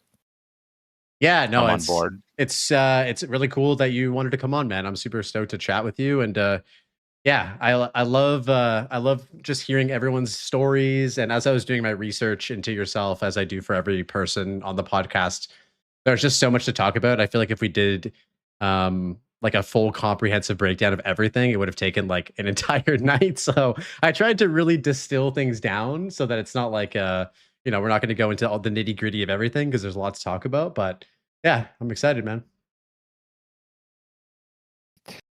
Well, if we're good to briefly went over it as well. I don't typically do like looking up questions and stuff in advance, but yeah, it's fine. It's better the first time type of thing. Yeah, I mean, Winging it everybody and all. has their own like way of going about it. Like some people want to know it so they can prepare answers, and some people just want to wing it like first try. So there's no wrong way to do it. Yeah, so I will do a quick countdown and then we will get started. Sure. All right, 3, 2, 1. What's going on, everybody, and welcome back to the Passive Tree Podcast, a podcast dedicated talk about life, Path of Exile 2, and everything in between. I'm your host, Blaze, and today on episode 49, we're joined by a fellow content creator, streamer, and legend in the gaming space. It's none other than Kripparrian. Welcome on, and how the heck are you doing, man? Okay. I got that mild energy going right now, you know, just got a chance to sit down and do some gaming. I'm like 30, 40 minutes in the gaming session here. So, yep, feeling pretty good. Yeah, you mentioned prior to the podcast that you had some like kind of stuff going on around the house and stuff like that, and so yeah, I can definitely empathize with that. I just had my internet cut like for 2 days by some contractors, and yeah, I was like mid league launch. Did not want to be touching grass if I had to, but you know things happen. So pleasure to have you on here today. Yeah, I just Thank you. wanted to start off with just a little bit of a sentimental note. So, you ended up featuring my build on one of your recent videos about SSF and top league stars and stuff like that. So, first off, I just want to say thank you, man. Like that really meant a lot to me, and it was really No cool of you problem. to kind of plug some like newer creators there. So yeah, that was awesome. Yeah, how have you been I mean, enjoying 0.5 so far, I bro? I basically just went through like Mobalytics and I went because they have like the featured build sections, which are kind of like vetted by a few different people. But then they have like the community builds. And in the community builds, there's a lot of good stuff there. So I basically took a few hours to kind of go through and you made the cut, you made the standout list. So you were in the spot, I guess. I wasn't doing anyone any favors. It just seemed like a really good idea.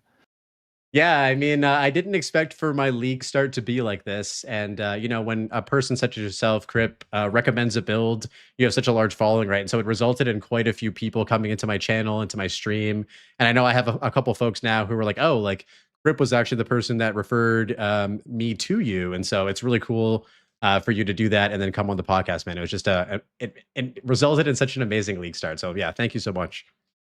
Awesome. Yeah, we already have some comments saying they had a good time following your because you did like a really detailed like act by right with the build, not just highlighting it. I kind of do the opposite. I just I don't like the campaign experience too much. It was like fun the first few times. Now it's a not so fun category. So the thought of practicing and writing a guide from my practice runs, that's not going to happen. The builds that I make are just like straight endgame, and I just like suffer through the campaign with whatever, basically. Yeah, I actually picked up quite a bit of tech from a few racers. So I did this like content creator like racing event, and I know you have like a lot of experience back in like the PoE 1 days with like racing and stuff like that. So maybe you can kind of empathize with this, but like it's a completely different experience playing through the campaign, as somebody who's just, playing it for the first few times and then learning from like a speed racer, right? Like there's so much tech and understanding. And so I thought it'd be a good idea to sort of share some of those shortcuts, some of those like, little things that can actually shave off like quite a bit of time. And yeah, it's been amazing hearing the response about that because as you mentioned, I think for a lot of people, the campaign in PoE 2 could be a big turnoff, especially when you're not familiar with it. And we all have to get through it, right? Because the end game rework is so substantial. Everybody wants to just get there and experience what they've done. So yeah, it's awesome to hear that people were enjoying the campaign breakdown. I kind of feel like the opposite. Like I feel like the PoE campaign experience is like a really good playthrough. It's just less fun the 20th time, in my opinion. Yeah, I mean, the first time that you went through it, I don't know if I speak for you on this, but I was in a like kind of like a holy shit moment the entire time. Like it was definitely like a standout experience for me. Like the world building, the story, like the narrative, like the boss fights, I think were absolutely standout. Like Gianor kicked my ass for like 2 hours in 0.1 when I first got my hands on it. What? Why didn't you just cast Twister twice and then collect the loot? What's the matter? Unfortunately, Twister wasn't in the game when the game came out, or else I Ah. would have been doing that for sure. So yeah, man, I just wanted to see, just generally speaking, how 0.5 has been for you, man. It's been pretty good. It was like there's a lot to do at the start, but I actually did get to a point where like I was kind of gated by bugs on literally all the content I wanted to do at one point. So the bugs were a bit harsh, but I think they mostly affected people who played like a lot. I also think I had a disproportionate amount of bugs. So Temple was bugged for everyone. Abyss was bugged for everyone. Ritual was bugged for very few people. You basically got locked on your first like the multi-ritual map thing. So that happened to me and I couldn't reset it. And that bug triggered a different bug with delirium. Oh, so no, my dude. delirium was stuck. Every single time I did a delirium map, it reduced it by like 35% delirium or something. So I was progressing it by doing like literally 6 modifier maps on like just the most ridiculous maps and stuff that I could put in there with tablets. And I would basically gain like 5 to 8 delirium versus what I'd lose going map to map. And then I started looking at it and like I didn't have enough maps left. Like Like if I had because it's the first delirium area, you only get like 15 of them or something, which is a lot if it's working correctly, but it wasn't. So I was kind of stuck on delirium also. God, what wasn't I stuck on? Breach worked, so I did breach. And the Twister build is really good for clearing, and just powering through the maps is a major aspect of a league start, especially now. You have to do so many, right? But I don't do the Arbiter mechanics very well. Like I've never actually had to work to kill Arbiter, so I probably could have beat Arbiter. Like I got him like halfway through phase 2. I'm sure if I did him enough, I could. But it just felt like such a waste of time with just so much progression to do. So basically, I had to wait to finish like the respec for Arbiter, and all the league mechanics except like Breach, which I finished, were not working correctly. So I was kind of like in a 2-day limbo with that, but there was still plenty to do. I kind of managed. I do feel that we're getting like that pretty extreme power level like a little bit too soon. Is kind of what I'm seeing now. Like even some people mentioned today, like they just got their mage blood in trade, and they don't really know what to do at this point. And it's only a weekend, right? Like it's not this ain't like a long-term league thing. Like this is pretty fresh. So, and I'm kind of like bordering that in SSF as well for a few days now. So yeah, it is like a really high power level. I needed a soul core the other day. Those like attribute conversions are like really sick for like weapon swaps. So I needed one of those. So I went to do the ultimatum. I don't know if have you done ultimatum in 0.5, like the level 80 version, not like the level 40 for the. I'm one of those guys who does ultimatum precisely one time per character, and it's to do my second ascendancy, and then I don't go in there ever.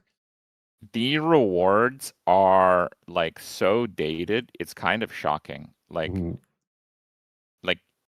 we talked about like that first campaign experience, and that that was a bit over a year ago now. It wasn't like ancient history. It's not like PoE1, right?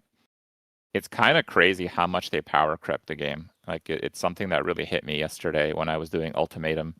Like I did 3 full ultimatums, and like you do like a whole level, and the reward is like a single regal, and then you kill like 200 mobs for the level, and they drop literally nothing, like nothing that hits the loot filter. Yeah. So you're in there an hour, and I came out with a divine, but I doubt they scaled those rewards with the new higher frequency of divines. So that's like, that's like the OG divine. That's not like a new, common everyday 0.5 divine. So that actually was a lucky run. So I spent like an hour in there and came out with 1 divine, and out of like the 10 soul cores, I didn't get any of the ones I was looking for. So that not the best experience, but it is kind of wild how the game has power crept like loot and rewards, and they're kind of conscious of it too. Like the whole thing with buffing divines is they don't want people to feel like they're getting less stuff than before. So like, I don't know, how does that work? It's funny because I feel like they tried to like tone down the power creep a little bit in this patch as well, with the removal of like various crafting systems. Like in 0.4, of course, we had the temple, and so everyone was printing headhunters and divines like crazy and stuff like that. But we also had the ability to use like 3 essences on an item. And so that just resulted in us being able to get like basically perfect prefixes and damn near like perfect suffixes, like basically 5 out of 6 mods on an item, like deterministically. Yeah. And this was even crazier in 0.3 when like the omen of homogenizing exaltation was a thing where you could roll like 2 attack modifiers if you wanted to, like deterministically. Yep. And so over time they had like brought all of these things down, and now obviously we're, as you've experienced in SSF, we're kind of back to like the get 2 desirable modifiers and slam and pray. But even then, like, I think you're onto something here where like the power creep still is a little bit of a problem. I think it's definitely more so an issue in trade still, but for SSF, and we can talk about this later, I'd love to hear your thoughts about just like the crafting in general, and how it's sort of impacted your progression. For me, it was like a struggle, dude. Like I was looking for a greater essence of battle for, I believe, 16 hours just to be able to get like a +3 to attack skills on my crossbow. And that was He wants- like demoralizing, dude. Like going for that grind. Yeah. You can 3-to-1 essences still, you know. You can. Yeah, yeah. I was like, nothing would help me. I had perfect essences that I was 3-to-1ing, and it would just hit the same one again. It was weird. But okay, so did you mention that you started Twisters? Yeah. You're playing the monkey build now, right? Or are you still doing Twisters? I did Twisters for the first like 3.5 days, where I was just kind of like power mapping. I kind of figured that there was two aspects to the minion side of the build. The first aspect would be that the good versions of the builds you have to path pretty far. So like there'd be like a pretty big power jump when you'd be about like level 90 or so. And you know, it took me like a couple days to get level 90. And the second aspect would be that in general it looked kind of mid.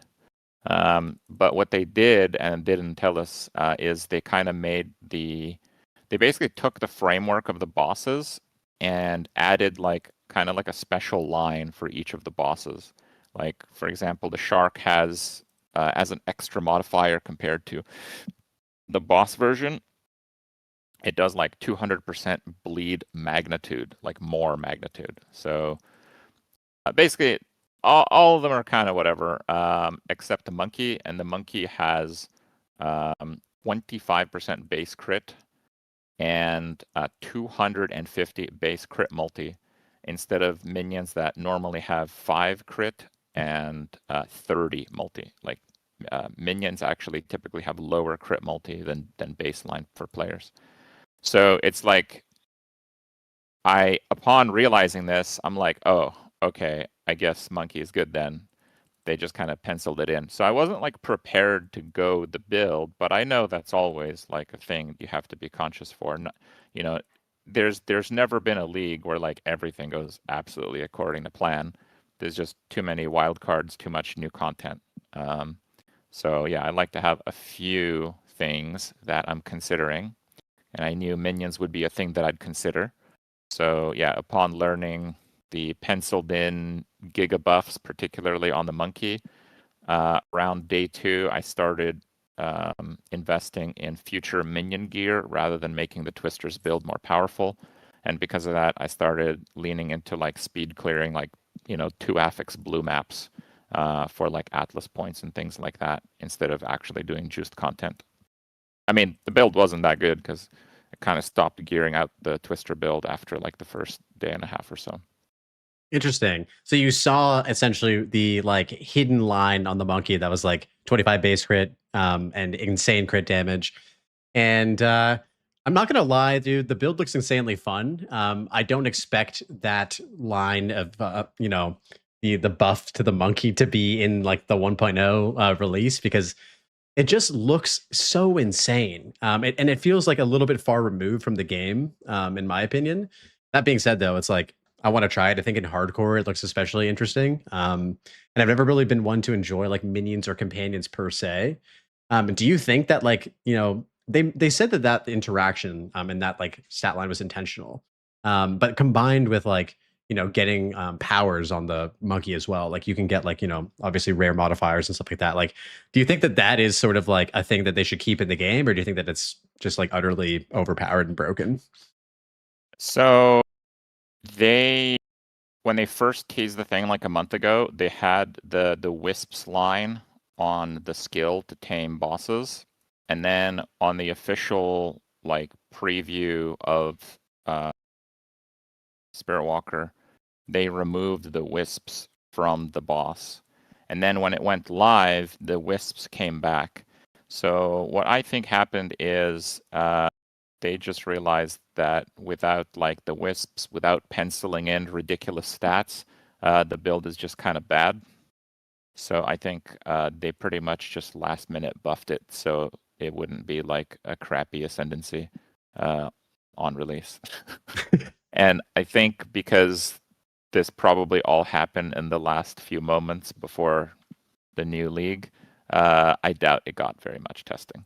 So yes, we are benefiting from that, I believe. Yeah, I mean, it looks very, very fun, albeit a little bit silly when you see a monkey at the size of a skyscraper just running across your screen, like one-shotting bosses.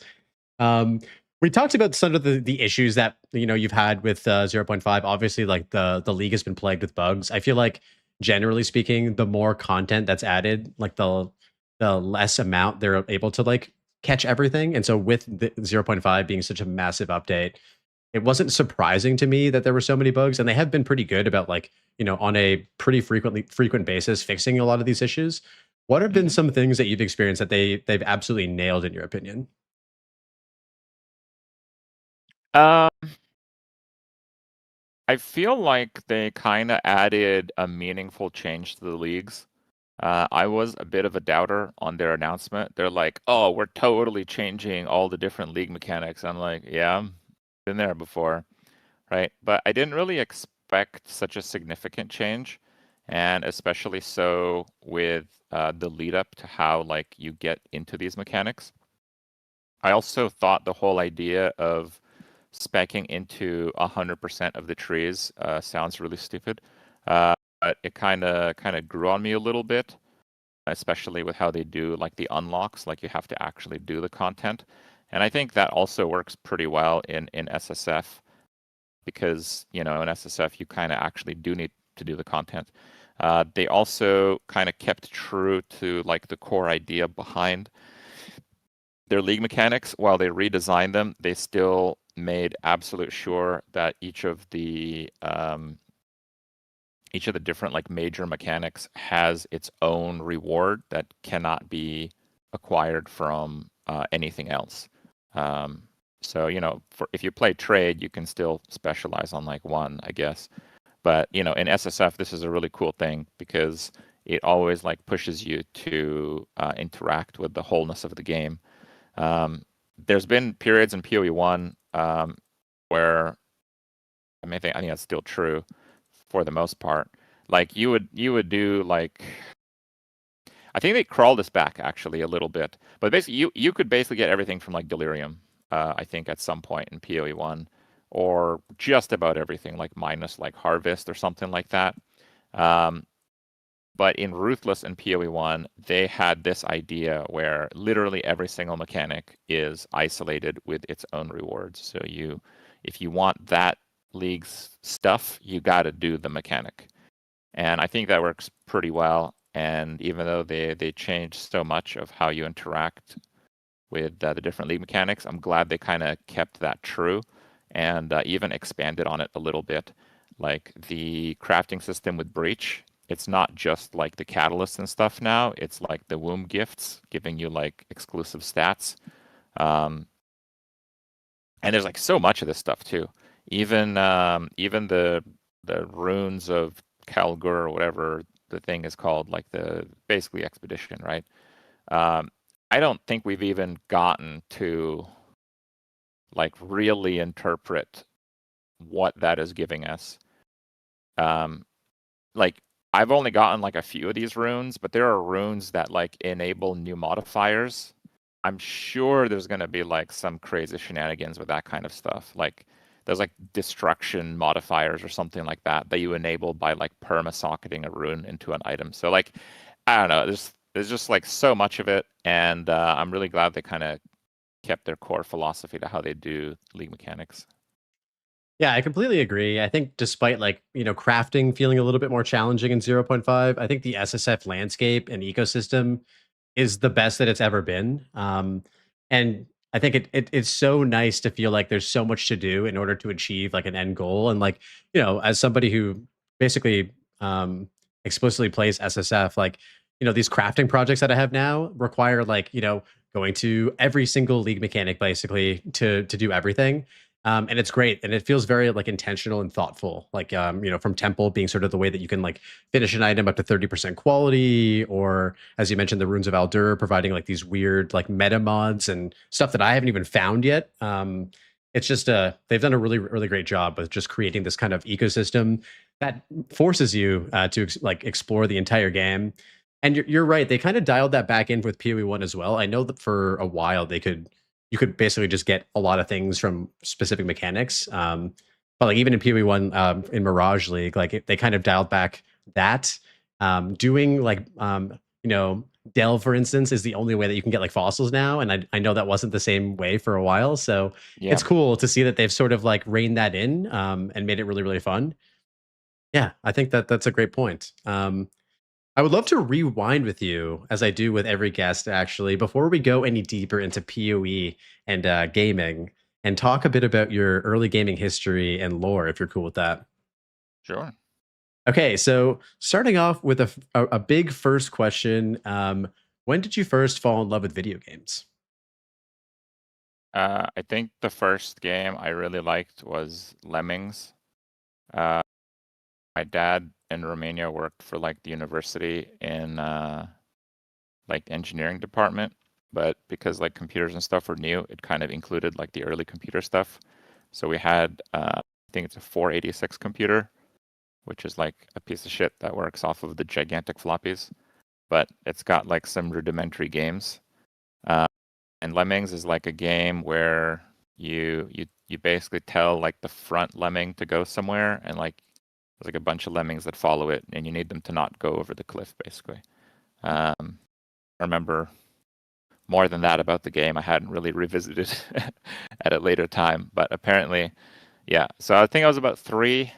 And this would have been in like 1990. This is so crazy that you bring up Lemmings, dude. So I was watching, I'm a huge nerd and I watch a lot of like video game retrospectives and just like histories of video game companies.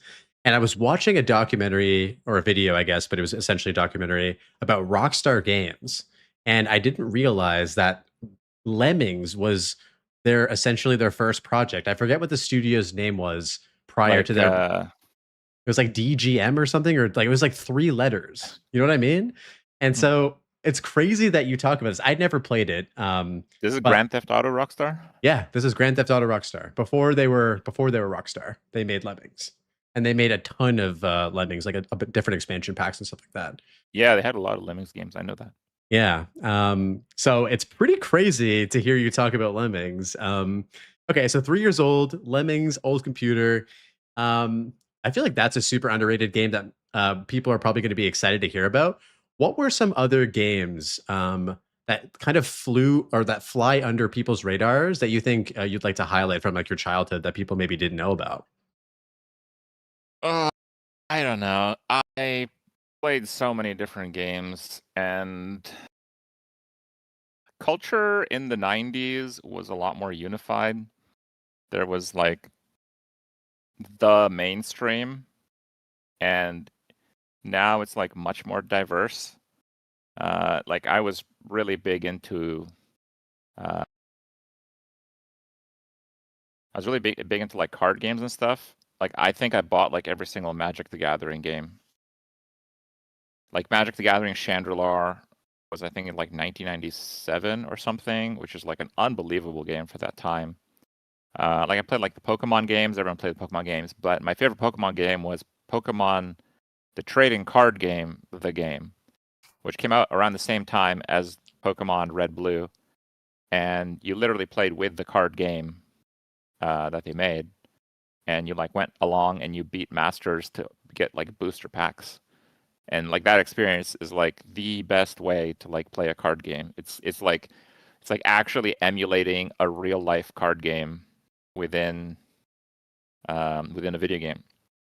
So I mean, you can call that pretty underrated, but yeah, I don't know. I played a lot of games that ended up being extremely popular.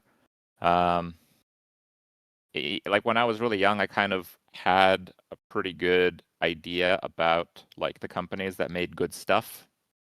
Like I was into Pokemon trading card game on day 0. Like I have a whole bunch of base set, first editions, all that kind of stuff. And I went into it because I heard that Magic the Gathering is producing the cards, and they're using like new technologies and stuff. So I'm like, okay, they're gonna be awesome. Like it's there's no doubt that crossed my mind. So I saved that money and bought a bunch of those cards, and I was like, I don't know, 10, 11 or something. And it was kind of the same with Blizzard. So the first Blizzard game that I played was Warcraft 1, and I think Diablo 1 launched soon after that. And then it's like, yeah, whoever made Warcraft 1, their next game is going to be insanely good also, obviously. Yeah, so we're just going to keep playing those. So I played a lot of the Blizzard games. I really liked Sierra did a Diablo 1 Hellfire. That was really good. Yeah, I mean, I don't know. At that time, these games are really well known now, so it doesn't seem as hipster. But I really was fortunate enough to kind of see these games as they were being released, because it's a totally different experience to play them when they are being released. Even like I played Diablo 2 when it was released. That was like unbelievable. The kind of shenanigans you had to do in that game. Yeah. Like there were mechanics in Diablo 2 that were just like mind blowing. Like you would just play a normal game and then you'd get like a Nagel ring. And then it'd be like, okay, guys, we're staying in this game. We're going to kill every monster in it. Because Diablo 2 had a mechanic where you couldn't get the same unique in the same game. So if you got a Nagel ring, your next unique ring will probably be Manald. But your third unique ring would have to be SOJ. So that was like a thing early on in Diablo 2. And the kind of builds that people were running back then, I think were very, very cool. Like I really loved like the Ice Blink Barbarian. They just like freeze everything. You could go like glass cannon, but like your ability to play the character mattered significantly because you were a glass cannon. You always had to like position appropriately and all that kind of stuff. So I don't know. Yeah, I was just really fortunate to get a head start on a lot of the games that ended up being really popular, I guess is the best way to put it. Yeah, it's interesting. Like, I went through the same sort of thing with Blizzard games, especially like, the ones you mentioned, Diablo 2, StarCraft 1 and whatnot. Like those are sort of like the like formative and definitive games in my childhood. But playing them at a time where they weren't solidified as like masterpieces was actually really interesting. And I like the word fortunate as well. Like it is just like we got lucky that we were born at a time where we got to experience those as like they were being, released, which is super cool. And Diablo 2 went down in my books as being my favorite game of all time until really recently. You talked a lot about PC gaming. Did you ever play any console games at all, or have you been mostly like a PC guy for the most of your childhood as well? So I had like a PlayStation 1 and I bought a PlayStation 2 like way late when it was cheaper than a DVD player. Bought it mostly for a DVD player. But most of the games that I played on PlayStation 1 were like not very playable on like a computer. Like I think the first fighting game that I played was Street Fighter, like the original, and I played that on my computer. Like, you forget like Zangief, trying to even do like a Hadouken is like a real pain in the ass with the arrow keys on your keyboard, especially because the old keyboards, they have the release mechanism for key trigger. So this kind of changed about a decade ago. Like modern keyboards, if you press down on the key, that's when like it happens. But like before 10 years ago, it was a mix. And like 20 years ago, the keyboards were ass. And the key registered when you lifted your finger off the key. So like imagine that and trying to do like a move with Zangief on a directional on your arrow keys on your keyboard is basically just a miserable experience. You're not battling like the enemy characters, you're battling the controls the whole time. Yeah. So some games, like I like playing fighting games quite a bit, but those games really needed to be played with a controller.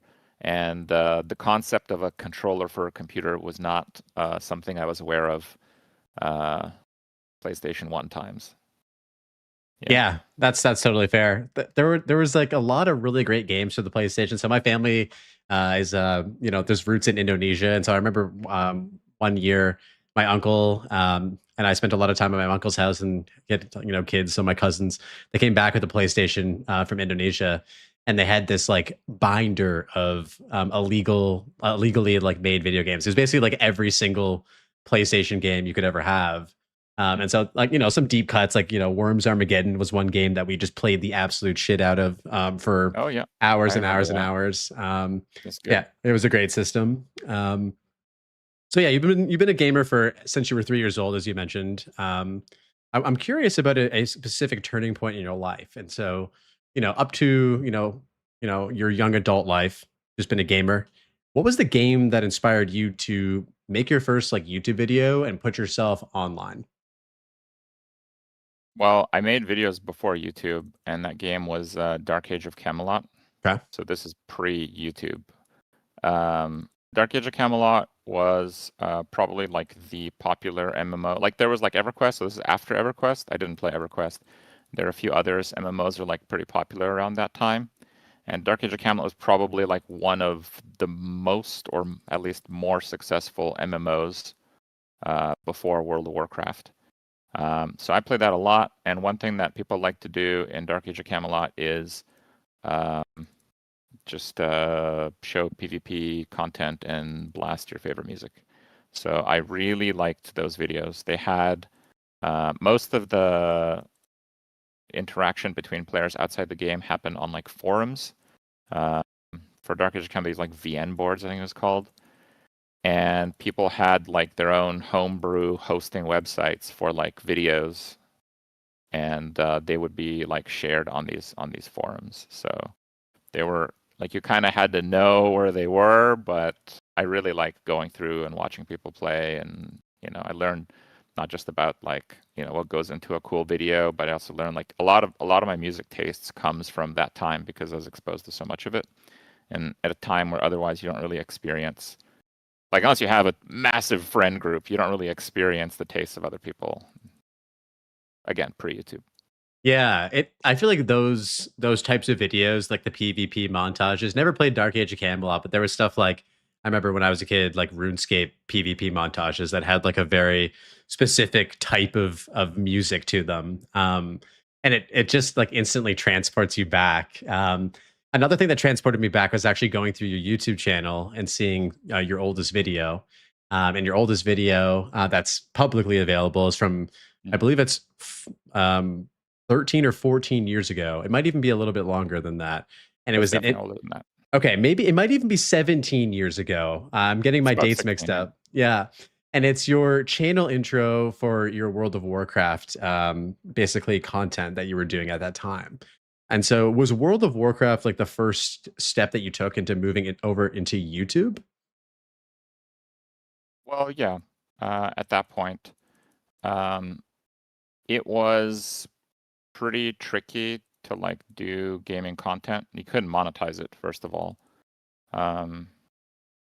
So this was about 2 years before you could monetize your own content if it involved a video game. Before that, it was the developer that would own your footage. And it was heavily enforced by some developers, like Nintendo was heavily enforcing it. Like if you played Super Mario, you would get ads on your videos that would go to them, type of thing. Okay. And it didn't matter. Like there's no like the whole idea of transformative content. Like this, I'd never heard of that term at that time. Yeah. So it didn't matter. Like you could make like the best guide on how to play Super Mario. If it just had footage of Super Mario, you couldn't monetize the content yourself. That's why a lot of YouTubers, even for World of Warcraft, their content had a big divide where some videos had a lot of gameplay footage and most of their videos had absolutely zero. Like Swifty and Athene were really big and they both did this practice. That's so they could at least monetize some of their videos. So yeah, this was definitely something that I did like for fun for a few years before they changed the policy, and the whole transformative content, adding significant content, making it yours, gives you your own copyright type of crap happened. Okay. But yeah, it's just because I liked making videos. Yeah, definitely.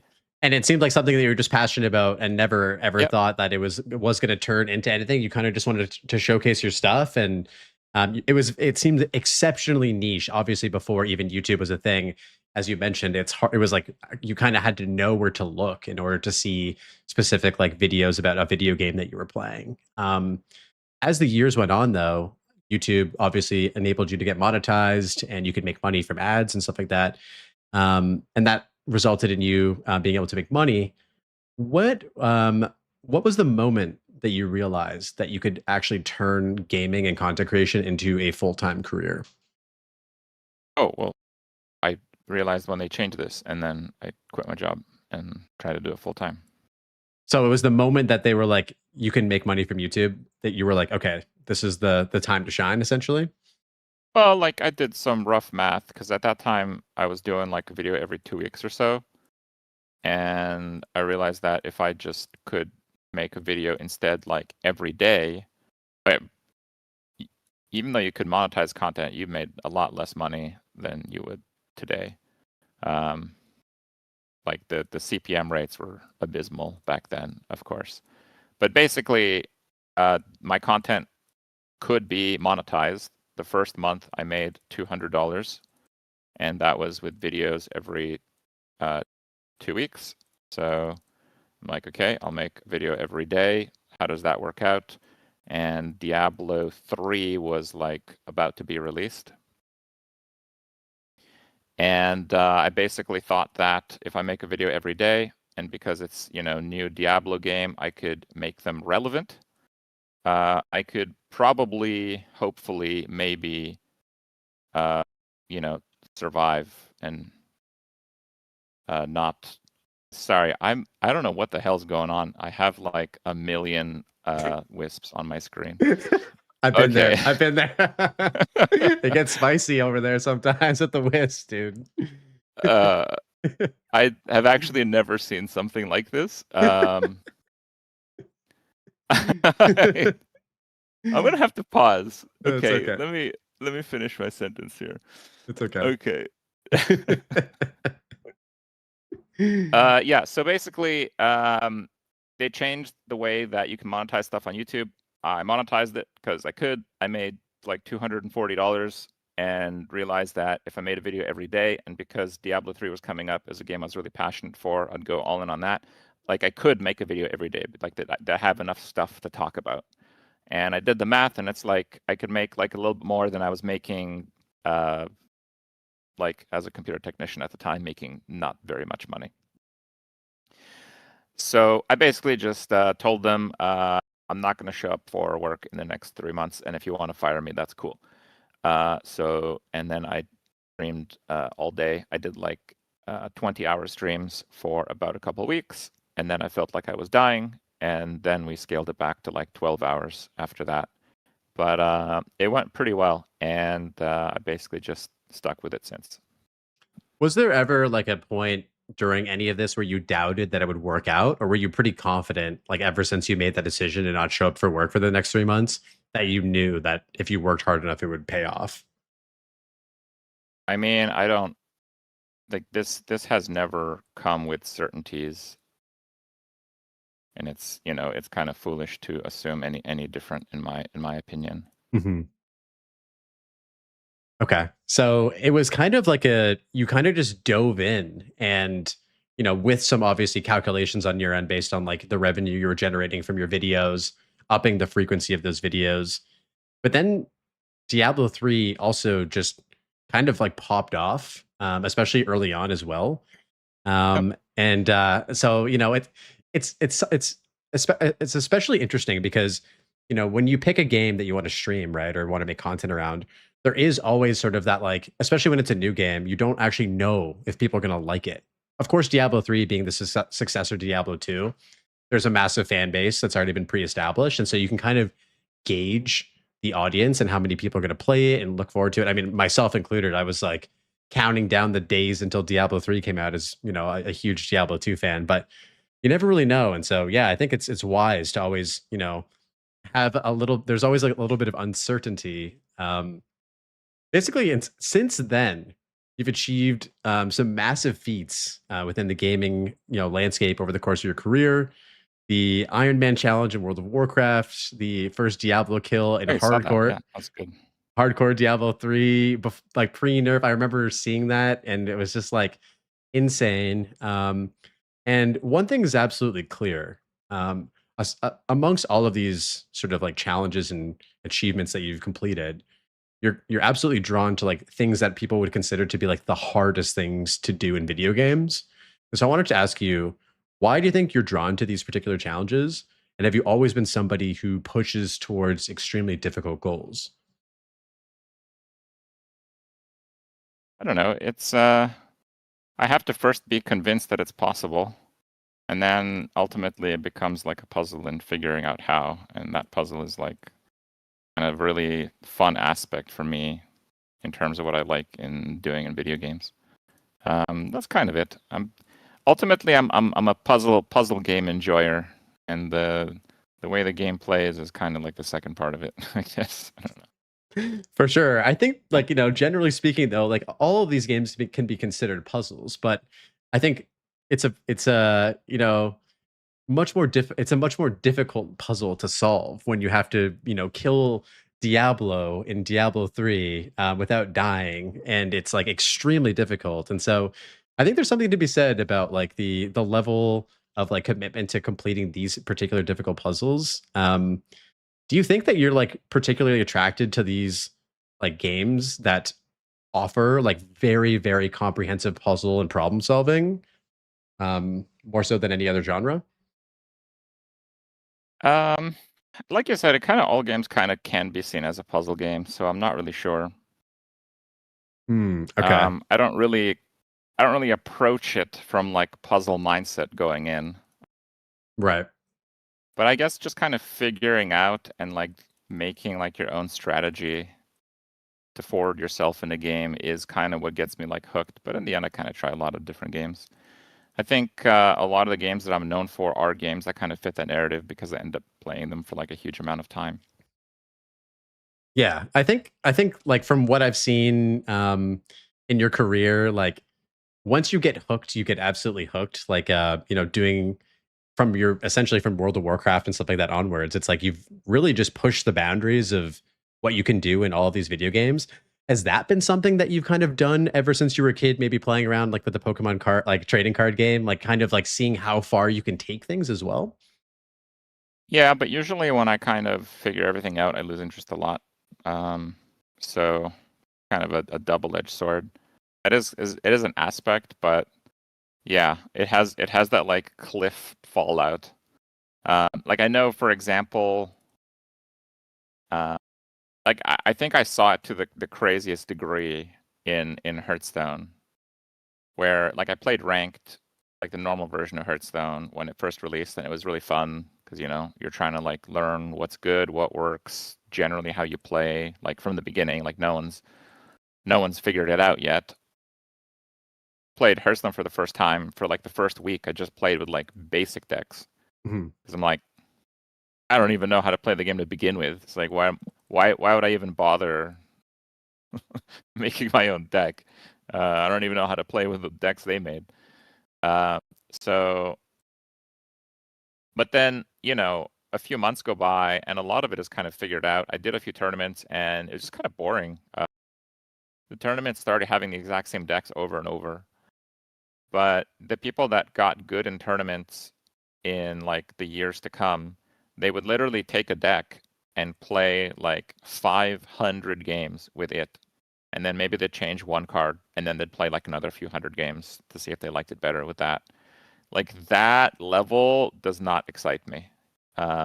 So yeah, I do like kind of figuring out these systems and seeing, how to best optimize them and stuff. But like to a point. While some people seemingly this point does not exist. Yeah. So there's definitely people with more of a drive to keep playing past the point of any discoverability. I think for me, it feels the best when you're just constantly feeling like you're learning new things and kind of like, I don't know if obsession is the right word, but like that desire to just absorb as much knowledge as you can. And it's a kind of a perfect segue into talking about more about Path of Exile, because I think with Path of Exile, it really feels like the learning never stops. There's always some sort of weird interaction or system or mechanic or item that you didn't know about, or how it functions with certain skills and stuff like that. And so I'd love to kind of transition now to talking about, Path of Exile a little bit. So you've been involved in the Path of Exile, game community since its inception, basically in beta, 13 years ago. Walk me Not through quite. I got drawn into the game by other people who said it was really good. I'm not like the first person to play this game or anything like that. Wasn't here at day 0. I think it was a pretty small project. I think you had to be on the inside to be here on day 0. For sure. But there are very few people who can even say that they've been playing Path of Exile 1 since like beta until now and seen the progression of the game, not only at the original game, but now the second game, from like essentially the start point, not day 0, not like, the game is now live, you're the first few people in. But so what was the initial first thoughts that you had when you got your hands on Path of Exile, especially coming off of like the hot streak of Diablo 3? Diablo 3 was no longer a hot streak at this point. I had not played Diablo for a few weeks at that point because they nerfed it into the ground and everything was a total joke at that point. The main thing that made Diablo 3 appealing was its difficulty. Through all its flaws, the one thing they did is they made a game that is brutally hard but still beatable.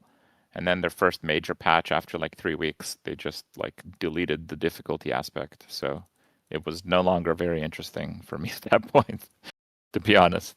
I hardly ever played Diablo 3 ever again when they patched the difficulty, basically.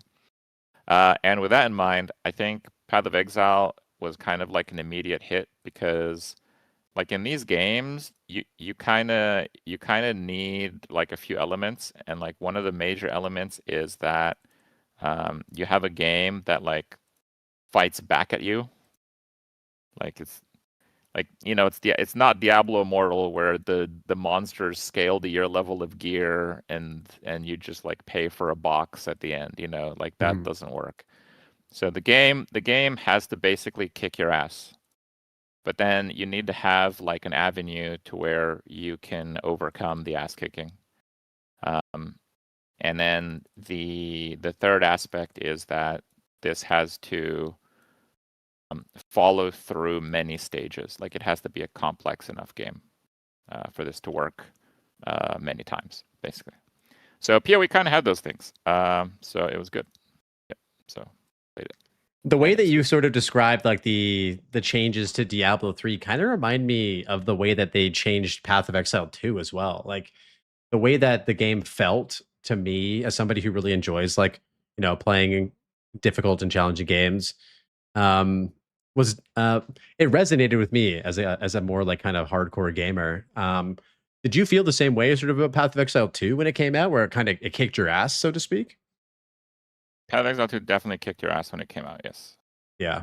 I think the main issue was that when Path of Exile 2 first was like open beta, like a year or something ago, the ass kicking was there, but the element to overcome the ass kicking often wasn't. Like the game was very broad, but they hadn't expanded anywhere near to the level that a lot of people expected on an individual like class basis. It's kind of like, you play warrior, you go maces, your number of skills with maces is like, if you're talking about just the viable ones, it's like 3 skills, right? Just like pick one of 3 skills. Pretty shallow. So it was a little bit lackluster, but because the broadness was like quite strong, you could play a lot of the game by just, I'll play a warrior now, I'll play a monk tomorrow, just kind of like experience all the different classes. So in the first version of PoE 2, I played a lot, but I played a lot of different classes just to kind of see how everything worked. Funny enough, the only class I didn't actually play is like a dexterity class, which is what I'm playing now. It's like the only class I didn't play because, I did play it, but I just played like Pathfinder and played like Energy Shield. So, not really. So, but I think that they've done a pretty good job filling those gaps in the last few leagues, especially. Yeah, definitely. I think it's interesting that like the way that you phrase that, where it kicked your ass, but the player didn't necessarily have like the means to fight back. Was it largely due to like how rare loot was? Like I like remember finding like a flask with like charges on it and being like exceptionally excited. Like that was like a massive W in my book. Like going into a boss fight and having like regenerating flasks, or like a rare item with like actual good mods. Like, and it was largely due again to like not having like access to too much crafting. Like it was kind of like a slam and pray sort of environment, especially early on in PoE2 before we had like abyss crafting and like all the new things that we have to play with now. How do you feel sort of about the difficulty of the game, and just kind of the feel of it compared to maybe your first initial impression of it back like a year and a half ago? Well, I guess kind of what I mean is not so much just with the loot. I guess what I mean is um, like a class and a build was like pretty good, or it wasn't. And your ability to kind of push that boundary was fairly limited in terms of the options that you have. And yes, gear was a part of it, but it wasn't like the only part. Like even if we go back to like the warrior example with like mace skills, right? Yeah. There's like so many items, so many like skills. Like you can combine spells with melee. Like last season, I played an oracle, and I used like comet, but the character was a whirling slash character, and whirling assault character. So it still did pretty good melee damage, and then the comets would just hit the single target and kind of solve that problem, right? So like you weren't reliant on just how good staves were in that league. There's so many more options where you could extend the power of your character that exist now that did not exist at that time. So Yeah. that's kind of what I meant by that. Yeah, that makes sense. I think one of my favorite changes that happened over the course of PoE2's development is just the removal of that like weapon swap penalty. Because prior to that, it really did feel clunky to try to incorporate like different weapon skills into your build, and it felt like very limiting. Like, why would I want to wait like a second to be able to cast something when I could just cast it instantly now?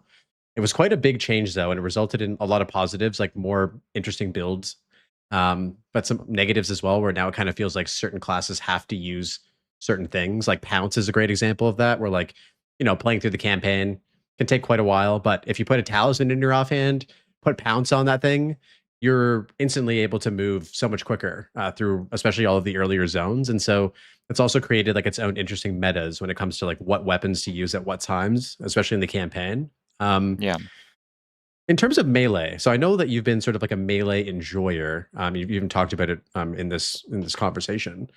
So one of the like kind of pitches for Path of Exile 2 was to kind of like really strengthen melee combat and make it feel viable.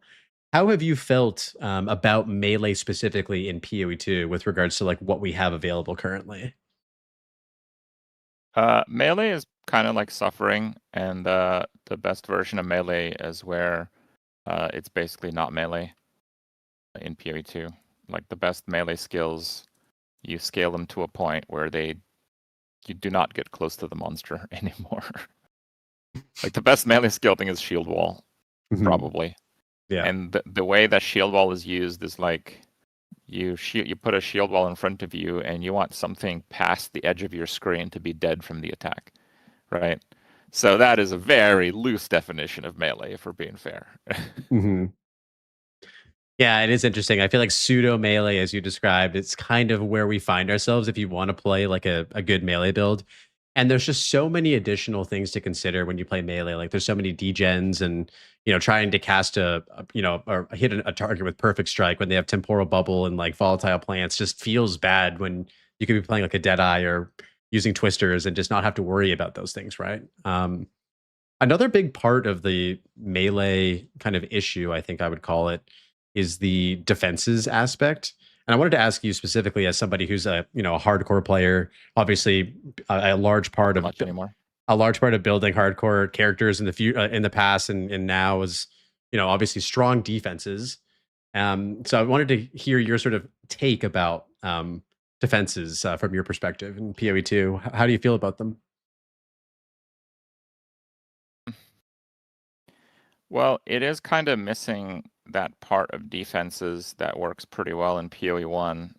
Like we don't have like the kind of fortify thing, right? And not just that, PoE 1 has like better options for like physical conversions and PDR stacking. And it doesn't have like that imbalanced of a pool. Like they haven't really fixed energy shield. They just made it much more annoying to play. But the idea of not getting one-shotted is still like hugely in favor of energy shield builds. Like everyone playing hardcore is playing energy shield builds. Like nothing changed there. And that's just because you don't get one-shotted. You have to play a bit more cautiously, but it kind of is what it is. But PoE 1, you could have health totals that are like reasonably high enough, and in PoE 2, you can't. Yeah, that's pretty much it. You have like other defenses, but like the moment that you start even just incorporating energy shield or damage taken to mana, it's just such a world of a difference. So I mean, I'm sure you know, but in PoE 1, this is turned a bit on its head because the affixes for defense are a lot more powerful. So if you wanted like an energy shield armor, that's fine. It would still be really good. But someone else could, instead of using like energy shield, like you couldn't get as much life as you can energy shield on PoE 1 either. But you could get affixes on an armor that would cover the biggest weaknesses, like physical damage. You could get like a conversion, like physical converted to elemental, and you could get a physical damage reduction. And because of endurance charges, the physical damage reduction rolls are way more significant than they are in PoE 2, because it would add additive a physical damage reduction, and then your armor would apply to it. So it made armor more useful. So basically, PoE 1 still has this very good balance between defenses across all the classes, and playing melee is still torture in PoE 1 in my opinion, but at least the defenses are pretty fair. In PoE 2, yes, it's still torture to play melee, like actual melee, but the defenses are pretty unfair still in PoE 2 in my opinion. So I don't know. It's kind of weird, and I think it's brought up before by other people. It's not like they already solved the problem, right? Like it's not like they've solved the problem in Diablo 4 and they're gonna be called out for ripping off Last Epoch or something. No, they already solved the problem. So I don't know why we still have the problem in PoE 2. Yeah, I've recently spent a lot more time with PoE 1, especially like in Mirage League and in Keepers of the Flame, and kind of diving in. Like I played a hardcore SSF and Keepers of the Flame, and really learned a lot about like the defensive layers that we have available in PoE 1, and it's just so much more interesting. There's so many more things that you can kind of tinker with in order to like make your character super tanky. And as you mentioned, like I think that the way that I would describe PoE 2 is kind of just boring right now, and I'm not quite sure what their solution is. So Zizarin had an interview with Mark and Jonathan yesterday talking about life on the tree, and I wanted to hear sort of your perspective about this, because it seems to me like they're trying at all costs in order to avoid adding it to the tree, and they instead are kind of looking towards potentially improving life, like prefixes on gear or additional other things. How do you feel about the life on tree like design, or anti life on tree design philosophy within PoE 2? So the way that the PoE 2 skill tree is designed is you can't go very far from your ascendancy unless the good stuff is on the edges, on like that highway.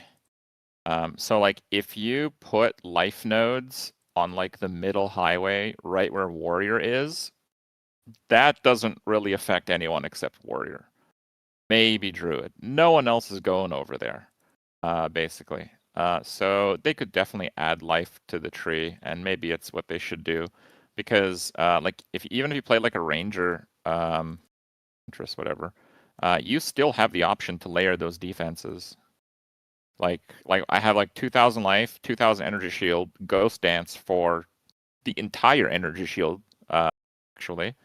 And I have like 15 damage taken as mana, and I have methods where I can get that to 50. Mhm. And I could stack mana probably also to like 2,000. So I could get like an effective health of like 6,000, which is pretty extreme. But like a warrior doesn't really have that, unless they want to use combs, which you obviously don't want to use combs. Yeah. And it was So we got a little bit that's more kind of the problem. we got a little bit more health too. Like I was just made aware of this today. I don't know if you've seen this rune where it's like a rune that gives you 1 health per every 8 armor for your helmet. And you can get helmets with like 1,500 armor on it. So that's not bad. And then we have we have rings from Breach now that have the like maximum health, like implicit, which is nice. But I feel like, it's kind of it still feels like, and I play armor and life like every league just to kind of see where it's at. That was the first class that I started with in PoE2 as a warrior, and it was like kind of torturous, especially like trying to do the trials of Sekimas and stuff like that. But yeah, it seems like they still haven't really figured out how to allow players to kind of withstand like large hits of physical damage. Like you'll look at like Ninja, for example, and see like a Varashta like with like 10k ES, and their effective hit pool is like double what a warrior will be with like 3k life and armor and all the things, right? And so yeah, I'm just it's curious to hear your thoughts about this, like with regards to fixing life in PoE2. Do you think that they will do this, like kind of back down on their original philosophy, or do you think that they're going to try everything in their power to kind of avoid this until the very last minute?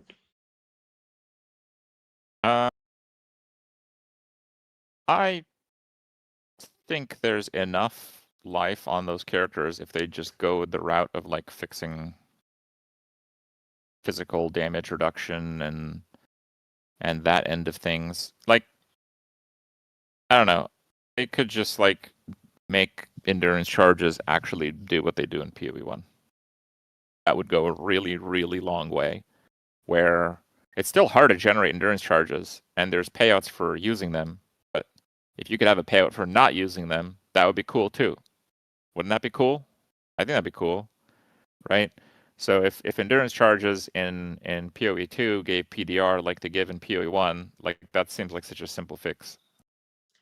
And it might just be enough to make everything feel better. Like I don't think that it's far from being correct. It's just there's just a little bit of something that needs to give. And so yeah, I really like how in PoE1 that all charges have some sort of buff. Like there is like charge regulation in PoE2, but you have to have like spirit to use that, and then charge regulation also requires int, and it's a tier 14 gem, so you need to have like 70 int or something to use it. And so like balancing out your attributes to use that as a warrior just seems a bit like too complicated. And so yeah, like I would love to see that. I would love to also rewind a little bit more about the sort of the early days of Path of Exile. And so there are a lot of people that I see within the community that'll say like Crip got me into PoE. And so you clearly had like a pretty big influence over kind of shedding light to the game, especially in the early days when not many people knew about it.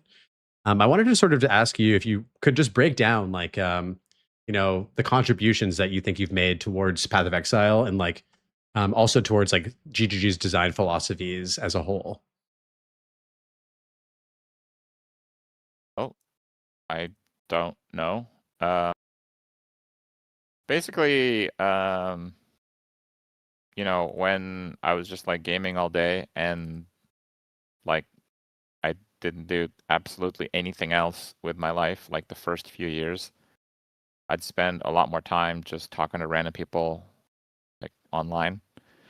And sometimes they were literally just random people, and sometimes they were like PoE developers like Chris Wilson. And I just tell him what I think about certain stuff. So when he mentioned that I influenced the idea of them doing consistent seasons and how successful that was for the game, I didn't know that was because I told him about it until he said it, right? So I have no idea how these things end up And a lot of the time, the feedback that I offer people usually comes, like my end, it's like obvious, like, like obviously just make endurance charges give PDR, right? But possibly someone who's working on that is already thinking the exact same thing. So, why would they credit me for saying it? So you can't go on there and like, oh man, that was totally me in all of these cases. These guys, they don't know what they're doing. If it weren't for me, oh dude, no business there. So you have to be a real asshole to see it from that point of view. Because yeah, it's just an ill-informed way to look at it. So I don't really know. But yeah, I've given a lot of advice on different aspects to all the games that I've played to the people that care to listen. I feel like you're being extremely modest. I understand like the perspective, like you never intentionally like wanted to make these changes. You were just like a passionate player that like had feedback, like many of us who make content, or many players who just want to exhibit their feedback. But I mean, there is something to be said about the feedback that was taken and iterated on, and I think it's you can't really avoid that they did impact the game in quite a substantial way. How did those conversations initially start off with like the PoE like developers? I don't really remember. Hmm. I don't know if it was me or if it was like more of a culture thing, but it seemed like more of an easy thing to like start a call with whoever, or maybe it just was that way because they were excited to talk to someone who streamed their game. I don't know. Okay. And so what was the content like creation sphere like back when you started making PoE videos? Was there like a lot of folks who were making YouTube videos about the game at the time, or was it like a pretty small group of people? Uh, I think a lot of people who played Path of Exile were generally playing it for their own reasons.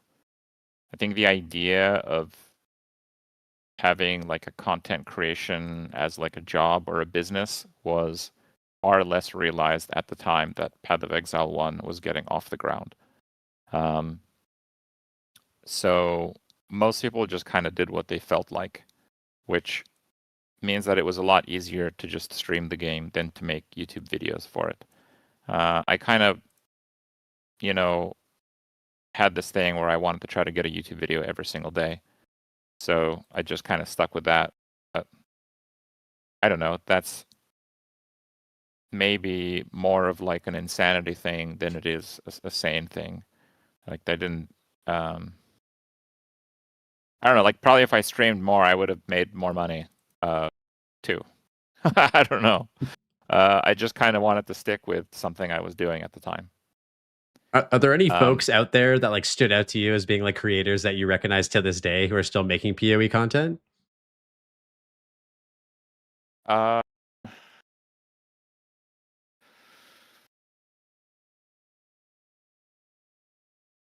maybe Nugian.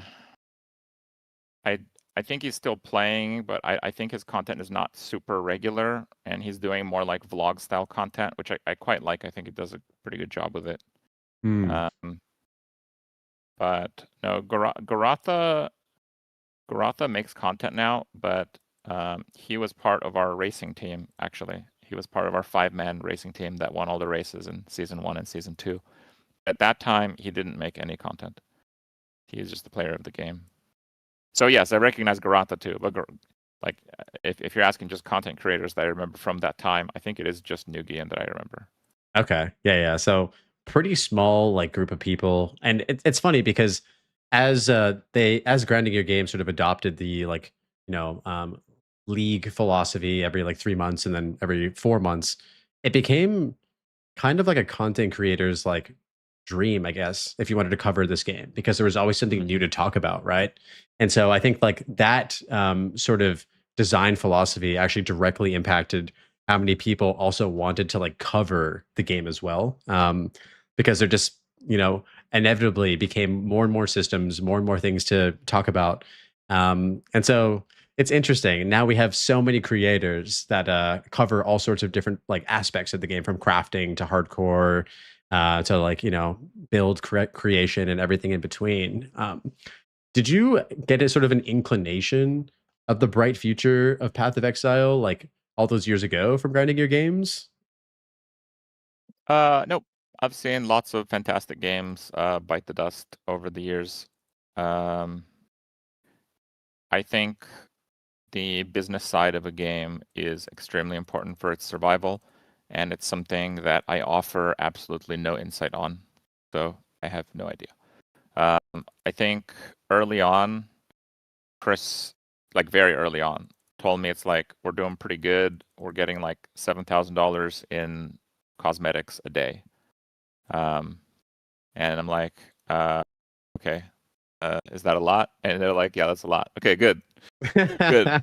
It's an interesting business model, and I have difficulty thinking of not like many games that follow sort of like the way that grinding your games does it, where essentially they like garner, sorry, the respect and like admiration of their player base by being very communicative and creating like good content and listening to the players and stuff like that.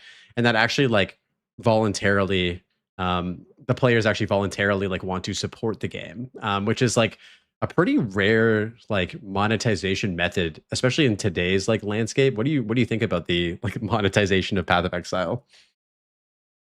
I think they have realized what certain gamers really want out of a game extraordinarily well. And at that point, it just makes it easier for them to open their wallets even for stupid shit. I mean, it seems like it works, but again, I can't say like something else would work better or something like that. I have no idea. It's a world I really don't know anything about. I would say though that I think that Path of Exile is really blessed to have like the content creators that it has. Like the people that really stick to this game and play it as much as they do. Obviously not universally, but like Mhm. I don't know. Like if you compare it to like other gaming communities, it's pretty crazy. Like these people are absolute saints, and they're not trying to be. It's just because the main thing that they're interested in is the game. So they're not so involved in like crazy drama and stupid bullshit that, kind of plagues a lot of other gaming communities. Yeah, it's very much so a game that is based around like sharing information. Like I come from before I got into Path of Exile, like a lot of like more competitive games, but a lot of like Counter Strike and Dota 2 and stuff like that. And there always felt like there was this level of toxicity that kind of existed in any competitive game or any gaming community in general. But being involved in Path of Exile kind of opened up my eyes to, I guess, the way that people go about it when like there's not like an elo per se or like a ranking. Of course, especially on like softcore trade, like the economy is like, PvP for people, right? Like they want to make more money than everyone else and be the first person to have a mirror and whatnot. But generally speaking, there is like a very positive like outlook, I think, on like sharing info in the PoE landscape. What would you say about all that? Yep, I think you hit it. I do think the trade is probably closer to PvP than people would like to admit, generally speaking. Yeah. Like, Uh, Sorry, I go ahead. think a lot of people get these like strategies and through the goodness of their hearts sometimes share them, but after they've pretty much ruined, let's say, half the viability, exploiting it themselves. Yeah, for sure. Is there anything else sort of that makes grinding your games like stand out to you as like an amazing game developer in your eyes? I think it's also pretty cool that they have the same people kind of, kind of running these games as they had for many, many years. I think that is quite unusual. Um, like I don't know what their corporate structure is like, but it is different than what we see in pretty much every other studio, right? Where you basically have like some new guy you never heard of in charge of your game now, and this changes every few years, Mhm. right? And instead, you have like the same people that you know for like decades, and they seemingly at least are aware of all the different mechanics in the game, which is a pretty big feat on its own. I don't know. I feel like, if you were to hire someone, if you like, you get an HR department and it's like, okay, we got to hire someone to take over like Jonathan's duties, right? Like, how do you even start with that? Like, how do you interview someone for knowing every mechanic in Path of Exile 2? And then also being like a coder and being disciplined and being like communicative enough with staff to let them know changes in directions, and then being one step ahead of everything, because you can't just snap your fingers and get what you want tomorrow. You always have to be ahead with these multifaceted projects. So yeah. Yeah, that's a great point. I feel like when you work at GGG, you're kind of in it for the long run. It does seem like, as you mentioned, like once you get a job there, you're there to stay. So I think that speaks to, I don't know anything about how they run their business or anything like that, but it speaks to sort of what I imagine their environment is, where it's like very like, they want you to be there for the long run, right? They want you to continue to develop the game for a while. I think Mark Roberts is even a prime example of that, where like I believe he started off in like QA, and now he's like the game director on Path of Exile. And I think you hit the nail on the head. When I started playing Path of Exile 1, Mhm. so this is again like, I don't know, 13 years ago now or something, 12. There's a video that I made the day after, so I'm sure you can pinpoint how long it's been. Anyway, Yeah. he was like the QA guy. Mhm. Like, he's the QA guy that knew like every build that existed and a few more that he didn't want to tell anyone. Yeah. So I know him from that time, and I'm not the only person. Like, he was well known at that time, which kind of goes again to kind of what I was saying. It's not like he like just worked in QA. He was like, I think, a pretty big part of the team forever, and he has like so many things he's in charge of now. Yeah, it's an amazing journey. And it was, even more evident yesterday in the interview. And I think it's pretty evident in every interview. But yesterday's interview they really got into like very specific systems and mechanics. And I again, like I like to glaze GGG all the time because I'm just such a massive fan. But it's hard for me to think of like developers, especially with positions like game director, who are so knowledgeable about everything that's happening in a game and had answers for like every question and knew, what just like farming strategies that people were doing and builds that were popping off. I don't know. It's a definitely a special company. So it's cool to hear sort of like your thoughts about them as well. Yeah.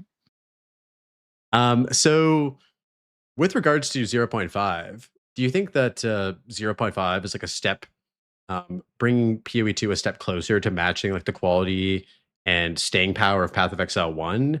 And do you feel like it's becoming more of a like worthy successor to Path of Exile, Path of Exile 1 as well?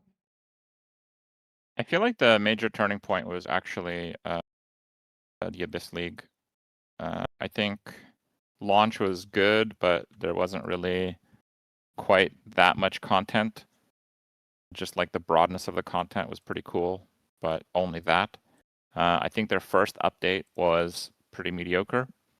And honestly, I was just kind of thinking, basically playing PoE 2 fairly casually for the 0.2 update.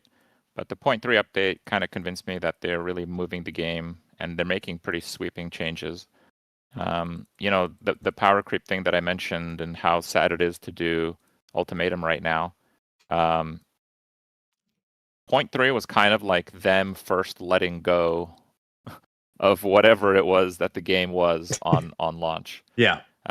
Like it was definitely slower than it is today, but it really felt like they're really trying even like significant changes of pace to the game, which is very bold of them to try. I think a company that has like 1 million pre-orders on Steam, I think they had more. Did they have 1 million pre-orders? They have 1 million people at once. I don't even remember. Anyway, yeah, I can't remember it's either. pretty bold of them to make sweeping changes to a project that is that popular, right? I think a lot of companies would go with a pretty conservative approach to development. So I don't think that's what they're doing this time. I think they are looking at pretty sweeping changes if they feel like they need to make them. And I think that kind of started with 0.3. Right now, I feel like the game is so different. I actually have new concerns about that. Okay. If anything, 0.5 for me kind of really expanded on the broadness of the game. Like they just, it was like a 7-lane highway, and now it's like a 20-lane highway. But the road is still damaged from winter. The winter damage, it piles up. That's a good way to look at it.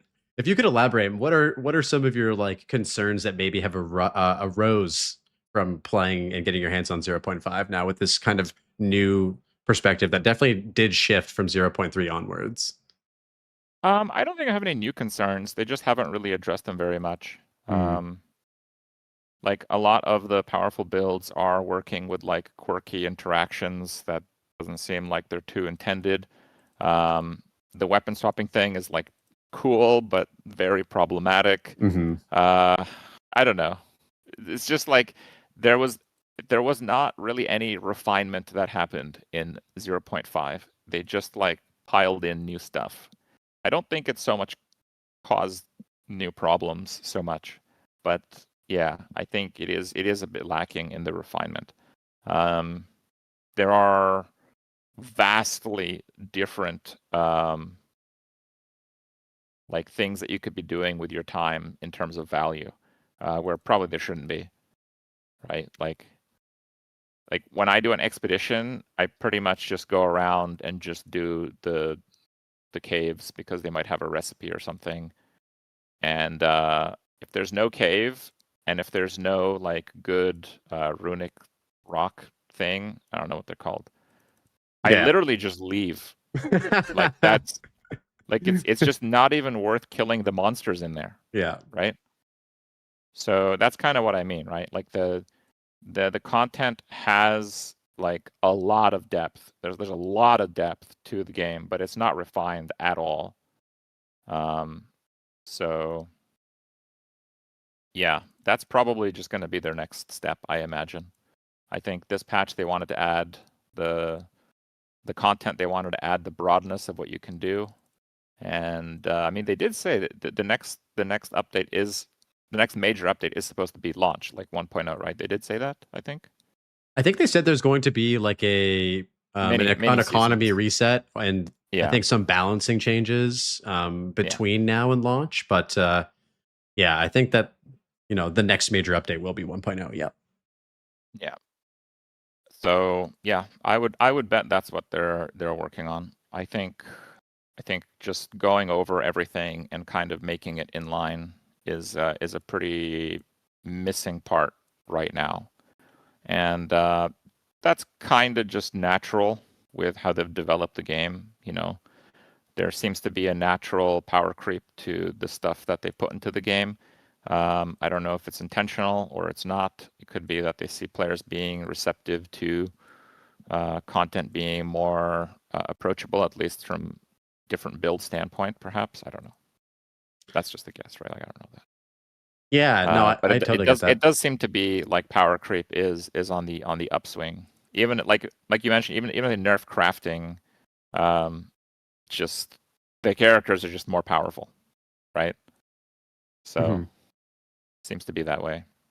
Yeah, and as much as I was upset about the crafting nerfs, I do think it was good for the game. My audience may make fun of me for saying that because I was definitely crashing out a little bit, especially as an SSF player, because we're kind of in that like slam and pray era of crafting again. But I think slowing down progression is good for the longevity of the game. And I think that like, it could even be pushed a little bit further. I think with regards to like the Sanctum stuff, like the Chaos Trials and stuff like that, those are one of those systems, like the Ascendancy Trials, like Sekimas and Chaos Trials, like that haven't really seen any love since like the game came out. Like they were iterated on a little bit with regards to like some minor tweaks, but I think like the way I look at it is the Endgame got this whole sort of like glow up, right? Where, the initial first 4 league mechanics like Breach, Expedition, Ritual, Delirium were not nearly up to par with like when Abyss came out, for example. Like Abyss was just such a good league. had a crafting mechanic attached to it and everything. Same with Temple, despite it being obviously problematic for different reasons. But so the way that they kind of gave these sort of refreshers, I do believe that they're going to have to go back and do all of those refreshers to like a lot of the ascendancies, classes, and skills as well as the trials of the Ascension. Yep. What are sort of your expectations for like the 1.0 release of Path of Exile 2? And yeah, like where do you think they need to put the most love? Maybe in like a class, a weapon type. Like, what would you like to see sort of refresh the most? I'll be honest, I don't know. I try not to have expectations. I try not to hype myself up. Just doesn't serve me any good. That's definitely, yeah, tempering your expectations. I also feel like, you know, there's a lot of games on Steam that are early access. Mhm. There's no game that's labeled early access that looks and plays like this one. So I don't know, whatever. I don't know. I really don't have anything to say about that. It's kind of in their hands to where they see it as like a release product. I think people that play Path of Exile 2 are not like, you know, it was okay, but it's early access. Maybe it'll be better later when they release the game. I don't think there's a lot of people that kind of see the game that way. So I don't know. These are just kind of like random labels at this point. The way that I see it is the game is effectively released. If I had to put a point where it felt fairly complete, I'd say again it was Abyss, so 0.3. And you know, since then you just call it whatever you want, really. Yeah, that makes sense. I think yeah, you hit the nail on the head when it comes to like the early access label. Like there's not very many games. And you know, early access kind of gets a pretty bad stigma because you don't really know what you're getting into. Like the game could be fun, but then just never be completed. And so I think like, you know, I think it's fair to say that Path of Exile 2 is probably like one of the best, in my opinion, like early access or whatever you want to call it, beta games that I've ever played. It does feel like it's already out. Even though it's not complete yet with content. Is there any, like, as a final PoE question, is there any mechanic from PoE 1 that you're really fond of that you'd like to see sort of reimagined in PoE 2?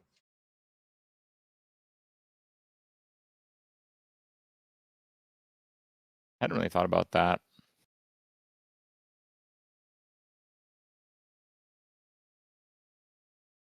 Yeah, I just played I don't know. Delve a lot, and I would love to see that. I don't know. Were you like a Delve fan of PoE 1 at all? Or I know it's kind of a love-hate relationship with that mechanic specifically. I can't say I like Delve. I'd say mostly I like the fossil crafting things. Like it's a really complex layer to crafting, and that's why it's very cool.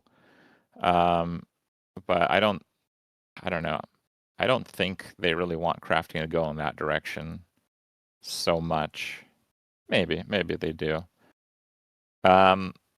Yeah, I was kind of like going through like the different league mechanics in my head, and I'm not sure that the game is really missing any of them.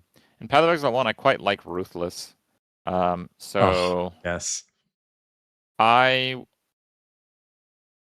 wouldn't be opposed. I don't know if it's like a great idea, but I wouldn't be opposed to seeing some kind of game mode where loot doesn't necessarily have to be worse, but like there's just a lot less of it. and I want like my shard vacuum cleaner or something if they're gonna keep it with so like right now I'm doing these maps and a huge number of the maps that I do, my inventory is filled with 1x1s. Like 1x1s. There's not even a 2-slot item in there. It's just like so much clicking that's so pointless. And with the natural like power creep that they're kind of doing each league, that might be a problem at some point. So I don't know. I think there might be some solution there where you don't have to make the game ruthless hard, but you can make the game ruthless drops, where instead of dropping 10 items, it drops 1 item and it like lucky rolls each of the affixes 10 times, for example. So like you're still getting about the same amount of good stuff, but you're just getting way less stuff. I think something like that would be really good. Again, it's not exactly like that in PoE1, but I mean that is a really big selling point for Ruthless for me. It's kind of Like- almost a way to throw it back to 0.1 in PoE2. Like it's funny because a lot of people kind of made that comparison directly between Ruthless and PoE2 initially when it came out. Almost like a PoE2 classic mode or something like that. What do you think about this? So a friend of mine actually had an idea, and I don't know how expansive this is in PoE1, but he had an idea for like doing private leagues, but with like insane like parameters, so you could adjust like everything from like the amount of loot that drops to the difficulty and whatnot. And I think that would be just such a fun addition to have to the game, where we had more sort of like control over like our own experiences before maybe GGG commits to like a full like Ruthless. Would you be a fan of like just like cool private leagues with you know a variety of different like adjustments that you could make on them? I'm cool with the idea of private leagues, but I'm not so cool with the idea of doing the campaign every few weeks for new private leagues. Yeah. That's fair. That's fair. Okay. So I just wanted to kind of close this out with a couple closing questions. Just something that I've been curious about. Aside from a lot of this Path of Exile stuff, is there any other game or games that have really like caught your eye that you're excited to try in the near future? I mean, I don't play that many different games. So, I mean, I guess the way that I see it is each PoE league, at least how it's been in the past, is kind of like its own game. It's like a fleeting moment where, if you played PoE in League X, then how fun that was, for example. Yeah. But you can't play that now, right? So that's kind of what makes PoE pretty special. It is a different game each time they have a new league, and it's never going to be like that again. Yeah, for sure. I think it's that design philosophy again. The game, the classic Chris Wilson, talk about designing a game to be played forever. It is just such a wonderful design philosophy. But there isn't like a single game that's coming out maybe that could that's caught your eye that you've been keen to play at all. I'm surprised by that. Most of my plans have to do with playing games that I'm already playing and just kind of being around for the updates they have planned. Okay, I got you. This next one's kind of an out there question. The first time I've ever asked this on this podcast, but I figure from you being involved with gaming for such a long time, I would be curious to hear your thoughts about this. So, let's say you had a team or a studio or a significant amount of money, and you were in charge of making it or developing a game project. What would you, if you could just make something game wise, what would it be?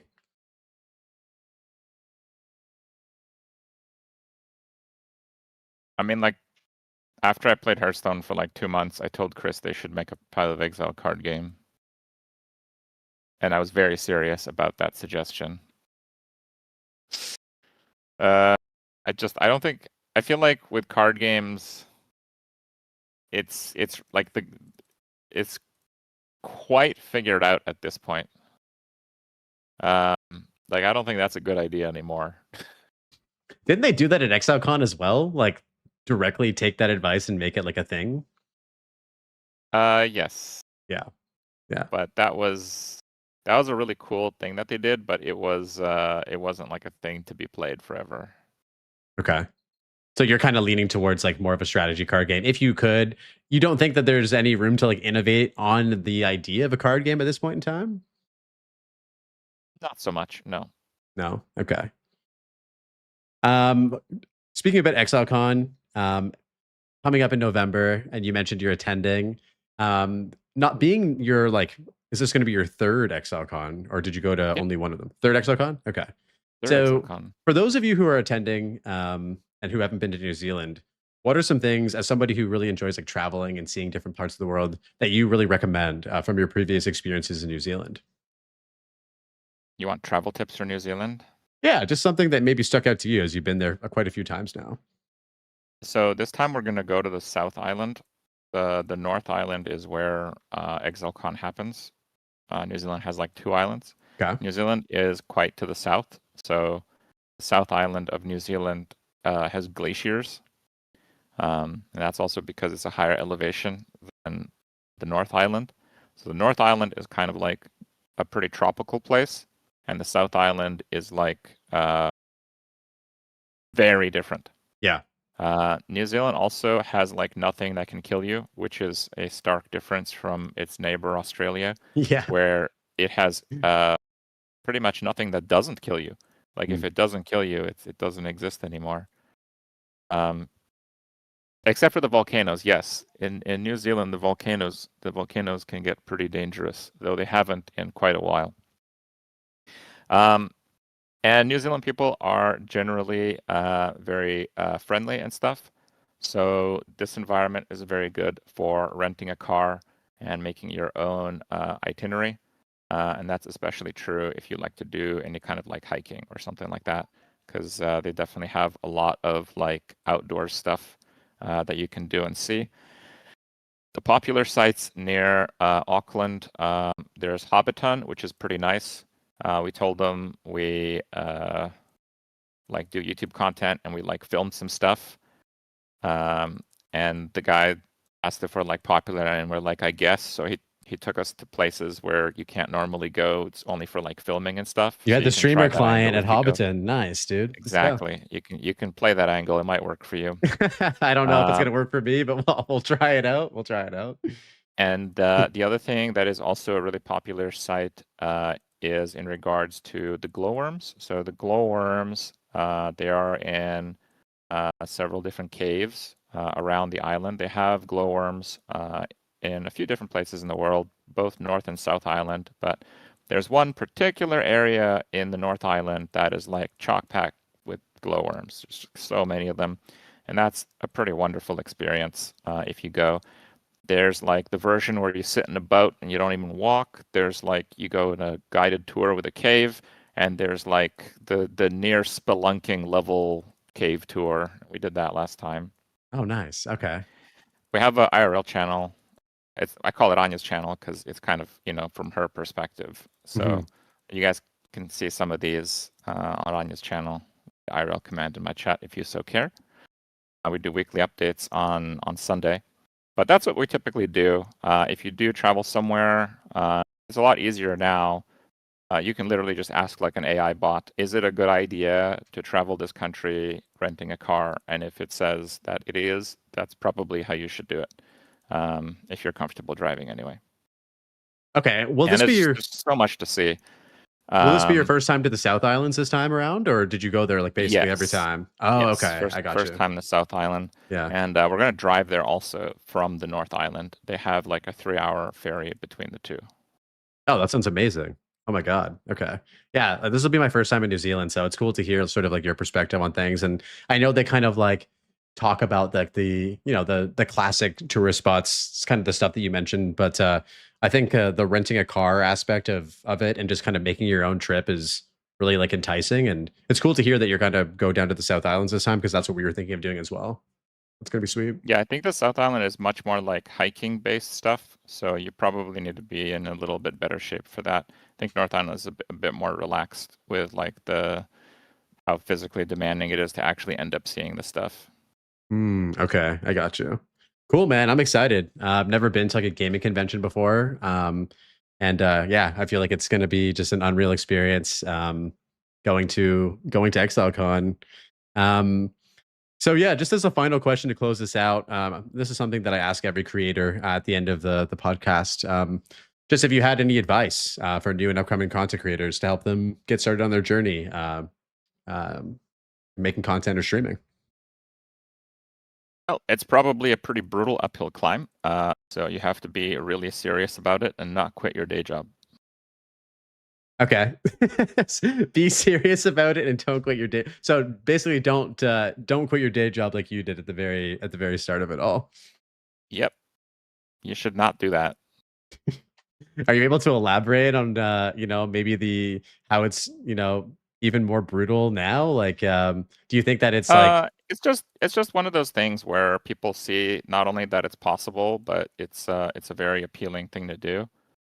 It's like one thing that kind of paralleled me doing like YouTube full time, because I could make money off of it, is like the literal explosion of 40-year-old people making Minecraft content for 6-year-olds. That was like the thing to do on YouTube. It's because it was just like really easy and it hit the algorithm and it hit kids, and advertising to kids was like crazy revenue basically at the time.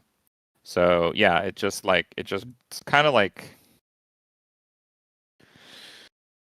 it's like the healthcare industry is going to be very popular in the coming decades. It's kind of like that, where people realize the potential and they see it much more from a career perspective than they do from a passion perspective.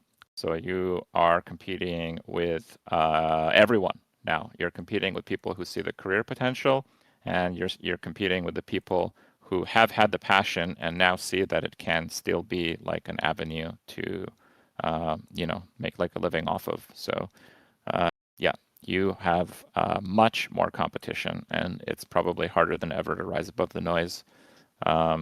And one thing that Twitch has remained very consistent on in the 15 years that I've used it is they are absolutely shitty as hell at giving smaller streamers any kind of exposure. So that has not improved at all. So with much more people making content on it, it is ever more difficult.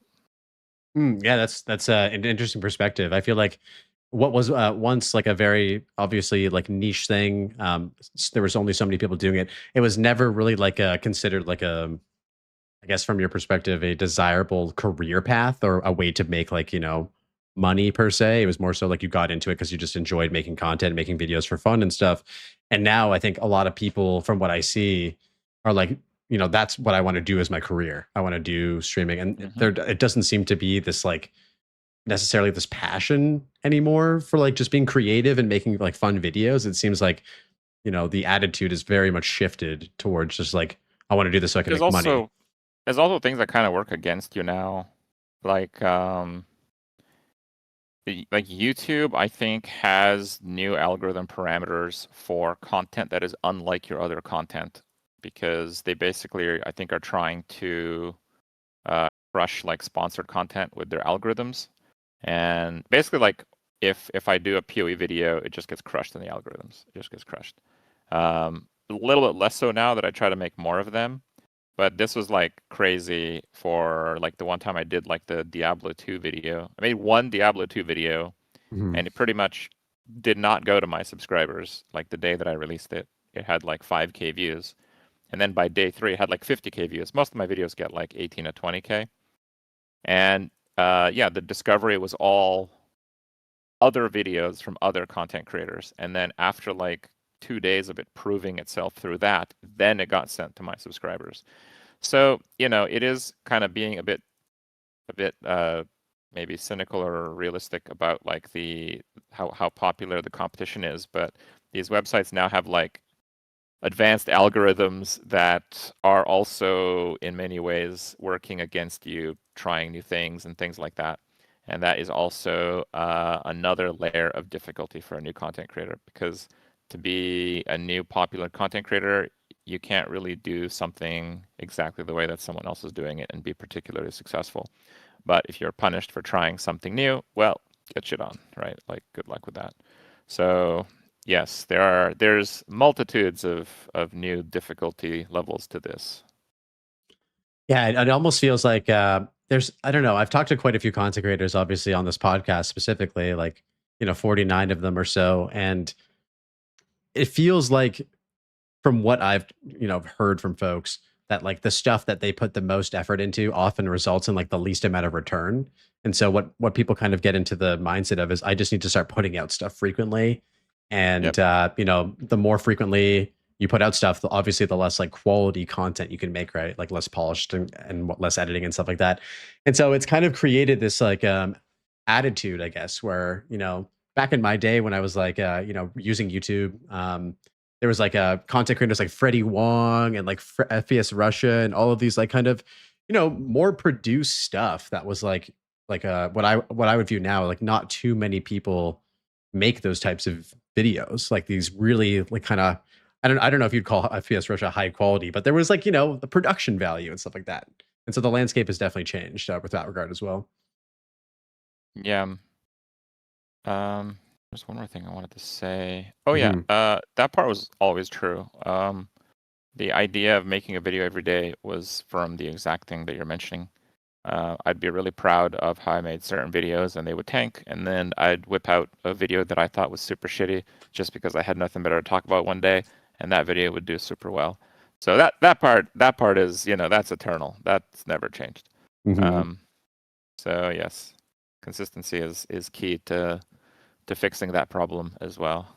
Yeah. Do you have like, as a kind of a final follow up, like any video or like piece of content that you've made that you're like the most proud of that you made, like regardless of like its success numerically or statistically? Um, Not to kind of throw my own videos under the bus, but when you make a video like for a daily basis, which is what I have done for like 14 years, it's a little bit different than when you produce a video that takes you like 2 weeks and Hmm. plan it out and all that kind of stuff. I have not planned out a video for more than like 30 minutes in like 15 years. Damn. So Okay. the ones that I'm more proud of are the ones that I did plan out and I took like 2 weeks to make them. Yeah. So yeah, they're generally the older videos. Oh, okay. I got you. I got you. Um, all right, man. Well, yeah, that's basically it. It's been fascinating hearing your sort of story, talking about PoE with you, and yeah, I just want to say thank you so much for your time, and I appreciate you coming on today. Well, thank you. It was fun. Yeah, no, it was really fun. I hope you have a blast playing 0.5. I don't know how like normally how long you play like PoE 2 leagues, if it's like a couple weeks, a month, and stuff like that. But yeah, from what I've seen, like checking out your stream and your videos, it seems like you're having a great time. And yeah, I look forward to saying hi to you at ExileCon in November. We'll be there. All right, guys, thank Thank you you. so much for listening today. I will put a link into Crip's stream, YouTube video, all that fun stuff in the video description, as I always do, in case you're sleeping under a rock. Thank you so much for watching, and I appreciate you guys very, very much. See you guys in the next podcast on Friday. Until then, have fun, stay safe, and take care. Peace. All right, man. Appreciate your time, dude. Thank you so much. No problem. Take care. All right. See you. All right, ladies and gentlemen. We did the damn thing. Appreciate you guys. If you guys are watching on Twitch, on YouTube, all of that fun stuff, appreciate it. Damn, I'm cooked. I feel like now the 9 hours has just hit me from streaming. I was like getting a little dizzy at the end of it all. Hey Blaze, how does constricting command Viper Cap help the build at all? So it takes advantage of like being surrounded, and there's a lot of nodes on the passive tree that basically give you additional damage and boost your ability to do a bunch of shit when you're surrounded. So take a look, Nzera, at like the passive tree, type in surrounded, and all of those like nodes will pop up. And that's the good stuff. Yo, Troy, thank you so much, man. Nice pod. Crip is a legend. Yeah, that was pretty crazy. Never expected to have Criparian on my podcast. Super cool of him to come on and chat. And yeah, very, very appreciative of him to do that and also to collaborate on Twitch as well. So yeah, absolute W. I want to just say thank you guys so much for listening today. Yeah, so as a kind of a final outro, just to let you guys know, we're going to be having my boy Miso Shiru on Friday. So basically Friday is going to be streaming. We may be cooking up our new build tomorrow or the day after. So yeah, there's going to be a new build. I think the grenade stuff, I've pretty much min-maxed the entire build for the most part. And so yeah, we'll feel it out. If you guys want to watch me play you know, the grenade build more, we can play the grenade build more. If you guys want to see me cook a new build, we can cook a new build. Yeah, I mean it is what it is. Troy, I think he is the first person to be on the podcast while like gaming. Usually it's more of like an intimate like one-on-one conversation. But yeah, he's a blaster. He's a gamer. I can't judge, you know what I mean? Like the fact that he's able to have a in-depth conversation about all of the things we talked about while still mapping and playing games and playing PoE 2. I certainly couldn't do that. And so I think it like kind of further solidifies the the machine that he is, dude. It's cool. It's cool.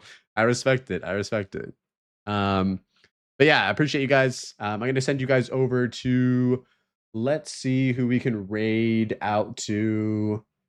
We got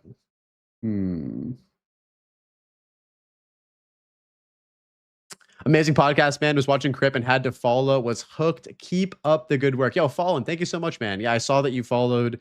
So guys, if you're over here from Crip's channel, I have a YouTube channel. I have 49 podcasts, including that one we just had, with a lot of different creators in the PoE space. And so if you enjoyed that format, there's a lot of episodes for you to choose from. Some of my favorite episodes are Rex and DM as well. Both of those episodes were terrific. A lot of episodes that I've done are terrific. The majority of them, actually. But yeah, so I'm going to send you guys over to Barricade. I see him playing some monk stuff. Yeah, another, keeping the Canadian train going here. And yeah, guys, go say hi to Barricade for me, and I'll catch you guys tomorrow. We're back at 11 a.m. EST. All right.